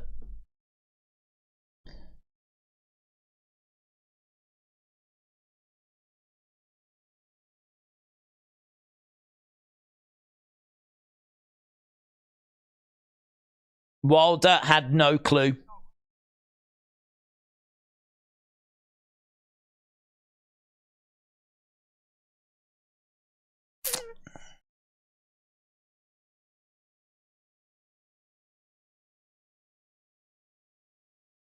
Yeah.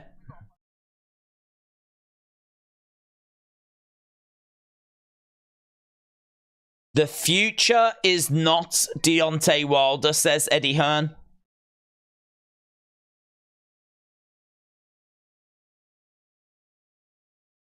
How does that affect AJ?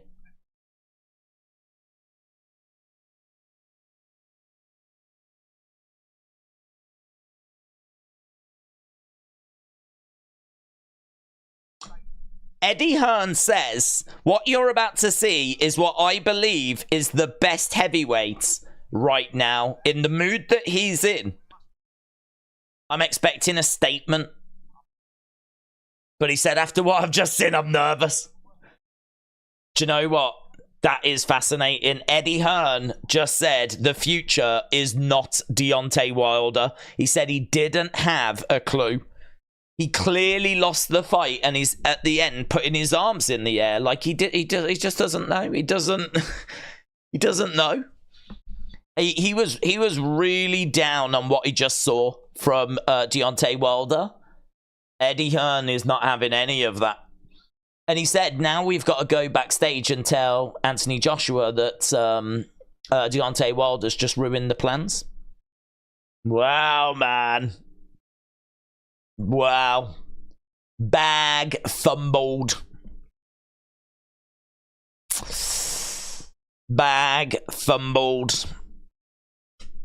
So what next for Joshua? Because if you do Joshua Parker, if Joshua wins this and we do Joshua Parker, is that a fight that people are going to really tune in for? People would have tuned in for Wilder Joshua. People would have tuned in for that. Are they going to tune in for Parker against Joshua? I mean, some will, but it ain't going to do the numbers that a Wilder Joshua fight would have done if Wilder had won.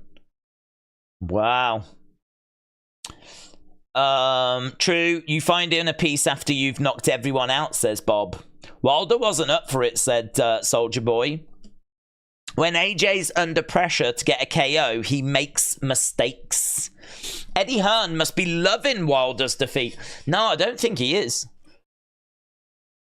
I don't think he is, because outside of Usyk and Fury, who can he put Joshua up against that's going to generate the kind of money that the Wilder fight would have generated?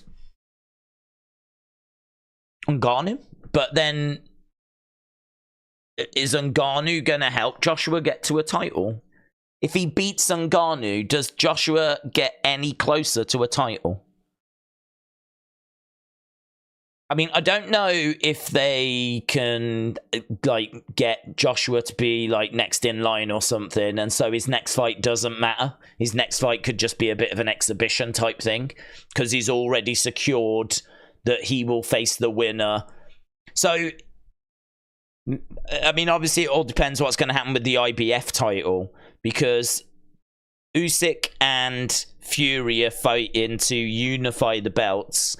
the thought process is that the IBF will then strip one of the whoever wins the IBF title, and then that will be a vacated title, and like Hrgovic can get it.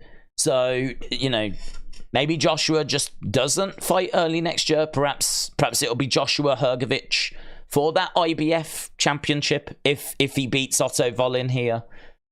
Maybe we'll get Joshua against Hrgovic. That'll do, to be honest. That'll do it. Him against Hrgovic for a world championship. That'll do. That'll be a perfectly acceptable replacement. But is that the fight that we're gonna get? I don't know. It throws everything out, doesn't it? Throws everything out. I thought Joshua was at 10:30, says Adam. Yeah, well, the show's just gone pretty long, to be honest. I mean, the Wilder-Parker fight just went 12 rounds. Bivol went 12 rounds. Dubois went 10 rounds. So it's just been a pretty long evening. Eddie said that's the next fight that will be made for both per MMA hour. What do you mean? It doesn't make sense. A big loss for money to not do that. Take Wilder's right away, like what Parker did tonight, and he's awful. AJ beats Wilder, no question. Randy said Andy Ruiz is right there too. Doesn't Wallin have a IBO ranking? I've got the rankings here. Wallin is, yes, ranked 12th by the WBO, 2nd by the IBF, 9th by the WBC, and he's not ranked in the WBA, but he is definitely ahead of some of these names that I can see. So he is ranked number 2 by the IBF. So, and Joshua's ranked 3rd. So, if they do strip Usyk of the IBF championship, Hrgovic is ranked number 1. Otto Wallin is currently ranked number 2, and Joshua is ranked number 3. So, if that IBF championship is going to be vacated, then surely the winner of Joshua and Wallin will face Hrgovic. That would seemingly now be the match to make. That would now seemingly be the match to make. So we've got the tail of the tape then for our main events as we are moving forwards. Joshua against Otto Wallin. Wilder is dusted. I acknowledge the Parker fans. Edward said, what is AJ's ranking? AJ is ranked number 1 by the WBO. He's just behind Zhang, who's the interim champ, and Usyk, who's the outright champ. He's ranked number 3 by the IBF. He's ranked number 2 by the WBC. And he's ranked number 3 by the WBA. So he's definitely a top 5 heavyweight, comfortably. Comfortably a top 5 heavyweight. He's had 2 fights this year, 2 victories, and he is just waiting to come out for his 3rd and final fight of the year and main event and close out this show. Eddie Hearn is back there with Anthony Joshua, so I'm guessing Joshua will have been told the news by now that Deontay Wilder fumbled the bag. There's Otto Wallin. As we said, he hasn't looked brilliant in his recent outings, but he is the guy that caused Tyson Fury some real problems. Otto Wallin is his only loss has been to Tyson Fury, is 26-1. The odds for Joshua against Otto Wallin are closer than the odds were for Wilder and Parker. Wilder was the favourite. Parker was the underdog. And Joshua is closer in odds to Wallin. So they're expecting this fight to be closer than the fight we just saw, where the underdog won. Here's Otto Wallin then. He is starting to make his way. So we're really not waiting around. Here's Otto Wallin then. He's getting his entrance.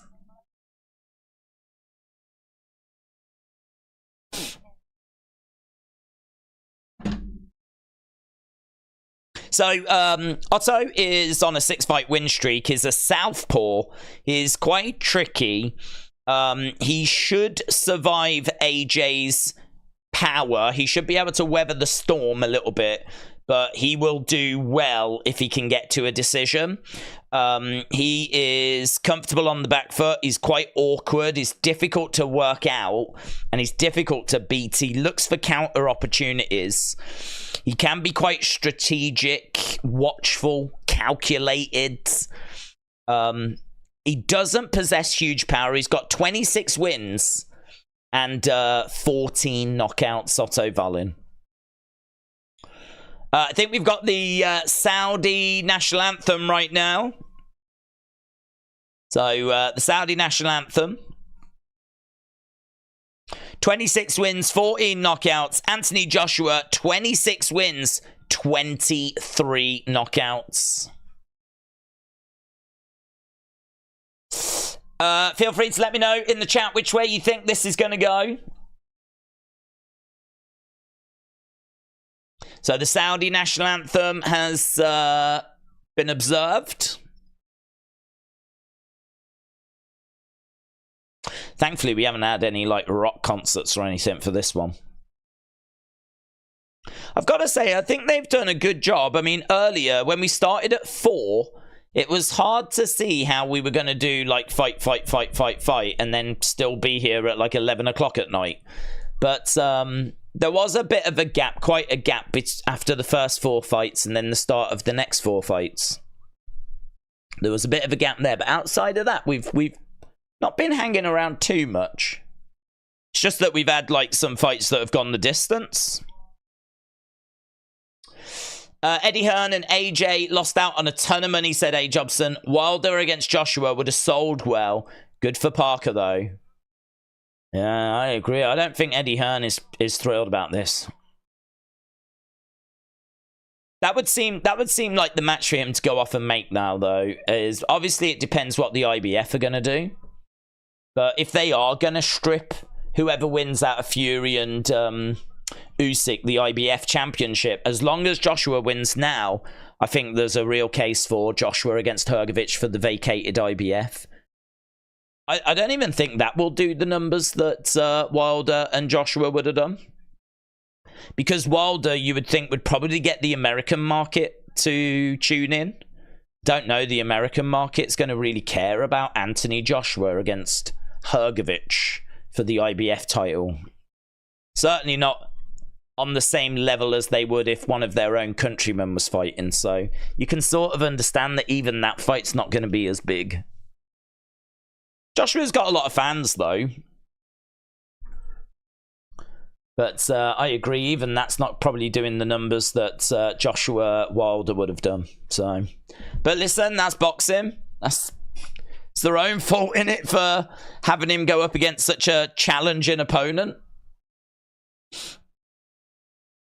Here's Otto Wallin then stepping into the ring. He looks like Justin Gaethje. Eddie needs to be concerned. If AJ loses tonight, he loses the cash cow, said Stu. I think he's British. What a weird world we're living in, says Patrick. Otto Wallin has got a real shot, said Dean. Wallin, straight win, said Young D Nation. Wilder and AJ should have fought 5 years ago, said Bob. Definitely. Omar said possibly a slight pressure release for AJ after a Wilder defeat. Here he is, AJ in a white robe, white gloves. I think he's got black shorts. I'm sure he was wearing black shorts in the changing room.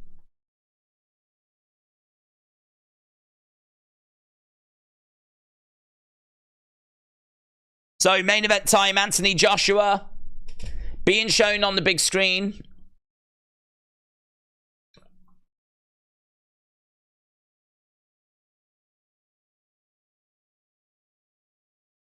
We haven't got any entrance music yet for Joshua.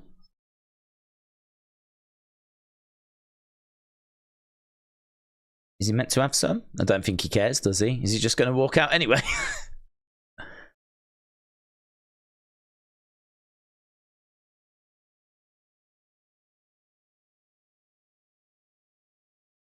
Right, here we go.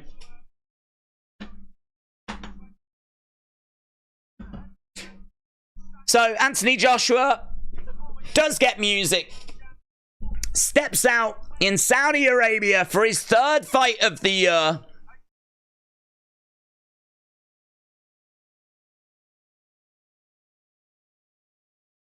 Otto Wallin then is the next opponent.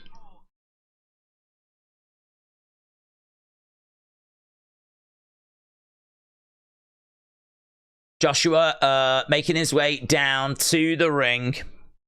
Can be a bit of a slow start to Joshua. Might struggle for the first few rounds, but we don't know how his mentality is going to be because obviously he's been training with Ben Davison, new trainer. The Joshua that we're seeing now has a different mentality. This is a Joshua that is not as nice, not as cuddly, not as pleasant. I mean, he still seems like a nice guy at heart, but definitely seems to have a bit more of an attitude about him now.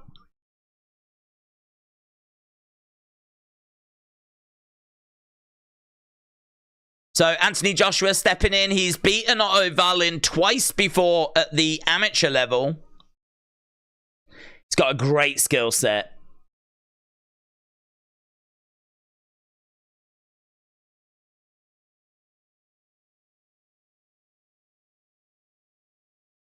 Big, he's strong, he's got good footwork. He's not perfect, far from it, but he is a very, very good fighter. A two-time world champion, of course. What's the song? I don't recognize the song.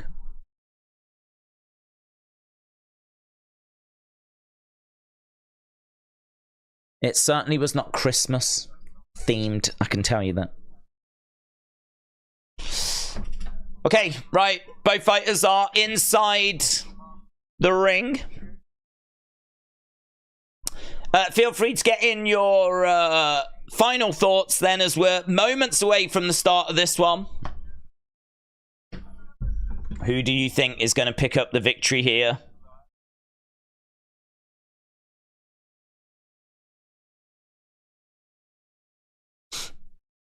Probably not right, is it, that 2 of the 3 judges are from England? I never really understand why they allow that. Why are 2 of the 3 judges... Why are they not all from Saudi Arabia or something?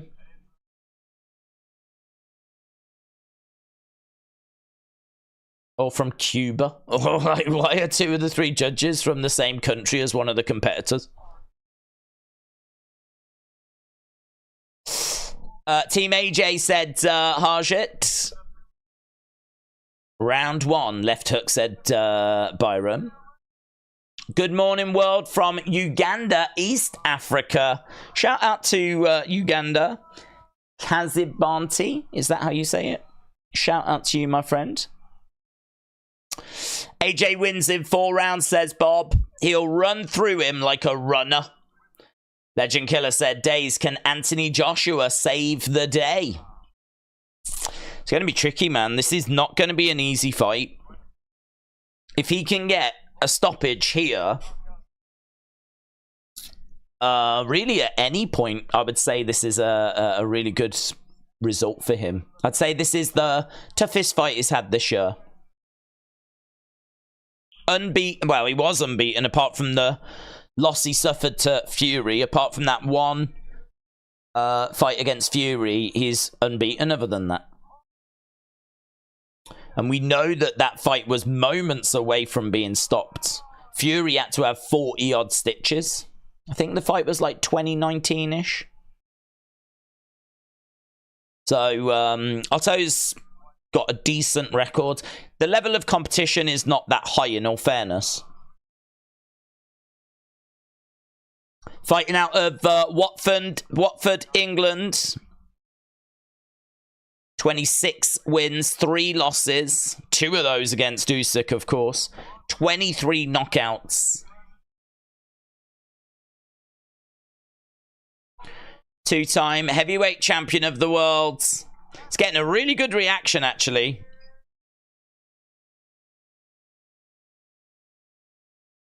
I think following that Deontay performance, I think this definitely was the right one to go for the main event. Here we go then. Otto stepping forward. Anthony in there. Are they going to touch gloves? I don't know. He hasn't been doing it.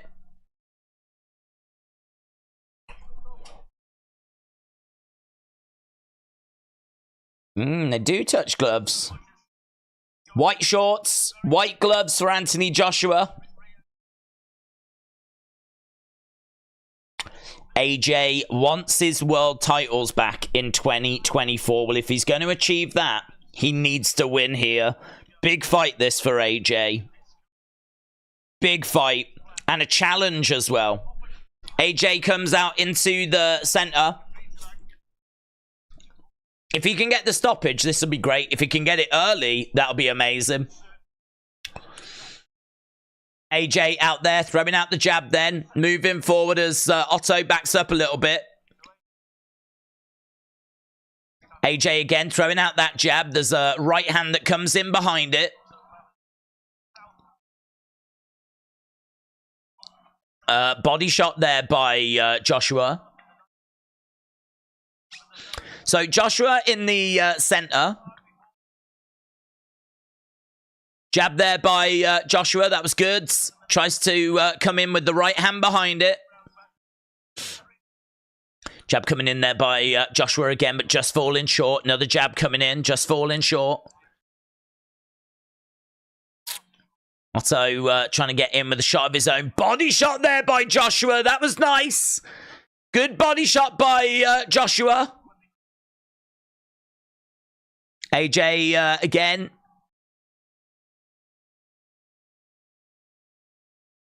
Joshua plans on letting his hands go tonight, is the word on the street. Already has stamped his authority on this fight. There's a real snap to that jab there by Joshua. Lovely right hand there by Joshua as well. And he goes back to the body. Otto is getting caught by a couple of shots here. This is looking like a very good, very focused Joshua. Wallin, lovely right hand. And I love how Joshua got out the way. He threw the right and he was back immediately to make sure that he avoided the counter that came back there by Otto Wallin. Otto over in the corner. Hook shot misses there by Joshua. Jab coming in there by Joshua as Otto moves over to the side. It's been a good start. Normally Joshua's quite a slow starter, but he's come out. He's got his jab working. He goes to the body there, Joshua. 30-odd seconds to go in round number 1. Couple of jabs coming in by Otto, but they're falling short. Otto had been quite critical of Joshua, you know. In the build-up to this, he'd been saying that Joshua just doesn't seem like he's got that hunger anymore. Seems a bit broken. You know, before he was very much coming forward and he was like seek and destroy. And that version of Joshua just seems to have gone now. Little scrappy at the end, but that's a Joshua round for me.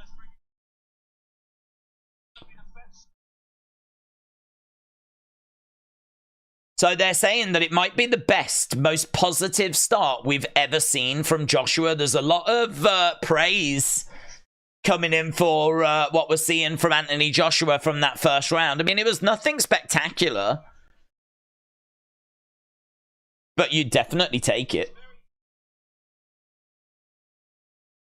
So, Joshua, good start.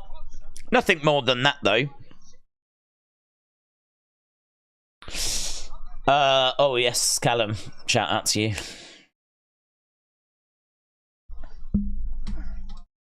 Joshua versus Wallin. Thank you. Lovely. Okay, here we go. Round number 2. Okay, so Otto coming out, doubling up on his jab. They're both putting out that lead hand there at the moment. Otto is tricky because he is a southpaw and he's got to be careful there, Joshua. He's trying to go to the body there, Joshua, again. We're seeing Otto working that lead hand more now. Joshua throwing in that jab. I mean, Joshua has had 2 matches, 2 fights against Usyk. Usyk's southpaw and one of the best boxers in the world. So going up against Otto Wallin shouldn't be too problematic considering the experience he's got and had. Jab coming in there by Joshua. Otto gets a jab back of his own. Joshua in the middle, having a little look. Jab coming in again. Oh, there's a shot there by Otto. Otto seems to be throwing a little bit more in this round than what we saw in the first. Joshua with a lovely right hand. Straight right hand there by Joshua. That was good. And again. He's got his range quite well here, Joshua. Couple of right hands getting through.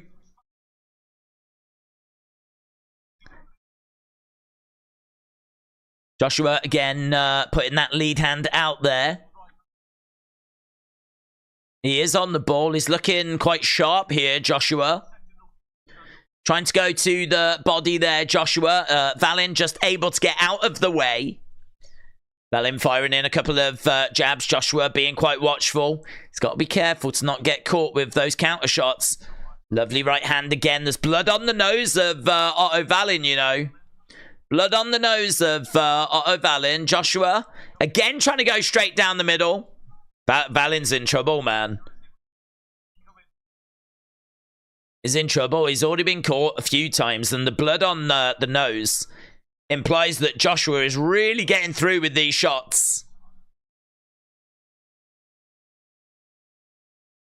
Joshua backing up a little bit. Wallin standing his ground in the center. Joshua edging forwards, throwing in some jabs. Wallin circling around. Big shot coming in there by Joshua, but misses with it.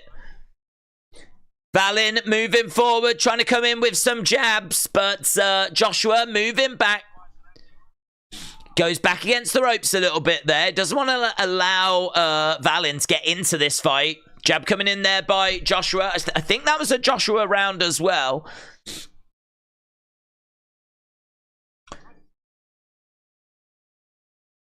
They're saying that we haven't seen this from Joshua for quite a while now. Like, he is looking to finish.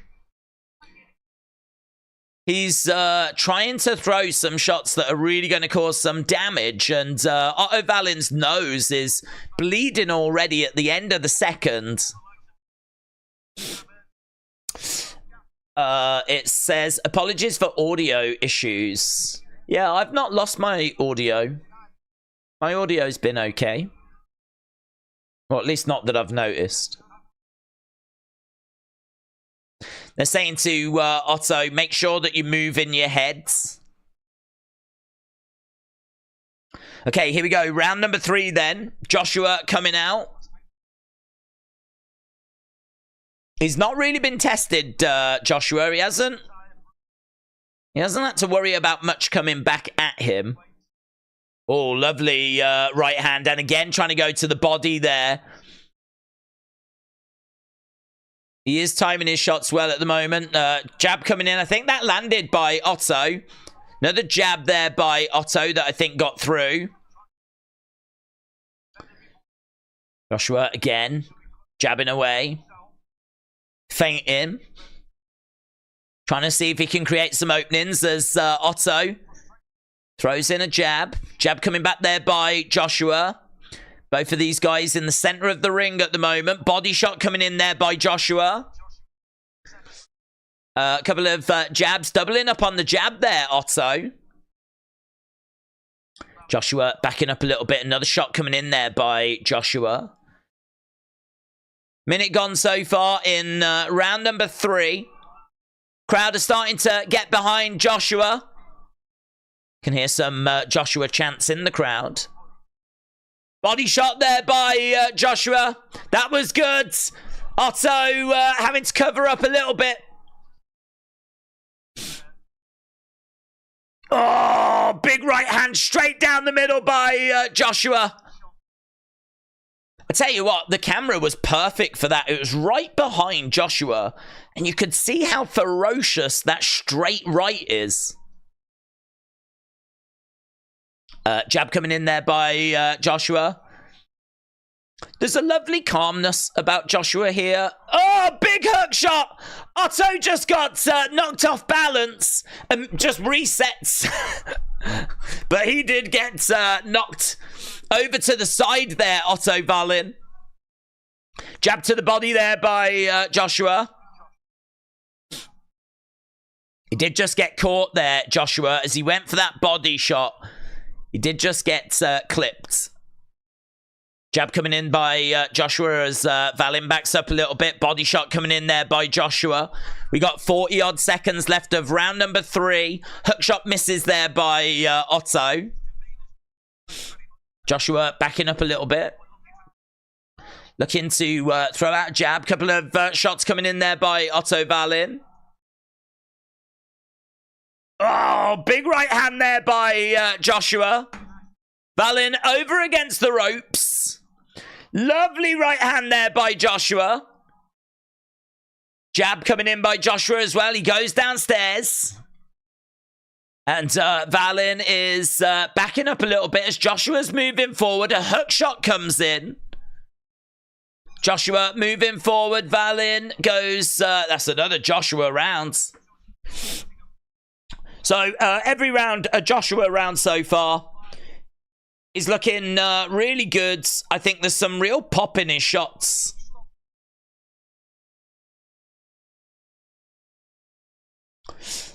But for me, the fight is on cable on a channel labeled with a local carrier. People are saying that there's audio issues. Well, TNT Sports are fine here in the UK. I can tell you that they're saying that the work by AJ is really good. They like the work with the lead hand. They like his footwork. The straight rights are causing some damage. Here we go. Round number 4. So, Otto is in the middle. Came out quite quick there, Otto. Jabs by Otto. Lovely body shot there by Joshua, though. Otto goes over against the ropes. It's Joshua that's taken the center ground. Goes for a hook shot upstairs. Joshua, again, trying to jab away. He hasn't been able to land like a really big shot. I mean, he did, I suppose, have Otto stumbling in that last round. But he wasn't able to, like, capitalize on him. Like, really getting him driving back against the ropes or anything. Couple of jabs coming in by Otto. Joshua being quite watchful. Oh, that right hand. He throws the right hand, but he wasn't able to really connect with it. Joshua and Otto in the center right now. Right hand does get through that time, but he didn't get all of it. Another right hand coming in there. Otto gets driven back a little bit. Swing and a miss there by Joshua. Otto trying to land a counter shot, but Joshua is out of there. Joshua goes right back to the center of the ring. Body shot coming in by Otto. Referee coming in, and I think, is he saying there was a low blow of some description? No. Allows it to continue. Jab coming in by Joshua, putting the pressure on Otto. Again, another jab coming in. Just falling short, though, with these, and a hook shot to the body misses by Otto. Jab there by Joshua. He's obviously jabbing to set up the right, and he did go to throw the right, but Otto was able to move out the way. There's the right hand, but it goes onto the guard of Joshua. We've got a minute left in this round. Joshua is the one that's looking to take the fight to Otto. Otto is looking for counter opportunities. Joshua again looking to come forwards. Oof. He's really trying to get that right hand through, and he's just struggling at the moment to get the right hand to connect. He tries to go to the body of Otto. He's got Otto over by the ropes. Otto with some really good head movement there. Really good head movement. He was able to get out of the way. That was a big opportunity for Joshua if he could have capitalized. That was lovely as well. He couldn't land that right hand. He slipped the shot. The right hand came over. Jab coming in there by Joshua. Otto in the center with him at the moment. Edging forwards. Tries to get a shot into the body as Joshua is moving forwards. Couple of jabs coming in there by Otto Wallin, and end of the round. Let me know how you're seeing it so far. I feel like this is 4 rounds to Joshua at the moment.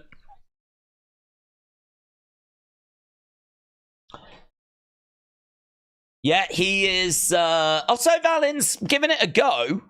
He is throwing. He's not doing a Deontay Wilder. He's not just standing there. But Joshua is definitely the one that's getting more success. Yeah, he's getting really close to that right hand. I mean, some of these shots, if they connect.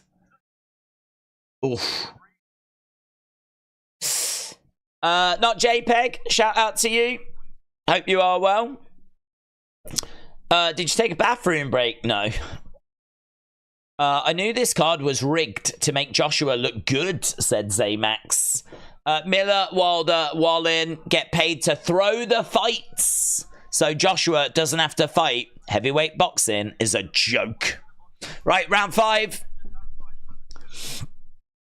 Well, all I will say is it's money well spent because Joshua is looking real good right now. 4 rounds down, and he's won all of those. We're in round number 5, jabbing away. Right hand coming in. Big hook shot there by Joshua.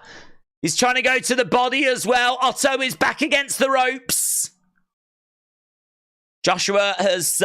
he's swinging away into a clinch at the moment. Referee coming in and separating both fighters. Joshua goes right back to the center. Oh, that's a beautiful right hand by Joshua. You can hear Connor at ringside shouting some words of encouragement there for Joshua. Jab coming in by Joshua. Joshua goes back. Joshua moving forwards. Oh, 1-2 straight down the middle there by Joshua. And good head movement by Joshua to avoid the shots that are coming back. Otto is on the outside trying to see if he can get something going. Otto on the outside. That's a lovely right hand by Joshua. Joshua keeping an eye on Otto as Otto moves forward. Body shot coming in there by AJ. Doubling up on the jab there, Otto, but not really getting much of that through. Jab coming in there by Joshua again. Got just over a minute to go. Oh, beautiful hook shot by Joshua. Otto goes over against the ropes. Joshua, uppercut coming in. Oh, he couldn't find the finish. He couldn't find the finish. Great moment, though, by Joshua. Swinging for the fences. Otto getting back. Hook shot again there by Joshua. Otto in full retreat mode. Jab to the body by Joshua. Oh, another big right hook. Otto moves over to the other side of the ring. Joshua is looking for a finish here. He's got 20-odd seconds. 20-odd seconds to land something big. 20-odd seconds left to go. Joshua knows that Otto is still not fully recovered. Body shot coming in. Nope. Both guys in the middle. Joshua not forcing it. He's got Otto back in the corner. There's a body shot to end it, and that's another Joshua round. Woo.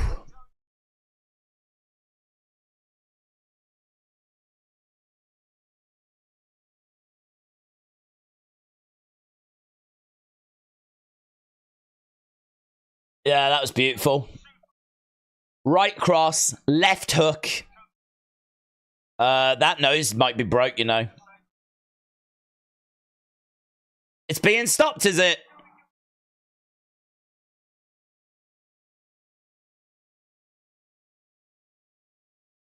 They've called it. Anthony Joshua wins. The corner have called it. Anthony Joshua. By stoppage. And I reckon that nose was broke, you know. Anthony Joshua.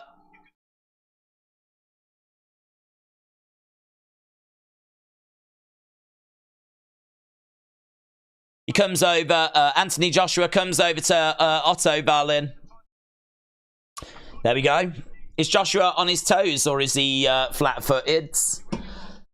A bit of both, to be honest. Largely flat-footed. I wouldn't say he was moving around and bouncing around.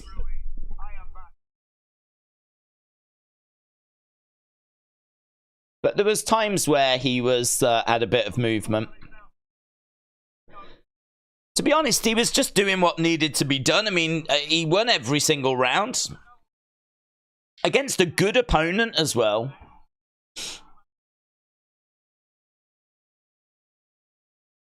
Joshua looked good. He looked good. That's the kind of performance that he needed. Now, whether... Yeah, they're saying 2 words. The commentators are pretty high on what we've just seen. 2 words on the back page tomorrow. He's back.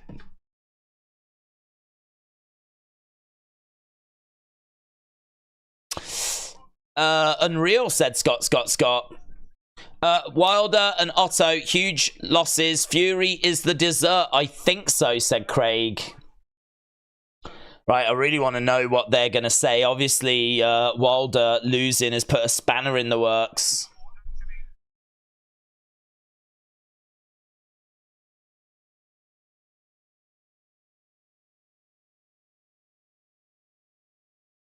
Ref was called over. The ref calls the fight off.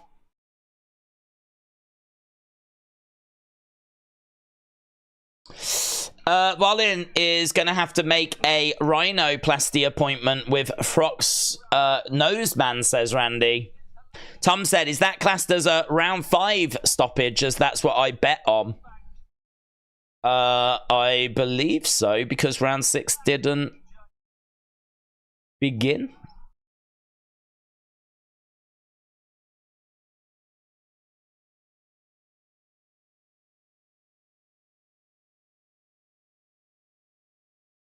Official result coming shortly.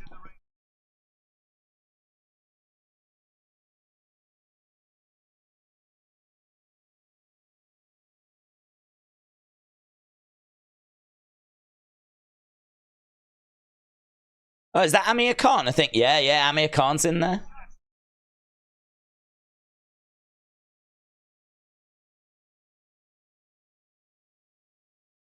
Yeah, Amir Khan in the ring with Anthony Joshua. Eddie Hearn's in there. We need Anthony Joshua against Parker, said Legend Killer.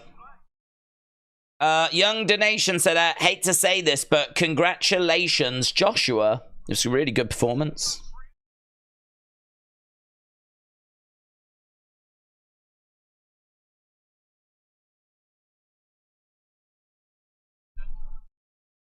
Right, I'm literally just waiting to hear what they're going to say, to be honest. I can tell you, refund is trending right now. Is that because of the audio issues? Is that why refund is trending? I want a refund. Yeah. Refund is trending right now because of issues with DAZN.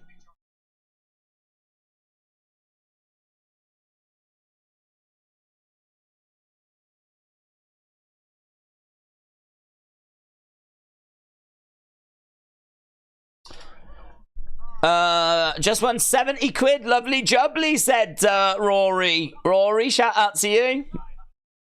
Many congrats.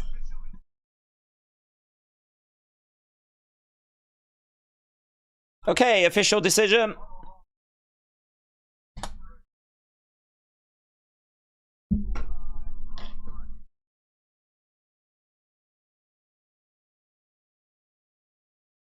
TKO win at the end of 5 rounds. Anthony Joshua picks up the victory.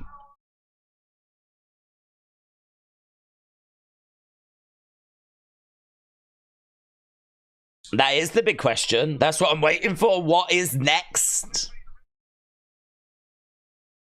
The script has been ripped up, so what is next?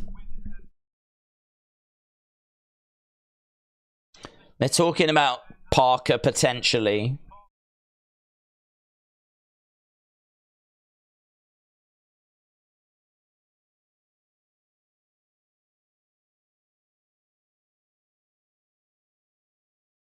Yeah, Andy Ruiz is ringside. I don't think Joshua is going to really care to do that match again. Okay, here we go.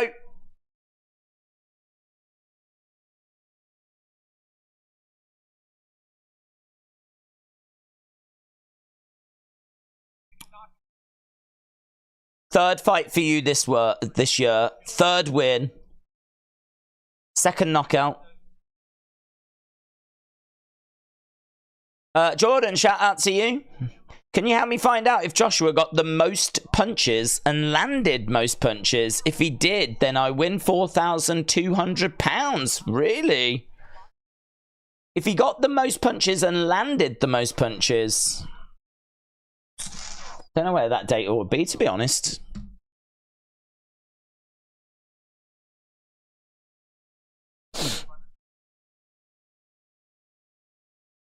He says that he respects what Otto was bringing to the table.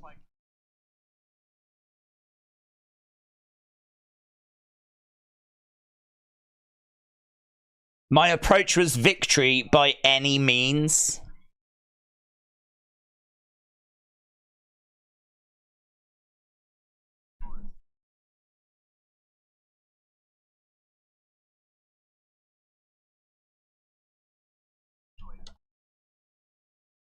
Take you up the ladder, but a loss can take you right back down.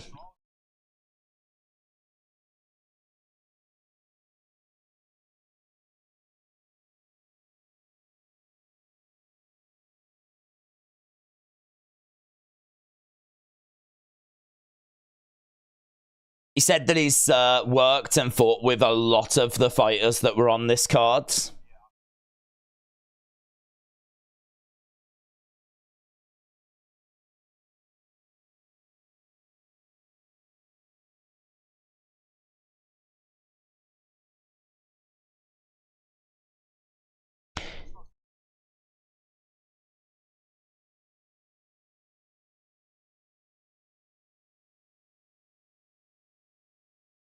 Anthony said Otto is a fighter. It's the corner, I'm sure, that have...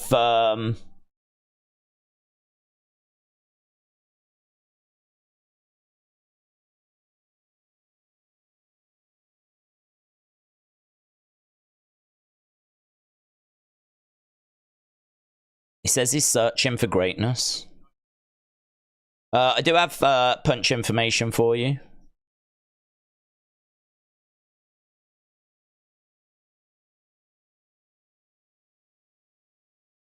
So, final punch stats, total punches. Joshua 53, Wallin 25.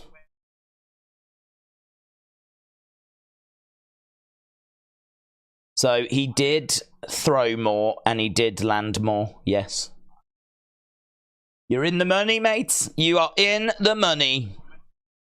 As long as these are the official ones, but this is from CompuBox.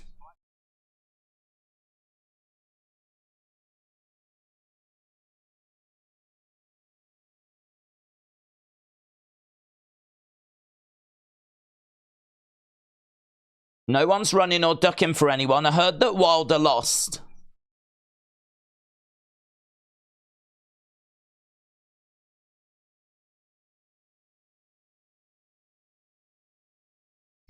For everything Deontay said about me, I could rip him apart right now, but I'm going to take the higher ground, says AJ.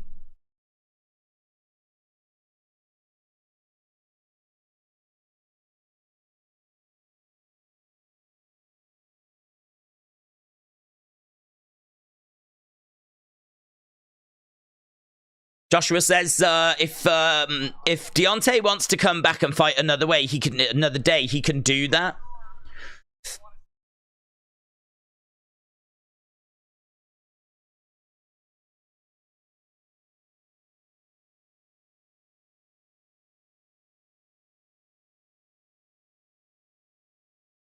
He says one fight at a time, but we're still not sure what his next fight's going to be. Maybe Eddie Hearn will have... I don't think he will.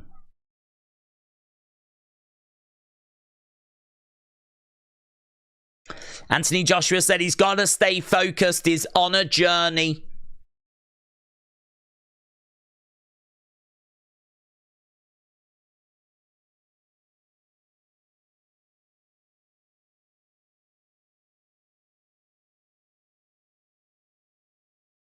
Joshua said he's got bigger ambitions, so he does. He's not going to say that he is taking this year as a success.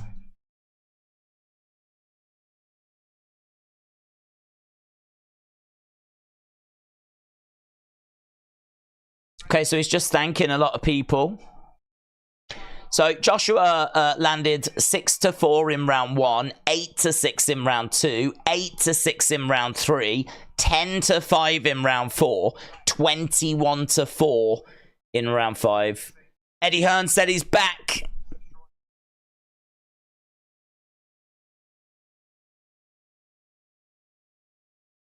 I believe this Anthony Joshua is the best heavyweight in the world, says Eddie Hearn. He broke his nose? Yeah, I thought he broke his nose as well.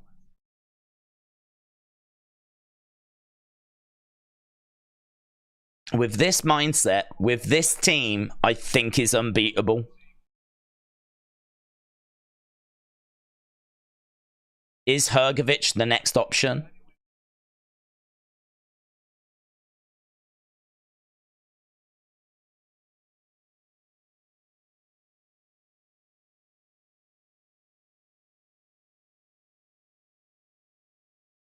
Eddie Hearn said maybe the Wilder loss is a blessing because this guy's about championships.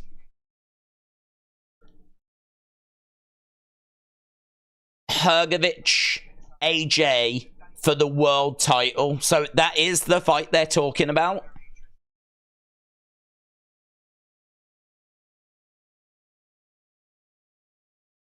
Well, there we go. There we go. Hrgovic, Joshua for the world title. Eddie Hearn says maybe that is the fight we should be doing. Maybe Wilder losing was a blessing in disguise. Wild. So, there we go. There we go. Jobson said it was a weird corner stoppage, in my opinion. Otto Wallin looked horrendous. AJ looked nowhere near before he lost to that sumo wrestler. Eddie Hearn talks some. Beep. Congratulations to AJ.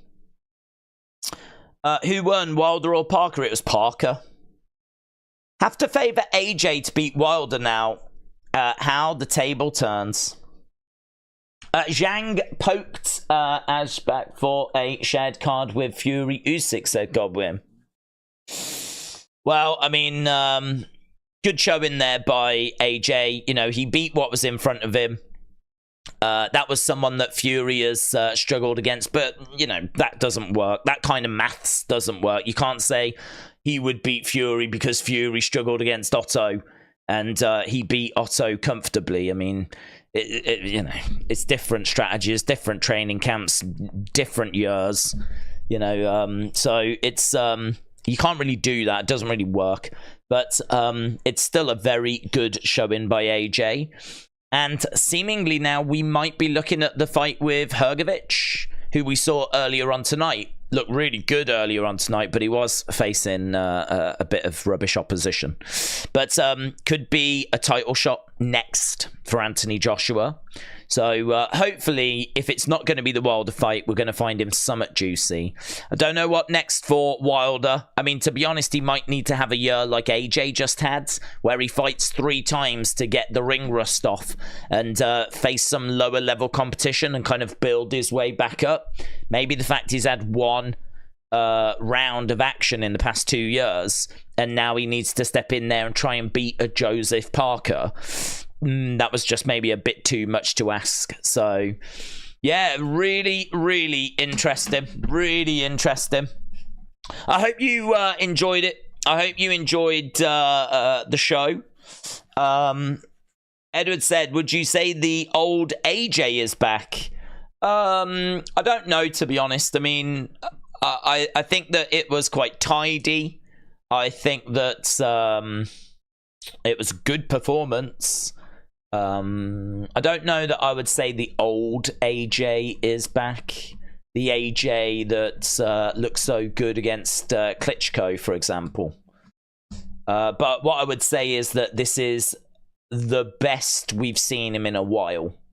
I'd be willing to go that far. Best we've seen him in a while. So the proof is going to be in the pudding, isn't it? I mean, obviously, if he can go up against Hrgovic and get a victory, that would be really significant. That'd be really good. Hrgovic is no slouch at all. That would and win another world title. That would be great for AJ. So, yeah, I mean, look, goods. So, yes, thanks a lot for everyone that joined us. This stream turned out to be 7, 8, 9 hours long. So, appreciate people joining us for that. I hope you enjoyed the show. I can tell you there was a lot more interest around the Wilder fight, seemingly by the amount of people that were joining us compared to the AJ fight. So, it seems like the Wilder fight was the one that people were more engaged with. But, even so, it was a hell of a card. A lot of fun. Really appreciate people joining us. We will be back tomorrow for a Sunday stream, but I'm going to go and get something to eat. So thanks a lot for joining us. Appreciate it as always. Have a great Christmas if I don't see you before Christmas. Have a great Christmas and a happy New Year. And we will see you for more boxing